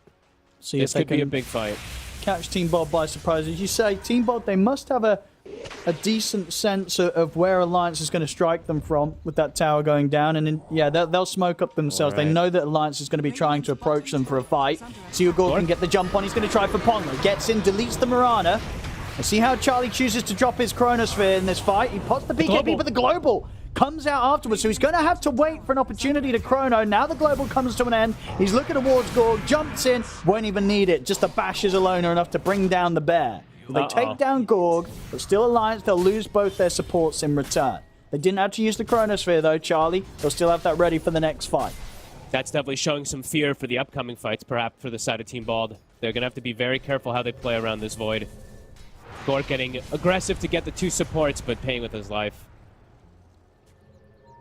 It's a good global, too. The global came out right after the BKB of the Void, but they didn't have enough to be able to commit onto him.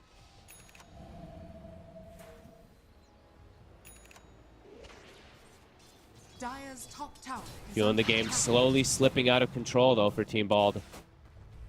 The next Roche might be like the big decider if they're able to get it on Bald. I feel like Bald has to get the next Roche or contest the next Roche.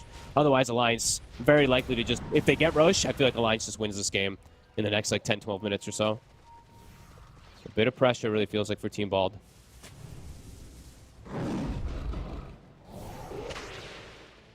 Weehaw getting closer and closer to a Hex. Maybe if they can get the initial jump and just blow up the Void, that could be an answer.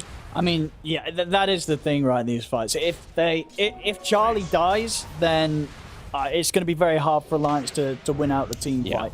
A lot of it is on Charlie getting the jump himself. Again, he shows himself mid. Oh, no. Now, see if Alliance can turn this into more. S4 leading the way.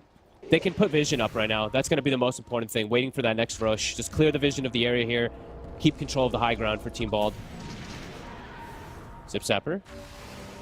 Gotta be careful when you swash forward onto Centaur. Every time I see that, I try to look for the, the retaliate versus swashbuckle.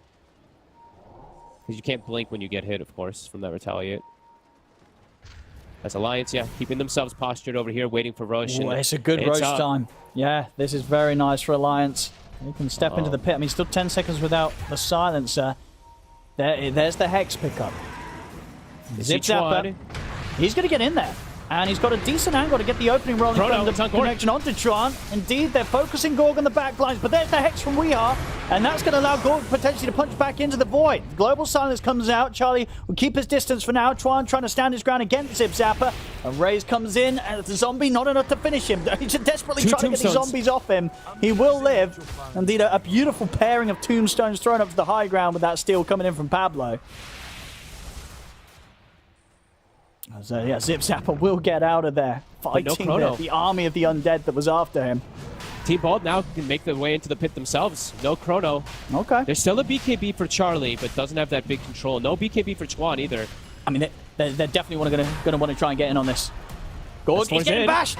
There's the lift up though to try and put a stop to the Who Stomp. He's going to be able to get the ult off Pablo. Actually in with a massive stun now on pretty much the entirety of Alliance. And Charlie jumps in with the BKB, trying to chase down Gorg, but Gorg's up to the high ground. Alliance, they'll focus back in on potentially finishing this Roshan. They know that Gorg's low and it's going to be hard for the Ursa to get back in on this, but he's going to still try. Gorg jumps forward, but he gets caught immediately by the fear, pushed back by Chuan. Chuan takes him down. Alliance, they're moving into the pit to try and finish this Roche. Roche is incredibly low. It stepped out the pit. Charlie's jumped in, but he's caught by the Hex. And now Zip Zapper, he's got the the Rolling Thunder. Die gets the kill on the Roshan. Weeha's able to pick up the Aegis. Team Bald, they take the Roshan fight.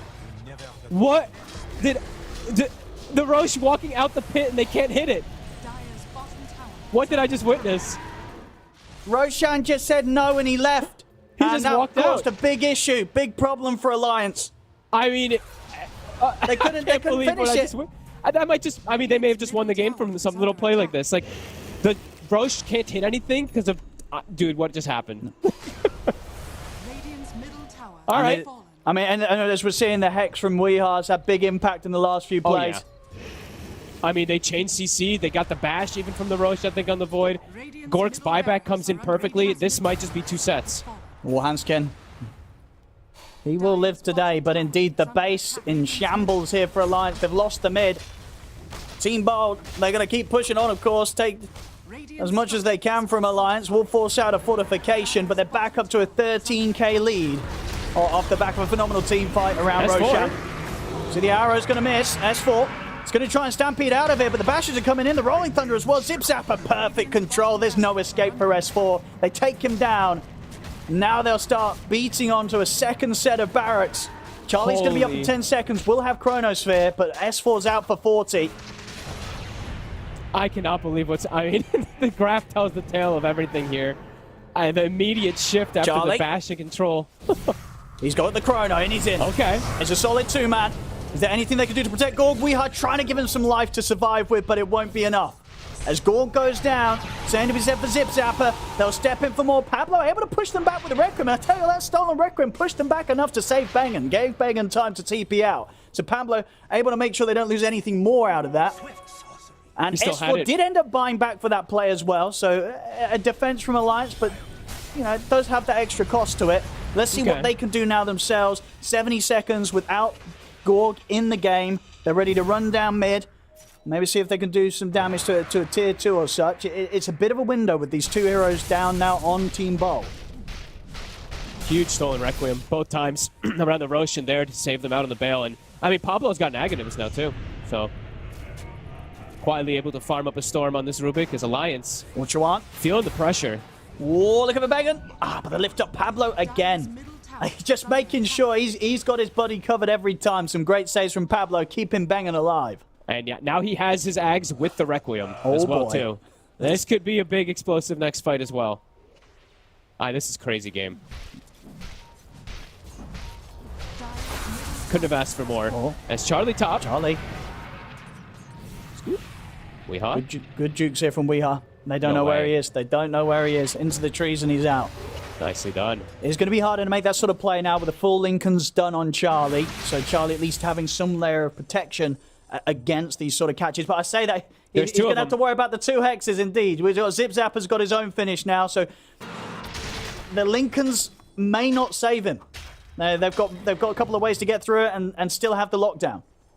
And they always have the Rubik, of course. You can just break it from a super far distance. Oh, uphill battle for Alliance.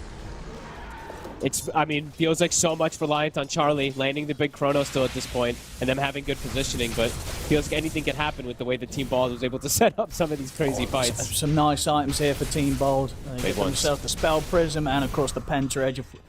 If Gorg wants to take hold of that, and indeed he does, he's going to be looking towards the Nullifier himself next. Trickster Cloak's out as well for them. Meanwhile, on Alliance, I think they did find the time this relic.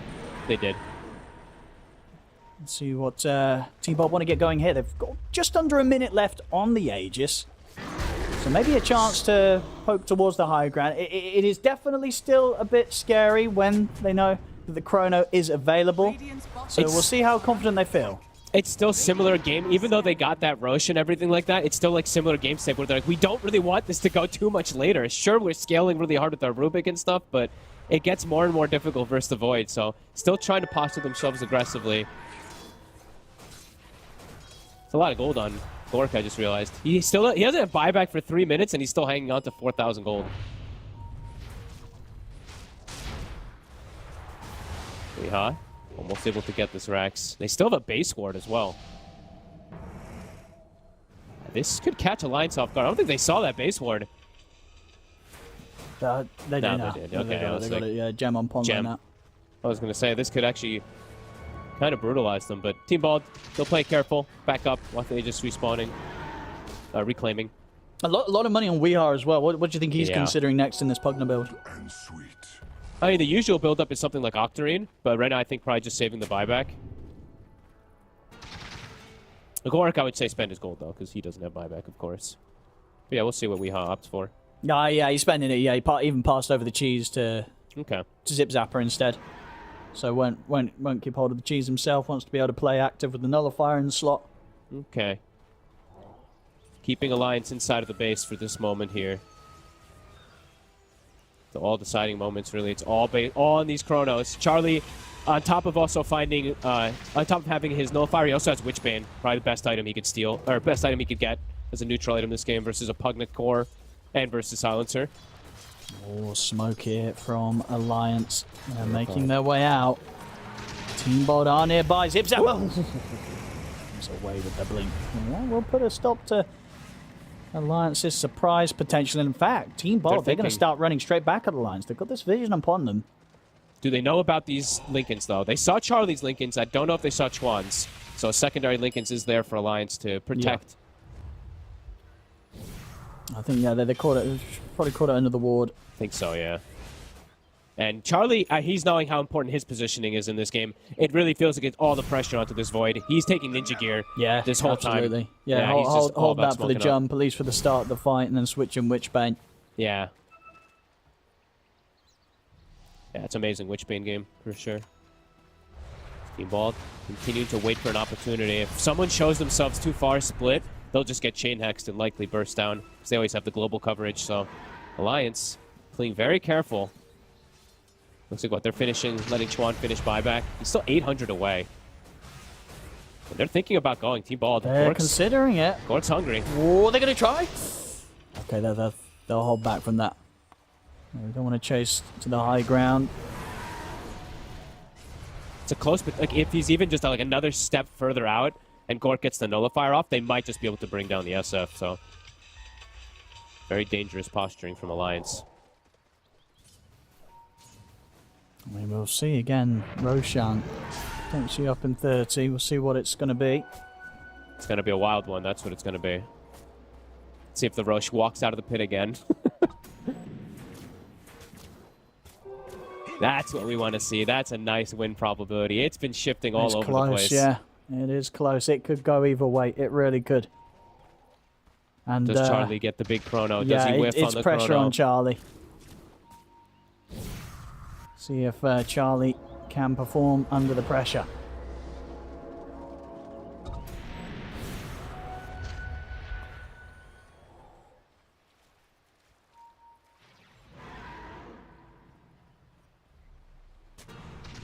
Keeping the high ground claimed. Team Bald constantly in sort of areas of the map that aren't too easy for Alliance to jump.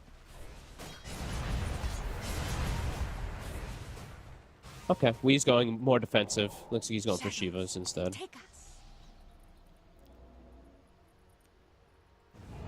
Saving buybacks though. All about this next rush. 2 minutes. Gork is 800 short.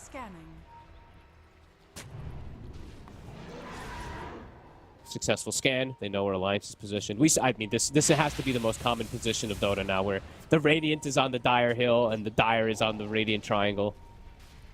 Radiant's top tower. Reclaiming charging vision. in. Tonskin. Oh, he's going to go for him.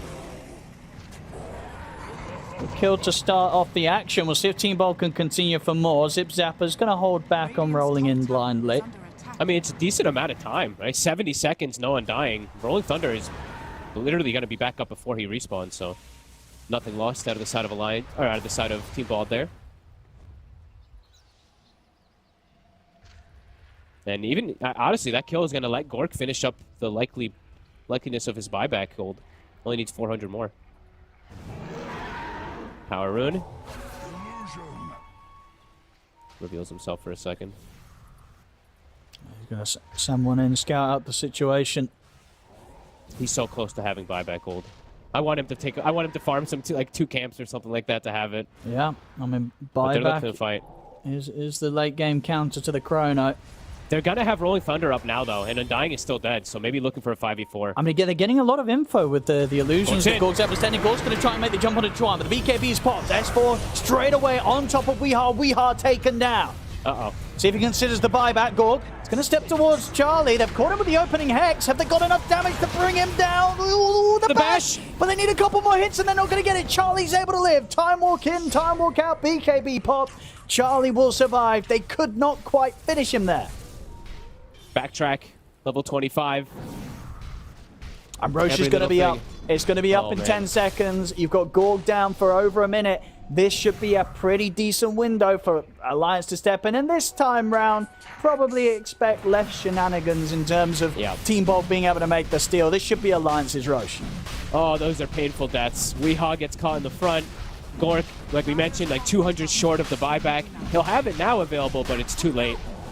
And now Charlie, I mean, now he's got 2 Chronospheres to play with if he wants to take it. And he has a free Aghanims for the constant bashes, so. Oh boy. Game getting harder and harder for Team Bald. Alliance now with the gold lead. For the first time this game. I think so, yeah.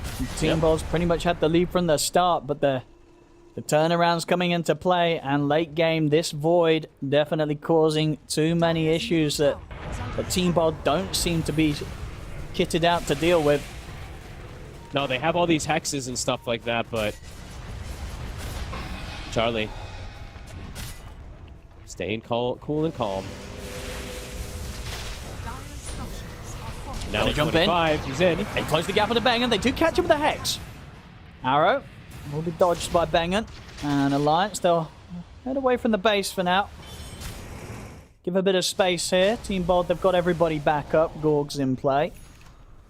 This is scariest position ever for Team Bald, though. It's like Weehaw has to be so on top of his blinks and positioning. He gets caught from any stun and he's just dead on this Pugna. And likely the game after that. No buyback, of course. Gork trying to finish off his buyback here, farming 150 more gold. Big wave bottom, too. Alliance might have to answer this. It's a pretty massive one. Yeah, they'll send Chuan. Haste.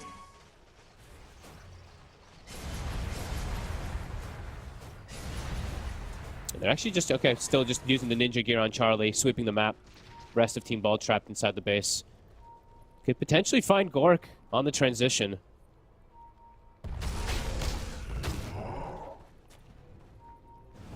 Team Bald walking out, trying to get some type of information and vision in this area too. Bangin. He's going to show for a quick second. Dangerous spot. Yeah, he wants to put the ward deeper, but he couldn't. He knows it's too scary. Doesn't want to lose the gem. Nest 4 is at the ready, if anybody shows.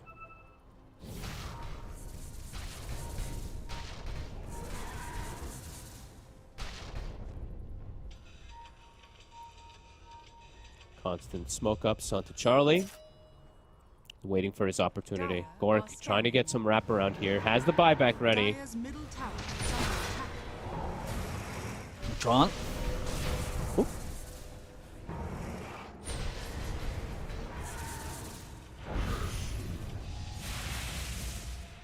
Alliance taking the tower. Arcane Blink now on Chuan, so ready for those quick Requiem plays. They're getting real farmed. And keeping the map pressured too, so limiting anything for Team Ball to get, and they're getting rune control. Charlie now a DD. Might just look to force the issue here with that. Doesn't even need that big of a chrono now at this point too, with Chuan having Arcane Blink. He can always follow up. Breaking the Lincolns. Trying to prep the fight. Just very difficult for Team Bald, as you see. Ward in the base. They're in. But the youngest is there for Bang, and we'll save and Zip Zap able to get in onto the backlines. Gorg, they're going to try and burst through Charlie. If they can control him, they put the lift up. Gorg, can you get the hits in? He's going to turn towards him. He's up on the high ground. Charlie's in trouble. They've taken him down. They've taken out Charlie. They've taken out S4. Hansken looks for the TP out.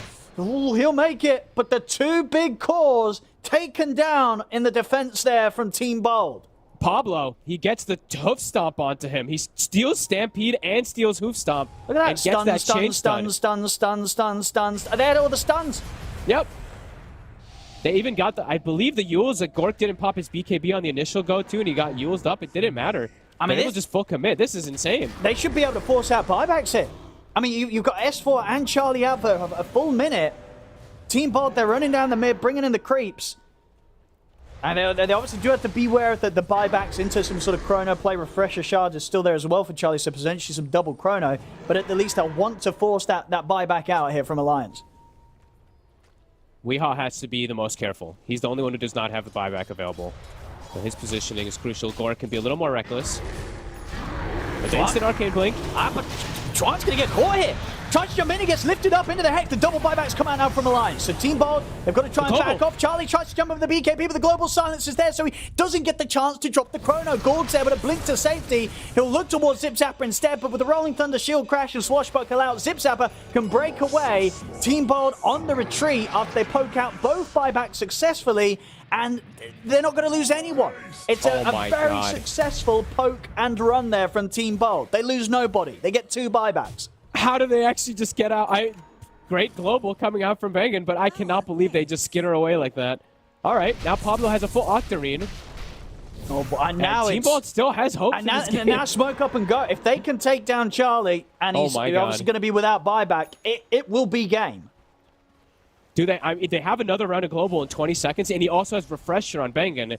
I don't know if they've been keeping tabs of how rich the silencer is either. Is Team Bald actually going to be able to do this versus this late game versus a Void? The potential is definitely there. These double silences could wreck them.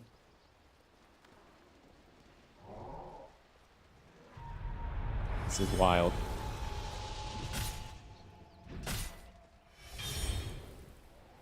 Charlie commits. He's got Butterfly. I believe he's sold and disassembled for this one. Dire are scanning. I mean, if they can just keep chain stunning him somehow, like that's gonna be I mean, amazing. the evasion, the backtrack, it's not been saving him. They really do lock him down for that long, but it doesn't matter if they're missing attacks here and there. They will still kill him.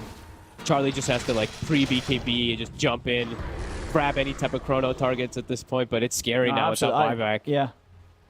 And the thing is, at least, you know, with the refresher shot, he can afford to be pretty, pretty safe with the just using the BKB immediately. He will have that second charge to play with after switching his items around in the fight. So he can look to use it for the lead-in. I mean, I bet Alliance is feeling just like the same way. It's just like, guys, like, what's going on right now? Like, how are they still bringing these fights to us? How are they chain locking down our Void? Team Bald. Radiant's top tower is Nearly under attack. 25s on all three cores, if I'm not mistaken, also. Gork, yeah, he's a sliver away. So is Weehaw, so is Zip Zapper. So big potential unlocking on those 25s as well. Top tower has fallen. 52 minutes in. We may be hitting the 60-minute mark this game. Radiant's top They're tower getting a is lot under more attack. damage, too. Like, these 25s are pretty relevant. You know, Gork's going to have the +3 hits. So likely we'll be able to stick onto Charlie. Zip Zapper's now hit 25, so like constant rolling thunders. And Weehaw's about to hit 25 as well, too. A big damage increase. All up to execution, it feels like, for them. I mean, same thing for Dire's Alliance, bottom but tower is under attack. Alliance, they're going to go on the aggressive. They really want to try and catch Team Bold by surprise. They don't want the fight to be taken on Team Bold's own terms. they have 25 on Chuan as well, so he's got the Shadow Rays applies attack damage. So his damage is also quite relevant in these fights if he's left alone. Again, though, Team Bold, I think they're going to avoid this completely with the position that they're holding. Alliance is searching into the jungle of Team Bold, but there'll be no one to be found here. They saw the courier, so they should have an idea at least of where this Pango perhaps I mean, is. Gorg is very separate from the rest of his team. He's Got to be careful is. playing around here, but Charlie will show, so unlikely Gorg steps into this area alone. Thing is, Team Bolt, they have the lives to be able to throw bodies. They have these buybacks, while the Void and the Centaur do not. So if these fights do kick off... And look at the Team Bolt base, will have the numbers. creeps They're are getting pushing pushed in. on. Alliance is going to have to address this. Yep. Weehaw does take the Nether Ward damage rather than the Nether Blast, though. So in team fights, it'll be stronger, but for push, not. And just continuing themselves in this area, controlling this high ground. Neck and neck this game. We're a minute away from seeing potentially another Roche. We've had a lot of Roshan deaths this game.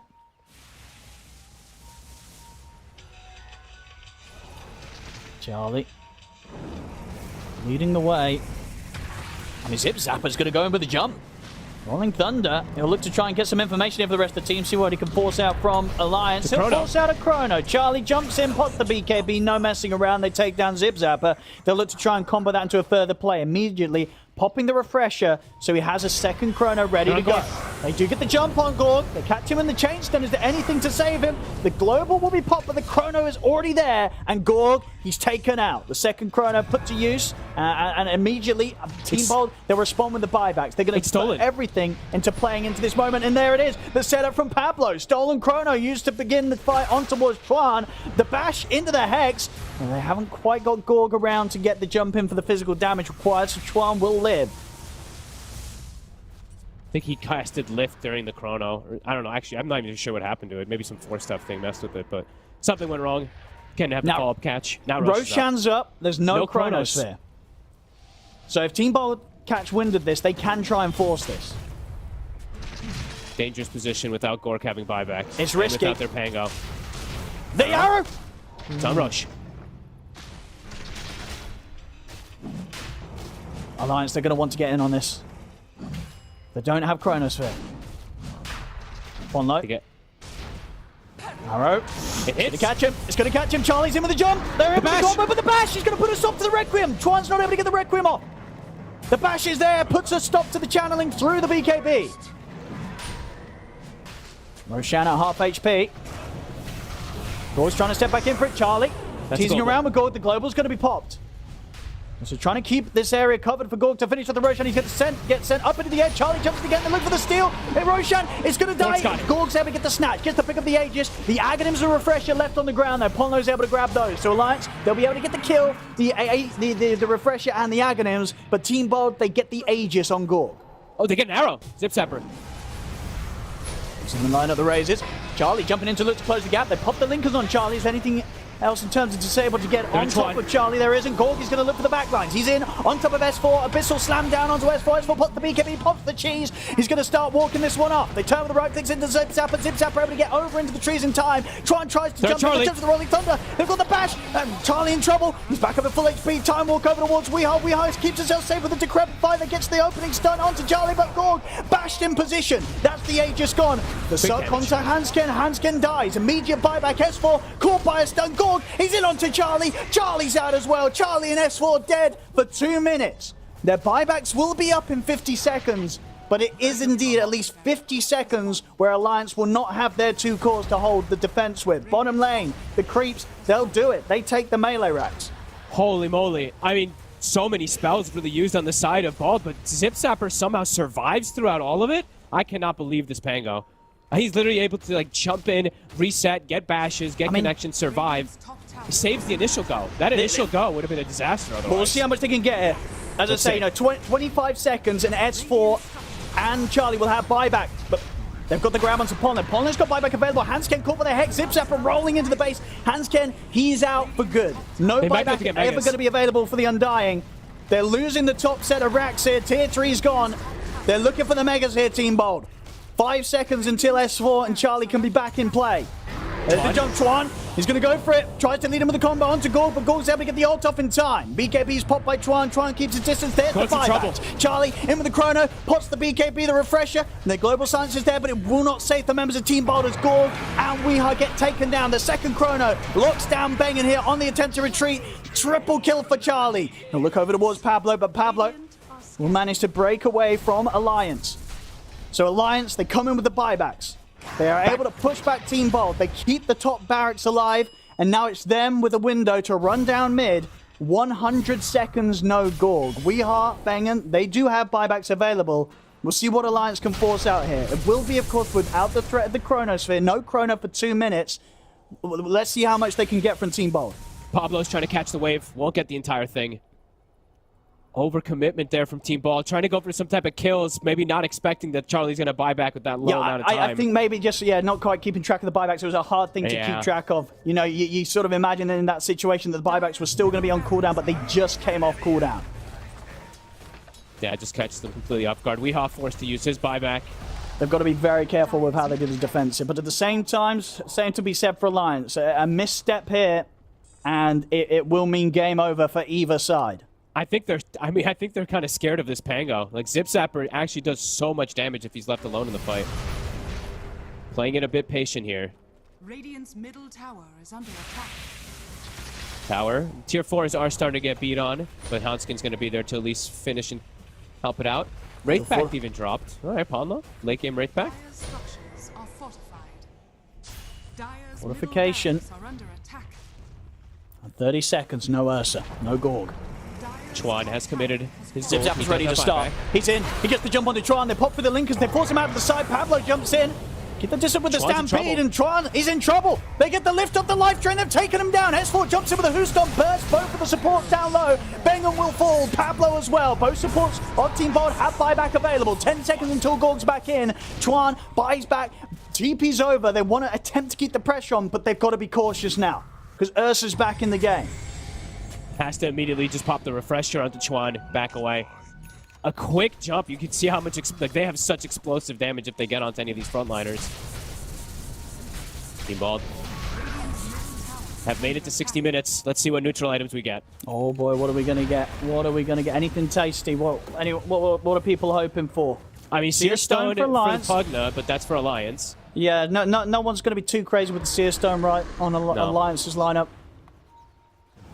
No, I mean, you might as well just give it to, like, Ponlo or something. Yeah.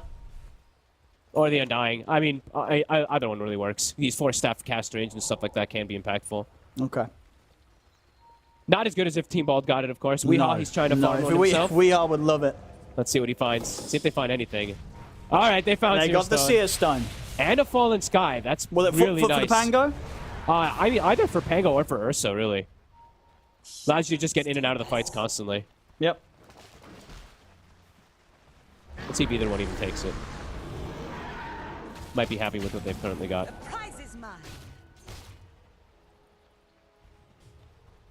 Yeah, I mean, Gorg's going to be happy with the Penta Edge until he finds something bigger. Stygian here for Charlie. He's already playing with a nice couple of neutrals, but of course the damage that offers is going to be pretty hefty. Okay, Tron's able to hold this, right? Yeah, but does Tron even want... I mean, Timeless Relic's so valuable when you have the Arcane Blink. Very nice, yeah. Maybe he'll keep it in bag Team to push. I'm imagining Gorg will definitely take the Stygian. Yeah, I mean, that one is more than likely. But yeah, I think for Chuan, it's a little bit of a tough decision what he wants to go for. Oh, we got Book of the Dead.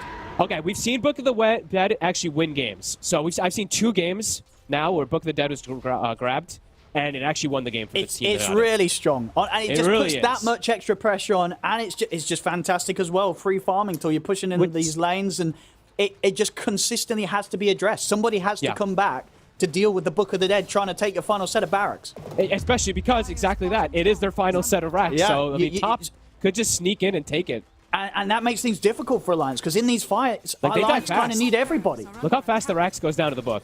Oh. Everybody's TPing back. They have to. I mean, the Rage Rex is already gone. I mean, now Melee. Look at, these things are painful.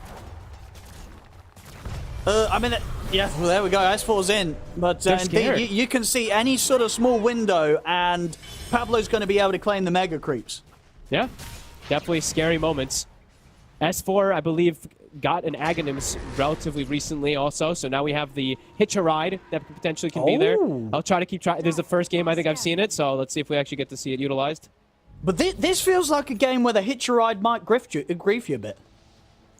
Potentially, unless you grab the SF. Just only use it on SF. We'll see. It can go both ways, the Hitch a Ride. Because what if Rubik steals it and then actually saves teammates? That would be... Can you imagine? But you can't drag people out of Chrono with it, right? If they're on the edge. You cannot. You can't. No. But you can save a target if it's being focused. Who knows? I mean, that'd be really funny if something like that happened. Can you pick Pango up in it when he's rolled up? I believe so, yeah. Not that would be... No way, why you do that? That's like he's already got his own mobility. Get over here. He doesn't want to sit in the back of your cart. No, and then your Rubik is like running in as well too with his face, so probably not advised. Pablo continuing to send these Necro books. Now he's scouting Roche, potentially up in 8 seconds. And that is everybody's neutral item, right? We're not missing anything. Everyone's got everything. Got it all. Stygian on, indeed on the bat. Yep. I think Book of the Dead is going to win the game. Book of the Dead is honestly that's just one of the ones that always feels nice to get. It really does. And that Mirror Shield, but there's no Mirror Shield this game, right? No. Which is that would of course would be the top pick. I'm a Force Boot fan. I don't know. I always say. Sure, what frees up a slot? Frees up a slot. It's old Force Staff, so it pushes you really fast rather than the new Force Staff that's like super slow. It dispels you. It's got an 8-second cooldown on Force Staff. Like I don't know. I think it's amazing. Okay. Oh, he's in. He's going to look for Hasker, but the Chrono's there. That's the first Chrono. See the BKB pop. There's the refresher. Trying at the side with the BKB ult, trying to control the bear. Fear will push back Gorg for a good long time. Gorg falling pretty fast. Zips Apples in with the Rolling Thunder. Gorg trying to get out with the BKB and the ult. Tries to turn and stand his ground with the bash, but will fall.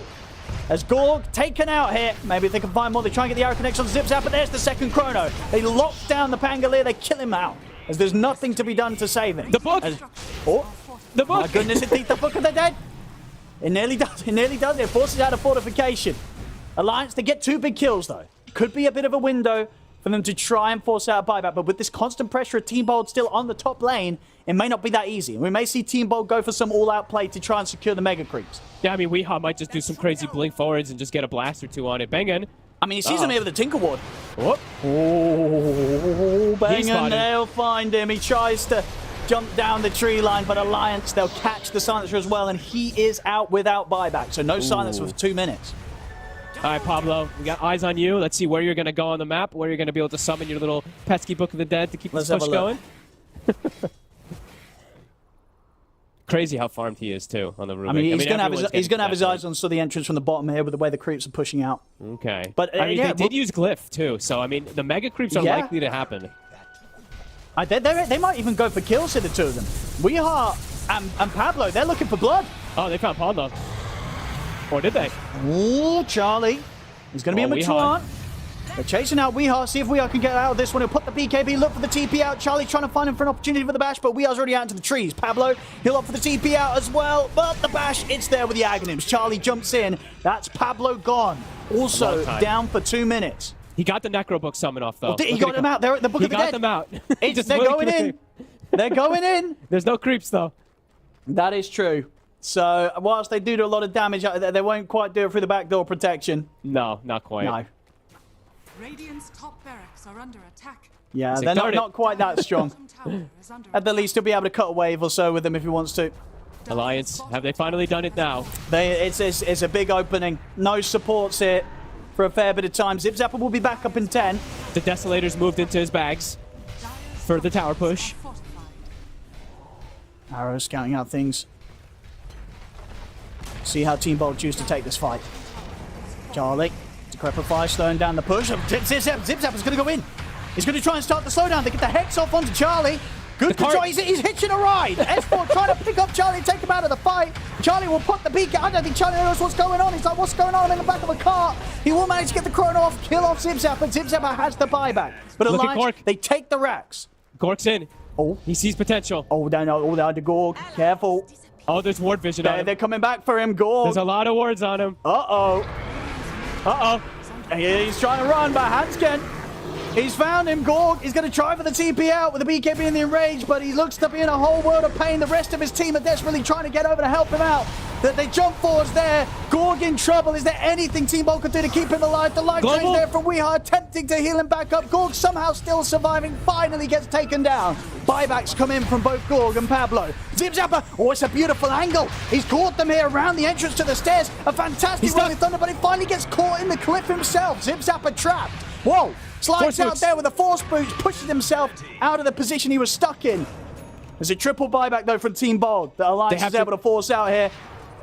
Okay, they defend top. Chuan goes up there, but now Roche, it's on the menu. Chrono's ready. And Charlie's going to go straight in. This is a very scary point for Team Bold.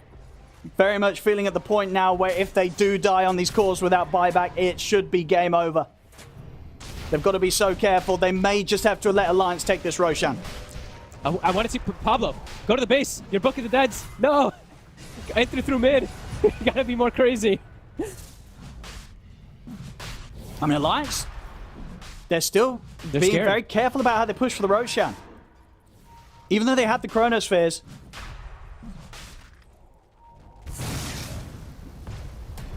Seconds until the double. He's trying to get the jump in.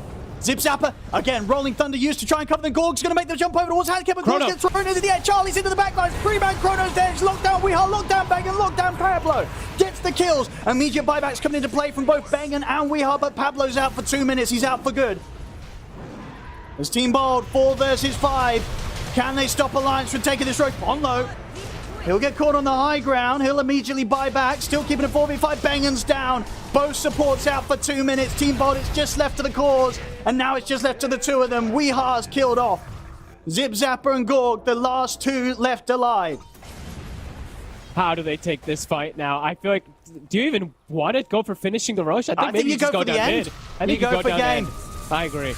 I mean, as beautiful as some of the Rolling Thunders have been for Zip Zapper, I don't know if they can do it. 2 versus 5. He's going to get the creep wave. He got the whole wave. Oh, he did. On to the next wave. And is he going to get the whole next wave? Oh, shield crashes and back up, and they'll put the fortification. He will be able to draw the creep wave away. Oh, they're force staffing it. They force staffed the catapult. Alliance, serious business here. Gorg's got a rapier. Oh, I mean, he needs it. He needs it. Oh, but he doesn't have a nullifier. Oh, wait. Well, whatever. He needs all the damage in the world. He's going for a second one, it looks like. Wait. He hasn't got TP. He can't get back to the base, though. Oh, no. TP's on cooldown for a minute.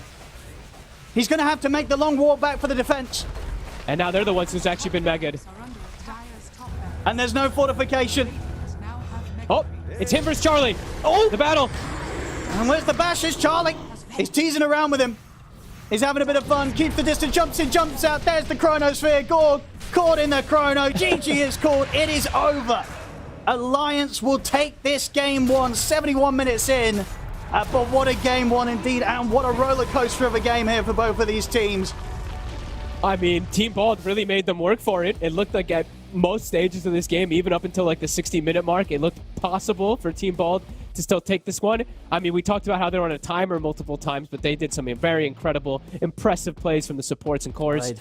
But Alliance, at the end of the day, Charlie comes to fruition. This last pick Void that they went for because they were like, this is a good Void game just in case things get too nutty. Things got nutty, and Charlie, he was that rock they needed. 23-4 on this Void. Nicely done from him. No, absolutely. He really was. The pressure was absolutely on him. We saw at the start with how far Alliance were getting behind. They needed the Void to perform, and he did. He pulled through here, Charlie. Some solid stuff from him on the Faceless Void here in this game one. And that is indeed only just game one, ladies and gentlemen. So much more action to come here between Alliance and Team Bold.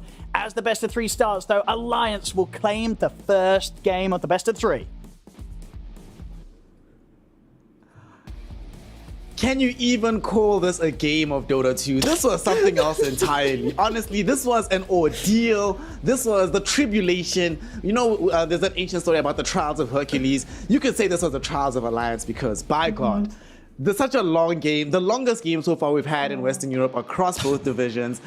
Tiga, what the hell happened? What did I just witness?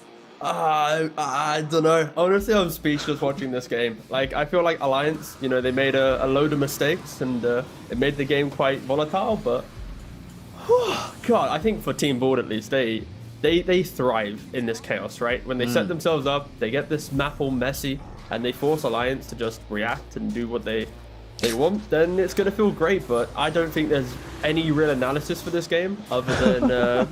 I think if I could give some context to the game, it'd be, I think like Roshans were pretty important, you know, for Board. I think Pablo just popped off on that second Roshan and allowed the game to go longer. But I think when you get to 60+ minutes, then of course normally the team will win. So props to Alliance, but I feel like Board could have won this maybe 8, 9, 20 different scenarios.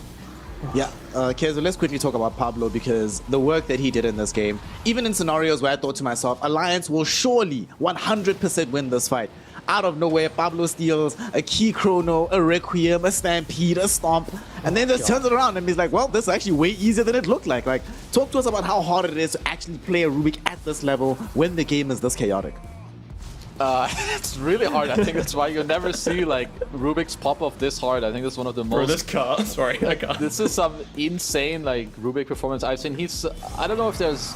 He stole all the good spells in this game. Yep. He saved people left and right. I must say, like, did Gorg end this game without an Axe on Ursa? Did he eventually have it? Because I feel like when you play Ursa against Void, unless something changed that I'm not aware of, you should have Axe because you can pop it in Chrono. Unless you're silenced, you can use it to get out of the storm. And I think, I mean, there's a lot of crazy shit that happened. I feel like both teams had 8 different ways to win. Yeah. But then it kept ping-ponging left, right. Then there's Roshans that are running out of the pit to delay the fight. A stolen Requiem killing them. I don't know what the hell was going on in this unit. To your point, actually, Gorg did indeed end the game without his Aghanim Scepter, but to buttress the point here of how insane this game was, he also ended the game without having MKB that he bought and was sending it over the courier across heroes pushing his base because he doesn't have a TP after buying Rapier. At that point, I'm sure he's just like, I don't even know what's happening anymore. What the hell is this? Let's try to be a bit more serious though, boys. Kezu, this game, one of the things that Tigov mentioned earlier on today was the fact that Alliance, relative to the teams that are right now at the top of Division 2, they tend to have the weakest laning phase. And we really saw them get exploited very heavily in the lanes by the side of Team Bold. They did some good things in the mid game, like where they were patient. I think Charlie played really well for them. But some of their laning stuff, I think, is... they want to go to Div 1. You're playing in an org alliance, they're helping them, and so on. But like you have S4, who's top net worth. He's 600 gold ahead of the Ursa at minute 4. And he like runs in his tower to stun him. He feeds First Blood away to the Ursa. It swings the entire lane around. Suddenly you're the one losing instead of pressuring. And then bottom lane, I think same story. It's a Pango Rubik versus Undying, who's a lane dominator. And you counterpick them with Void. And I think they went even in that lane. Like these things, they really snowball hard, especially when you play against some Pugner lineup that's just gonna run at you and truck you down. So they need to improve on this. Their mid game was good, but their laning stage, my friends, it needs work.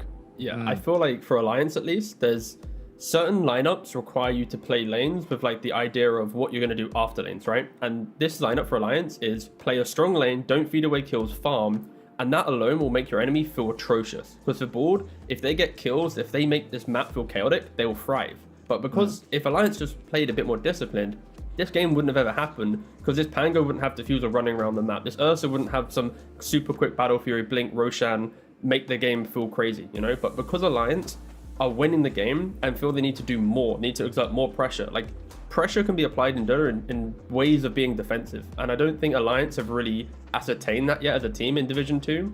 And when they have a small lead, they think that going for kills is always the best play. And I think that's maybe why they feel quite like a volatile team right now. And against board, that nature, that's why these games go 70 minutes. It's Give me crazy. another one. Let's go. I'm here for Let's it. Like, go. yeah. Let's have the full 3-game stretch. I want all of these games to be as long as chaotic as this one. I want Ponlo to break a record by buying the slowest and the latest Wraith pack all time. Any hero ever.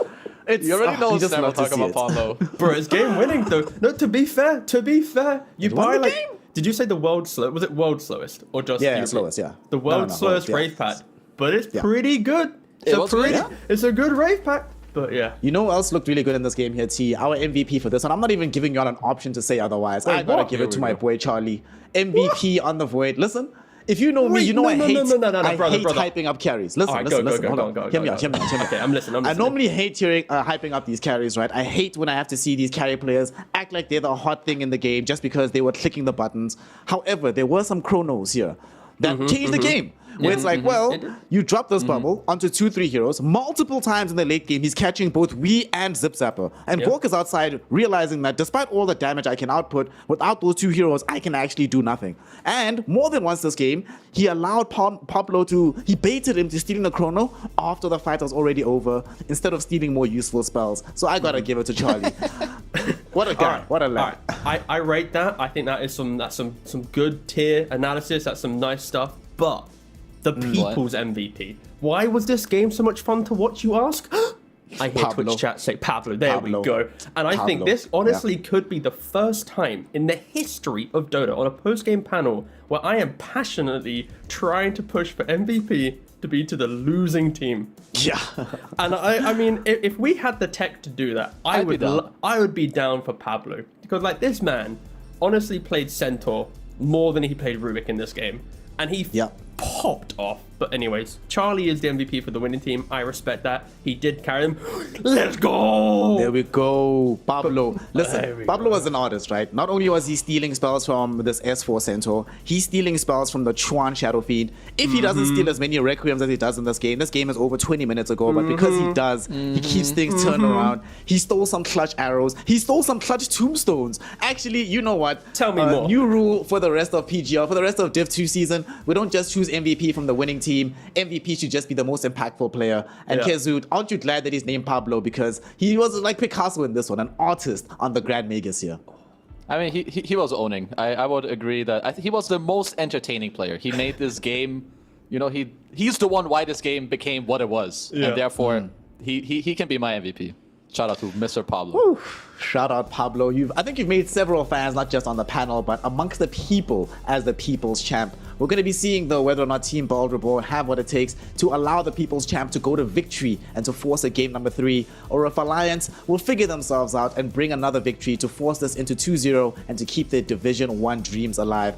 To that end, we're going to be taking a very small break, and when we return, more of this insane, incredible action, more of Div 2 Dota here in Western Europe, and hopefully some more art between the players assembled on the field of play. We'll find out very shortly after a quick break. Don't go anywhere, because we'll be right back. Where's that going on my ant, guys? I killed them all! 2 men! Yeah, I kill them all! Kill them all! Ulta! Where's No. Stick together, stick together. Oh, you fought on the jump! Yeah, You fought on the jump! You got it! Where the fuck is he? Careful. We can fight, no? Bye. I can chase. Yeah? Go back. We need waves. Mid, look. Azov can get mid? Yes, sir. Oh my god. My talent with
Welcome one and all. Here we are, game number 2 between Alliance and Team Bald Reborn. Game number 1 was an extravaganza of Dota, the longest game we've had in Western Europe thus far, and certainly the most entertaining game I think we've had across all the DPC divisions. Here we are though for game number 2, Kezu. These odds, esportsbet.io think that it's now gone down from 322, it's 282 for the side of Team Bald, and Alliance's odds have slipped a little bit. Given what we saw in game number 1, what can we anticipate in game 2? Do you think Team Bald Reborn have what it takes to push us to a deciding game 3? After watching the first game, I don't know what we've got in stock, but it's going to be something pretty exciting, I hope. I want another one of these games. I would say that the Team Bald are being a little disrespected, I think. They could have won last game through 28 different plays. So it shouldn't be that bad. Ooh, look at this, T-Gov. Now, if I had asked you, you would not have told me this, right? If I said, who's going to get the respect ban from Team Bald Reborn, would you have said that Ponlo Morana put in that much work that he deserves a first phase ban here? I mean, it leaves Rubik in the pool for the side of Team Bald, but is this the play right now, given what we saw in game 1? It's an interesting ban. I don't think many teams have done this. I think, at least in the third-party tournaments, a couple of teams have tried doing this, but if you said to me Alliance's openings, Morana isn't like a hero that I'm like, oh, they got to ban this out. So yeah, maybe it's just a little bit of respect. And Ponlo, he had a stable game. I think the nice thing with Morana at least is you can always itemize for the game. So you saw in that game, right? He's buying this like incredibly late Wraith Pact. He can go Greaves. Like there's options. So yeah, just a lot of respect from Bald. All right, I see the Bengen Tree and Protector coming out here, Kezu. If I'm honest, why not just first phase Pablo Rubik? Because Alliance, I do not see a universe where Morana is gone and they also leave Rubik in the pool going into the second phase. So what do you think is so powerful about this Treant? Especially because we've seen Rubik's dominate the Treant Protector, but they don't... Wait, what? They go Shadow Demon instead? Yeah, clean. Absolute clean response. Kezu, you want to take this one, boss? It's an absolutely fine response. I think you have the SD... If people tuned into Division 1 of Europe and China, then they've seen this, where it counters the Treant both aggressively and defensively with the Shard, where you purge Overgrowth from your teammates with the Shard later, you purge the Treant armor on whoever you go on with your ult itself, and then the classic S4 Centaur, we saw it last game, we'll see it this game. Maybe Rubik gets banned out, otherwise Bald will also have Centaur. We'll see. Snare, I'm sure you want to see Rubik. Of course, I want to see Rubik. And Alliance plays Rubik on both 5 and 4, so I might be very happy seeing the Rubik. At the same time, though, I wouldn't mind Team Bald also going for the Rubik because Bengen Tree plus the Pablo Rubik, that sounds like a recipe for success to me, T. Oh, Pablo, yeah, that's just too clean. I think the nice thing about Tree as well, you know, position 5 Tree, he never really leaves lane, right? So Gorg will be happy because Tree can't really make the moves on the map. And yeah, it just it stabilizes their game a bit more. I think the real takeaway here is how the hell did a Pango Rubik lane just absolutely dumpster Void Undying? I'm pretty sure I can see scenarios where Undying gets a bit too aggressive and can get bullied by Pango Undying in conjunction. But like the fact that the Void on top of that also got bullied, I just can't really fathom out. I haven't had time to watch the replay to see it, but there was some wave pulling going on that Alliance didn't really deal with in the most perfect way. I went and had a quick look at it. You had a gander? Yeah, I haven't had time to look at it yet, but it's like there's something had to go awry in that, and I'm hoping for at least for Alliance's sake that they've kind of understood how Pango can get out of laning phase with an advantage, and if they deal with that, then sure they'll be fine. But yeah, once again, Alliance need to make sure they draft some lanes that are strong and can take the fight because they can't lose lanes against Board. We are going to go for an 80-minute game if they do that. I would say I have a very simple answer, you know. Pablo Rubik. That's it. End of analysis. And now it's gone. Thank God. Easy game. Easy game. Now they get the W. So what other options has Pablo played so far? He's played Tusk, Phoenix, Silencer, Mirana, as well as a Snapfire so far in the DPC. Yeah, he can play whatever. Yeah, he can pretty much do what he wants, right? After the performance we had from him in Game 1. No, I think depending on Alliance's pick here, we could easily see some, Pablo Snapfire for a bit more of the damage, a bit more laning potency. I'd like to make sure we see Pablo provide some aggression with this Pango offlane. I think the weakest Pango offlane games are where your position 4 don't really want to play the lane, and then you have an offlane that can't be alone, a 4 that can't really fight the carry, and then it's just awkward. How do you feel about the Silencer here, Kezu? It's going to give them some more team fight, and now they have both ways to have the global silence initially, but also some decent initiation with the Centaur Stampede. Can get into the fight, kill heroes very quickly before the global goes down. Do you like it overall for Hanskin? So it looks... It doesn't look good, but I think it's fine if they cover it with their next 2 cores. Like if their other 2 cores can go in, because right now, both their supports, they heavily rely on staying in the back. Yeah. So if you're a Bald, like if you can pick heroes that help the Pango like get on top of this backline, that's really how you should be looking to break this whole Alliance's draft apart. Let's see, Team Bald. They're going to go in for this Tusk, so this is most likely going to be the Pablo hero, something that he has played already. Regrettably, we're not going to be seeing a reprisal of this mid-Tusk that we saw from Mobe earlier, which just absolutely dominated the game. But it might not be a terrible shout. He hasn't played it that much, but he has played it in the DPC tour so far here, T. Do we have any odds potentially of this Tusk going in the mid lane for Weehaw? Potentially. I think Tusk Pango, when I was skeptical of melee plus Pango offlane, if there was ever a combination that would work, it would be Tusk, because this Silencer steps out of position, you get sharded into then some like tag team plus swashbuckle, you're gonna die.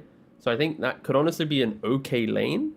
So I think that alone, that concept of punishment, could fare pretty well and lean more towards Weehaw picking his hero later down the line. But for sure, this Tusk will be, I'd say, soft flexed until the final pick. Of course, Alliance will have the final pick overall, but yeah, Tusk is in conjunction, but I wouldn't be opposed to it honestly being the 4 just because of Silencer being a weaker laner. And it's like, Silencer wants to step up and be aggressive in lane to play the hero, and then Tusk, of course, will punish it. So, I don't mind it. All right, Kezu, you've played a lot of Centaur in your day in the offlane. So when you see the CK emerging right now for the side of Team Bald Reborn, you have an idea that's going to be the Treant plus CK lane. How confident do you feel going into it as a Centaur with your Shadow Demon as the backup? I mean, the fact that you have SD helps a lot, because he can both set up your stun but also save, because CK kind of relies on like whittling you down a bit and then trying to kill you. CK, of course, has a good matchup into Centaur, because Centaur has like low armor, then you give him even more minus armor and you stun him. So overall, I think S4 with the SD, he should be pretty chill. Also, don't forget, guys, that I think Board is one of the few players in the world, may I add, that has dodged. Was it global with CK ult for his entire team with Agnums? Wow. Maybe they were picking CK for that exact play because they got to the front page of Reddit, and maybe Alliance weren't aware of this this interaction and skill set that Gorg's able to provide. But something they have to look out for sure.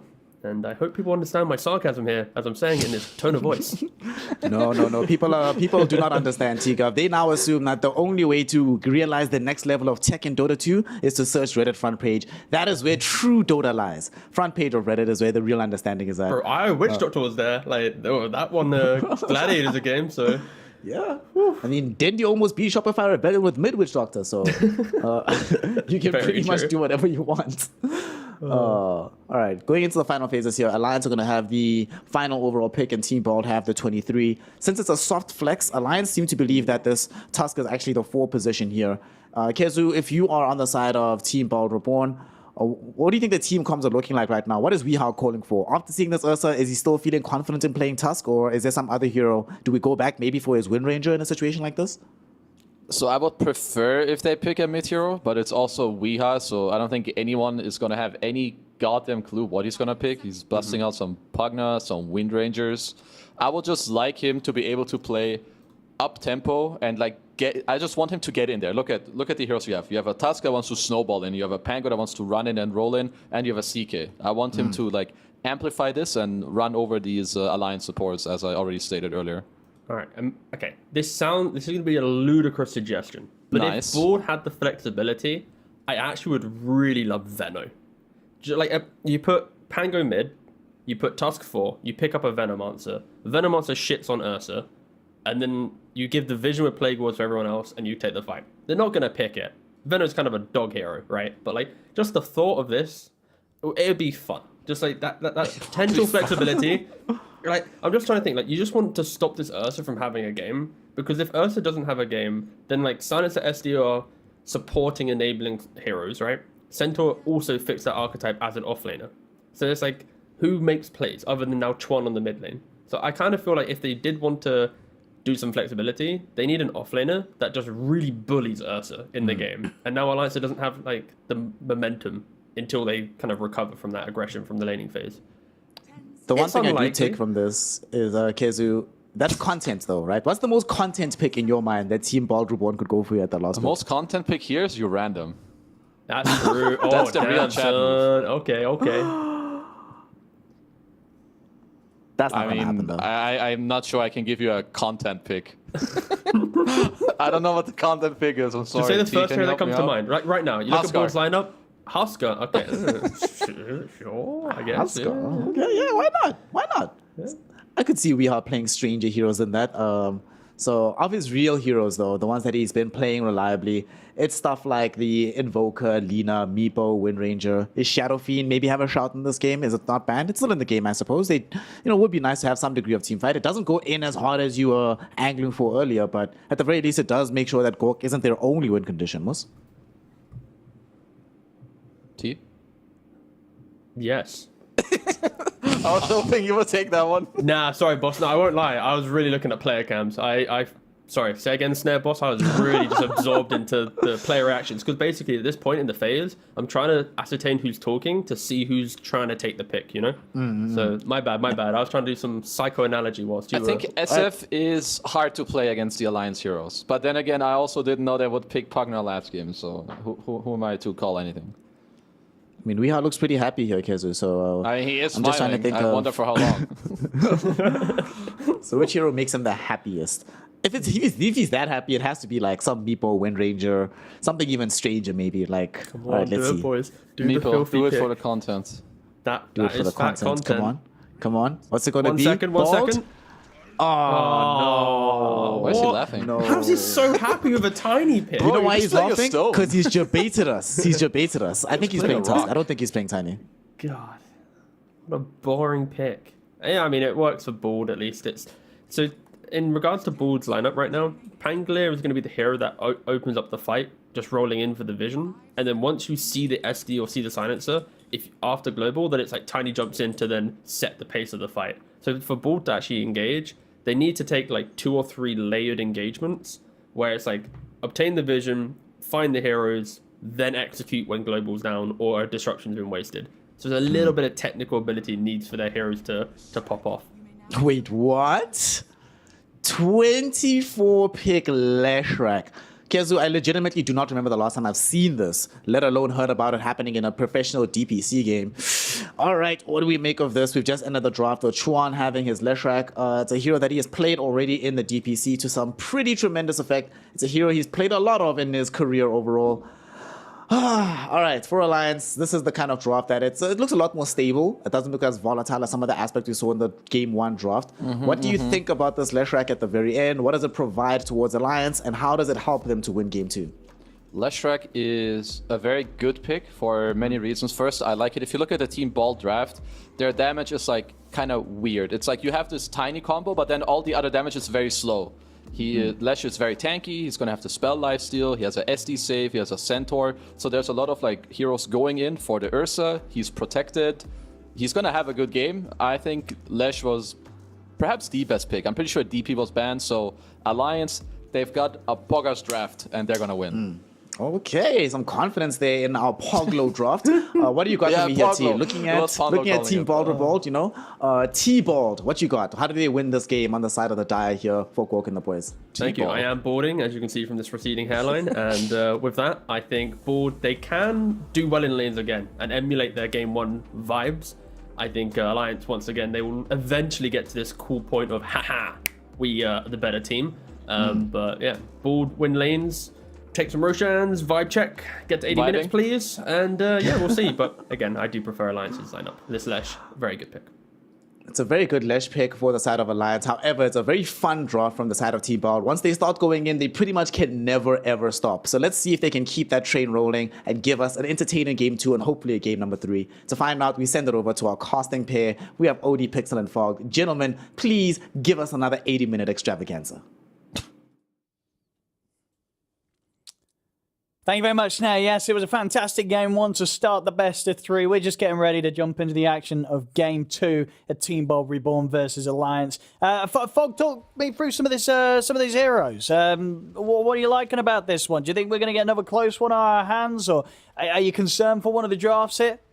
I'm much more concerned for Team Balds here. I think that Alliance has a much better draft across the board that can actually fight a lot earlier rather than having to just wait and rely on Charlie to do some type of crazy stuff as Chrono. Chuan, the Lash, looks like a good game for him. If you see all that all chat, I think both teams are looking to kick the pace of the game up a little bit more. No 100-minute games, are saying. Weehaw just accidentally used a Fairy Fire. Oh! In the mid lane. I saw it. You didn't hide it from me. My bad, he says. Okay, cool. Forgive him. I think he was cutting a tree and he clicked his Fairy Fire instead. Whoopsie, so. Taking a look at the net worth, he's at the bottom. No, I'm just kidding. He's still just fine. But yeah, this time around, I would say I like Alliances. It's just an easier lineup to play in the early game rather than having just rely on the Void. That being said, though, Team Bald, if they're able to do what they did last time with like the laning shenanigans and stuff like that, then they're probably going to have a way into this game. But I always have some concerns when I see 5 melee heroes. That is true, yeah, the 5 melee lineup. Yeah, and it's into Centaur, it's into Lash. Yeah. And like these heroes just thrive versus these type of like melee drafts. So yeah, I'd give Alliance a pretty big favor this time around. But at least we'll get some entertainment no matter what happens. As we've seen, you know, Team Bald, they thrive on chaos. And last game was pretty much the definition of chaos. I mean, and talking about Chaos, you know, Chaos Knight Gorg, are we going to get some Ags early in the build from him? Or do you think he's going to be playing it with the Armlet, Echo Blink kind of stuff? Or could this be a game where Gorg finds a way to go for his Ags build? I mean, it's versus the Silencer, right? I think Panos mentioned it as well, too. If you get BKB, you get Ags, you remove the global from everybody. It's Gork's build. I know you're a big fan of it also. Maybe it could be something he goes. I would prefer him going normal items this game, but it's Gork. Who knows? He might just do Armlet Ags just because. As top, S4. Taking quite a lot of damage here. Has to be careful. Both him and Gorg sitting rather low. Yeah, everyone's just hitting each other here. See who sort of hits the level 2 maybe first and can make a move. Bonlo has hit 2. Looks like he wants to go. Walks into tower range. They have a triple range creep. They definitely want to try to at least mess with some type of last hits here under the tower. I'll keep a look at the other lanes. Nothing's happening, but...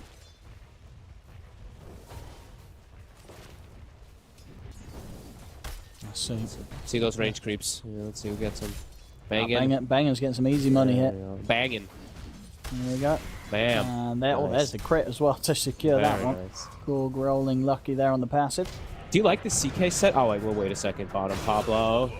That's going to be first blood. It's Ken and Charlie making sure that this bottom lane doesn't go the same way as it did last game. No. Playing it much better this time around. This is a very threatening lane. Silencer plus Ursa versus Pango. I mean, last game also looked like it was going to be a much harder one for Pango. But this one, especially with Pablo and Tusk, it's much more difficult. They kind of just have to commit for kills, it feels like, if they want to have a chance in this lane.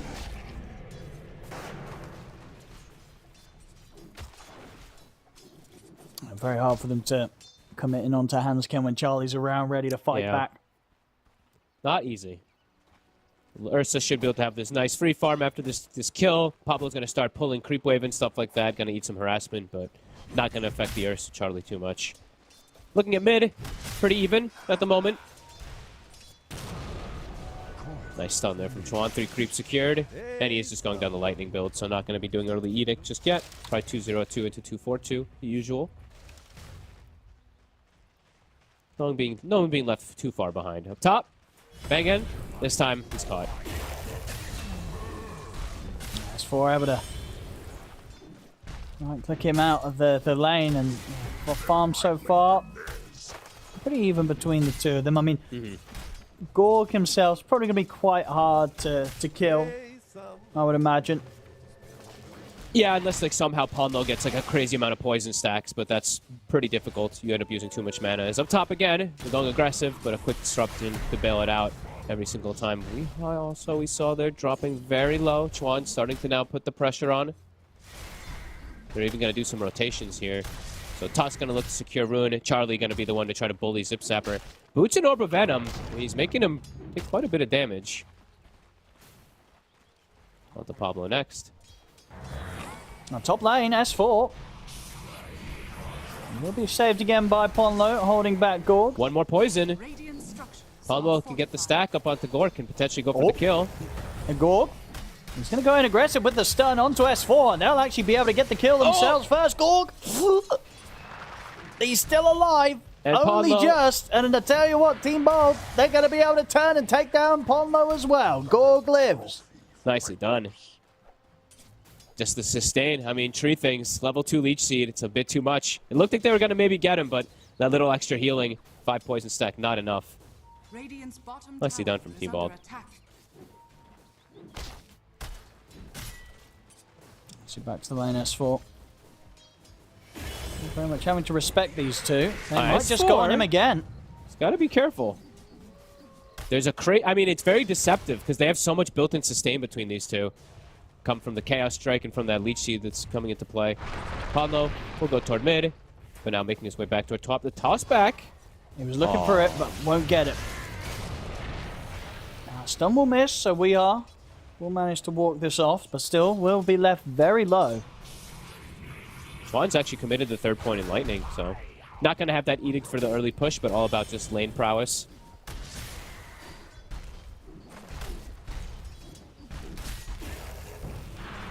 And up top again, every single time S4 steps up, they pull him back.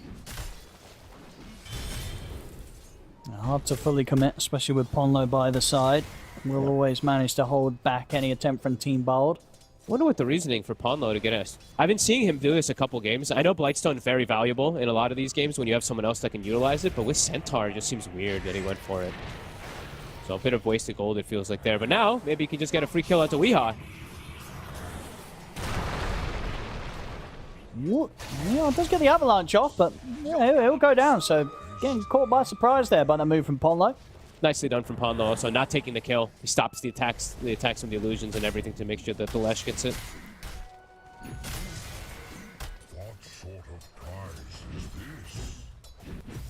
Gorg, a little bit low on this top lane. Now that S4's got the Vanguard, very, very tough for Team Bold to really find a chance to go for him. They could go for Ponlo though. Disruption's already been used. Gorg swings across from the top lane. He'll be able to take that kill, no problem at all. So continuing to get quite a few early game kills here with the safe lane CK Gorg. feels like his game has to be quite good because how these side lanes are. Well, I'd imagine these side lanes go. It's a Tiny versus Lash matchup as you get levels on the Lash becomes harder and harder. And Pango off lane, I know Zip Zapper was able to make some magic happen last time, but this time you can see he's having a much harder time versus the Ursa.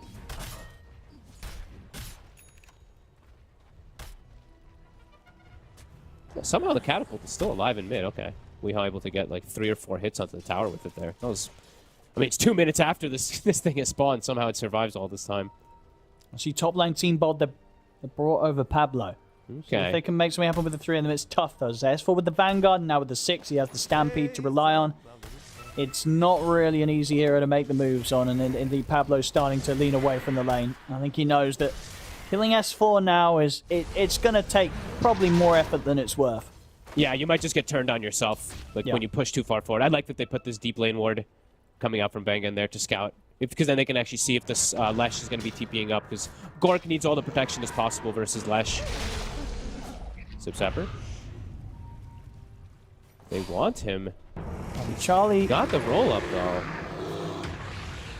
He's actually going to see if he can maybe get a kill out of this. He's looking for Hansken, but Hansken, nice little sidestep.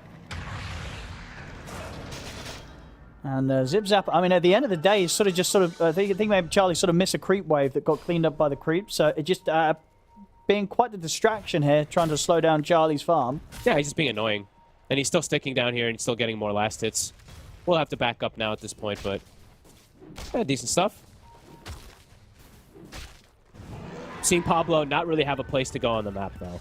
This Tusk, last time he was with Rubik, so he can kind of just freely make moves to whatever lane he arrives to, because he's just able to at least throw out some harassment and stuff like that. Tusk, not so easy when you have all melee heroes to rotate to.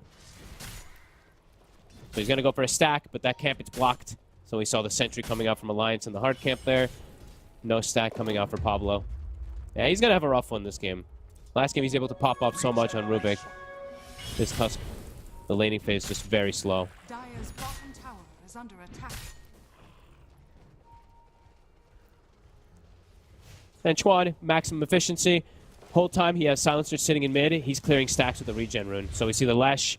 I think he just went through it like a 2 or 3 stack hard camp or 2 or 3 stack ancient, and he's full mana to continue putting some pressure on toward top. It's spotted from that lane ward that Team Ball did have set up, but Gorik backing away kind of gives away that was warded, and also now has to move away. But maybe he can turn it into a kill bottom. Charlie might not expect this movement. Let's see if Gork can get the pull back. Stampede should keep Charlie a safe enough distance away from Zip Zapper. Or actually, no. With Pablo swinging in from the side, they will be able to shut off his escape. They're blocking off the retreat, and he's going to get dragged back by Gorg. They'll bring down the bear. Nice move.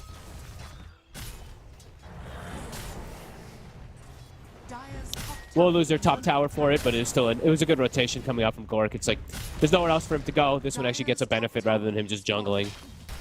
Nice little move there. Alliance, don't think they're too fussed about it though. Losing Charlie, of course, hurts, but Chuan, he's up to some crazy item timings. He is only about 1,200 gold away from Bloodstone.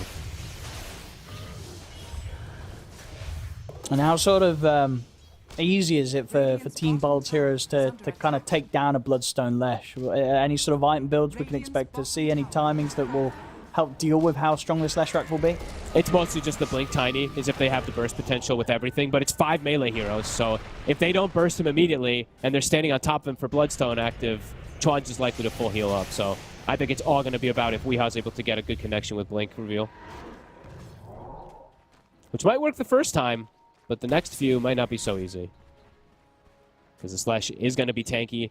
And just talking about things that get there towards later is they always have cover, right? So if the Tiny goes in, they're going to have global coverage for the follow-up heroes. Or they're going to have the Shadow Demon perhaps in position to get the save. So definitely hard for Team Ball to try to take advantage and try to pressure this Lash.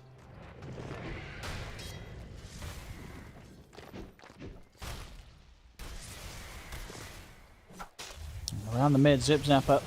Let's got Rolling Thunder ready to go if they want to make a play around here. Chuan stepping up a bit.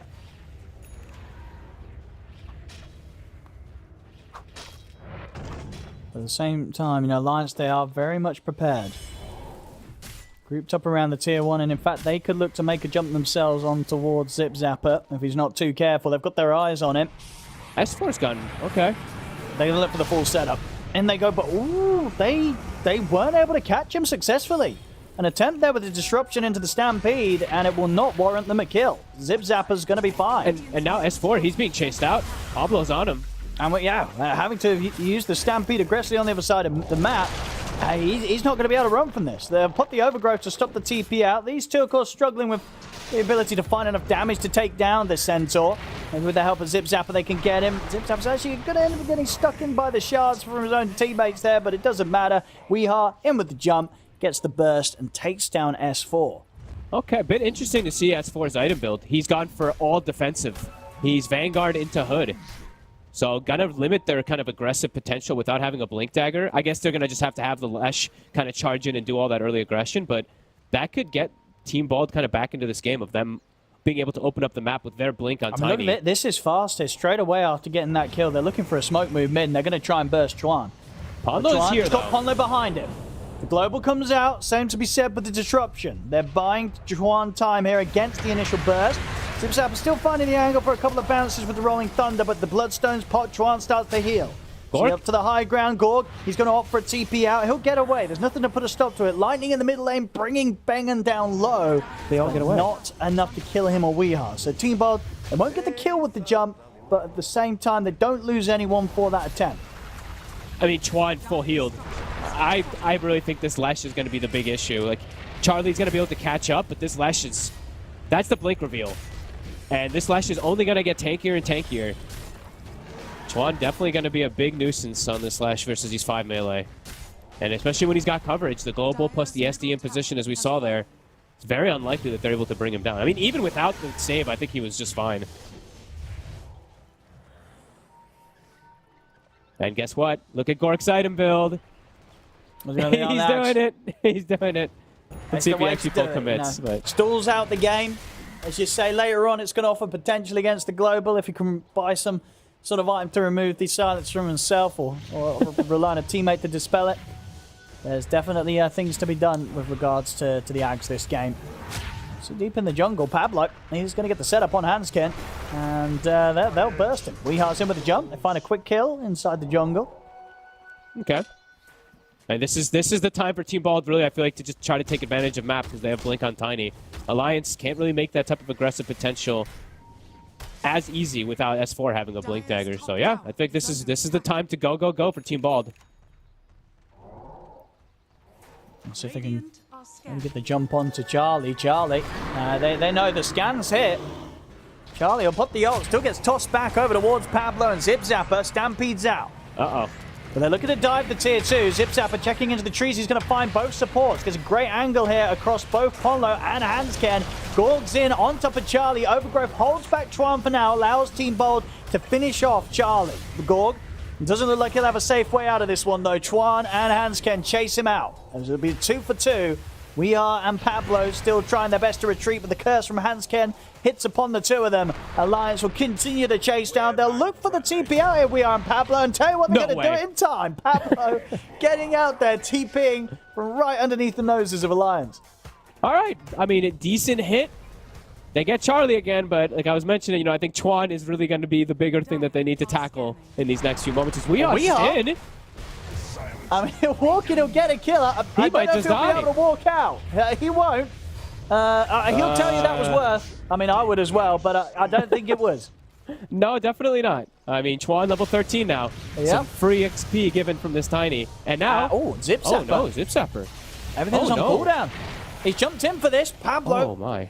We'll push back Chuan in time. The living armor as well comes into play. But, got to be a bit more careful here, Team Bold. Losing some key heroes and very much living on the edge. Almost risking some of the lives of the key heroes. We've now got the defusal done on Zip Zapper. Okay. I mean, Chuan's been enabled. Chuan is level 14 now he's at this bad. point. This Leshak is... Everyone else is 11. Look at all the rest of the cores. He's literally a total beast right now. And he's got the defensive capabilities of these supports always for him. It's Chuan running in. Tips him like back. A pretty dead Tusk. This is going to be nasty. So Panel did touch about the Shadow Demon versus Tree interaction. I didn't get to talk much about it, but yeah, Pando, he's just going to queue up Shard next. So he's going to have this defensive capability always to throw onto his Lash also to not have to worry about, the Tree Root in particular. And even Disseminate. I think this is actually a pretty huge game for this because he can just throw it on the Lash, throw it on whoever's getting focus fired, and then it's just going to chain all this damage out as another catch. Yeah, they've got great catch and kill alliance. Very easy for them to get these takedowns on anybody that's out alone. Yep. Just need some sort of follow-up to the disruption of Ponlone each and every time. It'll be a kill. Straight back onto the map, though. Pablo and Weehard, they're on a mission. Okay. They're on the hunt for Charlie. Feels like these two can never stop doing this type of hunting. Otherwise, they're just going to get out-farmed and out-greeted throughout this game as Alliance looking to hit back themselves. S4 has a Blink Dagger also after building defensively, so now they have easier ways of initiating their own fights rather than just reacting. Charlie. They want him. There's the jump. Gets in range off the Global Silence Pot. The immediate TP's coming in from Alliance. Team Bold, they've got to start thinking about how they get out of this one. They throw the Chaos Spot over the way of Chuan. Weehard's going to be left for dead here, as S4 also able to shut down the escape of Zip Zapper and Gorg.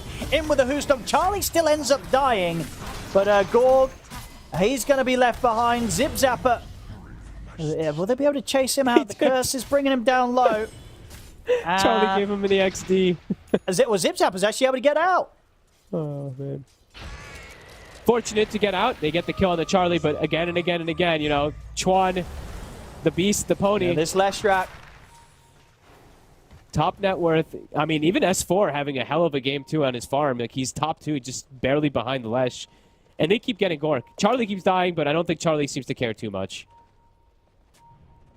0-3, though, on this Ursa. Definitely making Charlie have a pretty terrible time, but we see Chuan just thriving.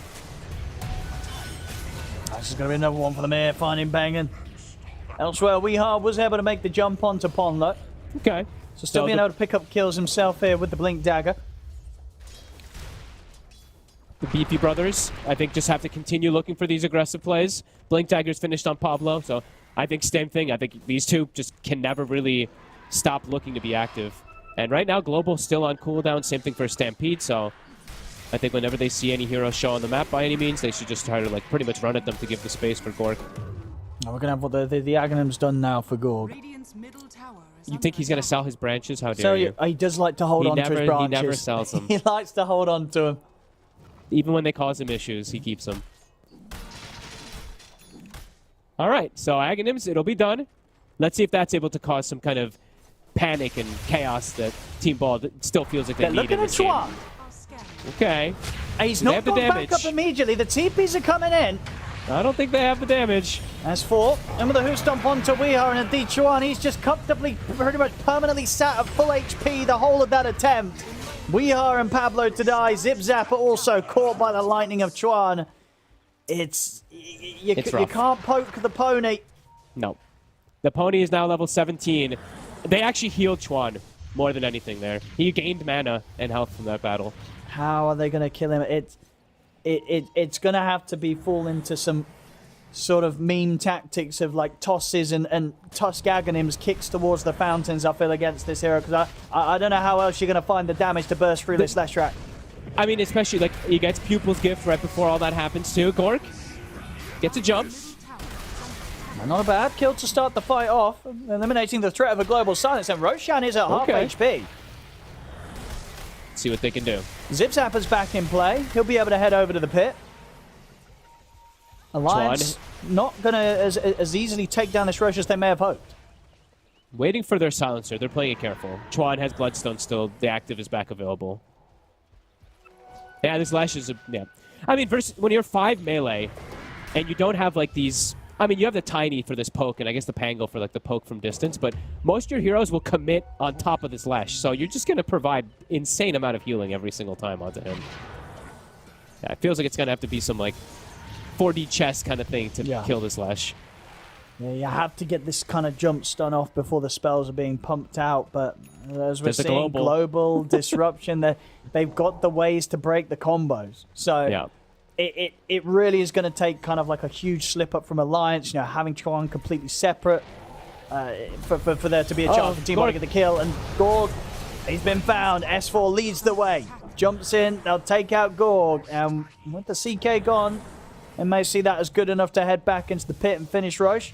I say that though, Charlie's actually opted to farm bottom, so he's not returned to this area as the Ursa, so maybe they won't take Roshan down that soon. They'll try without the Ursa. Okay, he's porting up. I was going to say, like, where's Charlie? He needs the Aegis. Let's go.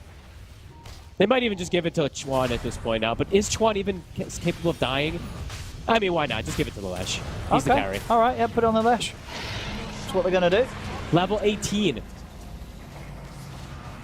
Actually absurd. Zip Zapper, purged, but TPs.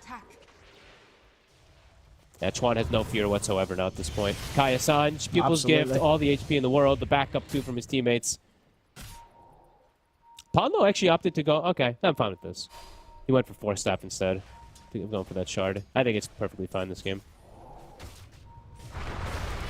Oh, we'll find Hansken stepping up to the high ground on his own. Okay, I mean, they're going to try. He's very tanky, though. He's very, very tanky. Up top, Pablo. He's found himself a world of hurt. More kills for the Leshrac to be involved in. Chuan just ever increasing in power. I would be astonished if he dies this game. I really think it feels like it could be one of those. Yeah. They have to like completely isolate this Lesh, and I think even then they might have some difficulties bringing him down. Dire structures are fortified. Bangin. Shows himself for a second. Now they know he's it. Farewell. Good. Ah, yeah. This. I mean, this is insane. The farm. It's 15k net worth. Level 18. Yeah, give him a tip. Gotta take the tier 2 as well. Open up the map a bit more. Get the outposts on control. A continuous uphill battle for Team Bald. They are queuing things up though, like you're mentioning. You know, the Ags. It's queued on the Tusk. All right. I mean, that's honestly, they have to get this Lesh in the fountain. And between the tosses and the Tusk kick, they may have the tools to do so. Uh-oh. Up top. Zip Zapper. Not going to get away. Oh, and he had the point booster. He just didn't have the courier there in time. Didn't get to finish up his Ag, so we'll lose some gold. It's Alliance. Oh, we are. Big connection. It's a 3-man avalanche. But into what? Into a snowball, but yeah, that won't cut it. They get 1 kill, but they'll lose 2 for it. Oh, sorry, lose just there is 1. We have to get out and fight. Okay, Gorg's going to try and fight with this. Okay. Put the Phantasm. Bang it. Towards S4, but Chuan's coming in from the side. Gorg's got to run. He's got to keep his distance from this Leshrac. Weehar's still trying to get in on this. He's jumped towards S4, but will get held back by the disruption.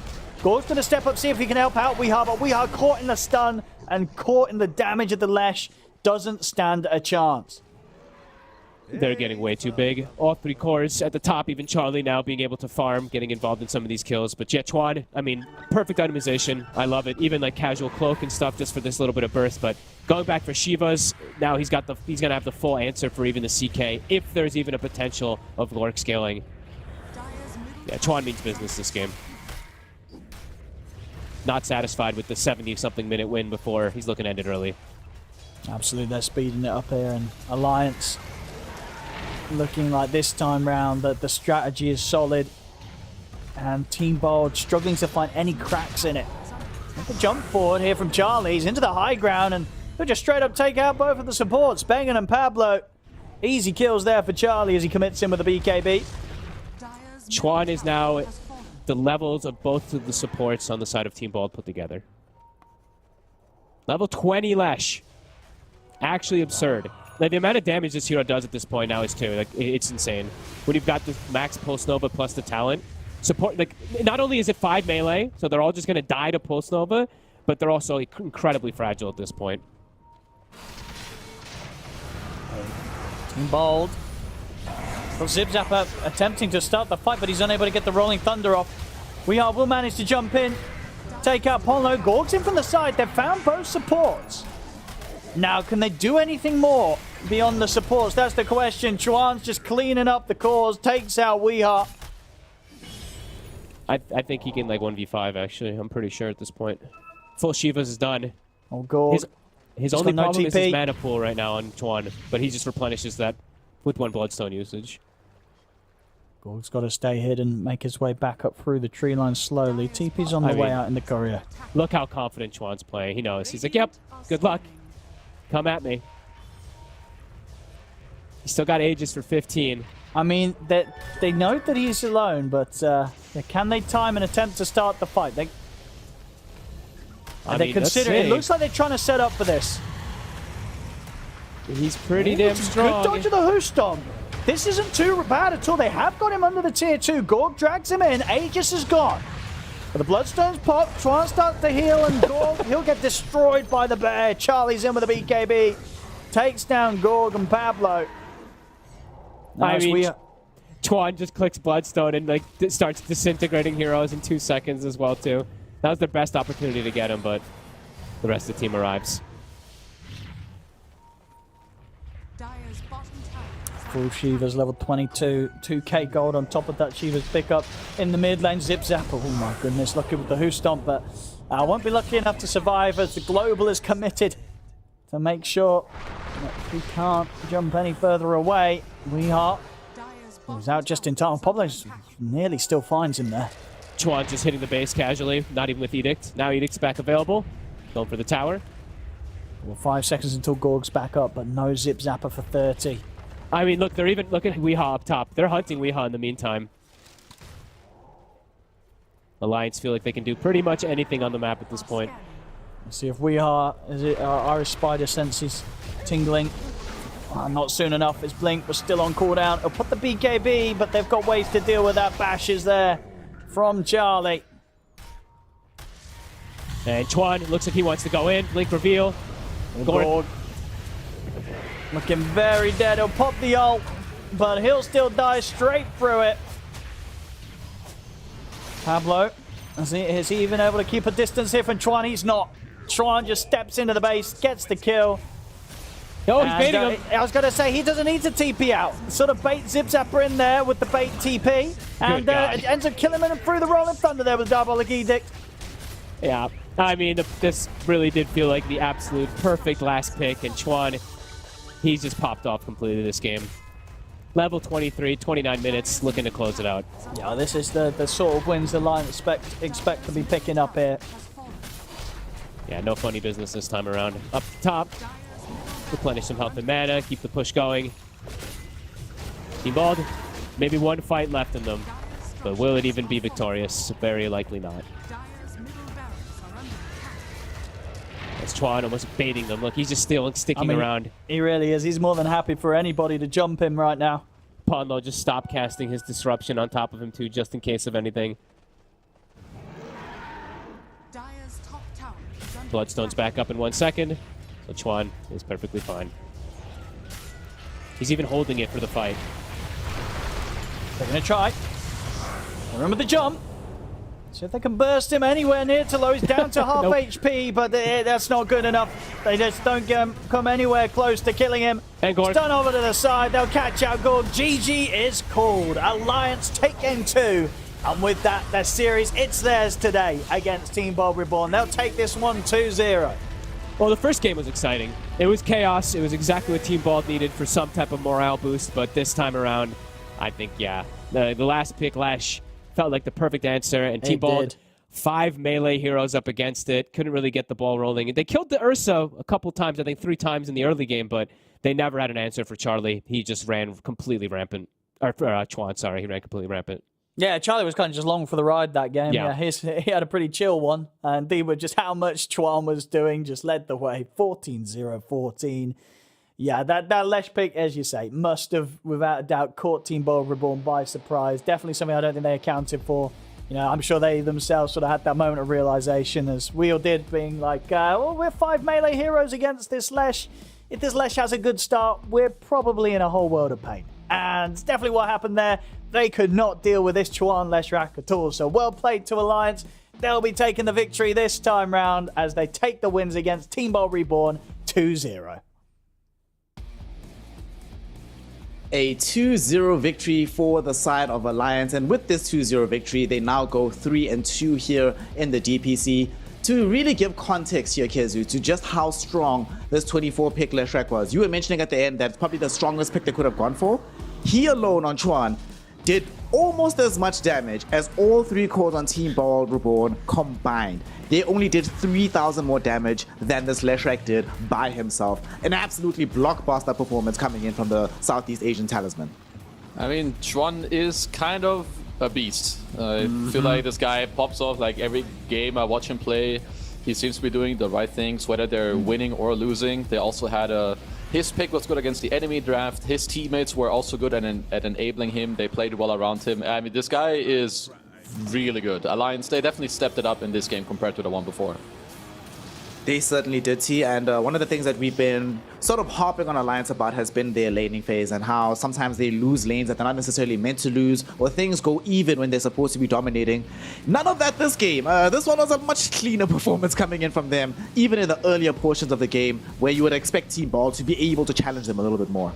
Yeah, much better game for sure in regards to the laning phase. It also helps that they were second pick, so some of their picks were seeing things already, but that aside, I think it was a refreshing entry to a game from Alliance. You know, Centaur SD, it's kind of hard to lose that lane. You got some Ursa free farming. You're not getting, punished by some weird Pangolier shenanigans. They kind of cleaned that up.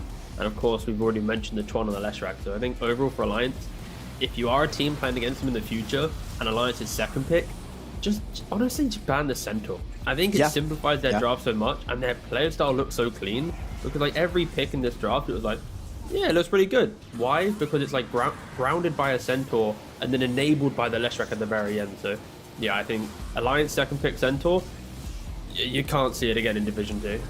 Yeah, this should probably, every game I'm always like, oh, this should be the last time S4 gets to play Centaur. Then he gets allowed to play this again and again and again, and it's like, well, now they're 3 wins clear, and the commonality in all those wins has been that they've been playing Centaur for S4. And now with the 2-0 victory over the side of Team Bald Reborn, Team Bald, our content specialists here, Kezu, they are now 0-4 in the leaderboard, on the edge of finding themselves in relegation territory. And unfortunately, this 5 melee draft didn't work out, but crucially, the Aghanim CK didn't work.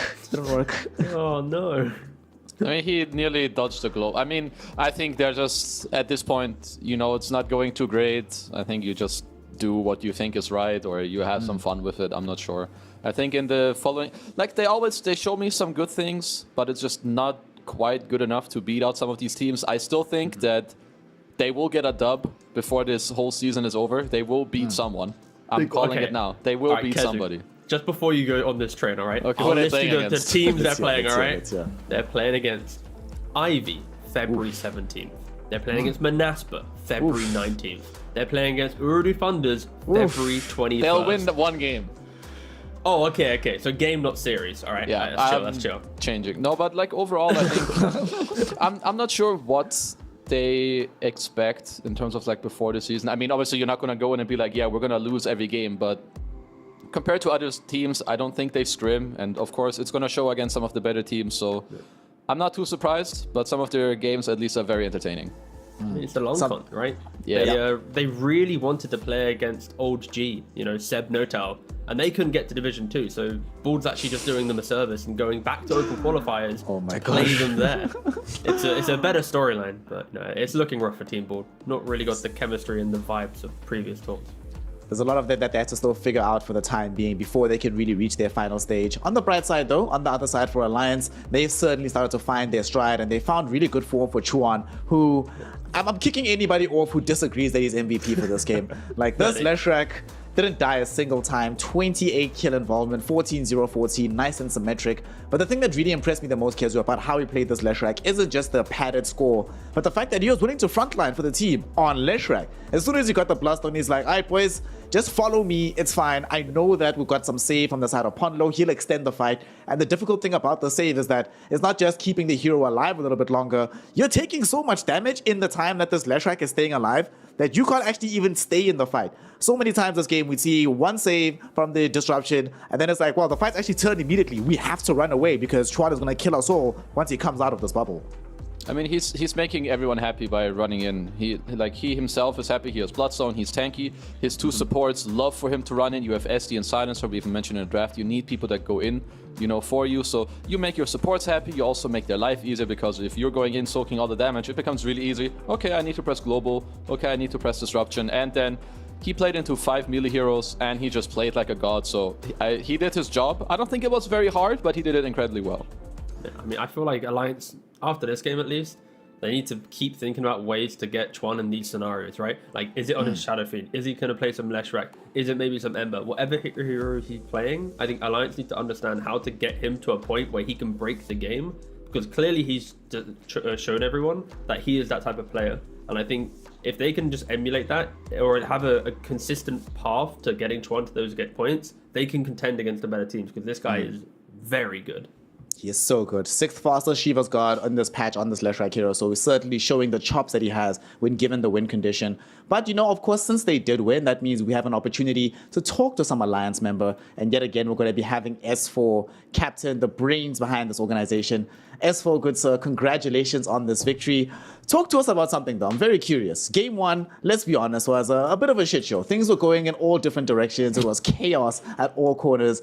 What happened between Game 1 and Game 2 to precipitate such a massive improvement, not just mechanically, but just in terms of how the strategy seemed to look overall for your squad? Yeah, Game 1 was a bit of a mess. I think we were a bit greedy in the drafts. We drafted like super greedy, and they drafted super fast, like push Magna. So I think they played perfect actually. The way they played, took first Roshan. That was like super good macro by them. And our strat was kind of reliant on killing the first Roshan with undying, but they just took it from us. So the game plan just goes down the drain. It unfortunately did end up working out for y'all in the long stretch. Looking at the series as a whole, though, one of the things that I did end up noticing is that for a lot of your drafts, the centerpiece, the win condition, relies on Chuan to some extent. Game 1-1, of course, y'all had Charlie on the Faceless Void, and he ended up taking over uber late. But in this sort of mid-game timing, when you guys seem the strongest, coming out of some decent lanes, Chuan seems to be the centerpiece. Is this like a thing that, as a squad, you focus on in terms of enabling him the most, or does it just so happen to be that he's playing the hero that has that kind of priority? Yeah, I think it has a lot to do with his playstyle. He enjoys those types of like where you can get off to a good start and just keep rolling with it. It's definitely him as a player. I know other mid players that they'll be like more, they don't care about matchup and they'll play like an even game. John just wants to roll the game, I think, like he does in his pubs. I think so. That's his playstyle. It's good. It's good to see the pub playstyle. The pace of the game. That role. All right, Tiga, what do you got for us now that we still have S4 on the line for a little bit of time? Ooh, okay, right. So first of all, game 1, Book of the Dead. All right, we got to 60 minutes. I just want your opinion on this item because personally, I feel a team that's winning but then coming back into losing the game as time goes on, Book of the Dead is like the best item. Like Book of the Dead basically carried them in the late game. Like, what's your opinion on the item? Please give me some deets. I mean, to be honest, like, if they wanted to, they could just keep one hero on top lane with the book, and then they could do anything on the map. We wouldn't be able to leave our base, kinda. Like that book will kill our Rex. So, in that sense, like you can put this on your weakest hero, on your like silencer, and then he just sits there in the trees. So I think it's super strong. But I mean, to be fair, the other items are equally strong, if not stronger. Sure. And talking about 60-minute games, of course, Alliance being the team that's chasing Division 1, Team Bald's like the meme team at least. How does it feel as a team, the fact that it took you to like a 71-minute game against? Of course, individually they're very good, but how does it feel after like having to break this game down? It's like, of course, game 2 was clean, but like, what's the vibes like after a 70-minute game against Bald? We just knew we kind of messed up, and they actually played really well in game 1. So it was a bit of we just had to go through what happened in the early game. This was a long game. We kind of had to go through what went wrong and just fix it game 2. But it felt like nobody in the team wanted to lose that game 1, so we were just really trying hard not to like get caught. Sure. All right, fair enough. And I guess one quick final question: you guys don't really tip that much or use voice lines too aggressively. Is that something that you've talked about as a team, or is it just the characters on your team just don't really want to be too vocal with those mechanics? It's a bit of both. I think we do. If we are gonna tip, we're probably gonna tip back. But that's something we do. Okay, thank you. Kezu, as a compatriot in the off lane here to S4, what you got for the man? I have two. Do you remember the first game draft where you guys last picked Void? I was thinking you guys could have, or were you guys potentially thinking about Drow? And if not, could you tell me why you preferred Void other than like over any other hero? I mean, yeah, if you remember. we were thinking that. And I think we just messed up a little bit on our safe lane. Not the play, but in the drafting. Okay. I definitely think it went down those lines, as you were saying. Okay. And then, lastly, I hope this doesn't come across as flame or whatever, because I like you, I like your team, but I think you guys struggle in some of the lanes. Do you agree with that? Is that something you're working on? I feel like there are sometimes, perhaps there's not like the perfect answer to a wave pull, or someone is dying at a crucial timing in the lane that like kind of sets back the whole laning stage. Is an example like game 1? You're picking. Yeah, I would say lane. you guys' safe we lane should have definitely probably messed gone up. better. I think when you died on Centaur, like halfway through the lane, like in the early laning stage, when they had Ursa game 1, right? I think it was that lane. Yeah, it was, yeah. Yeah. We definitely didn't prepare in the drafting, where we should have mentioned like go through big bottom and top lane. We should actually kinda win the lane. For me, it was just mostly top lane. We had to do better. Bottom is kind of like both are gonna get farmed. We can maybe prep better on the undying boots, etc. But overall, I think it was mostly top lane. We gave Ursa like way too good of a game. No, it makes sense. Thank you for answering. Yeah. Before we let you go, S4, to get back to practicing, one final question that I have for you. You are a resident Centaur specialist in this division and probably throughout the DPC. Is Centaur Ags actually good, or are you just trying to spend gold towards the end of the game because there's nothing else to buy? No. If you watch the game, Ponlo, he handed me the axe in the fight, and then he's like you take the axe, eat it, and then use it on the guy. I did that, and it's kind of just ruined because he couldn't do it. I can't move. Like, it's like tank roll on. I think when you use it, enemies can't hit you, and Correct. but they can hit AoE spells on you. So they could just roll on the wagon. I think it's kind of good after using it. It's pretty strong on range carries. Yeah. Get some Charlie Medusa, some Scardy, and then throw the Dusa in the car, and then you run through. There's some strats we can see for sure. With that, I'm kind of hoping that you buy it next time. Yes, sir? Go on. Yeah, the axe was kind of a counter to the Nullifier Ursa in late game. I could save anyone, because we couldn't save with 4-star or goes up there. It's kind of good. True. Big brain. Okay, this is some next level strats. So anybody at home, if you see that the enemy team has a nullifier carry, just pick Centaur and buy Aghanim Scepter. 100% counted every single time. S4, thank you so much for your time. We'll let you get back to practicing. Good luck, have fun. And now that you are 3-2, you have very realistic prospects of at least entering tiebreakers. So we hope to really see you get further and further along in Div 2. So good luck, and thank you for your time. Thank you, guys. See you. Congrats. That's S4, of course, off-lane player, captain, and the brains behind the magic for the side of Alliance. They are now 3-2 here, T. Closer and closer to getting themselves into a Div 1 berth rather. And what's most interesting about this is because our next series is going to be the side of Manaspa versus D2 Hustlers, one of those squads is also guaranteed to fall to the same position that Alliance is in right now. So looking much more likely day after day that tiebreakers is probably going to be the fate at the end of Div 2 Dota. Yeah, I think the loser most likely will have to play up against Alliance in some tiebreaker down the line. So, of course, Alliance will be excited to watch this upcoming series. You know, Alliance, they're making the steps. I think, unlike other seasons, like each game they play, they are showing us like improvements in draft and play. Yeah. But it's always in like a game. And I think game 2, if they emulate that in every game, my god, they're a clean team. So I'm waiting for the time where Alliance enter a series and just go, this is us every single game. But you know, it's funny. Before we go to break, Kezu, to build on what Tigav is saying right now, if the Alliance we just saw in Game 2 had showed up on day 1, would they even lost any games thus far here in Division 2?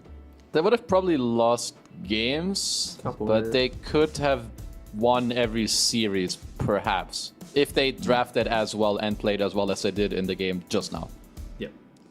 Well, we now have seen the possible ceiling of what Alliance is capable of, and we hope to see them play in that fashion game after game after game. Of course, as they were doing so in game number 2, I'm sure everybody at home, you saw the esportsbet.io odds shift very rapidly against the side here, or rather in favor of Alliance, to give them that little bit of a needed boost. And those odds are brought to you by esportsbet.io, our partners and our sponsor here for Division 2 Dota in the DPC. And the exciting thing about what's happening next from them is that they are allowing you to ensure that you have at least $100 risk-free bet. So if you're a little bit skittish about getting involved in the betting scene, your first $100 is risk-free. If you lose the bet, you get floated back 100 USDT worth of crypto, and that allows you to just keep things going in a risk-free manner. Of course, we have to remember that your first deposit is also 50% off, only for Western Europe and NA Dota. So ensure that you get involved, get into the betting pool, and ensure that you are, getting something back for being a supporter of our Dota 2 scene. With that, though, we are going to be going into a very small break, and when we return,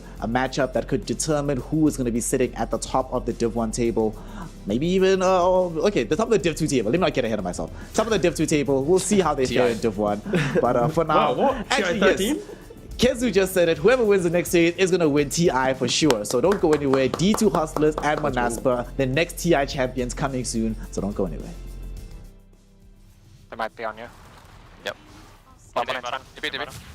Global in 10. Needs 10. I'm quite tanky actually. I'm stepping in. Yes. Wanna kill daddy? Yes. Yes. More. Give me more. Fear here. We can rush now, guys, if you want.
Welcome back, one and all, here to the DPC. Division 2 action wraps up tonight with this third series in Division 2 between Manaspa and the D2 Hustlers. This is a game between two squads that are 3-1 currently in the leaderboard. Both of them are tied for first position, and after this, one of them will be 4-1, that much closer to guaranteeing Div 1 Dota, and the other will find themselves still having to justify their position within the leaderboard.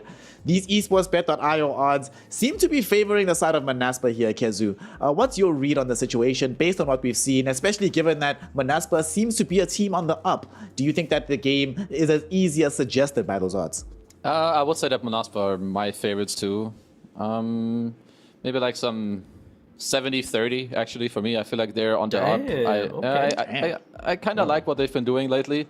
D2 Hustlers, I do think they're good, but they've also played the easier opposition so far. I feel deja vu because I feel like I've said these exact 3 lines yesterday, but yeah.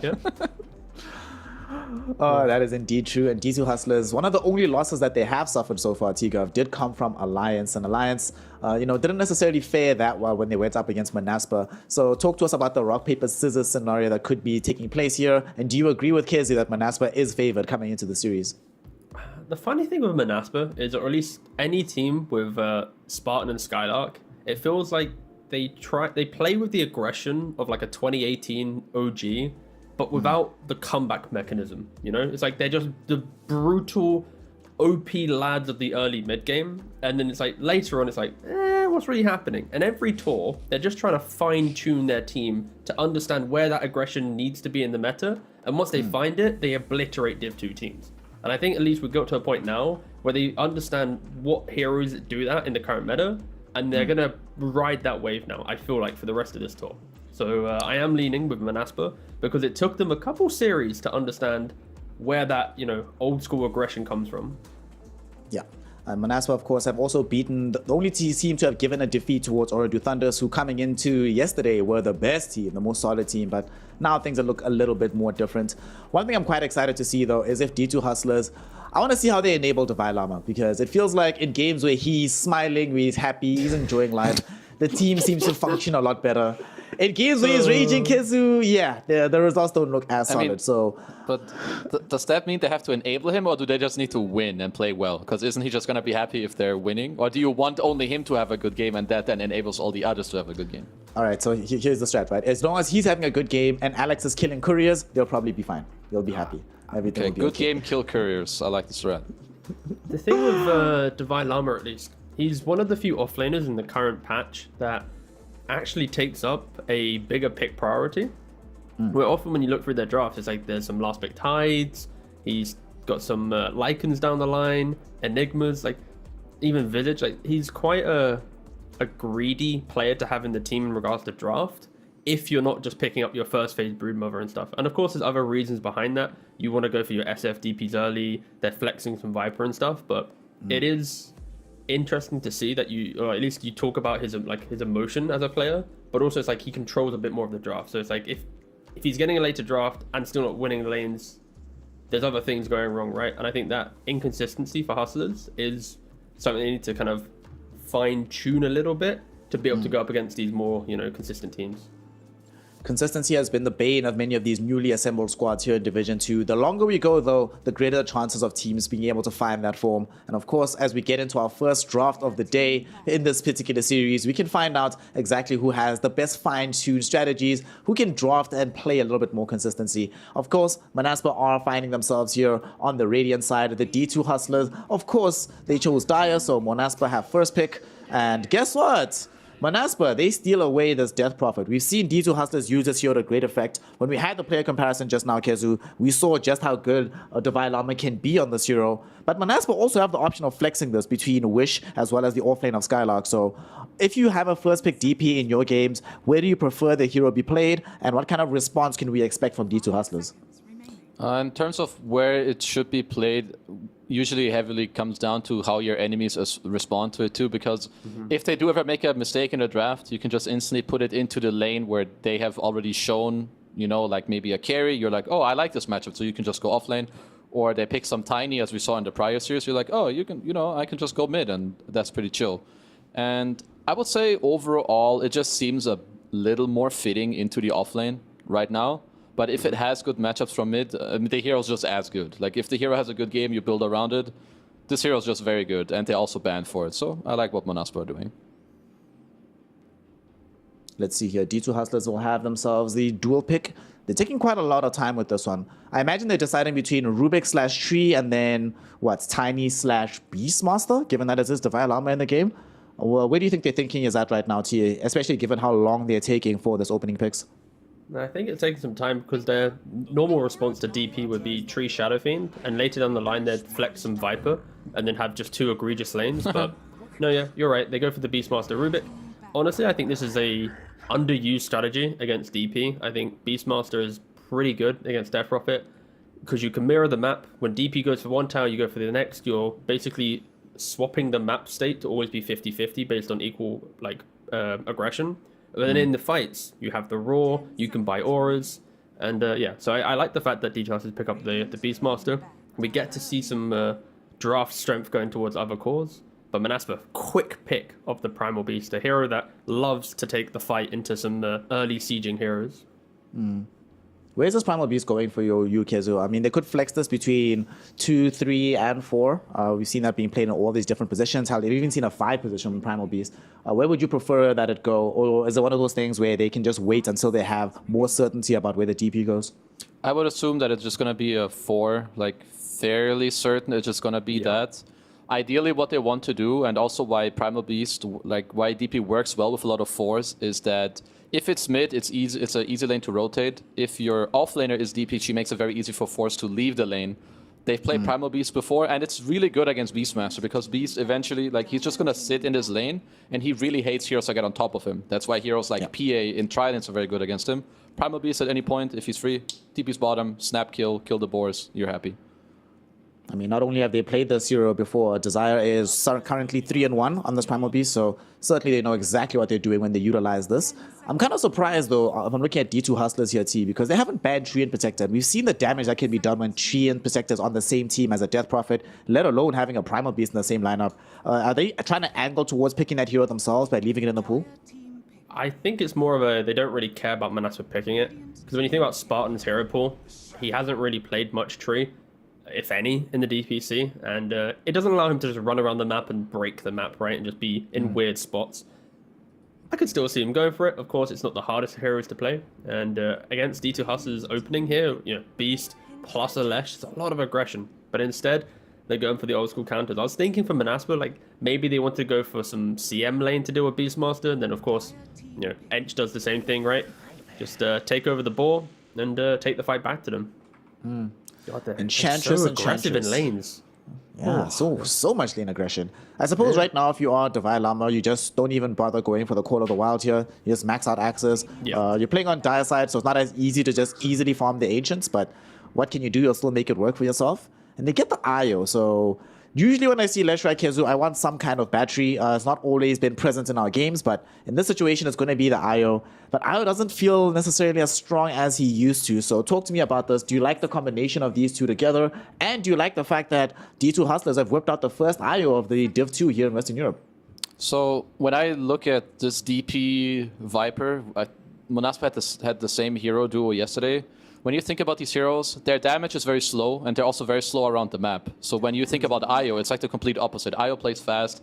IO has global relocate all the time to like kind of outplay and outmaneuver like these weaknesses that Monaspa have, and it pairs well with Lesh. You heal him up. So I'm actually a quite big fan of this IO if they can get it through the lane. I don't know if they want to lane it with the Lesh, or if... I mean, what they should do right now, in my opinion, is get this Lesh away from the Viper. That's a horrendously dogshit matchup. That's the one you need to dodge. You're last pick, so you hold that and make sure that those two don't lane into each other. The thing is, though, for Monaspa, they control the flex as well in some degree because Viper DP both can be mid and off lane. So they still need to pick up their carry, right? And then once they see the final pick for Hustlers, okay, cool, it's a Lesh mid, then they can just flex it after the final pick. So it's actually a rare scenario Monaspa aren't at a disadvantage too much. And I think for Hustlers at least, I like the mid game, the fact that I will just be able to sort of keep the heroes alive. I'm just skeptical about how well their damage will be presented in the early game, Terribly. And sure, you just go for Spectre. Why not? Spec. Why not? I mean, because like Manaspa, their lanes to me feel so good that they're gonna be able to be at an advantage and throw bodies forward so Spectre can farm behind. Like, I'd be surprised if D2 Hustlers come out ahead in lanes and get Io Lesh in the enemy jungle, in Manaspa's jungle, with a Beastmaster with a Helm Overlord hitting down towers. Like, I don't see that happening until like 20-25 minutes, where they like recover some items. So I don't mind the greediness of Spectre for sure. The Spectre, though, one of the things that I find interesting about this is that this will be the first game within 6 months that he's played this professionally for Nande. And he's only played this hero twice in his entire professional career. That being said, Kezu, we saw in the last series that you don't have to play a hero often to just dominate on it in a game, if it's the right game for it. Are you with T that this is a decent game for the Spectre? And how do you want to see D2 Hustlers respond? I mean, I think it's a good spec game because it's going to help offset like a bit of the slowliness. Yeah, I guess I don't have enough time to tell you what they want to go for. Yeah. Let's see, laning stage. Honestly, there's a lot of like all these Viper against like some melee carry lanes can swing heavily in like one way. And I kind of feel like that this should be a pretty chill lane for the Viper, unless they do like some interesting item build on the Nix. So I do think it's good for them, but they need to get it through the lane. This is a classic draft at the very end here for D2 Hustlers T, because they've picked up the Shared Lifestealer. We've seen this guy play this hero many years in the past. This is going to be a 60-second game on the hero, north of 60% win rate. What does it do for their lineup overall? Why do you think they picked it, and how does it help them win game 1? So I was actually thinking they might go for Lifestealer, just because you needed a hero to just be a bit more of a frontlining carry, where you exist. And I didn't see a carry that would utilize IO for the farming accelerant. So I like the idea of putting the IO with some hero that just absorbs the damage in lane, exists, farms, and then you then happily sync up with the Leshrac, and Lifestealer can then just be his own body. So it pretty much is just like a stem the early aggression, get tanky enough that when Spectre haunts, everyone just huddles up, infests, keeps everyone else alive, and then after that, then you can crush the fight. But it does give a lot of window for Manaspa to be hyper aggressive with their natural playstyle. I am quite excited to see where this game is going to go, because both Manaspa and D2 Hustlers 3-1 at the moment. Whoever wins this series puts themselves at the top of the leaderboard. Let's find out who's going to take the first step towards getting to the top of the table. And to do so, we send it over to our wonderful casters. It's a hype game, but we have some a little bit of more calm casters. I bring you the low-key lyrical and the toned down Trent. Gentlemen, take it away. Oh my goodness gracious. We're just chilling here. We're hanging out, maxing and relaxing. Apparently we got to bring the hype. That's what needs to happen, Trent. But my goodness, Manaspa versus the D2 Hustlers, a battle for the top. How you feeling about it? Yeah, it's the superb teams. It's like it's like we're in like the super teams of our little region here. Like they're gonna like play a cup or like a bowl. It's like the Super Bowl of Division 2 today. When you say, I see what you mean, which is interesting too. You think you can win this? They're spamming it out. Interesting, very interesting. Some back and forth going on already at the start of this one. It's funny because just the other day we cast the other series, which was a little bit of a toilet bowl coming out. So this time we get to do the super version of that. Love to see it. It's thematic. It makes sense that, you know, European schedulers, they just want to make sure it was on the right Sunday. So thank you very much. Glad things are all synced up here. I'm loving the Lifestealer pick. It looks pretty cool. I always find the Lifestealer versus Viper very interesting. As well, we'll see what happens now. This bounty rune, but like on paper, it just looks awful. Like you would think that Viper is like the last person you want to see as a Lifestealer in lane, but you know you can deal with the. I guess that's more like the old Viper and stuff. And now this whole like new guy with his stacks, you can dispel it off. So. Even though it feels like it should be really bad, it tends to go pretty well. But I'm curious to see how Primal Beast can shift that up, because that means that you've got this like highly mobile guy who can really punish you when you're out of rage.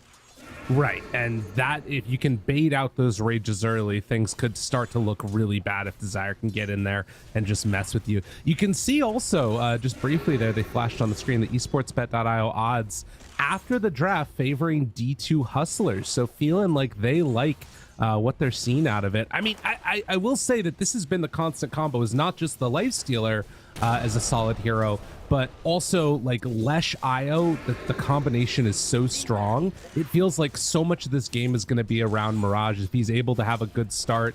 And then, of course, like, start snowballing. You've got so many different save potentials here, both with the Io and then also, like, an Infest to boost him back up. Yeah, and you know, while Leshrak's trying to get online and just do general like rundown things with its IO, you're going to have a more cooldown based issues on the side of Manaspa here, like the exorcisms. You want to get on a roll there, and then you want to try and play around your haunt. So theoretically, they're probably going to be a little bit slower, unless Desire just gets like some crazy pop off at the start, and that's when you can kind of see your team move a bit faster if Primal Beast is just able to enable every lane. But there's a way to enable a lane. Kill the courier nice and early for that Spectre. Yeah. Take that one out, deny some of that regen. And, you know, I heard the panel talking in the last series about the content teams that were out there. The Team Bald was the one that people were talking about. To me, while they've still been having really good games, Manaspa feels like they've been the content squad. They've been, like, all chatting people and doing all sorts of stuff. We saw that stuff right at the beginning of Game 1 as well. I think it's all in good fun, but they're definitely a type of team that will get a little bit more spicy. And any team with a Spartan on it, I'm sure, is going to have the sort of oorah attitude ready to go.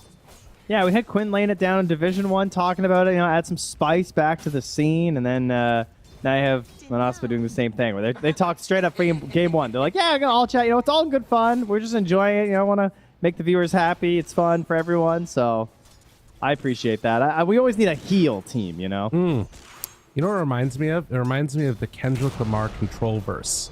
Shout out to anybody that gets that one. Regardless, though. Yeah. As me and Ken go way back. Yeah, exactly. As you can take a look real quickly, mid lane matchup, at least at the early goings, DP 18-2 versus 14-0 for the Leshrak. And Beastmaster a little bit behind, but he had a little bit of a pull off down bottom. So this slave is actually going to be shoving into Nande. He should have a really good time on the spec. Who's dying first? Isn't it always Io? Maybe not. Maybe Spartan. Oh, God. It's a bit of a toughie.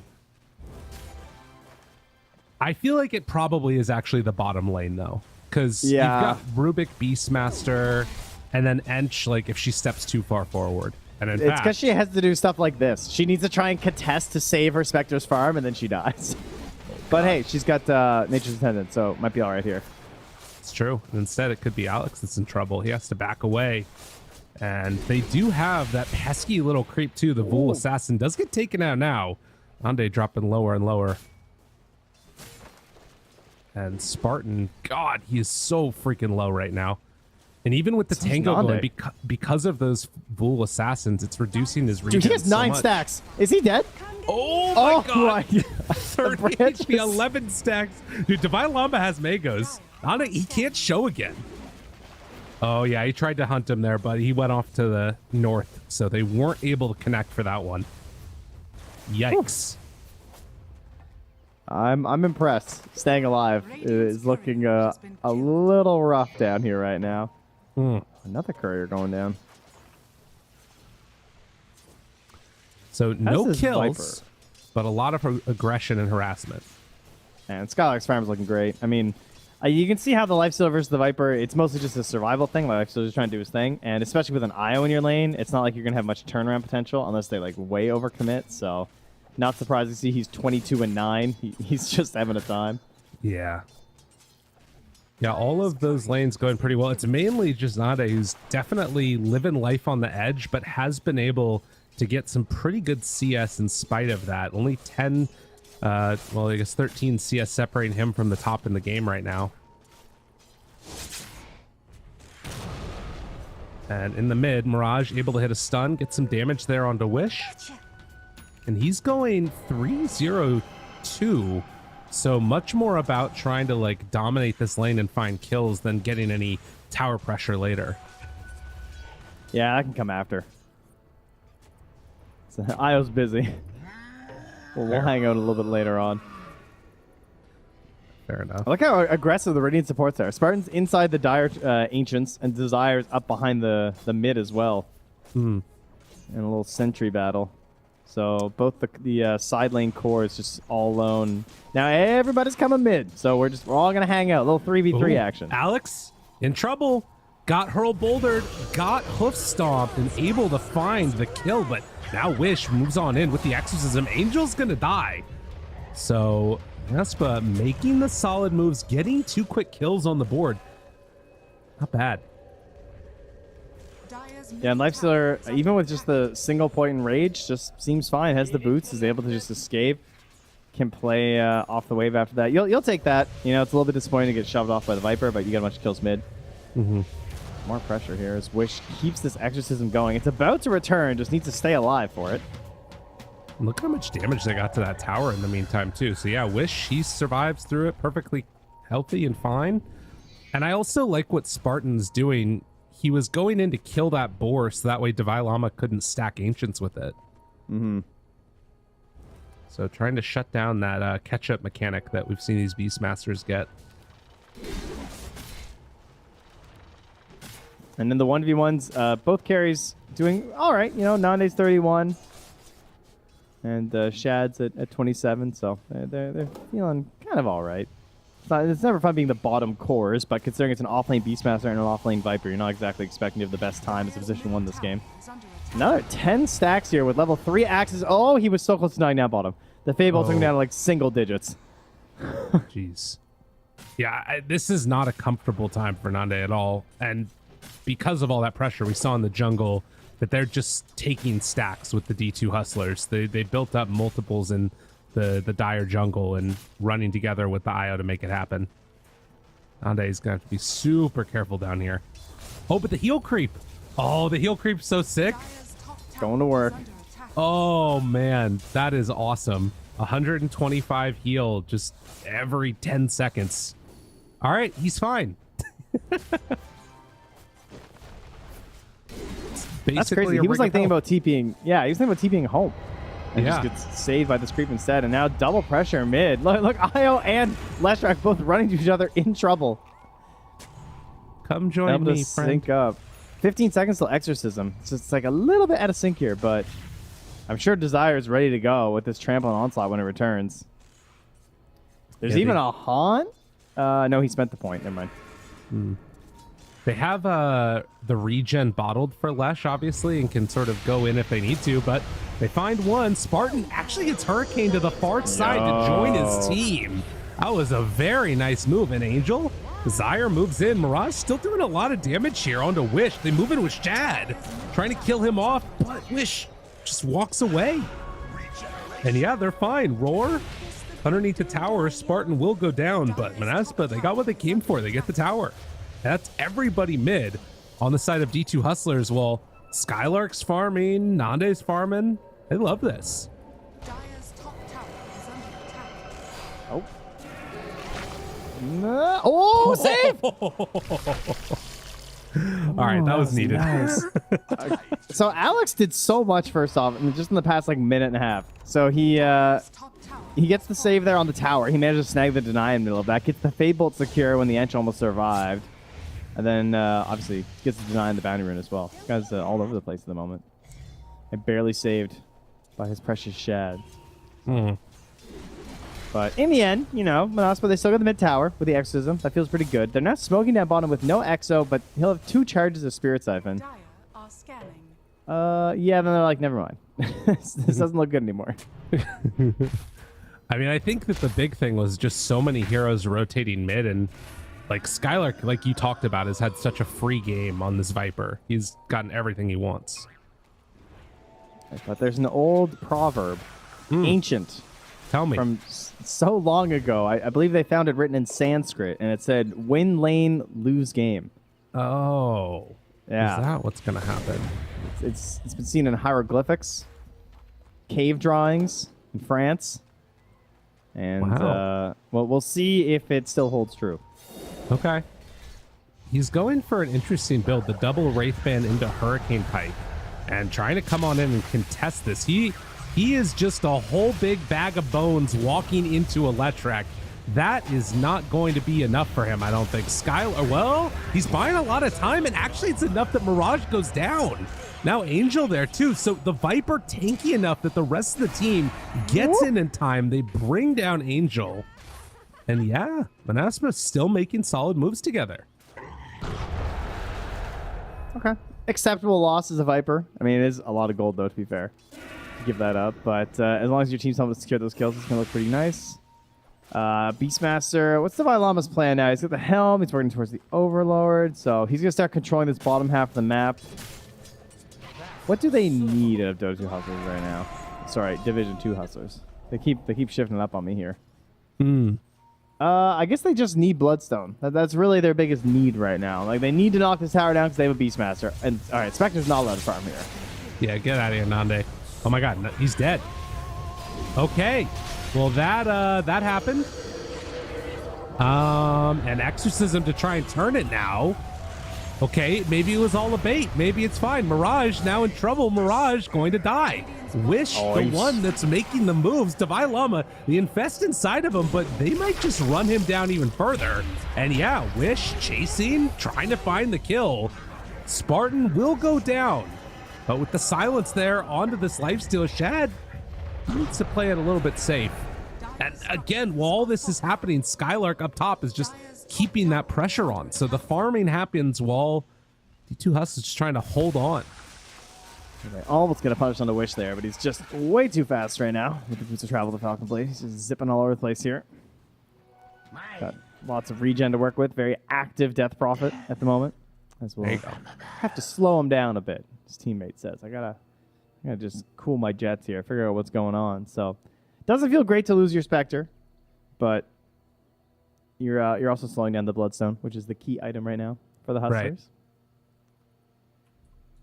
Interesting. So that to me, I'm wondering, like, do you think that this pace that Manaspa are playing it, they kind of have to keep this up? They've taken 2 tier 1 towers, haven't lost one of their own. Are they pretty happy with the way that the game is going?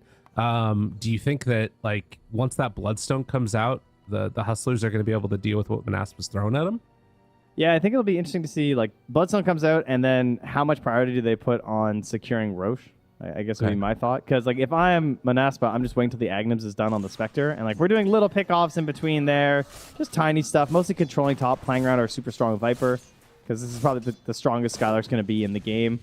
So, play around him.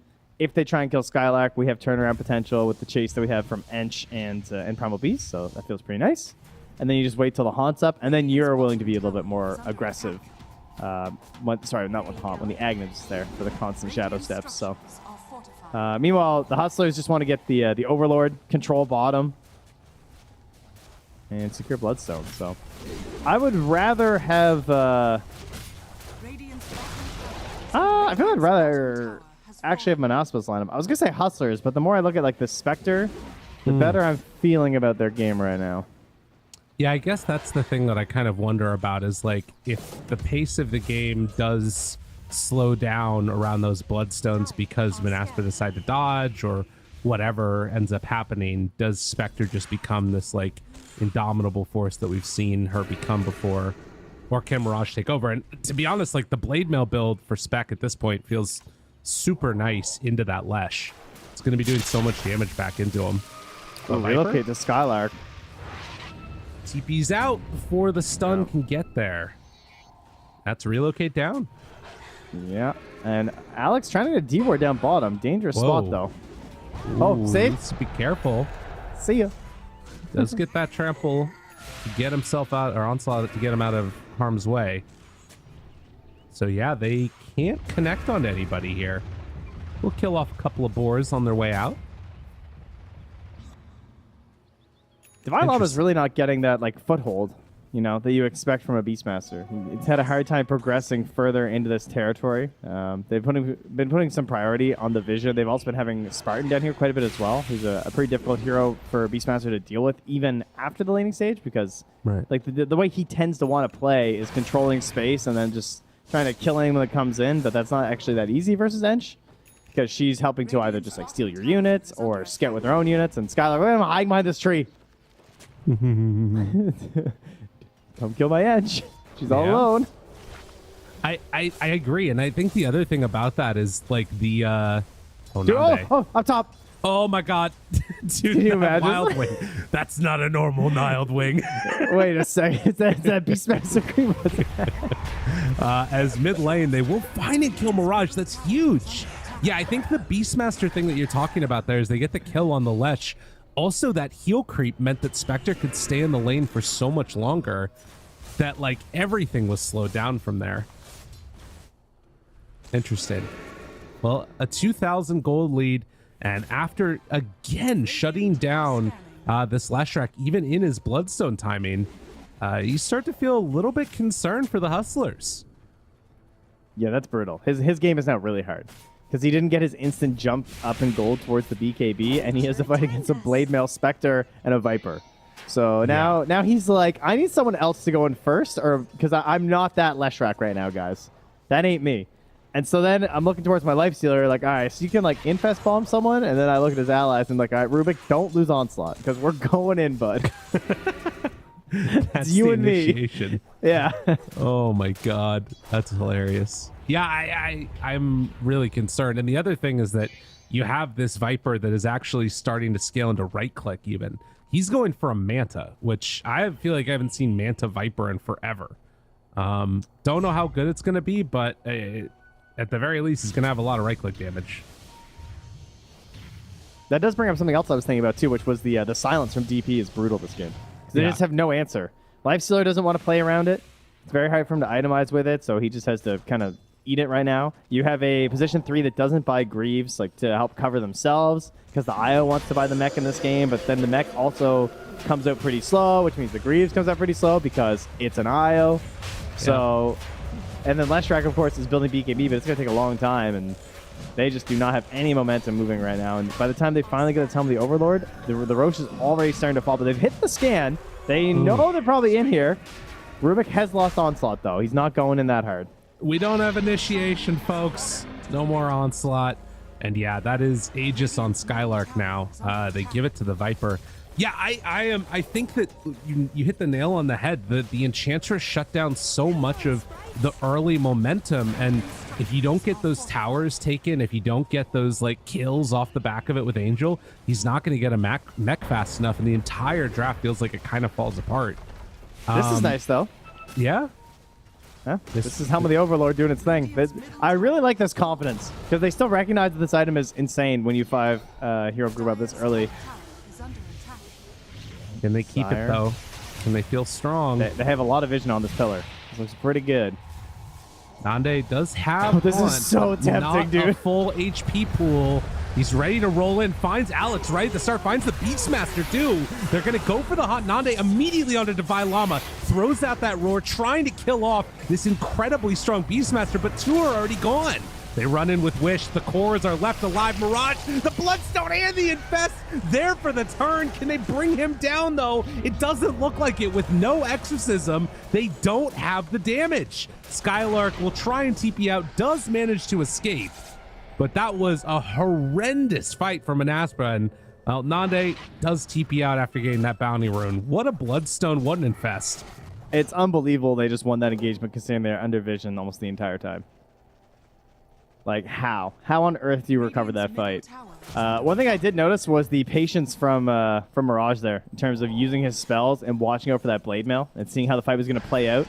The initial jump targeting the Beastmaster, the silence came in at the same time, so it's like Onslaught went through, stuns Beastmaster, silence comes out from Wish, and I think Leshrac and Rubik both got silenced. And I'm just like, oh, this fight's over. Like, it looked like such a clean start because that's most of the disable, right? All the stuns are just locked down at this point. So I thought they'd be able to carry on through. Well, speaking of which, they will carry right on Divine Llama. That'll be an easy pick. That's a big one. And the creep. Get it. Kill it. They got it. Oh, that's a steal. That is a good one. I guess you're happy it's not Nether Toxin though, right? You'd rather give ulti considering you have Viper and Spectre on your team. I thought you meant for the other way around. That Rubik wanted. Yeah, no. Nether Toxin is the dream. Yeah, dude, I wouldn't even cast Nether Toxin. It's not worth like Why did I even skill this? I don't know. Vermic's not dead. I'm not throwing it out there right now. There's too much potential for Flame. All right, well, Manaspa, they lost their Tier 1 tower. They lost the fight in their jungle, but they have leveled up quite a bit now. They have the Aghanims on their Spectre. They have the Manta on their Viper. Pretty big upgrades. But we do also have the mech available for Angel, so some increased sustain. And the BKB is close for Leshrac here, too. That's looking pretty nice. That is kind of feeling like their timing for what they've been waiting for. And of course, for Manaspa, the fact that you lost that Aegis, a pretty rough fight. That could have been like the thing that allowed them to sort of swing this further and further, shut down the timing even more of the Leshrac's BKB. But if they get this in the next couple of minutes, this could start to look pretty scary for Manaspa. You could lose towers really rapidly off of the back of this. Scan? Yes. Connects. Not the best creep here, unfortunately, for the Llama. The old Frostbitten Golem with the Time Warp Aura. The wraparound Spartan broke the smoke onto Shad right there. Dude, the Time Warp Aura, it's so good, though. What do you mean? The Aura's cool. It's just not great for fighting. That's fair.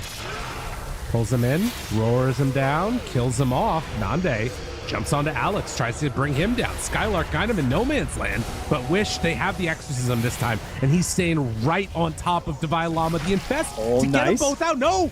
Shad jumps out afterwards. They get away on the Beastmaster. Now Mirage, he's kind of in no man's land and is going to be brought down there. Alex steals the silence. He's going to die. Now Shad, he sticks around long enough to get the kill on the the Primal Beast, and then manages to TP out.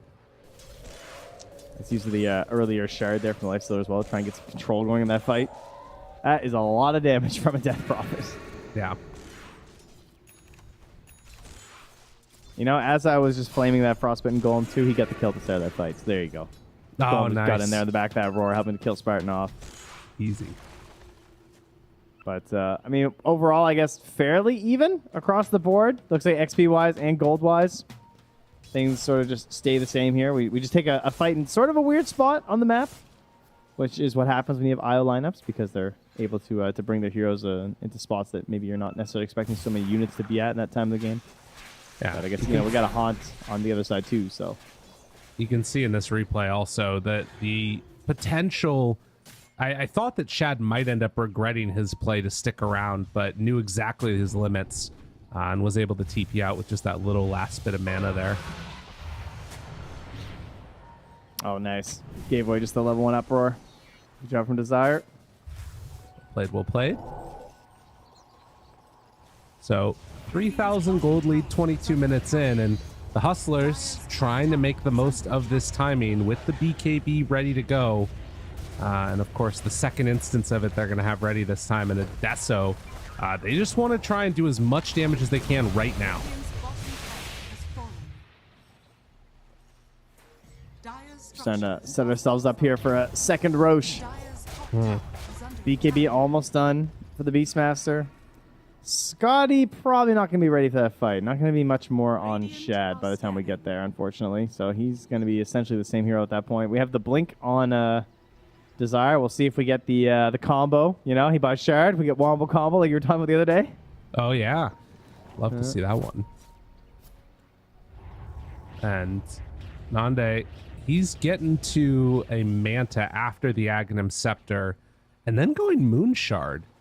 That's pretty interesting. Huh. I've thought for a while about like the potential of just playing around your illusions and just able to do a ton of damage, like pop Manta, leave him on a support and just kill him with Desolate. Kind of a cool idea. Yeah.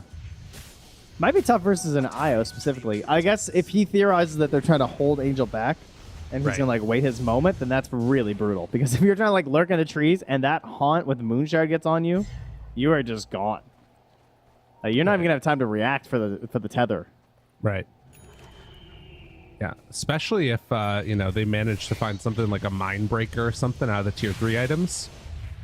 That guy is just not going to be able to survive. But we'll have to wait and see. You can see a couple of Hawks taken down too, trying to get good vision around the area, but they've already placed some sentries down on the side of Manaspa. And waiting for the next Roche, 10 seconds till it's capable of respawning. Let's see what the timer is. Roche also has a Shiva's Guard ready right now. Okay. That's a big upgrade. It's gonna help That's fight in the vision of this pit. Also help for the Hawks too. Trying to combat them. You know, maybe you'll clip them, but bit of a late one. 2/3 of the way through. 2 minutes. So that was there. Scan connects. Very nice. Oh, the ward. Good placement. Looking for Shad. Oh, he guessed the wrong way. And yeah, that's just going to be a TP out. Never really a real chance that they could kill him there without the BKB Pearson disables. Yeah, unless Manasva hit one crazy silence or something, and they managed to do it from there, but pretty unlikely. So, waiting for Roche. Last time around, it was Manaspa that got a pretty easy take. They seem to be in position to hold this area pretty well, but likewise, if they leave, the Hustlers definitely take it quickly also. Dire's top tower is under I feel like they need a gem right now, Manaspa. Just like, it's so hard to deal with these Hawks. Yeah. And with how important this pit feels, but I can also understand not wanting to lose it. But like, you have an Ench, you know, she's pretty survivable. True. But he's hoping for the Force Staff here. Obviously versus Lifestealer, pretty big deal. Always nice versus the Roar as well for repositioning. Up top. Alex just dying. Ooh, Infest play to keep him alive. And yeah, that is just going to be the Shadow Step threat that Alex is always going to have. But the lift he's haunting.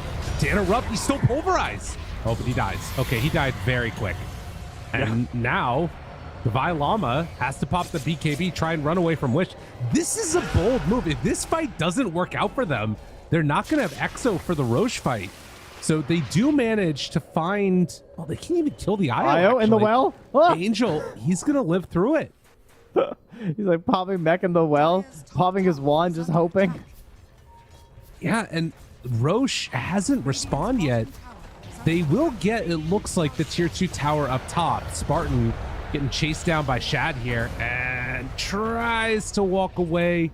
Does look like he's going to be able to escape, but that tier 2 still living, which means they can't take this outpost. Ooh. That what was do we a lot have of here? cooldowns. There is still a Shadow Step, though, which obviously is something they're going to have to be wary of when they're like in the pit and everything. If they get any vision in there, even just from like the Shiva's Guard or something, suddenly Spectre just jumps in when there's no Haunta, but she don't care. So in they go. Radiant know about this. Creeps coming in. Skylark throws down the Nether Toxin. Don't lose it. It's there. They go for the snipe. They need to get inside the pit to get some vision. Silence just is put it in there. the pit. Now it's There's the broken. Shiva's Guard down. Shadow Step the roll through. It's onto all of them. Needs to drop it right She's now. broken. He's right on top. And he's not going to be able to get it. Mirage steals the Aegis. Desire is going to go down. Angel gets saved by the Lifestealer. Will go down, though. And now Shad, he's in no man's land. So they get the Aegis, but it comes at a hell of a cost. Manaspa, make the fight win happen. Oh, that's so scary. Oh, jumping to that pit. I saw a disaster coming there with any stuns, but not able to launch them down. Well, there's the roar now. I mean, unfortunately, it's only for an edge. Did she just say doe? Oh, doe. Like yeah, she's a doe. That's pretty funny. That's a good one. A good one. Yeah, that's a quality line.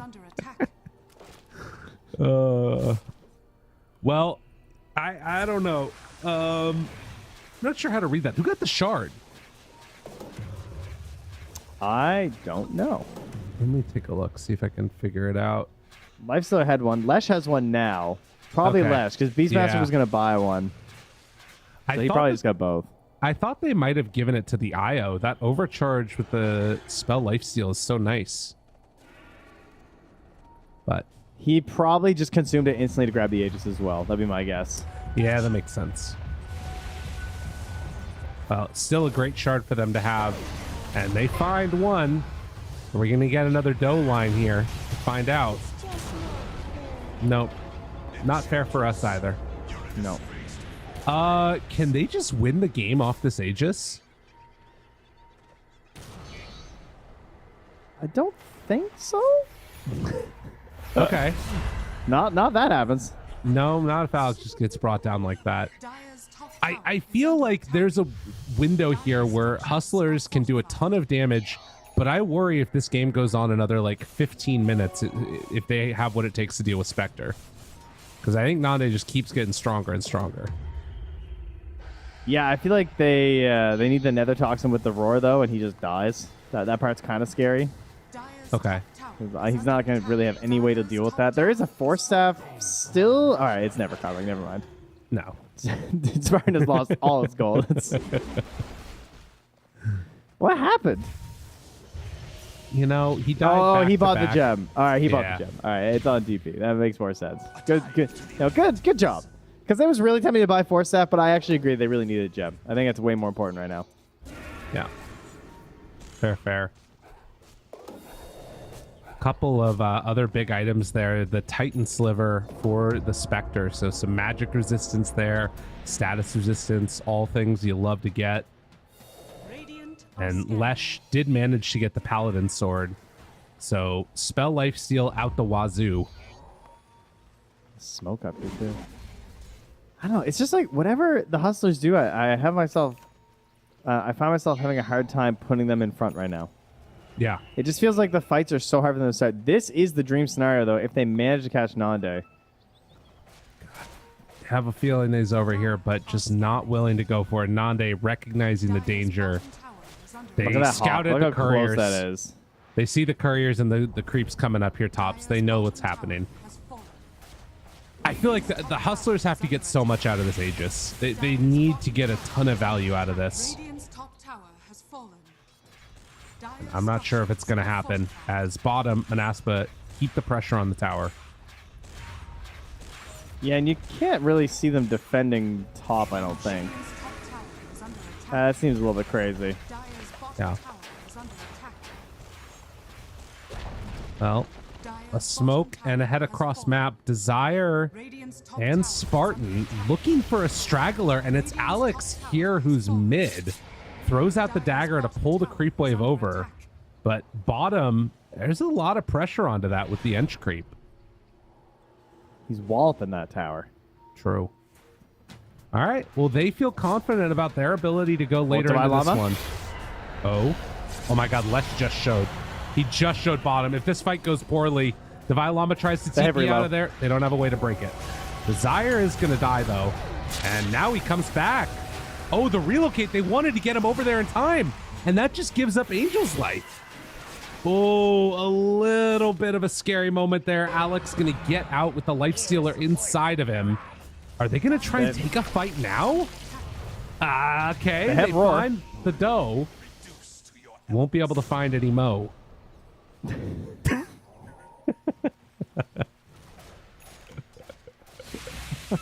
It's terrible. I know. It's really bad. I'm sorry. Thank you. And there goes the Aegis. Yeah. Yeah, that's a pretty bold relocate. That could have gone a lot worse, I feel like. Mirage and Angel just hopping right in the middle of them. But Manaspa kind of split up. Like, Nande was like solo chasing onto the Rubik and the Lifestealer, and then the Infest was out, and then they were kind of gone, and then you had Wish chasing after Leshrac, but BKB up. Going for him. Skylark tries to get some separation. Shad's just like, I'm out of here, guys. I don't want any of this. Yeah, everybody runs away. Ooh, a little pushback there for a moment. Gets him some separation with the Psychic Headband, but Wish chasing down Alex. He is in some trouble. Goes Scepter to try and get away. Stolen Viper Strike. Goes it back the other direction. Actually, Wish, he's went too far forward and he gets killed. Okay, they take down the DP. Back and forth we go here, huh? Apparently. Shucking the dramatic chase downs. Right back at each other here. Turfing away a big kill to the DP. Nice save, too, from Alex. He kind of threw his life away with that Force Staff onto Divine Llama, but then somehow managed to survive anyway. Wait, there's a gem on the ground. Angel being chased by illusions while back at home, Shad has to run away. Mirage Skylark right on top of him there. Angel almost dies to these Manta illusions. He is just getting chased till the ends of the earth. And they finally are going to evaporate as he connects back up with Mirage. But yeah, ready to put some pressure on this tower and actually get a lift to Roar. Immediately, Skylark, he's in trouble. He's going to die. They bring him down and keep going for more. Why not? Spartan does have enough heal to keep himself alive, and now with the turn able to Manta dodge the stun. Nande still chasing in on this one, trying to relocate back and forth between the couple of different heroes, but it won't be enough to bring down that IO. So I think they got caught just kind of like brain lagging on the low ground there because Haunt was about to be up in 10 seconds. And so they were about to be pretty strong, and they're just thinking like, you know, hold this, we're about to have some heroes back, I'll have Haunt, we kill the IO, fight from there, and then they just got jumped. I think they weren't really expecting them to hard push past the tower that quickly. Right. Caught Manaspa off guard. And Hustlers finally sort of like break through this wall that they've been up against this whole game. If you actually look at like the win probability, the experience, the gold, it's just always been trending upward. Slowly through this game. They kept winning fights, didn't matter. Trending right back down. Winning more fights, doesn't matter. Keeps going up. But now finally like into Hustlers' favor. XP and gold finally making the big swap over here. Now, does that continue as we move on here? Because DP's got a sweet item in the Blink Dagger. I think we've all seen lately how impactful this item can be on this hero, especially at this point in the game. Like, you're coming into another Roche fight. Ooh, it's only in 30 seconds. Fast spawn here. And she just gets that perfect position in the engagement. But the BKB, oh, he needs that so bad in Lifestealer. Fight's going to be so much better now. Spartan goes in. Finds one. Gets the pulverize right at the start. Trying to bring him down. Mirage turns. This is the big bad hero that they need to contend with. Lesh is so strong right now, and Wish, even the Exo, it's not going to be enough to keep him alive. With the open wounds, they can heal so much back up with that Leshrac as they chase him down. Another in trouble Nande. They get up to the high ground. Can they bring him down? He's running. Nice. He's hiding. Ain't nowhere to go, though. Stun comes out, and they kill off the Spectre. This Lesh is too strong. Oh, man. You know what Lifestealer doesn't care about at all? Blade Mail. Oh, and he did not care about that DP whatsoever either. Just Shivas, you know, a bunch of armor.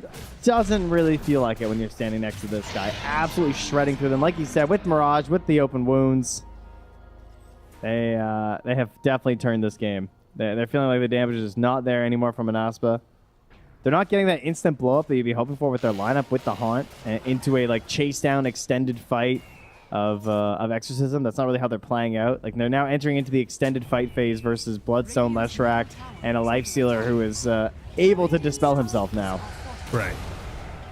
Yeah, he's got all the answers at this point. And, well, he will have Spectre back up in about 20 seconds or so. You know, Scotty, Manta, all done, but Shad just that little bit ahead of him in terms of farm and, of course, just the natural feast abilities, all that it does. Their lineup is so synergistic, I feel like, with the Hustlers. Got everything they need. Yeah, it took a little while for it to finally be hitting, but now you can see that all the pieces do connect. Get some auras going between yourselves from the Beastmaster. The heals coming in from the IO. Almost has that shard and buyback here. Another 100 gold for Angel. Mm-hmm. On the IO, that is, so that'll give the spell lifesteal. The only thing that they're really missing is, you know, sometimes mana on Mirage. Like, that really feels like it's their main limiting factor, and he's got this Aegis willing to stand right up in front of him and beat down these buildings. Easy ward takedown. Yeah, nice, nice, nice. So they're going to send in the Helm of the Overload. They start to get some damage out. Spartan will get dropped very quickly in that stun, dead for 50 seconds. And as buildings fall, Manaspa, they do not have the answers for the Hustlers. They're going to spam out these stuns over and over again, and this time they get the Nether Toxin. Such a huge pickup. They've got to be so careful now. I mean, Desire just gets completely obliterated. The Roar is there. The BKB will be no salvation. They have a break now for the Spectre. Has to run, wants to hide, but there is nowhere left for him to go. Angel is just getting beaten into by Skylark on the backside of this fight, but it won't matter. They have way too much damage. And the Hustlers, well, Mirage, he's actually getting brought a little bit low, but the Lifestealer just infests inside of him. Not going to get chased down again. This Spectre behind the tier 4 towers is going to fall, and that is going to be GG Hustlers take game number 1. Yeah, very well done. The patience as well. Just like it felt like they just kept winning fights or coming out a little bit on top, but it didn't seem like it mattered. Like they couldn't quite lock things down, and then Shad just ate them all. Like it was a game where people were very static.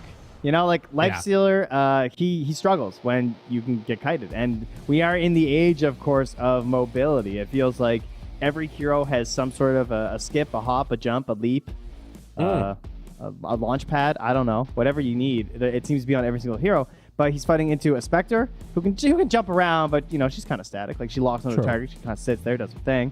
DP, very static. She's fast, but she wants to be in the fight.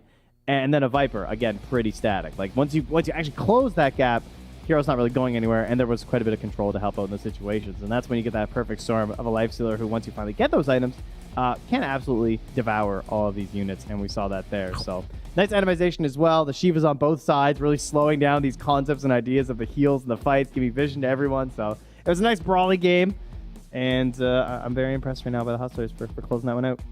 Same. I was really worried about the late game against the Spec, but they had all the answers. An impressive showing, going up 1-0. We'll see if Manaspa has what it takes to tie it even in game number 2. Game number 1 goes the way of the D2 Hustlers and T-Gov. Unfortunately, Manaspa did their best impression of me in my fluid dynamics exam. They did not have the answers, had no idea what they were doing. It didn't work out in the end, despite looking so promising early on in the game. Yeah, I think Manaspa, they are the team to be the aggressors. I think they are the most aggressive team in Division 2. And the way that they set themselves up early on, it felt really good, right? Like you see them running through the map here. I think this highlight, honestly, is probably the start of D2 Hustlers winning the game. Even though they fed away some kills, because they got that Aegis, that second Aegis, it gave them the confidence to play out the rest of the map with a bit more and not concede more to a 6-7k lead from Manaspa that easily could have grown. I mean, to Buttress's point there, Kezu, one of the things that I noticed throughout this game is several of these fights that looked successful for Manaspa, even if they took a hero or two, even if Shad died the few times that he died, he only died once in this game, Divide Llama only died twice. Generally speaking, these core heroes, the trio of Shad, Mirage, and Divide Llama, not only were they not dying, but they were protecting Mirage so well that by the time you get to him, you realize that, wait a second, most of our HP pool is gone. We actually can't keep extending this fight any further than we already have tried to do. Yeah, I mean, like when you have these heroes, we already mentioned Io, it's going to heal it up. I also really love when people pair this Lash with like these Slarks, and in this case it's the Lifestealer. Yeah. Like it's just added, it's like layer on top of layer on top of layer of saving and extending the fight. And again, I'm gonna, like Viper and DP, they're heroes that eventually, when you can stand your ground and stand still and fight them, those heroes, they lose all their value because they're either gonna lose the fight or they need to run away. And they just, the timing just hit at some point. Like also Shad, I think he had a, this was probably the best Lifestealer gameplay I've seen in quite a while. Not only defensively, aggressively, his items, the way he rotated, let's go. And yeah, no, I think they played well. Manaspa, they did make a couple of mistakes, but I think D2 Hustlers, they deserve this win. I'm very happy that you're also on the same train for Shad. Like watching this guy, he made Lifestealer feel like an active hero. Because in the early fights, he was posturing on the fringe, having those infests played, then jumping back out, looking to see if there's any scraps to clean up at the end. And then once he had the damage, like, Lifestealer loves playing against Spectre, just because Spectre haunts. Spectre's never going to go on the Lifestealer, right? And then he's like, all right, guys, please just come near me and I'll infest. So yeah, I think Shad, insane performance on the Lifestealer. And yeah, I think without this hero, probably wouldn't have got the game win. His animation was also perfect as well, right? Deso into Skadi into BKB first before going for the Basher. Normally when I've seen these Lifestealers forced to go for the BKB, it's Basher first, but he recognized that in this situation, he's not the real damage dealer. As long as he's not dying in the midst of the fight, they're probably going to end up winning things overall. So amazing performance coming in from the D2 Hustlers. Also a happy Divide Llama. I told you, Kezu, if you have a happy Divide Llama, that's the key to success here. They're going to get this W. This Beastmaster got to play a relatively uncontested game, and this is one of the the worries about the draft we saw from Manaspa, right? Not only do we have like the Spectre, this Death Prophet, this Viper, who are fairly static heroes, they don't really think, when I think about wave clear, dealing with massive amounts of push coming in all at once, I don't think of these heroes necessarily. And there were times in this game where the only heroes that are dead, maybe it's like the supports that are down on the side of Manaspa, but they still can't do all that much to contain the push coming in from the D2 Hustlers. So, you know, this is a bit of a controversial MVP pick. This is criminal. All right, let's not even say this is a criminal MVP. And don't worry, it'll be changed to Shad soon. Don't worry. Hold on, T. Hold on. Kezu, you're an offlaner. Earn your paycheck, fam. Make the case for why Divine Lava would deserve an MVP. No. I'm sorry, bro. There we I won't go. even lie for him. No. We're fixed. All right, thank you. Much love, production. Much love. But one of the positives that you saw from the side of Divine Lama on his Beastmaster, this was the first overall pick for the drop of D2 Hustlers. It's one of his most preferred heroes. Obviously, we know that Shad is very comfortable on the Lifestealer. We know Mirage does well on the Leshrac. What did you see come out of this Beastmaster that would help D2 Hustlers get this victory in Game 1? I mean, I think they understood like when not to overplay. They were like kind of playing a rather flat map, which is like trying to push out some lanes with some boars, like, you know, chill. If they have to come and kill you, it's like they're overstepping. And he provided some vision. I mean, overall, it's a pretty straightforward Beast game, but he made sure to not like hand it away to the enemies, which I think can happen sometimes when you play against these hyper-aggressive lineups. So overall, he just helped his team to like maintain the map. Yeah. I think D2 Hustlers also just understood when to take the fights, because when they have this like sustained lineup, they obviously can't hug each other the entire time. Then they'll get completely out-farmed. But they took the fights near towers, in their own jungle areas. So it baited Manaspa to think it was a good engagement. And then suddenly it's like the relocates coming in, some quick TP or Lifestealers connecting to throw out an infest. And then because they just took really good positional fights, no engagement really felt like Manaspa was suddenly taking him. And then of course that second Aegis, Mirage gets it on the Leshrac. Now the win condition, or at least the time that Manaspa can break the game, is thwarted. It allows them to scale. So I think, you know, strategically, this was a really good game from D2 Hustlers. Well, Kezu, before we go to a break, it's your turn to occupy the role of coach, as you have done in the past. What are you telling the side of Manaspa in order to prepare themselves for Game 2? What key changes do you want to see being made to allow them to take us to a Game 3? I mean, I would like to talk more to them about draft, but the thing is, I haven't seen them long enough, and I feel like this is what fits them. So even though it's not really my cup of tea, get it? It's kind of what they need to keep doing, I think. But overall, I would tell them, sure, if we want to keep playing these lineups and you play on this aggression, they're very volatile. You need to not overextend. You need to know your line, and you need to know when to say, okay, this fight is done. It's time to back off and stop chasing.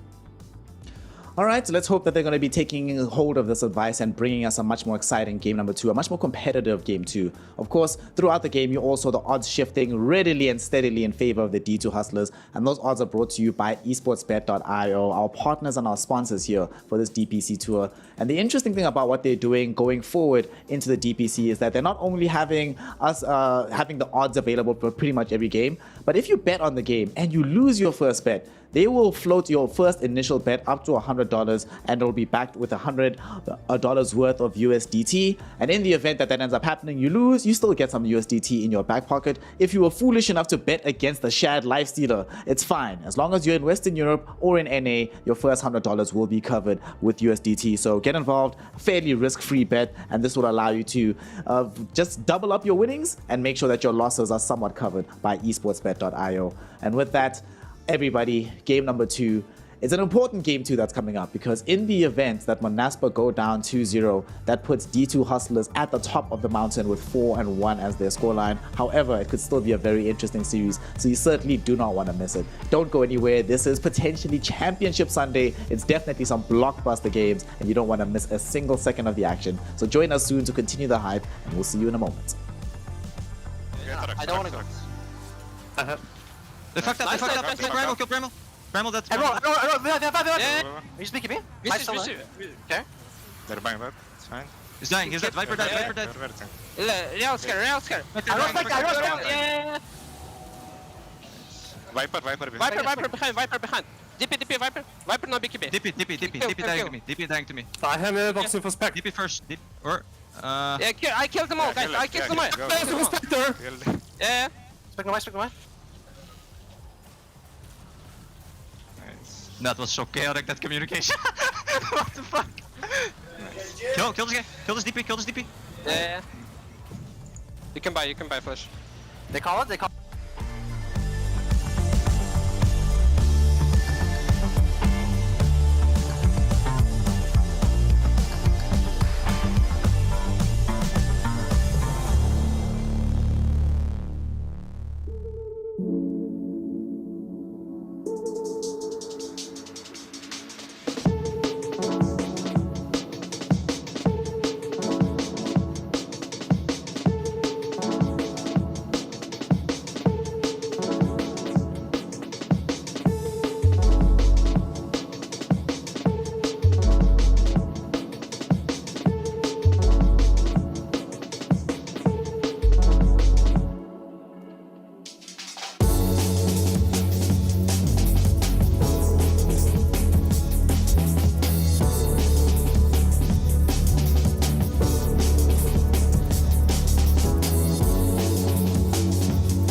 Welcome back, one and all, here to Division 2 in Western Europe. The DPC run continues today. We are over the halfway mark. This is day number 6, so things become very, very clear towards what the future of Div 2 looks like and which teams have the best shot of getting into Div 1 and starting their journey towards the international. We are here again for game number 3. I wish it was game 3. It's only game 2. We still have a long way to go here, Kezu. I know you're hoping for a faster series, and these esportsbet.io odds would suggest that, according to the odds makers, we probably should be going to a game 3 because they still have D2 Hustlers, the long odds on this particular game. What do you make of this odds shift here, even though it's still in favor of Monaspa? Do you agree with this? And what are your odds, in your opinion, of us going to a game 3?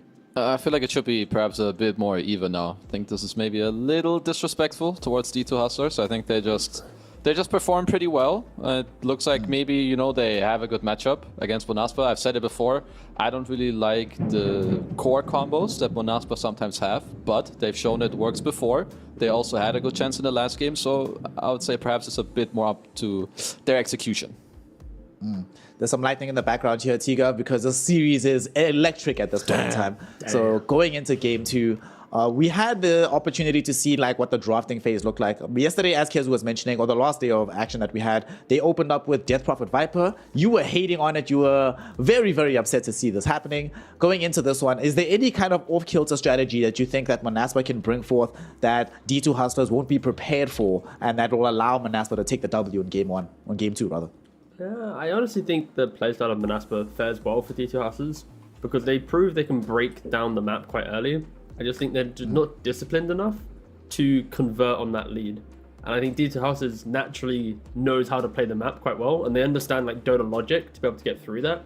So if anything, for Monaspa, it's you could change a hero, you can do this, but I think if they are aggressive, which obviously they are, they just need to be a bit more decisive.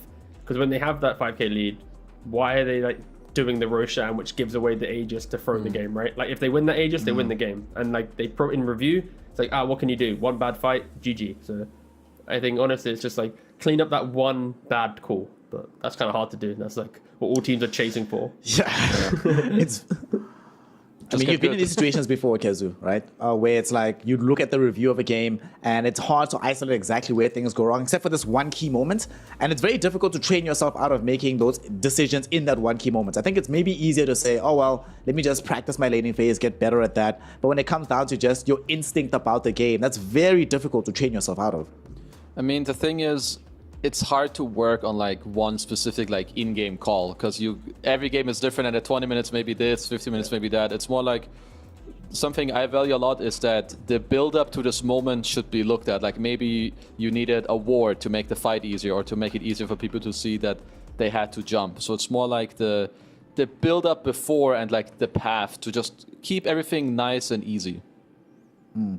Ease of execution definitely does help in games like this, and of course, ease of execution will guarantee you, if you win the series, that you go 4-1 and are that step closer towards Division 1 action. Let us find out what the ease of execution will be presenting us in the second game, because we almost have a draft available. The one thing I do want to see a little bit changed up on the side of Manaspa, I do want to see them have more fallback. One of the things that you mentioned earlier today, T, is that sometimes you see these teams that are all go, but they don't have necessarily the fallback option of when things go south with that go. When we start hitting the brick wall, now what do we do? So I really want to see Manaspa have that option. And I imagine that in their minds, they were like, well, Spectre can still help us late game, but I want to see something that makes things happen, not just reacting to what the opponent is doing. And getting into this draft, we already see Manaspa saying, well, the one thing we don't believe was that bad was this off-lane Death Prophet. So we're going to stick with that for the most part. What do you make of the DP pick overall? How did it perform for you? Oh, it was in the mid lane, sorry, for Wish. His itemization was very good. Yeah. His level progression was good. His lane was good. Does he get to play it again, or are they going to shift this into the off-lane for Skylark instead? I love this Primer pick, I'm sorry. It's just like being spam picked. Yeah, it's like they don't even have any catch. Boom. But I think, honestly, for Manaspa, the adjustment here is Beastmaster in the first phase ban. I think that was a hero that D2 Hustlers could lean on in the early to mid game. It's like, if Beast is here, they can't really be ultra aggressive. If they are aggressive, we have enough tools to rebuttal that and prolong the engagement to get us to the later portions of the game. So I respect the fact that Manaspa identify a key issue with their opening, they ban it out, and then they run it back. And D2 Hustlers also want to run it back, right? You have Io Leshrac, and when we think about laning phase, Death Prophet, she did really well, right, in that Leshrac lane. Like, she was, what, I think above her in net worth, like, for most of the game. So yeah, I wouldn't be surprised if this was another Wish mid DP the Primal Beast just playing for. And now we get to see the teams kind of learn, or at least show us the adaptations in how they can push their draft that they did in the previous game a little bit further in this one. I have a quick question for you, Kezu. It's unlikely we're going to see the Viper paired with this Death Prophet again. But in game number one of the things that the DP did, which I wasn't necessarily sure about, buying the Manta style, right? At some point, it felt like had they maybe gone for a Spirit Vessel, which is, Viper's a hero that can buy that item, it might have helped curtail some of the healing potential of D2 Hustlers, at least, prior the Shiva's God arriving. Would that have helped at all, or was it sort of a lost cause the moment you had such a static lineup, no matter the itemization? The one thing that I feel like with Vessel is that it's actually really hard to build nowadays because you have a very narrow time window. I guess you could like pop it on the IO because you have like it's not only good against the ledge but also the IO. But I feel like more often than not it really ruins your own game as a core hero. So I think having him scale is fine. And if people want to go for this Vessel, it's got to be a very, very specific timing. Yeah, it's also the improvement of Wraith Band and the fact that you naturally want to buy 2 Wraith Bands now in laning phase. Before, you'd start with Ring and then build it into an Urn. And now it's like, well, I've already invested this much into Urn. Am I 3-0 in lane? Okay, I can quickly go Vessel. And so I think just because of the popularity of Wraith Bands, even the ounce of inclination to want to go for the Vessel is kind of swept away. Well, it's unlikely we're going to have a Viper in this game for Manaspa. They've banned out Rubik, no Enigma, no Drow either in the second phase. D2 Hustlers have removed Ancient Apparition, Lycan. Of course, they're playing with Io. That explains the AA ban. It's pretty much only when you're playing Io or Morphling that you remove that hero from the pool. What do we want to see immediately out of the phase here, Kezu? You've been very fond of seeing an additional support to still keep things a little bit low-key in terms of their overall game strategy. Which 5 positions / 4 positions leap out at you as being good options to pair with the Io Leshrac? Well, no time for me, my friend. I mean, honestly, I was going to go with something completely different. I'm a bit surprised about this Viper ban. They did ban for it somewhat. Like, what I would have called is when I see IO, I always like heroes that can play the map and set up stuff for you. So it's oftentimes like some Ricky. That's why you had Nyx back in the day. So this Viper, definitely not something I anticipated. I could see Hustlers going for like a clockwork to maybe close out the phase, especially into Disruptors and Primal Beast. It's very disruptive. It really forces them to waste their key spells in a poor manner. But yeah, for Manaspa at least, I like the fact they go for a very old school counter to Io. It's like, you relocate in, I'll throw a Static Storm. The issue with that is these Leshraks, they get to like Bloodstone BKB so quickly. It doesn't really matter if you Static Storm where they're relocating, right? It's just going to be some Lesh coming through. I mean, best case scenario, you just limp back the IO, right? And you isolate the Leshrac, and now you have this Morphling hero that can build up into enough damage to kill the Leshrac even through the BKB if necessary. I really like this Morphling pick, and also, you know, D2 Hustlers did some of their work for them, banning out the Morphling, banning out the Ancient Aberration, as well as removing Nature's Prophet, so there's no leashes to worry about. Do we like this, though? Because it presumably is playing into a Viper lane, I imagine, unless D2 Hustlers will put this Viper for Mirage mid. So what do we make of this? Oh, God, never mind. Get me out of this game. I'm done. All right, to be fair... Kezu, explain to me this lane and tell me why this Ricky hero is the worst ever. In 4 words or less, Kezu, go ahead. In 4 words or less. Ricky good with IO. You're welcome. Nice, thanks, mate. Okay. Analysis done. T-Gov, earlier on you were saying that you do want a hero that can like scout the map for you, right? We used to have these Nyx Assassins. There's no clock in the game. We do have Ricky. It doesn't give you the interrupt through battery assaults onto Primal Beast, but we do have Silence, which is very, very good. We have Mischance against Morphling, and pre-BKB, this Morphling hero feels like he can actually die pretty much every single fight, so they have to maybe change his item priority. I don't like it. I hate this hero, but it makes sense. I mean, you hate it, because it's too good, you know? And for Hustlers at least, like this Ricky in lane, if Disruptor steps up, some Blink Strike with the slow, Viper then getting some poison attacks on you, you're going to probably die. I think the Ricky pick, if anything, is just about to set the pace of the game. It's going to be this 15-20 minute timing. Lesh has Bloodstone BKB, Viper has, you know, Yasha, like a couple Wraith Bands, maybe a Dragon Lance, and then you've got this Ricky who's just running around scouting things up.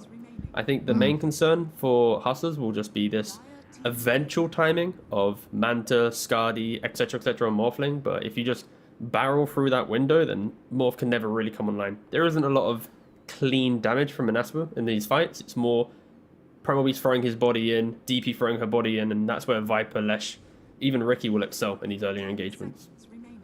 Kescute, what holes still exist in the draft right now for the side of Manaspa, and which hero do you think plugs them the best at this point? I mean, I would love a Pangolier for their draft. Ideally in mid, I assume that this is perhaps not something they love, because they have not done this before. Usually when they have this DP, it just goes mid. But I feel like they would like another hero that helps like going in, because right now it's only your it's your Primal Beast charging in and your DP running in, but I feel like it kind of stops there. I would like for there to be like another set of like oomph into the game, but it's not as easy in my opinion to get it from the off lane, because you're gonna run a double melee lane. So I would prefer if this team fight came from mid and you could put the DP off lane. Oh wow. Dang. All right, okay, offlaner, you're still on the clock, Fab, you're still on the clock. Talk to us about this Legion Commander hero. How does Skylark play this? What does it do for the lineup overall?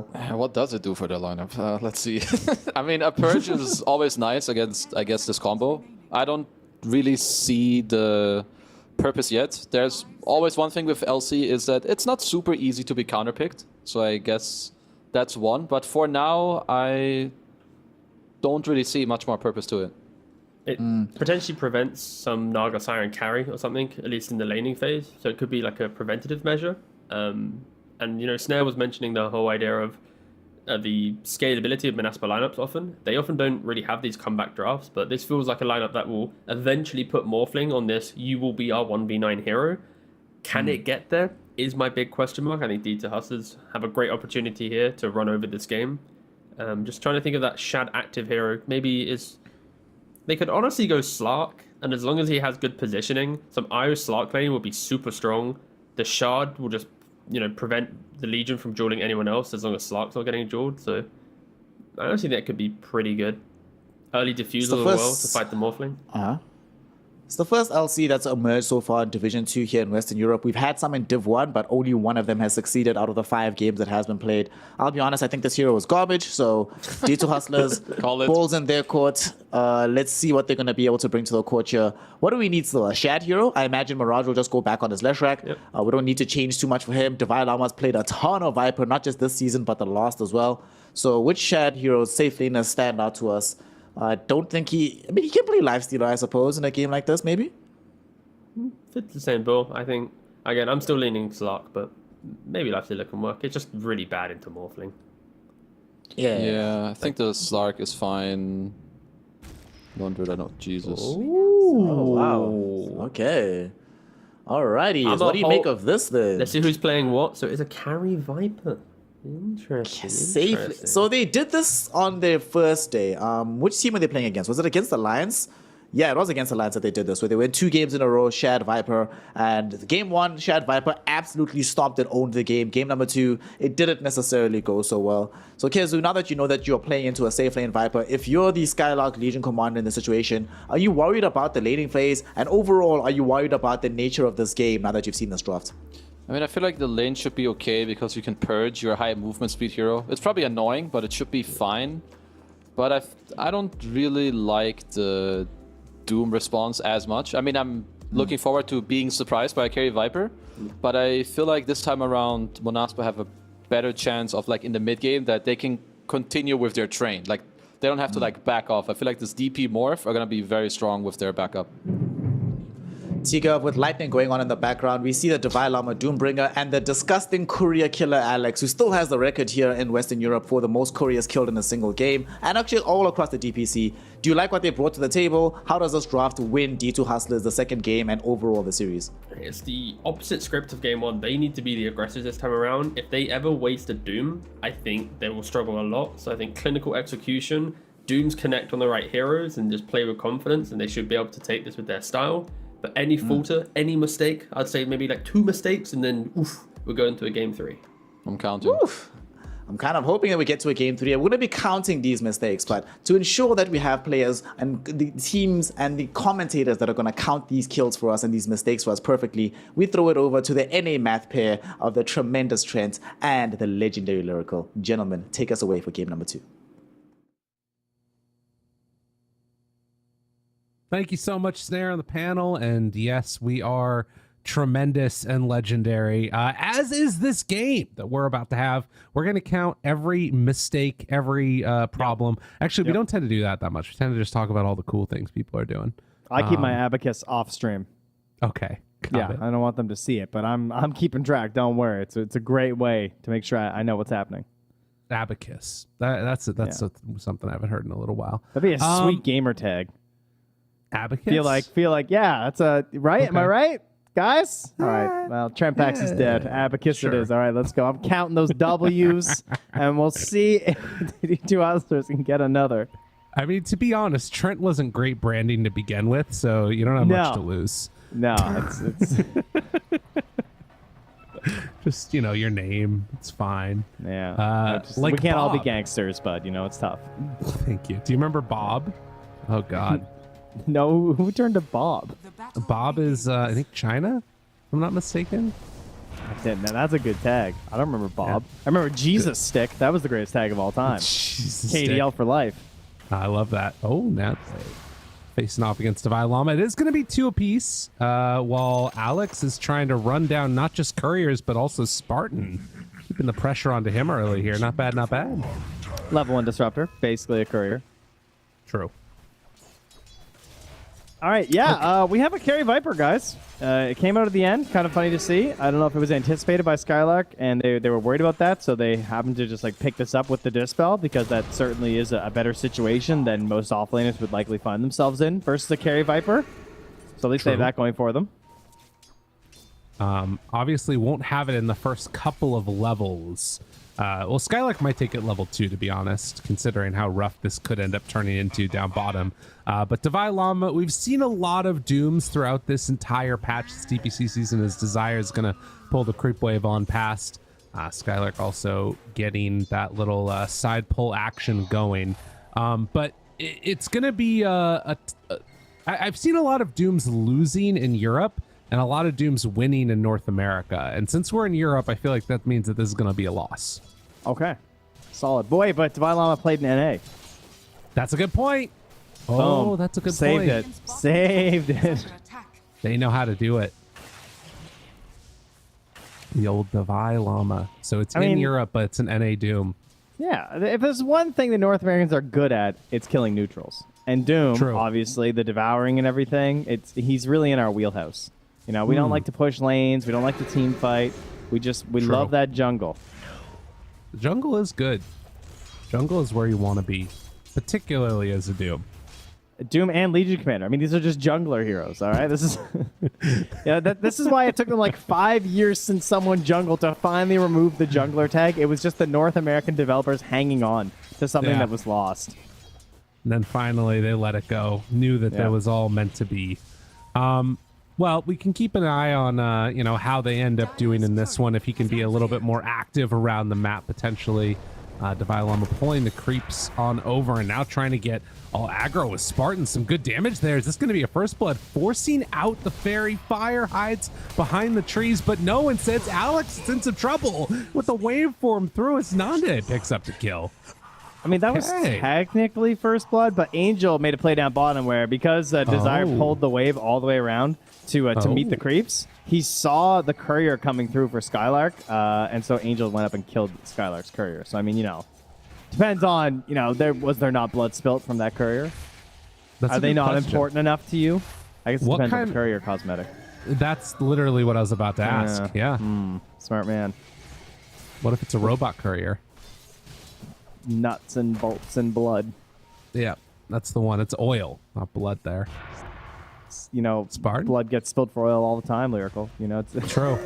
That's, man, we are having a good old time. It's a good day. Let's move right on through. As does look like Wish in the mid lane has been taking a little bit of, not a super bad beating, but a little bit of a deny advantage into the favor of Lesh. Another thrilling hero-to-hero matchup in this You match. love to see it. Yeah. Absolutely. All right, well, who's going to make this game thrilling anyway, huh? We got Legion duels. Maybe those will be popping off early. You know, we didn't get a chance to talk about really when the game was kind of ending. But one thing they were lacking last game of Master was definitely burst because of this like tricore that they had. You know, it was like DP and she's just like doing her thing, and Viper's throwing out some damage too. I don't know. It wasn't like syncing with the. They couldn't just like blow someone up off the back of their haunt, and it was a little disappointing.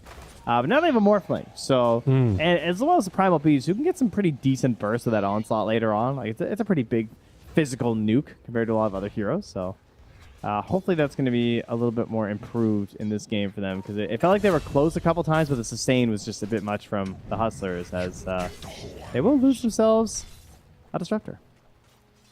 Yeah, going down, speaking of the burst, that one was more of like the slow, steady burn down coming from the Doom. But yeah, I think that they have, I mean, and it feels like that's the playstyle that they kind of have to go for playing around this Legion. You want to be able to get this hero off to a decent start, get some good, you know, dual damage onto her early, as Desire as well as Skylark just taking a beating bottom. My God.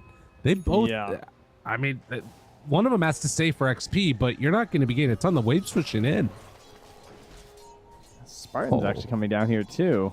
They're going to try and wait until Legion is back? How is this going to work?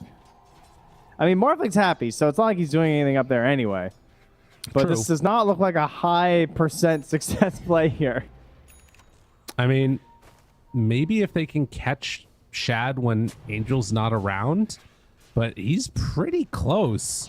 Desire ready to go in, and yeah, they're tethered together. Good amount of damage out. Okay, Angel goes down, and now Shaddy's also in trouble. They stuck around long enough. Alex makes the move. They're going to glimpse him away. Shad down low, dead. So it worked out perfectly. We'll take it. Okay. Alex did dodge it with the tricks of the trade, so he stuck around. Spartan is going to go down, but you take that one every day of the week. Okay. And make the plays. That's what I get for underestimating Primal's damage that early. He did 740. He did the most damage of anyone on the side of Manaspa in that fight. It is crazy if he just gets to let it rip, how much damage he can do, trampling under those towers. And it's kind of... Oh, there you go. Wow. Speaking of Primal Beast damage, see ya. That's back-to-back deaths. That's no TP. That is... Oh, man. Okay, Shad's game is over. Who's the carry now, everybody? Who's the carry? Would anyone like this big crown? Team? Yeah, that is quite rough. Oh my god, and now damage. Alex starting to drop the Primal Beast. Dude, Desire. He's so big, but he is just going to pop like a piñata. So that's something going back the way of the Hustlers, but I mean, the back-to-back deaths on your carries and a Viper walking back to bottom lane feels horrendous. Well, he flies. He's got boost. Yeah. That's fair. It's like a soft glide, more so, I guess, huh? Well, he has plenty of time to work out what the animation is because he's seeing it for a while. This one has been rough for him. Jeez. Yeah, it's unfortunate because at least 3 people queued up for a carry Viper game just as the draft was ending, being like, I knew this was good. All right, well, we'll see if he can turn it around. He does, of course, still have a last track in the mid lane here, and he's top of the board. So Mirage still having a fine game. He's grabbing himself a flag bearer creep. Ooh, look at that gold. Easy gold. Can't deny my creeps under tower. He's got every last hit. Oh, he doesn't miss. Using the ulti to secure them. Oh, people are dying. I'm watching last hitting, Lyrical. I know, it's a bit of a problem. Apologies. We'll have to tell Vylama off later for it, but in the meantime, Manaspa pick up that kill onto the Doom, and well, mid, more kills coming out. Mirage tries to survive, but can't get away from the trampling big baby that is Primal Beast, and well, Wish makes the move in too, now finds Angel. One by one. Tethered. The timing coming out and the power from Manaspa, they are absolutely wrecking right now.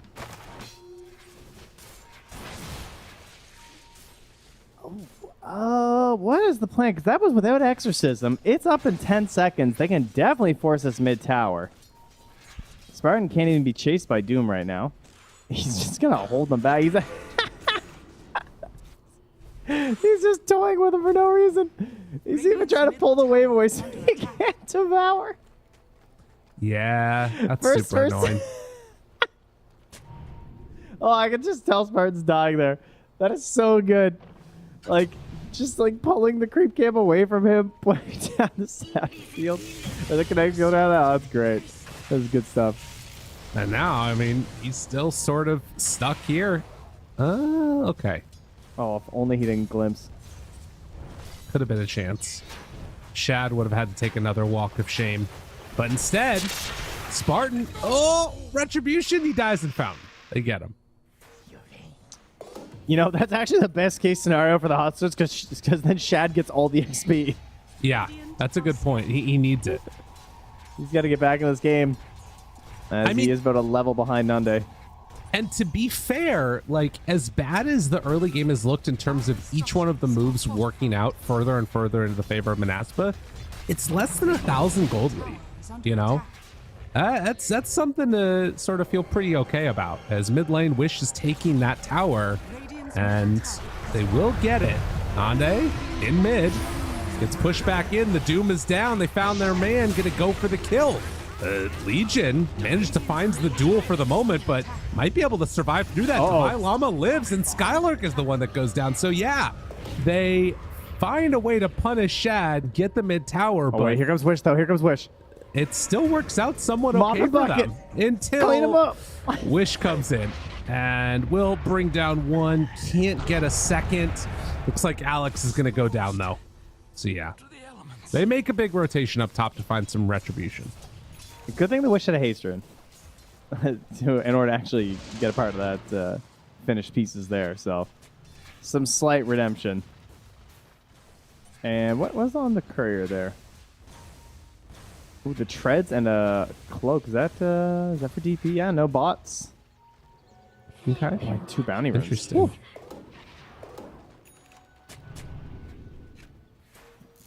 Double wards placed down, immediately D wards one, and then the waveform in. Alex is going to be brought down.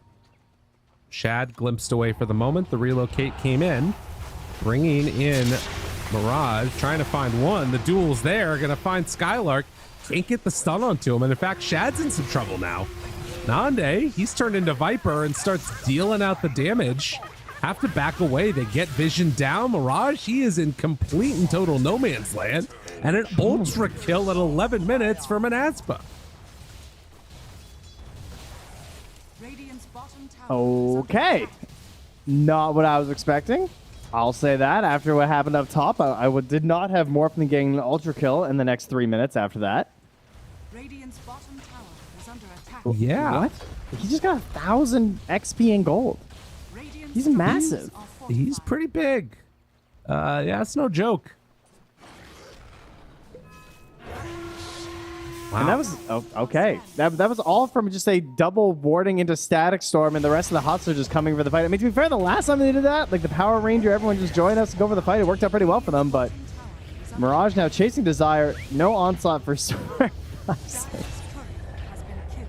Yeah, this game is just already devolving into insanity. It's 12 minutes. There's been 24 kills, and it just kind of feels like nonstop run at you. They want Shad. They're looking for him. If the creeps chase him up the high ground, they can just glimpse him. Yeah, they can just do that. And, well, Chad, he throws out his ulti, he knows he's going to be dead. And no help from the rest of the team. They are taking the top tier 1 tower. TP canceled, as whoever was TPing in probably would have just died. Although, maybe they get collapsed on now. Yeah, under a ward right now. Half duration. Divine Llama, Hurricane, not going to get away. The Pulverize comes out in time. A second battle, though, going on over in the river while this is happening. So they will bring down one. Skylark now trying to chase and kill the IO. They run down Disruptor. A big old overwhelming odds, and then Hurricane to the low ground by the neutral. Slow down, neutrals. I don't even know, man. And, just madness. Yeah, it completely is. Spartan had to throw down the Static Storm as well, just to ensure that Skylark wouldn't run into trouble, since they were walking into a Leshrac and an IO, so... losing to Vailama, though. He didn't have to spend his Doom. He'll be coming back up. Is it worth making a rotation? No, he says, I'll just take bottom. Yeah. Meanwhile, Alex did find 6, so he is scouting up now as the rookie. I mean, that's needed. They need some way, it feels like, to try and... I mean, I don't know if you really want to slow down the game, but at least take good fights, it feels like. Well, they're about to get important thing. They're about to get Shard too. It's almost 15 minutes, and then he's gonna have Ricky Shard with Io relocate plays. It's basically like Bane style. Well, this is a nice pick off here. So they move on in, and even without the Shard, they're able to find themselves the pick off there, just with the vision. And where will Nande be at? The question is basically his Manta Scotty. That's oh, Llama. Doom. Okay. Turn. He got his strength form off, but the rundown. Hustlers trying to get in range. Gets the slow moving over forward. I don't know how much you want to chase. Nope. Oh. Oh. Not able to break it. Oh, that would have been so good if that timing was right there for Spartan. Yeah, it would have been Imagine nice. Leshrac getting left behind right there. I mean, I think we should talk about the frenetic pace of this game. We just had the first hero hit 100 last hits at like 15 minutes. It's just been like non-stop run at you Dota. It's been the only thing that's going on, it feels like. This is Trent on the carry right here. 100 last 50 minutes. Like, I don't know. People are just wanting to fight, it feels like. Well, I mean, there's definite chase down potential on both sides. We got global relocates. We got a disruptor who's like, hey, we're in the advantage. I just want to play advantage state. That's what I do as disruptor. It's when I'm happiest. Right. Spartan, you are insane. Oh, that word's not lasting long. Okay. Static Storm down. It's messy. It is very messy what's happening right now. All of the things. Jeez. I heard Snare making Pablo Picasso puns earlier, but this is a Picasso of a game. My God. What are we doing? I got ears, eyes, noses all over the place. Nothing's where it's supposed to be. It feels more like a Pollock, you know? Just throw paint at the thing. I do know that one. Yeah, there you go. Yeah. Not the serene watercolors of a Monet, that's for sure. No, of course not. No. Yeah. Yeah. Although you could see the outlines when you know, squint your eyes a little bit of... Okay, I can't do it anymore. I don't know any of the other artists. So. You're going to make me want to cut off my ear. Oh! Hey. Got one. Nailed it. There's Sleepy a dart. They got him. Skylark in some trouble again. Blade Mail for what? Does he get away? Skylark. Oh my God, Skylark lives. What? Oh, that Wait. hurts. No, see, but they initiated this. Why would they die? See him scratching his chin. He's like, Skylark. That's a carving. That's a statue. It's, you know, that's the thinker. Oh, I see. All right. Like David. Yeah, that's what I was going for. Got it. They just both went on a mega kill streak, by the way. We got a 5-0 and 4 DP and a 7-1 and 2 Morphling. I don't even know. Yeah, I feel like the Morphline's going to be the happy one out of all this. You just got to be feeling very good about your game, being so involved in kills. And this is like with him being doomed twice, right? Like, doesn't even feel the need to go back for a Lincoln Sphere or anything. In the old No, Morph. it definitely feels like he's going to tank this one up. If he can even hit another Doom at this rate, with how these fights are starting to play out. True. It's going to be a while until he has a Blink Dagger. Alex? You know what?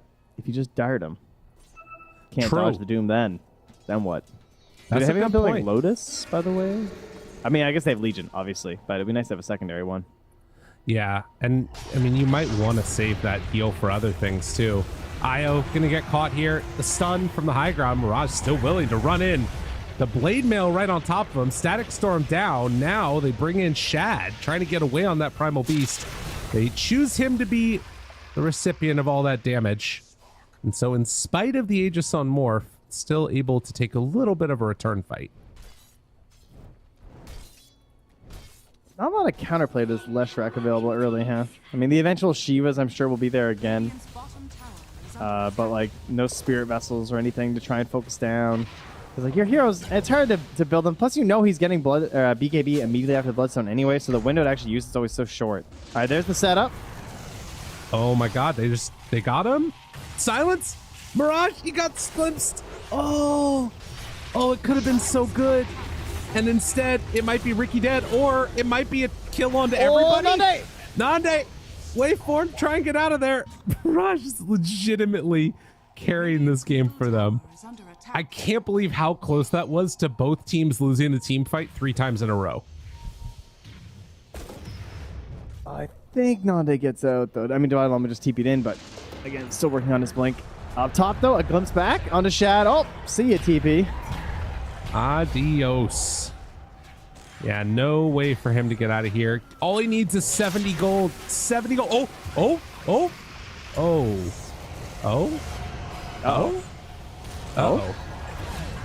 okay. All right. Oh, no. Oh, God. Oh. No. Hey, wait a minute. Hold on. Okay. That's a decent one. Would you look at that? Oh my God. Oh. Desire. Oh, beautiful. Are you submitting your commentary? Are you looking for some commentary highlights to send to tournament organizers? This is my best work. I love that Valve one. scrolling through for the voice lines next year. Oh, yeah. Oh, that's good stuff. Ooh. Dude, they actually did that. That was insane. What a freaking turnaround that one was. You okay, Trent? That's a good one. All right. We're having some fun here. Oh, and Alex. Yeah, I'm having fun. They're having fun. Speaking of having some fun, he might find himself a little Spartan here. A tasty little Spartan or a Wish. Never mind. Shad, he just gets caught. Alex, Sleeping Dart onto one. TP's away and no way to break it. Nicely played. No detection left on Desire either there for the chase down potential onto the Ricky. Look at that there. Divine Llama still working on that blink. Takes a little while there, but yeah, this game is just kind of broken down. Speaking of blinks. Relocate in, trying to turn this. Can they kill off Divine Llama in time? No. Every time they move in for one of these counterplays, it's just a relocate and a save. He sent back the IO though, and hopes to punish Mirage, but I don't think that's going to happen. No, not going to. Mirage is too strong. I guess if you glimpse Mirage, then he just BKBs anyways, and you know. Or True. IO just keeps Doom alive. There's so many other options. Yeah. Spartan stacking up these camps for Mirage in a second. Potentially is down bottom. They trying to finish off this Scotty. Is under attack. Dire are scanning. But All right. Are we going to move on from random pickoff attempts here? We need to find like a plan. This game feels like a pub. It feels like everyone's just kind of like doing their own thing for their heroes. I guess it's because of all this setup stuff that we have going on right now. Yeah. Nice scan. They actually spotted the fact that there's people behind Nande right now. Right. Great game sense. Yeah, I think that it just is a very weird dynamic because, like you said, it's all these single target things that are coming out, right? Pulverize, duel, relocate to get one person out, the Doom. And it's kind of hard for the Morph to just sort of stand in a fight and feel comfortable not getting obliterated and doomed. Yeah, and it does feel similarly to game one, though, where I kind of wonder if like the Hustlers will get to this point where the Leshrac just... Obviously, there was a bit of a harder carry that helped out later on from the Lifestealer, and maybe that'll be the catalyst that ended up being what won game one and fails in game two. But I don't know. I'm starting to feel like Mirage is just going to start outplaying. It's going to be a pretty nice job so far. But if Nande just gets beefy enough, then they shouldn't have an answer, one would think. Well, I would imagine so, but that's kind of what I thought from game number 1-2 with the Spectre. I guess the dynamic there, though, was that there was that Lifestealer that was both a heal for the Infest, but also the Open Wounds combo as well. So that's maybe a way that Lesh isn't quite as strong as he was last time around.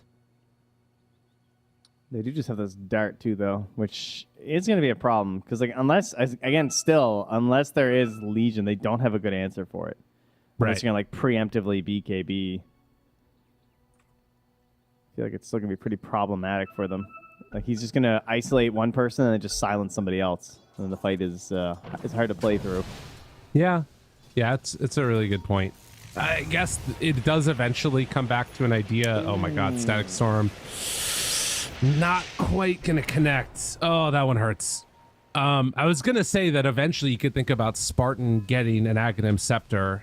When I originally formulated that in my head, I was gonna say you could think about Disruptor getting an Aghanim Scepter, and then I had to change that to Spartan, and I was like, oh, that's not gonna happen. That's not the way Spartan plays. Not about that life, though. We have a fresh BKB, though, on Desire. Likewise, fresh one on Shad. They're gonna start.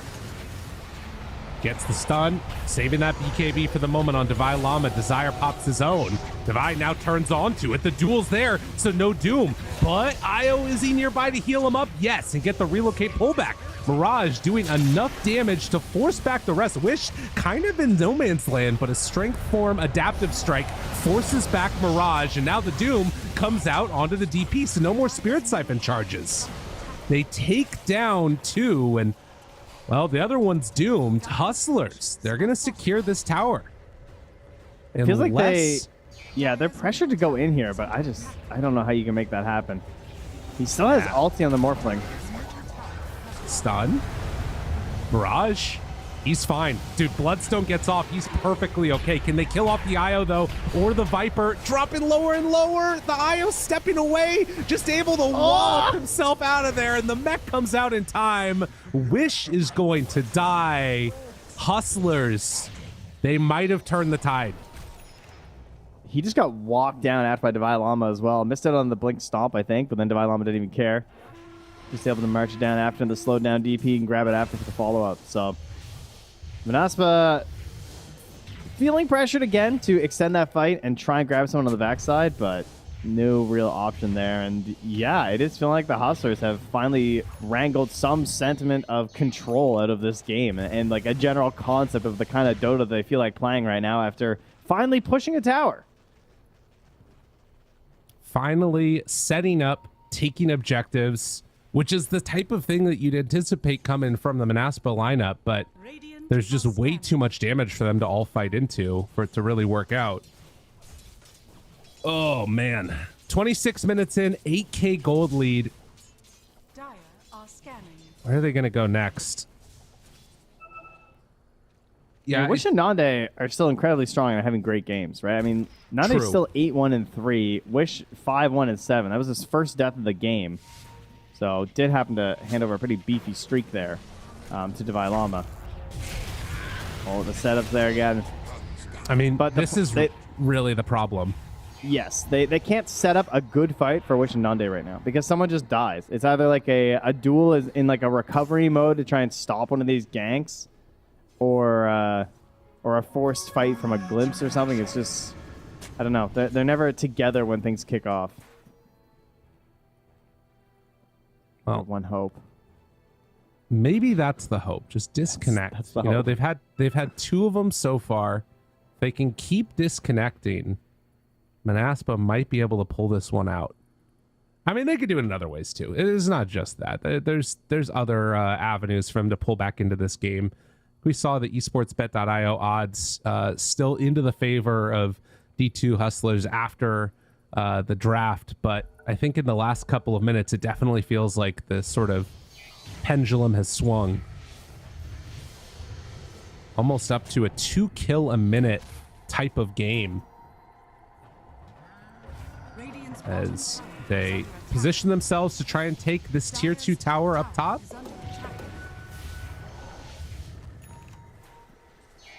Or just hold on to the area. Maybe they feel good about it going late game. It's a pretty tough push into the tier 2, I think. Everything's up on the Dire side. Right. They can definitely be considering Roche at this point. Thinking if they could drag them into it. And Manaspa likely worried about that right now. They gotta get this Ricky. He gets away with way too much.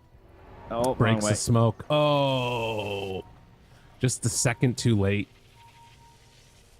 That's gotta be so frustrating. Yeah, I had to check. Alex does not have the Ricky Ton equipped. That's why you guys haven't been hearing it the whole game. Because got it. You guys know how these Ricky players work. True. They still have some vision up on that high ground that kind of pokes in towards the outpost, so that's why they feel comfortable going in for this, even though they're well aware that Manaspa are up there. So Desire, Onslaught, and 8-second BKB. He might be able to... he's probably not going to get doomed. You probably just send in Desire. Ooh, it's too late. It's going to come too late. They just walk up there, find him. BKB onto Desire. They got him caught. He's dead. Now goes forward. The Ogre Seal Totem able to connect. They have Doom ready to go. Turn now onto one. If they need it, they kill off both of them. Alex has gone down. Wish, the one that wants to stand and go toe-to-toe. The double buybacks come out immediately. The TP away by Chad. He will go down. So they lose one, and now Mirage that's big damage. brazenly walks forward into all of them. I mean, he still has this Aegis, trying to do what damage he can. The switch forward, but the live Alma, he finds it for the stun. But Nande, he got the strength form off.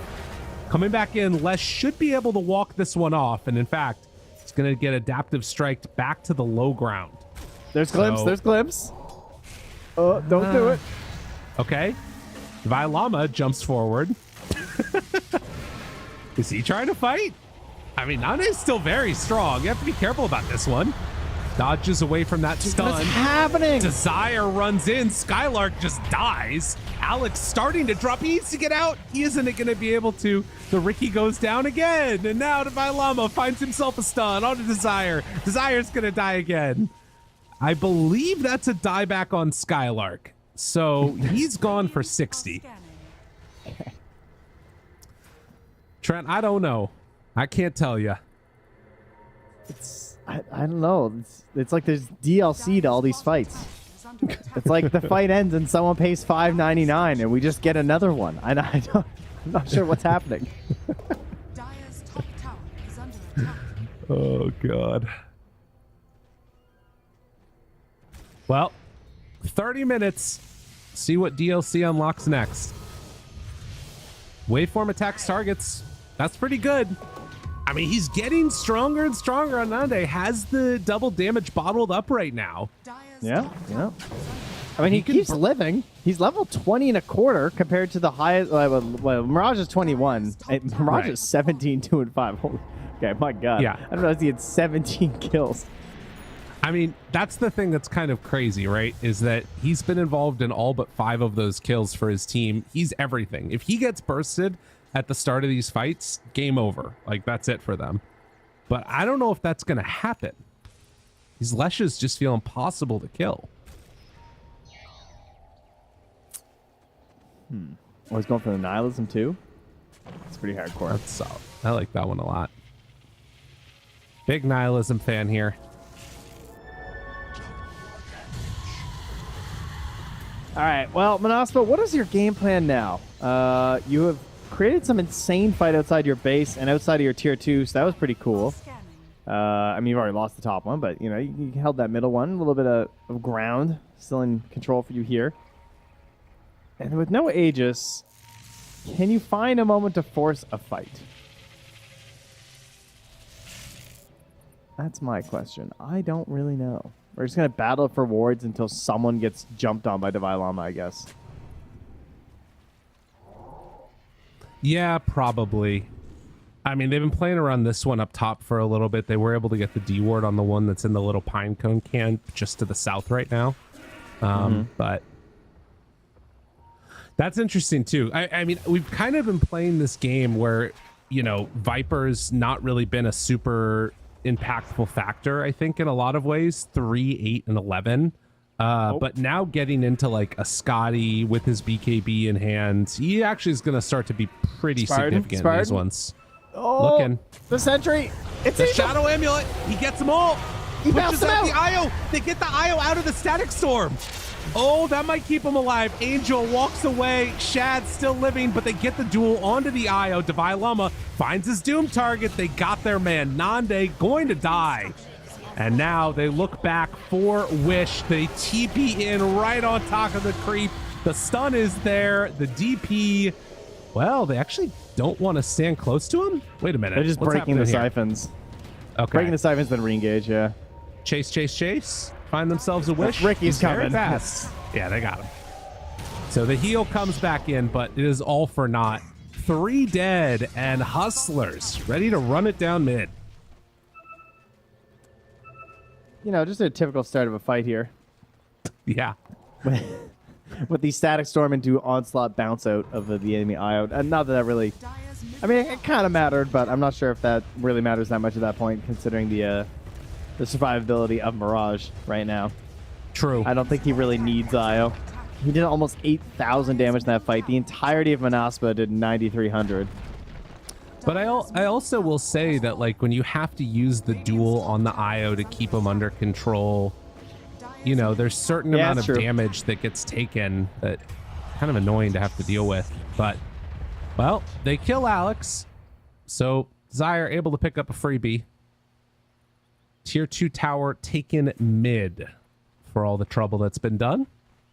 And even though it's 30-30, it's a 19,000 gold lead. 30, 30, 33. Okay. Good. We'll see if the Blink Dagger, again, here can maybe turn things around. I was more optimistic about it last game. Didn't really change that much. But the positioning... What is the plan here?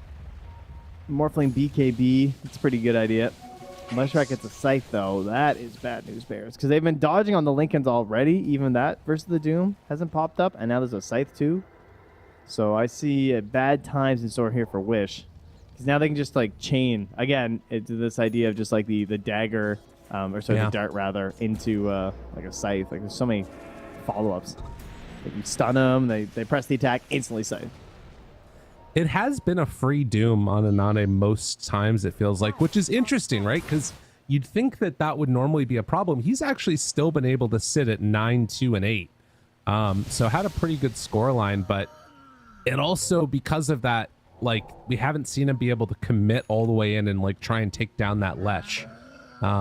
Which, to be fair, even if he went all in on him, I don't know if he kills him at that point. Definitely needs to get into this BKB.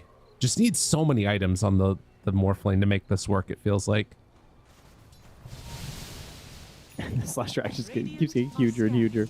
Yeah. They'll probably wait for the next Roche, though.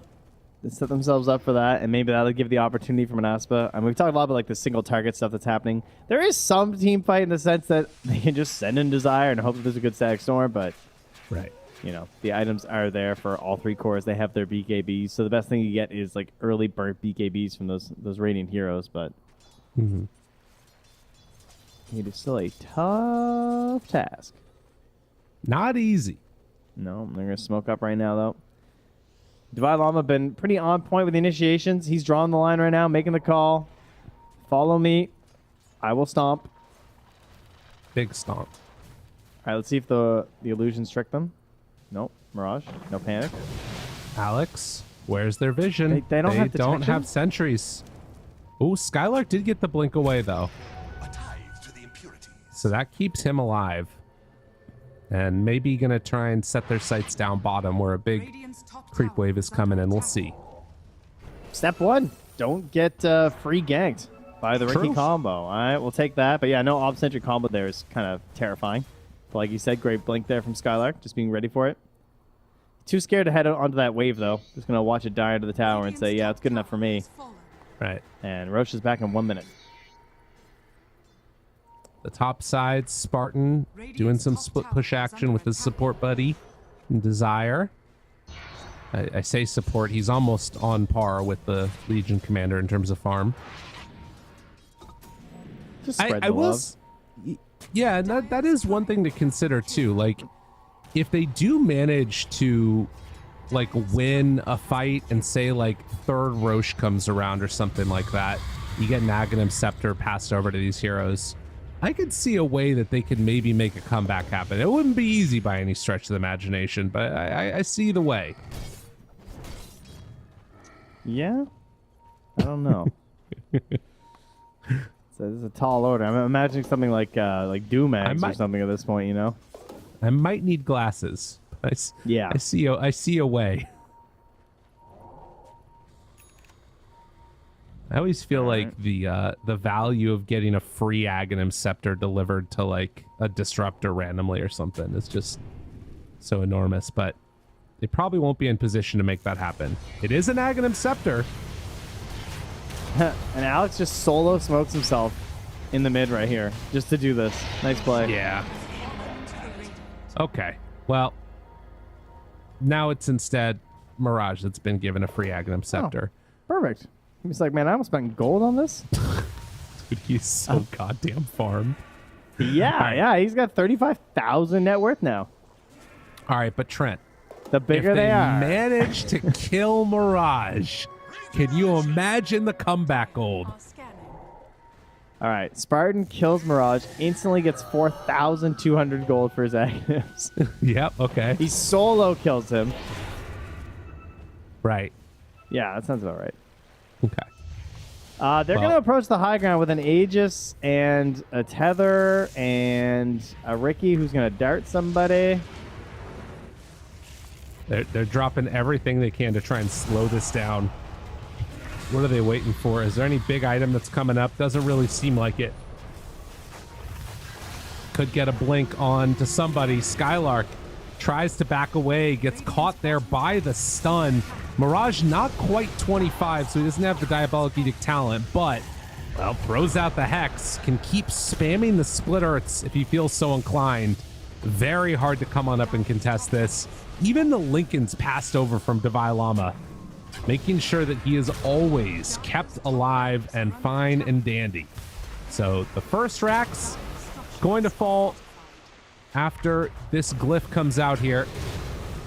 Diabolic Edict used, still getting dropped down somewhat low, but they can't commit for the kill. Maybe a glimpse? No.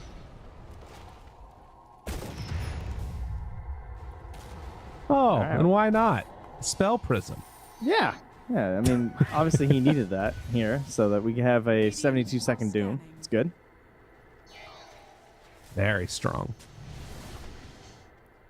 And the D2 Hustlers on their way to top of Western Europe Div 2 if they can close this game out, and it feels pretty likely. Jumps in, duel, pulverize, everything for the Lesh. Everything for the Lesh. It's not gonna happen. It's not gonna happen. The cheese on the IO, the turn. Mirage will not be denied. He won't be killed. Instead, it's gonna be Wish who's going down. Spartan now also in trouble.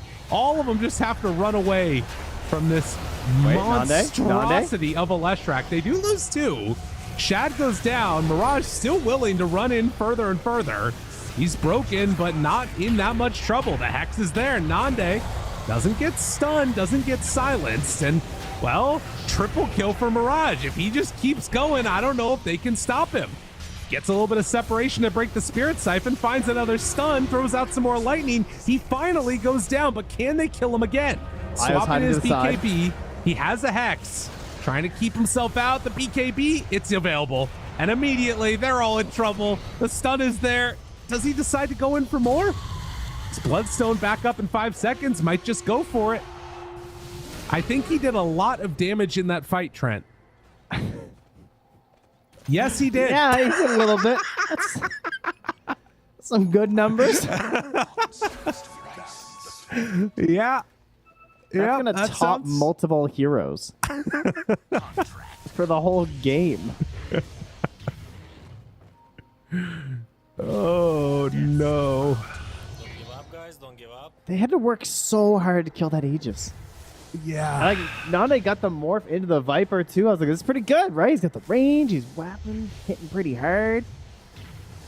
Whap, whap, whap, whap. Doesn't matter. And I think that was before 25 too. He might have gotten 25 during the battle. Yeah, I feel like he must have gotten it during. But they defended their tower, and that's what matters.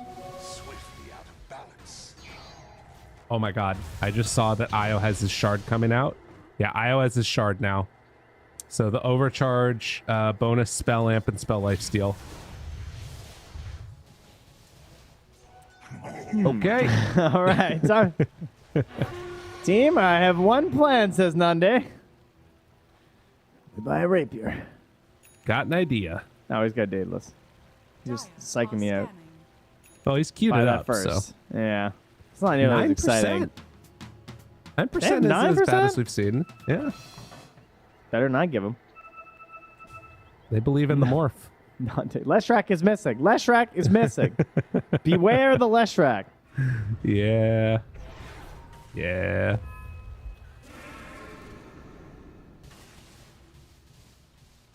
Nande at least has the ninja gear here to try and help out. Smoke. Wish not messing around. Not even going for the disassemble plays or anything like that. No, just assembled Aeondus. Don't care. I don't have time to click my inventory, he says. Bye, Llama. Oh, they missed him, but he's still silenced. Can they kill him? Okay, Doom onto Morphlane. This is a little rough for them. Yeah, Nande's dead. Does not have buyback. Can they chase any more? Spartan is going to TP out, but I mean, Morph was an integral part of their defense before, and I don't know if they have what it takes to take it back for round 2. Just delay. Delay. It's only 70 seconds. True. Where there is a will, there's a way. Io level 20. Overcharge max HP regen bonus. All right, I think he's had enough. All right. He's got 3,500 HP on this Leshrac. Does he need more help? I mean, the Locket's got 20 charges. To be fair, he did die last time around. You know, he went down once with the Aegis. Yeah, I guess you're right. Diabolic Edict. start spamming the split earth, and the buildings, they fall oh so rapidly. IO DCs, this is the chance. This is their moment. Quick, hit F9. Manaspa, let's go. Reason? Contract complete. All right, they're ready to get back into this one. 44 minutes in. And our expert caster opinion, how do we craft a fight that they win? It has to have Morphling. They actually can't win a fight with a Morphling. Into the fountain. Into the fountain. They can't get them in the fountain. All right, onslaught into the fountain. There it is. Perfect. That's the one. I mean, I don't see why the Shard doesn't just let you throw the enemy heroes. True. Yeah, if you can throw a rock, you can throw a hero. Yeah, buff that up. Those rocks are huge. Let's see it. Lincoln Sphere on the Mr. Shad. Mirage ready to take themselves all the way through this one. Another split earth. They find Spartan. The buildings are gone. That is Megas. Morphline's back up now. They tried the glimpse play, almost killed Spartan. And yeah, two-legged abomination. That's the call. Man, can we just get Lesh out of these games? Honestly. What do you mean? His hero is insane. Oh, this one, you could have would you like Alina? I mean, that's, yeah, it's either, I can't decide which I hate more. Lina, Lesh, or Nature's Prophet. That's the trifecta of sadness right there. Okay, that's a pretty good trifecta. Yeah. Well, Lashrak and Ricky both doing great here. True. Some quality heroes here. I mean, to be fair, Manaspa has DP, you know. They have no leg to stand on over here. That's a good point. Yeah. Wow. 44,000 gold lead, a refresher now because... Why does he need that? Oh, no. Angel, please. Reason. Unpause. Angel, please. Some ha-has coming out. Don't give up. Don't give up. I'm just disappointed I haven't heard that. He disconnected. It's like, now's the time. You know. Yeah, well, right. I mean, he keeps disconnecting. That's true. I feel like it should be every time. Nande is getting towards that rapier. Okay? He's making his way towards it. No. He's not at all. Internet problems going ready. I think the hustlers need to just run on in right now before Angel gets disconnected in the midst of a fight. It's not a bad strategy. Again, though, I fear he's not needed. Yeah, that's a good point. That is a good point. When did his locket even get used? Yeah, I'm not sure. Maybe somebody was low on mana. Yeah, must know that. Just gotta keep him going. Completely unrelated to this, at the exception of, and actually since they're about to be a fight, we're not going to talk about it. You'll never know. Nobody will ever know because they're running in on Anande, anticipating his movement. The duel, a chance, a doom, the turn. Where's the silence? It's silence. Io can't get there for help. He's gone. 3,500 gold given over to the enemy team. That is insane. Devaya Lama wants to find a kill. They will bring him down. Actually, Deny comes out from Desire. And suddenly, okay, buybacks. Maybe a chance. Can they find more? Oh, the Hustlers. You got greedy. You got greedy trying to end it. Roche, 6, 5, 4, 3, 2, 1. And it's going to respawn. Nande is going to spot this. This is Aghanim's Scepter. Aghanim's Morphling. Okay, Let's go. All right. Okay. Let's go. Hold. Rapier maybe actually happening.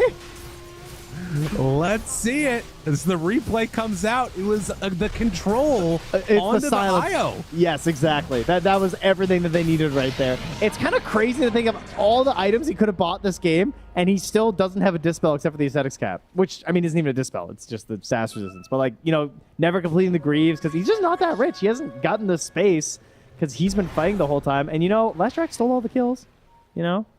22 kills, 3 deaths on the Lesh. You know?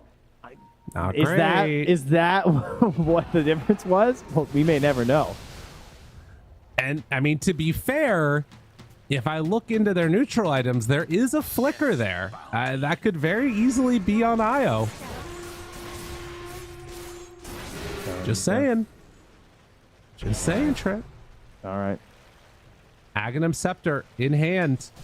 Wait, did he take that himself? He already had one. So who'd they give it to? DP? No. Wait, who has the eggs? Was it not? Spartan. Yeah, Spartan. He just ate Oh, you're right. Wait, why is he queuing up an axe then?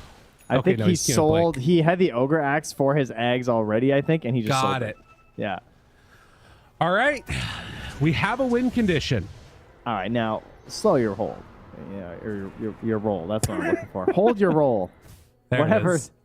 Hold your Yes. horses. Wait, wrong team. That's the one. No, not your wrong That's a suit. goat. You're fine. Ping. Dash ping. Oh my god.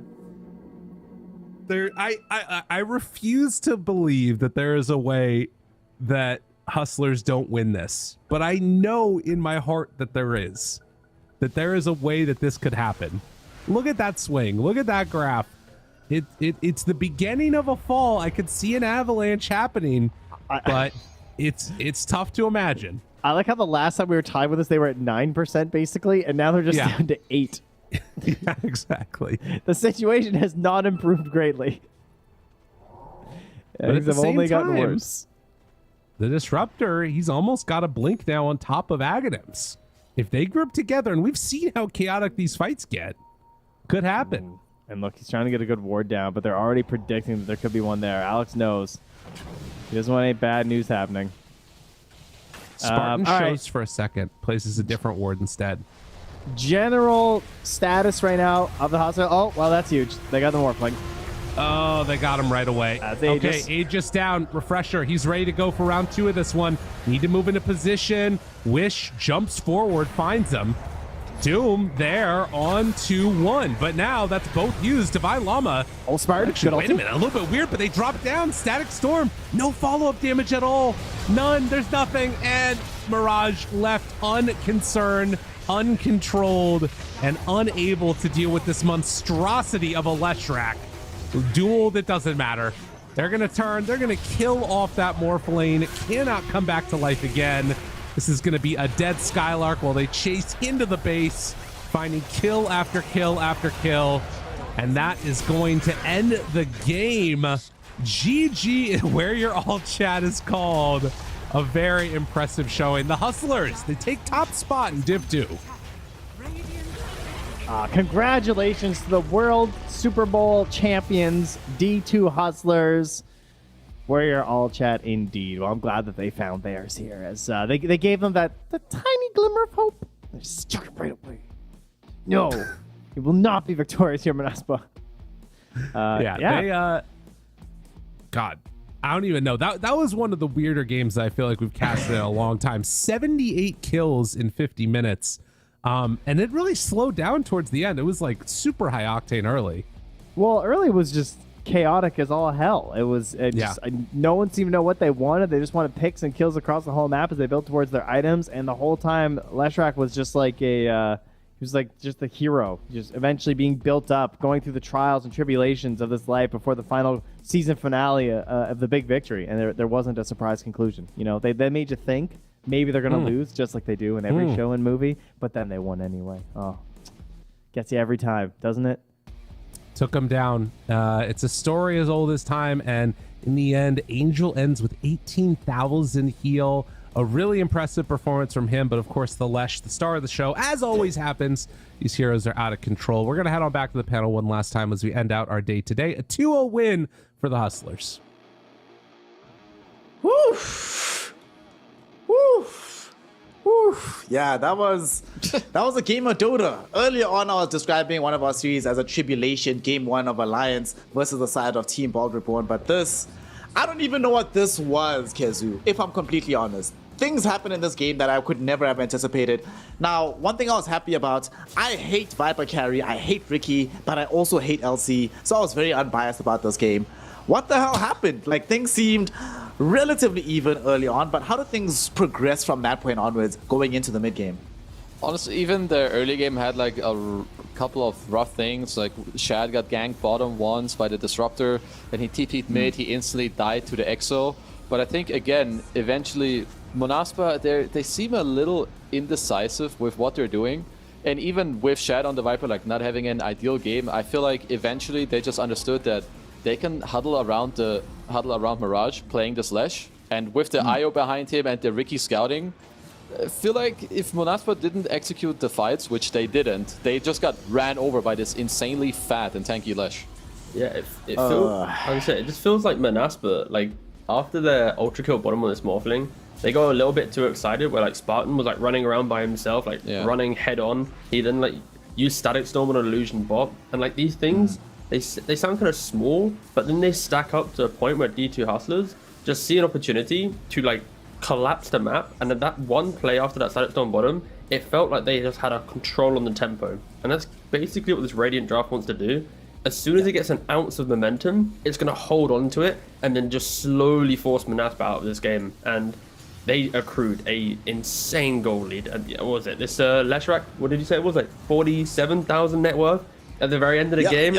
It was like 2,000 gold away from having more gold than both Morph and DP combined. Like, that is ludicrous. Yeah.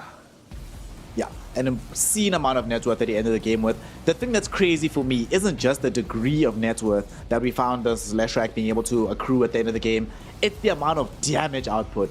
Kezu, before this game, right, the damage record so far in Div 2 was Gork Spectre in a very long game, the Water Enjoyers versus Team Bolt game number 2, which went on pretty much forever. This game didn't go as long, but he dealt 84,000 damage on this Leshrac.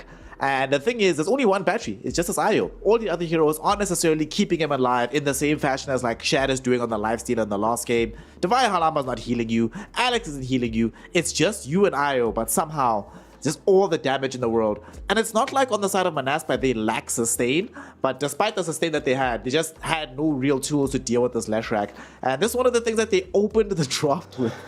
How on earth did they not have an answer for this deeper into the draft on the side of Manaspa? I mean, I would say that draft isn't ideal at dealing with it, but they also, I think I have to say that they played pretty poorly during the mid game. Like mid game and onwards, I think like you have Nande on this Morph. Like maybe you don't have like straight hard counters, but you have high physical damage, especially with Morphling, who had a very free game. You have a Legion that can lock him down, you can buff up the Morph, but I feel like they do so good early, and then Monaspa, I don't know, like something just slips. And then they just decide to fight with 4, fight with 3.5. One guy isn't ready. One guy is 100 gold from a Daedalus. And they need to clean that stuff up for sure. Yeah, we certainly need to see more clean play coming in from Manaspa, especially if they still entertain hopes of getting themselves into Division 2, because they have now dropped down to 3-2, tied up with Alliance in second place. Well, technically tied for third, as now the top slot is going to be occupied by the D2 Hustlers, tied up with the side of Ivy and Ordu Thunders. So, Tigo, MVP for this one. Now, I know normally you're gonna admonish me for giving it to Leshrac, but I'm giving it to the IO because Angel on this IO, this little ball of light, right, very quietly had a phenomenal game, very quietly.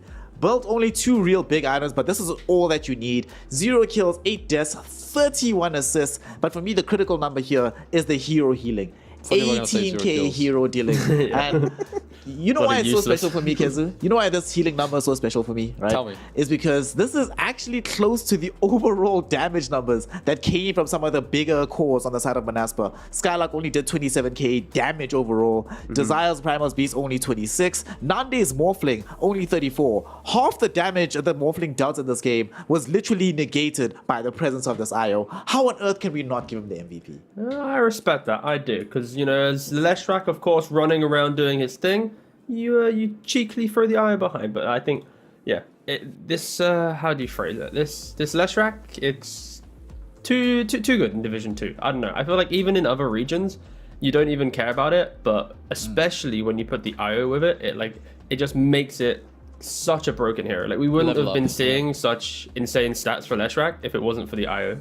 And I think in future reference, D2 Hustlers isn't some like insane IO team. They're not forcing this too much, but now it's like if they're doing Leshrac insanely well and now they're throwing in some IOs, it's like maybe they'll think of new IO strategies down the line. So it's now they're not just the Leshrac team, but they're the IO and the Leshrac team on top of all their other stuff. So I really hope they try and think of new things to utilize IO with down the line. But yeah IO Lesh, it's going to be seen at the Lima Major for sure.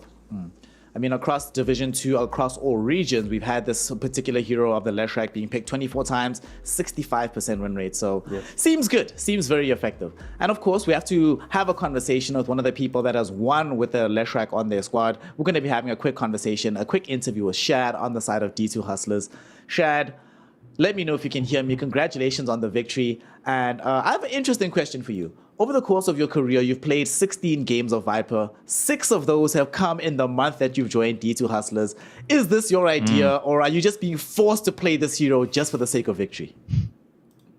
Nah, it's my idea. I play this hero a lot in pubs, actually, on like every core role, and I'm just feeling the hero kind of. I mean, this game wasn't like a great Viper game, but we wanted to like steal it away from them on 15 as well, so I was kind of forced into it maybe, but it's fine, I guess.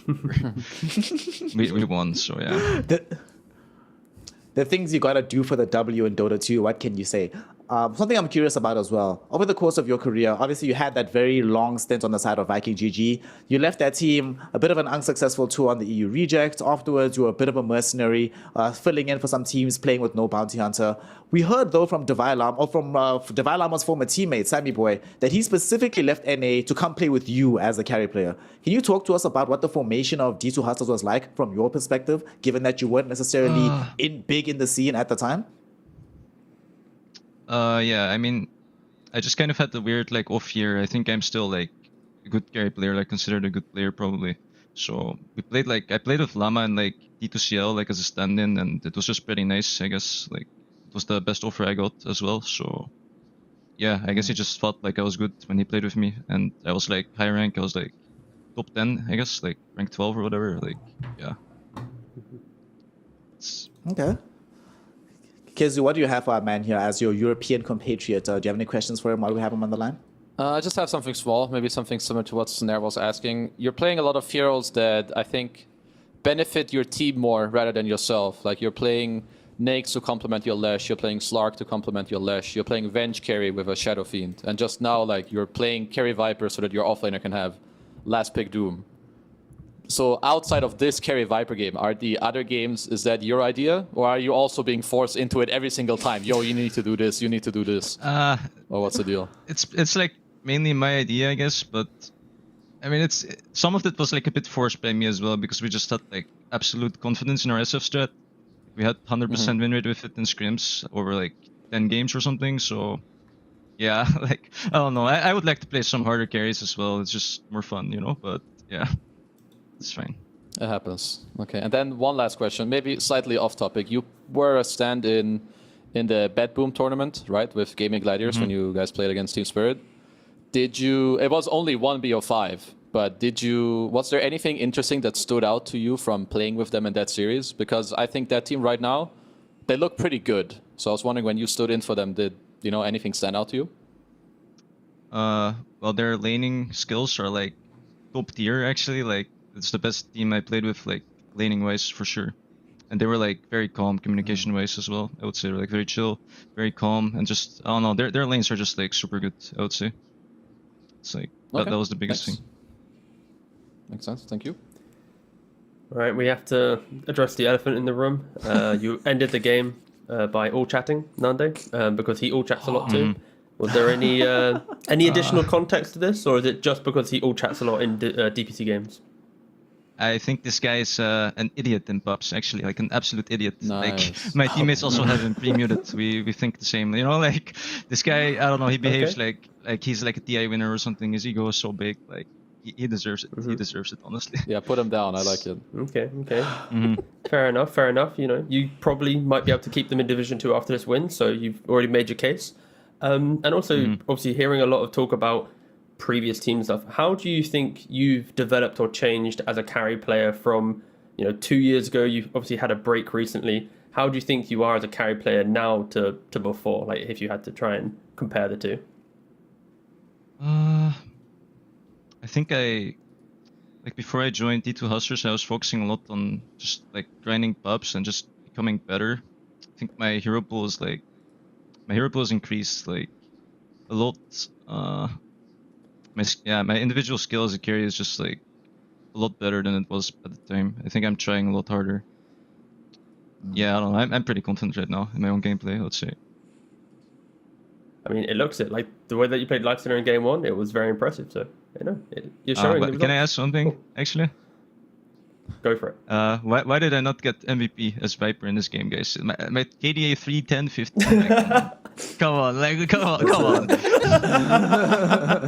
You have to blame Snare. He just likes healing. He just gave it to the IO straight away. Not only do we like healing, but we're allergic to, as much as humanly possible, if I'm going to be completely honest, right? Too many times we focus too much on the core players. And I'm sure you as a carry player, you know that you wouldn't be as far as you were without the support. Snare, We've stop got to this. highlight You're that. sugarcoating. But I was support in this game, no? Like... No, you were. But production, we'll fix this for you, Shad, okay? When this interview ends, we'll bring up the Viper MVP and we'll do some little talk for you, okay? Thank you. Okay, we promise, no worries. I make no promises. You know, T-Gov's gonna promise, so go flame him on Twitter afterwards if that doesn't happen. One more question that I still have for you though, Shad, right? Maybe two more actually. The first one is, given the fact that you've had situations in your past where you've taken a break, come back, play for a while, take a break, come back, play for a while. Can you talk to us about the things that you rediscover about the game? What keeps bringing you back to Dota even when you take your extended breaks? Well, this break wasn't really by my choice. Like I think I mentioned it before, but I was just sick and I just couldn't play.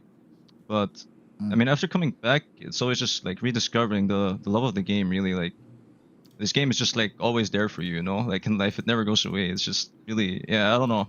Like the first thing, like when I started playing Dota again, I was just like so happy to be playing it again, and then I just started getting more motivated to become better again, and like, yeah, right now I'm like feeling super motivated about the game again. I think you just rediscover your love of the game when you take breaks.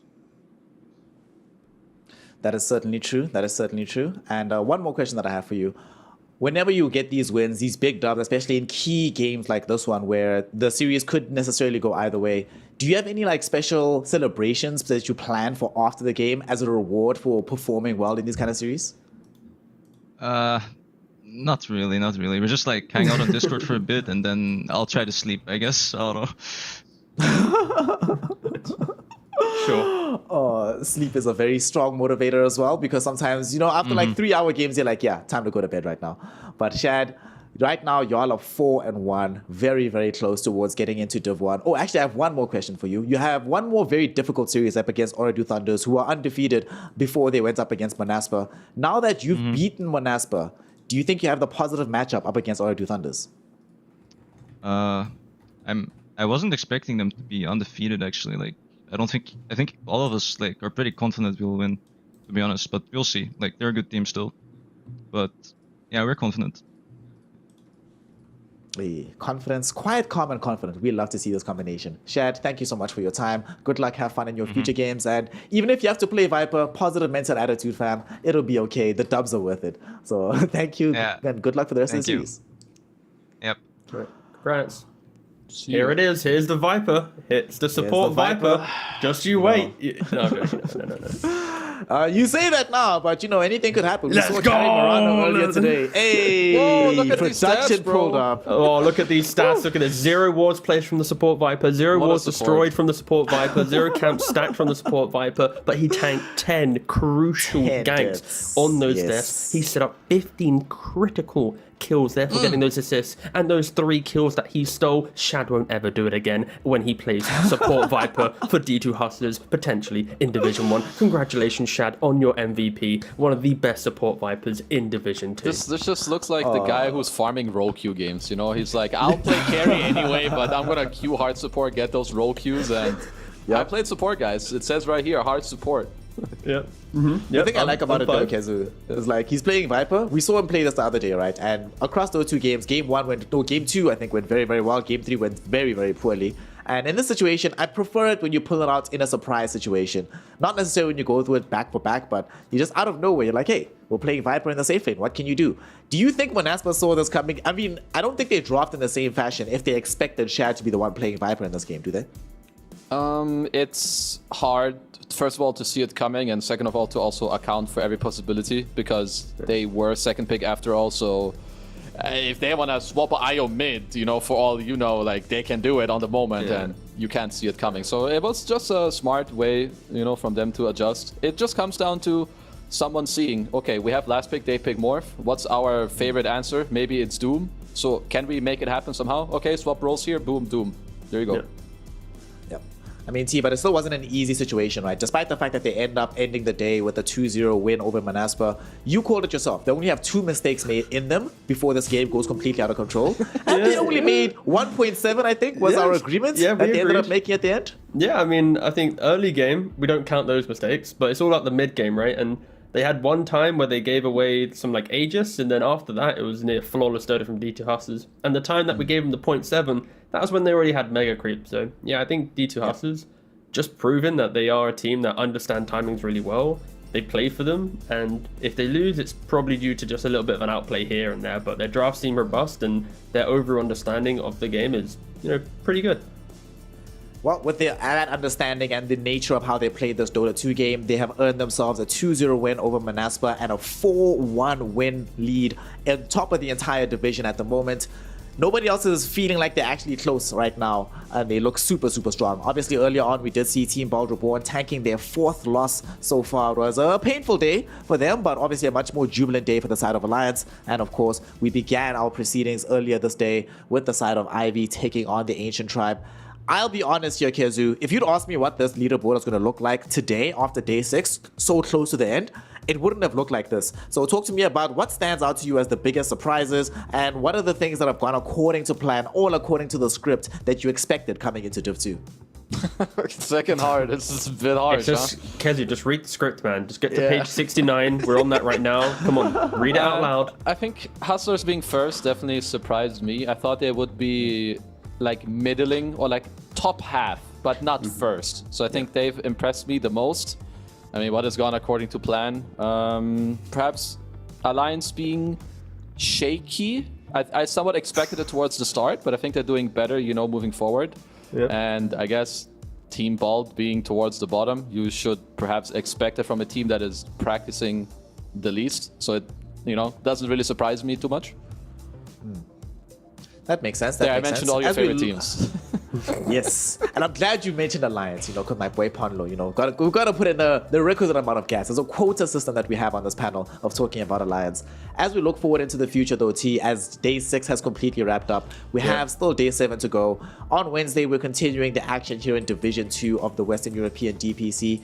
What else can we expect? These storylines that could still emerge here. We have Waterrune Enjoyers versus Alliance. We have Manaspa versus Ancient Tribe. And of course, the first series of the day is Ooredoo Thunders versus Ivy. Which of these series can you see being a potential upset? Because the script says OT, Manaspa, Alliance. Tell me what needs to happen for that script to be upended a little bit.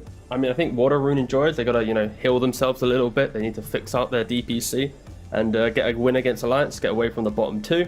And I think, Ivy, they're really just, punching above, actually not even punching above. They're just doing quite a lot of damage against these top teams. Yeah. And I wouldn't be surprised if they're able to, upset again on that time. So I think Ivy, they're going to spook us a bit, show us up. And I think Waterrune enjoys some Palantimos carry. That's really going to, that's just a treat to watch, to be fair. Yeah. Kezu, for you, final thoughts for the day. One thing I want to ask you right now that it seems clear that the side here of D2 Hustlers are the Ascendant team. We have seen Ooredoo Thunders fall against Manaspa, and Manaspa looked very, very shaky today. Who actually has impressed you the most in terms of if they were to go into Div 1, you feel they'd have the greatest potential of staying in Div 1 instead of having the usual scenario of getting bounced up and immediately rebounded back into Div 2? Okay, I think I'm only gonna judge a team's best performance, not how they've done on average. Max ceiling. It has to be Ooredoo Thunders. Out of max ceiling and the best gameplay I've seen, it has to be that team. Yeah, 100% agree. So Ooredoo Thunders, unfortunately though, we haven't necessarily seen the best of them consistently just yet because they did tumble to Manaspa, but that was only one series, and we still have a lot more in store for them from the rest of this DPC tour, so they could still recover and show us the level of Dota that has impressed Kezu, that has impressed Tiga, and honestly impressed most of the world outside of Western Europe, who determined them as the best squad here in Division 2. With that though, we are going to be closing out the 6th day and a very important day of DPC action. Kezu, Tiga, thank you so much for joining me for the last, 10 10 hours at this point. Everybody at home, thank you for giving us your time and attention. And of course, we give shout outs to our casting crews, OD Pixel and Fog, and Trent and Lyrical, and of course to PGL, who've helped us bring all this action to you live. We'll see you on Wednesday to continue this hype, to continue the DPC. Nobody's locked in for Div 1 just yet. Nobody's locked in for elimination just yet. So every single matchup actually has massive ramifications on the leaderboard. Join us for more Dota 2 action. Join us to continue the DPC. And remember, hydrate, have a positive mental attitude, get some good sleep, love yourself, love others, and don't be rude to people. And join us soon for some more Dota. Drink tea like Tiga, and we'll see you on Wednesday for some DPC action. Bye-bye. Just kill him once and get out. Oh, no purge. No. Kill him twice. Or use actually. Use deep. Just got it. Glimpse. I'm just doing the Legion. We can kill them. Morph no BKB. Oh, I'm agging him static. Just killing the in primal. I can stun Morph. Oh, he's... I'm killing. Kill Morph, guys. He's silenced. No. Okay, yeah. Kill them. I kill them. Morph dead, no mine. Yeah. Scotty, DP here. Keep dying. Looks like a game. No weapon, okay. Okay, nice.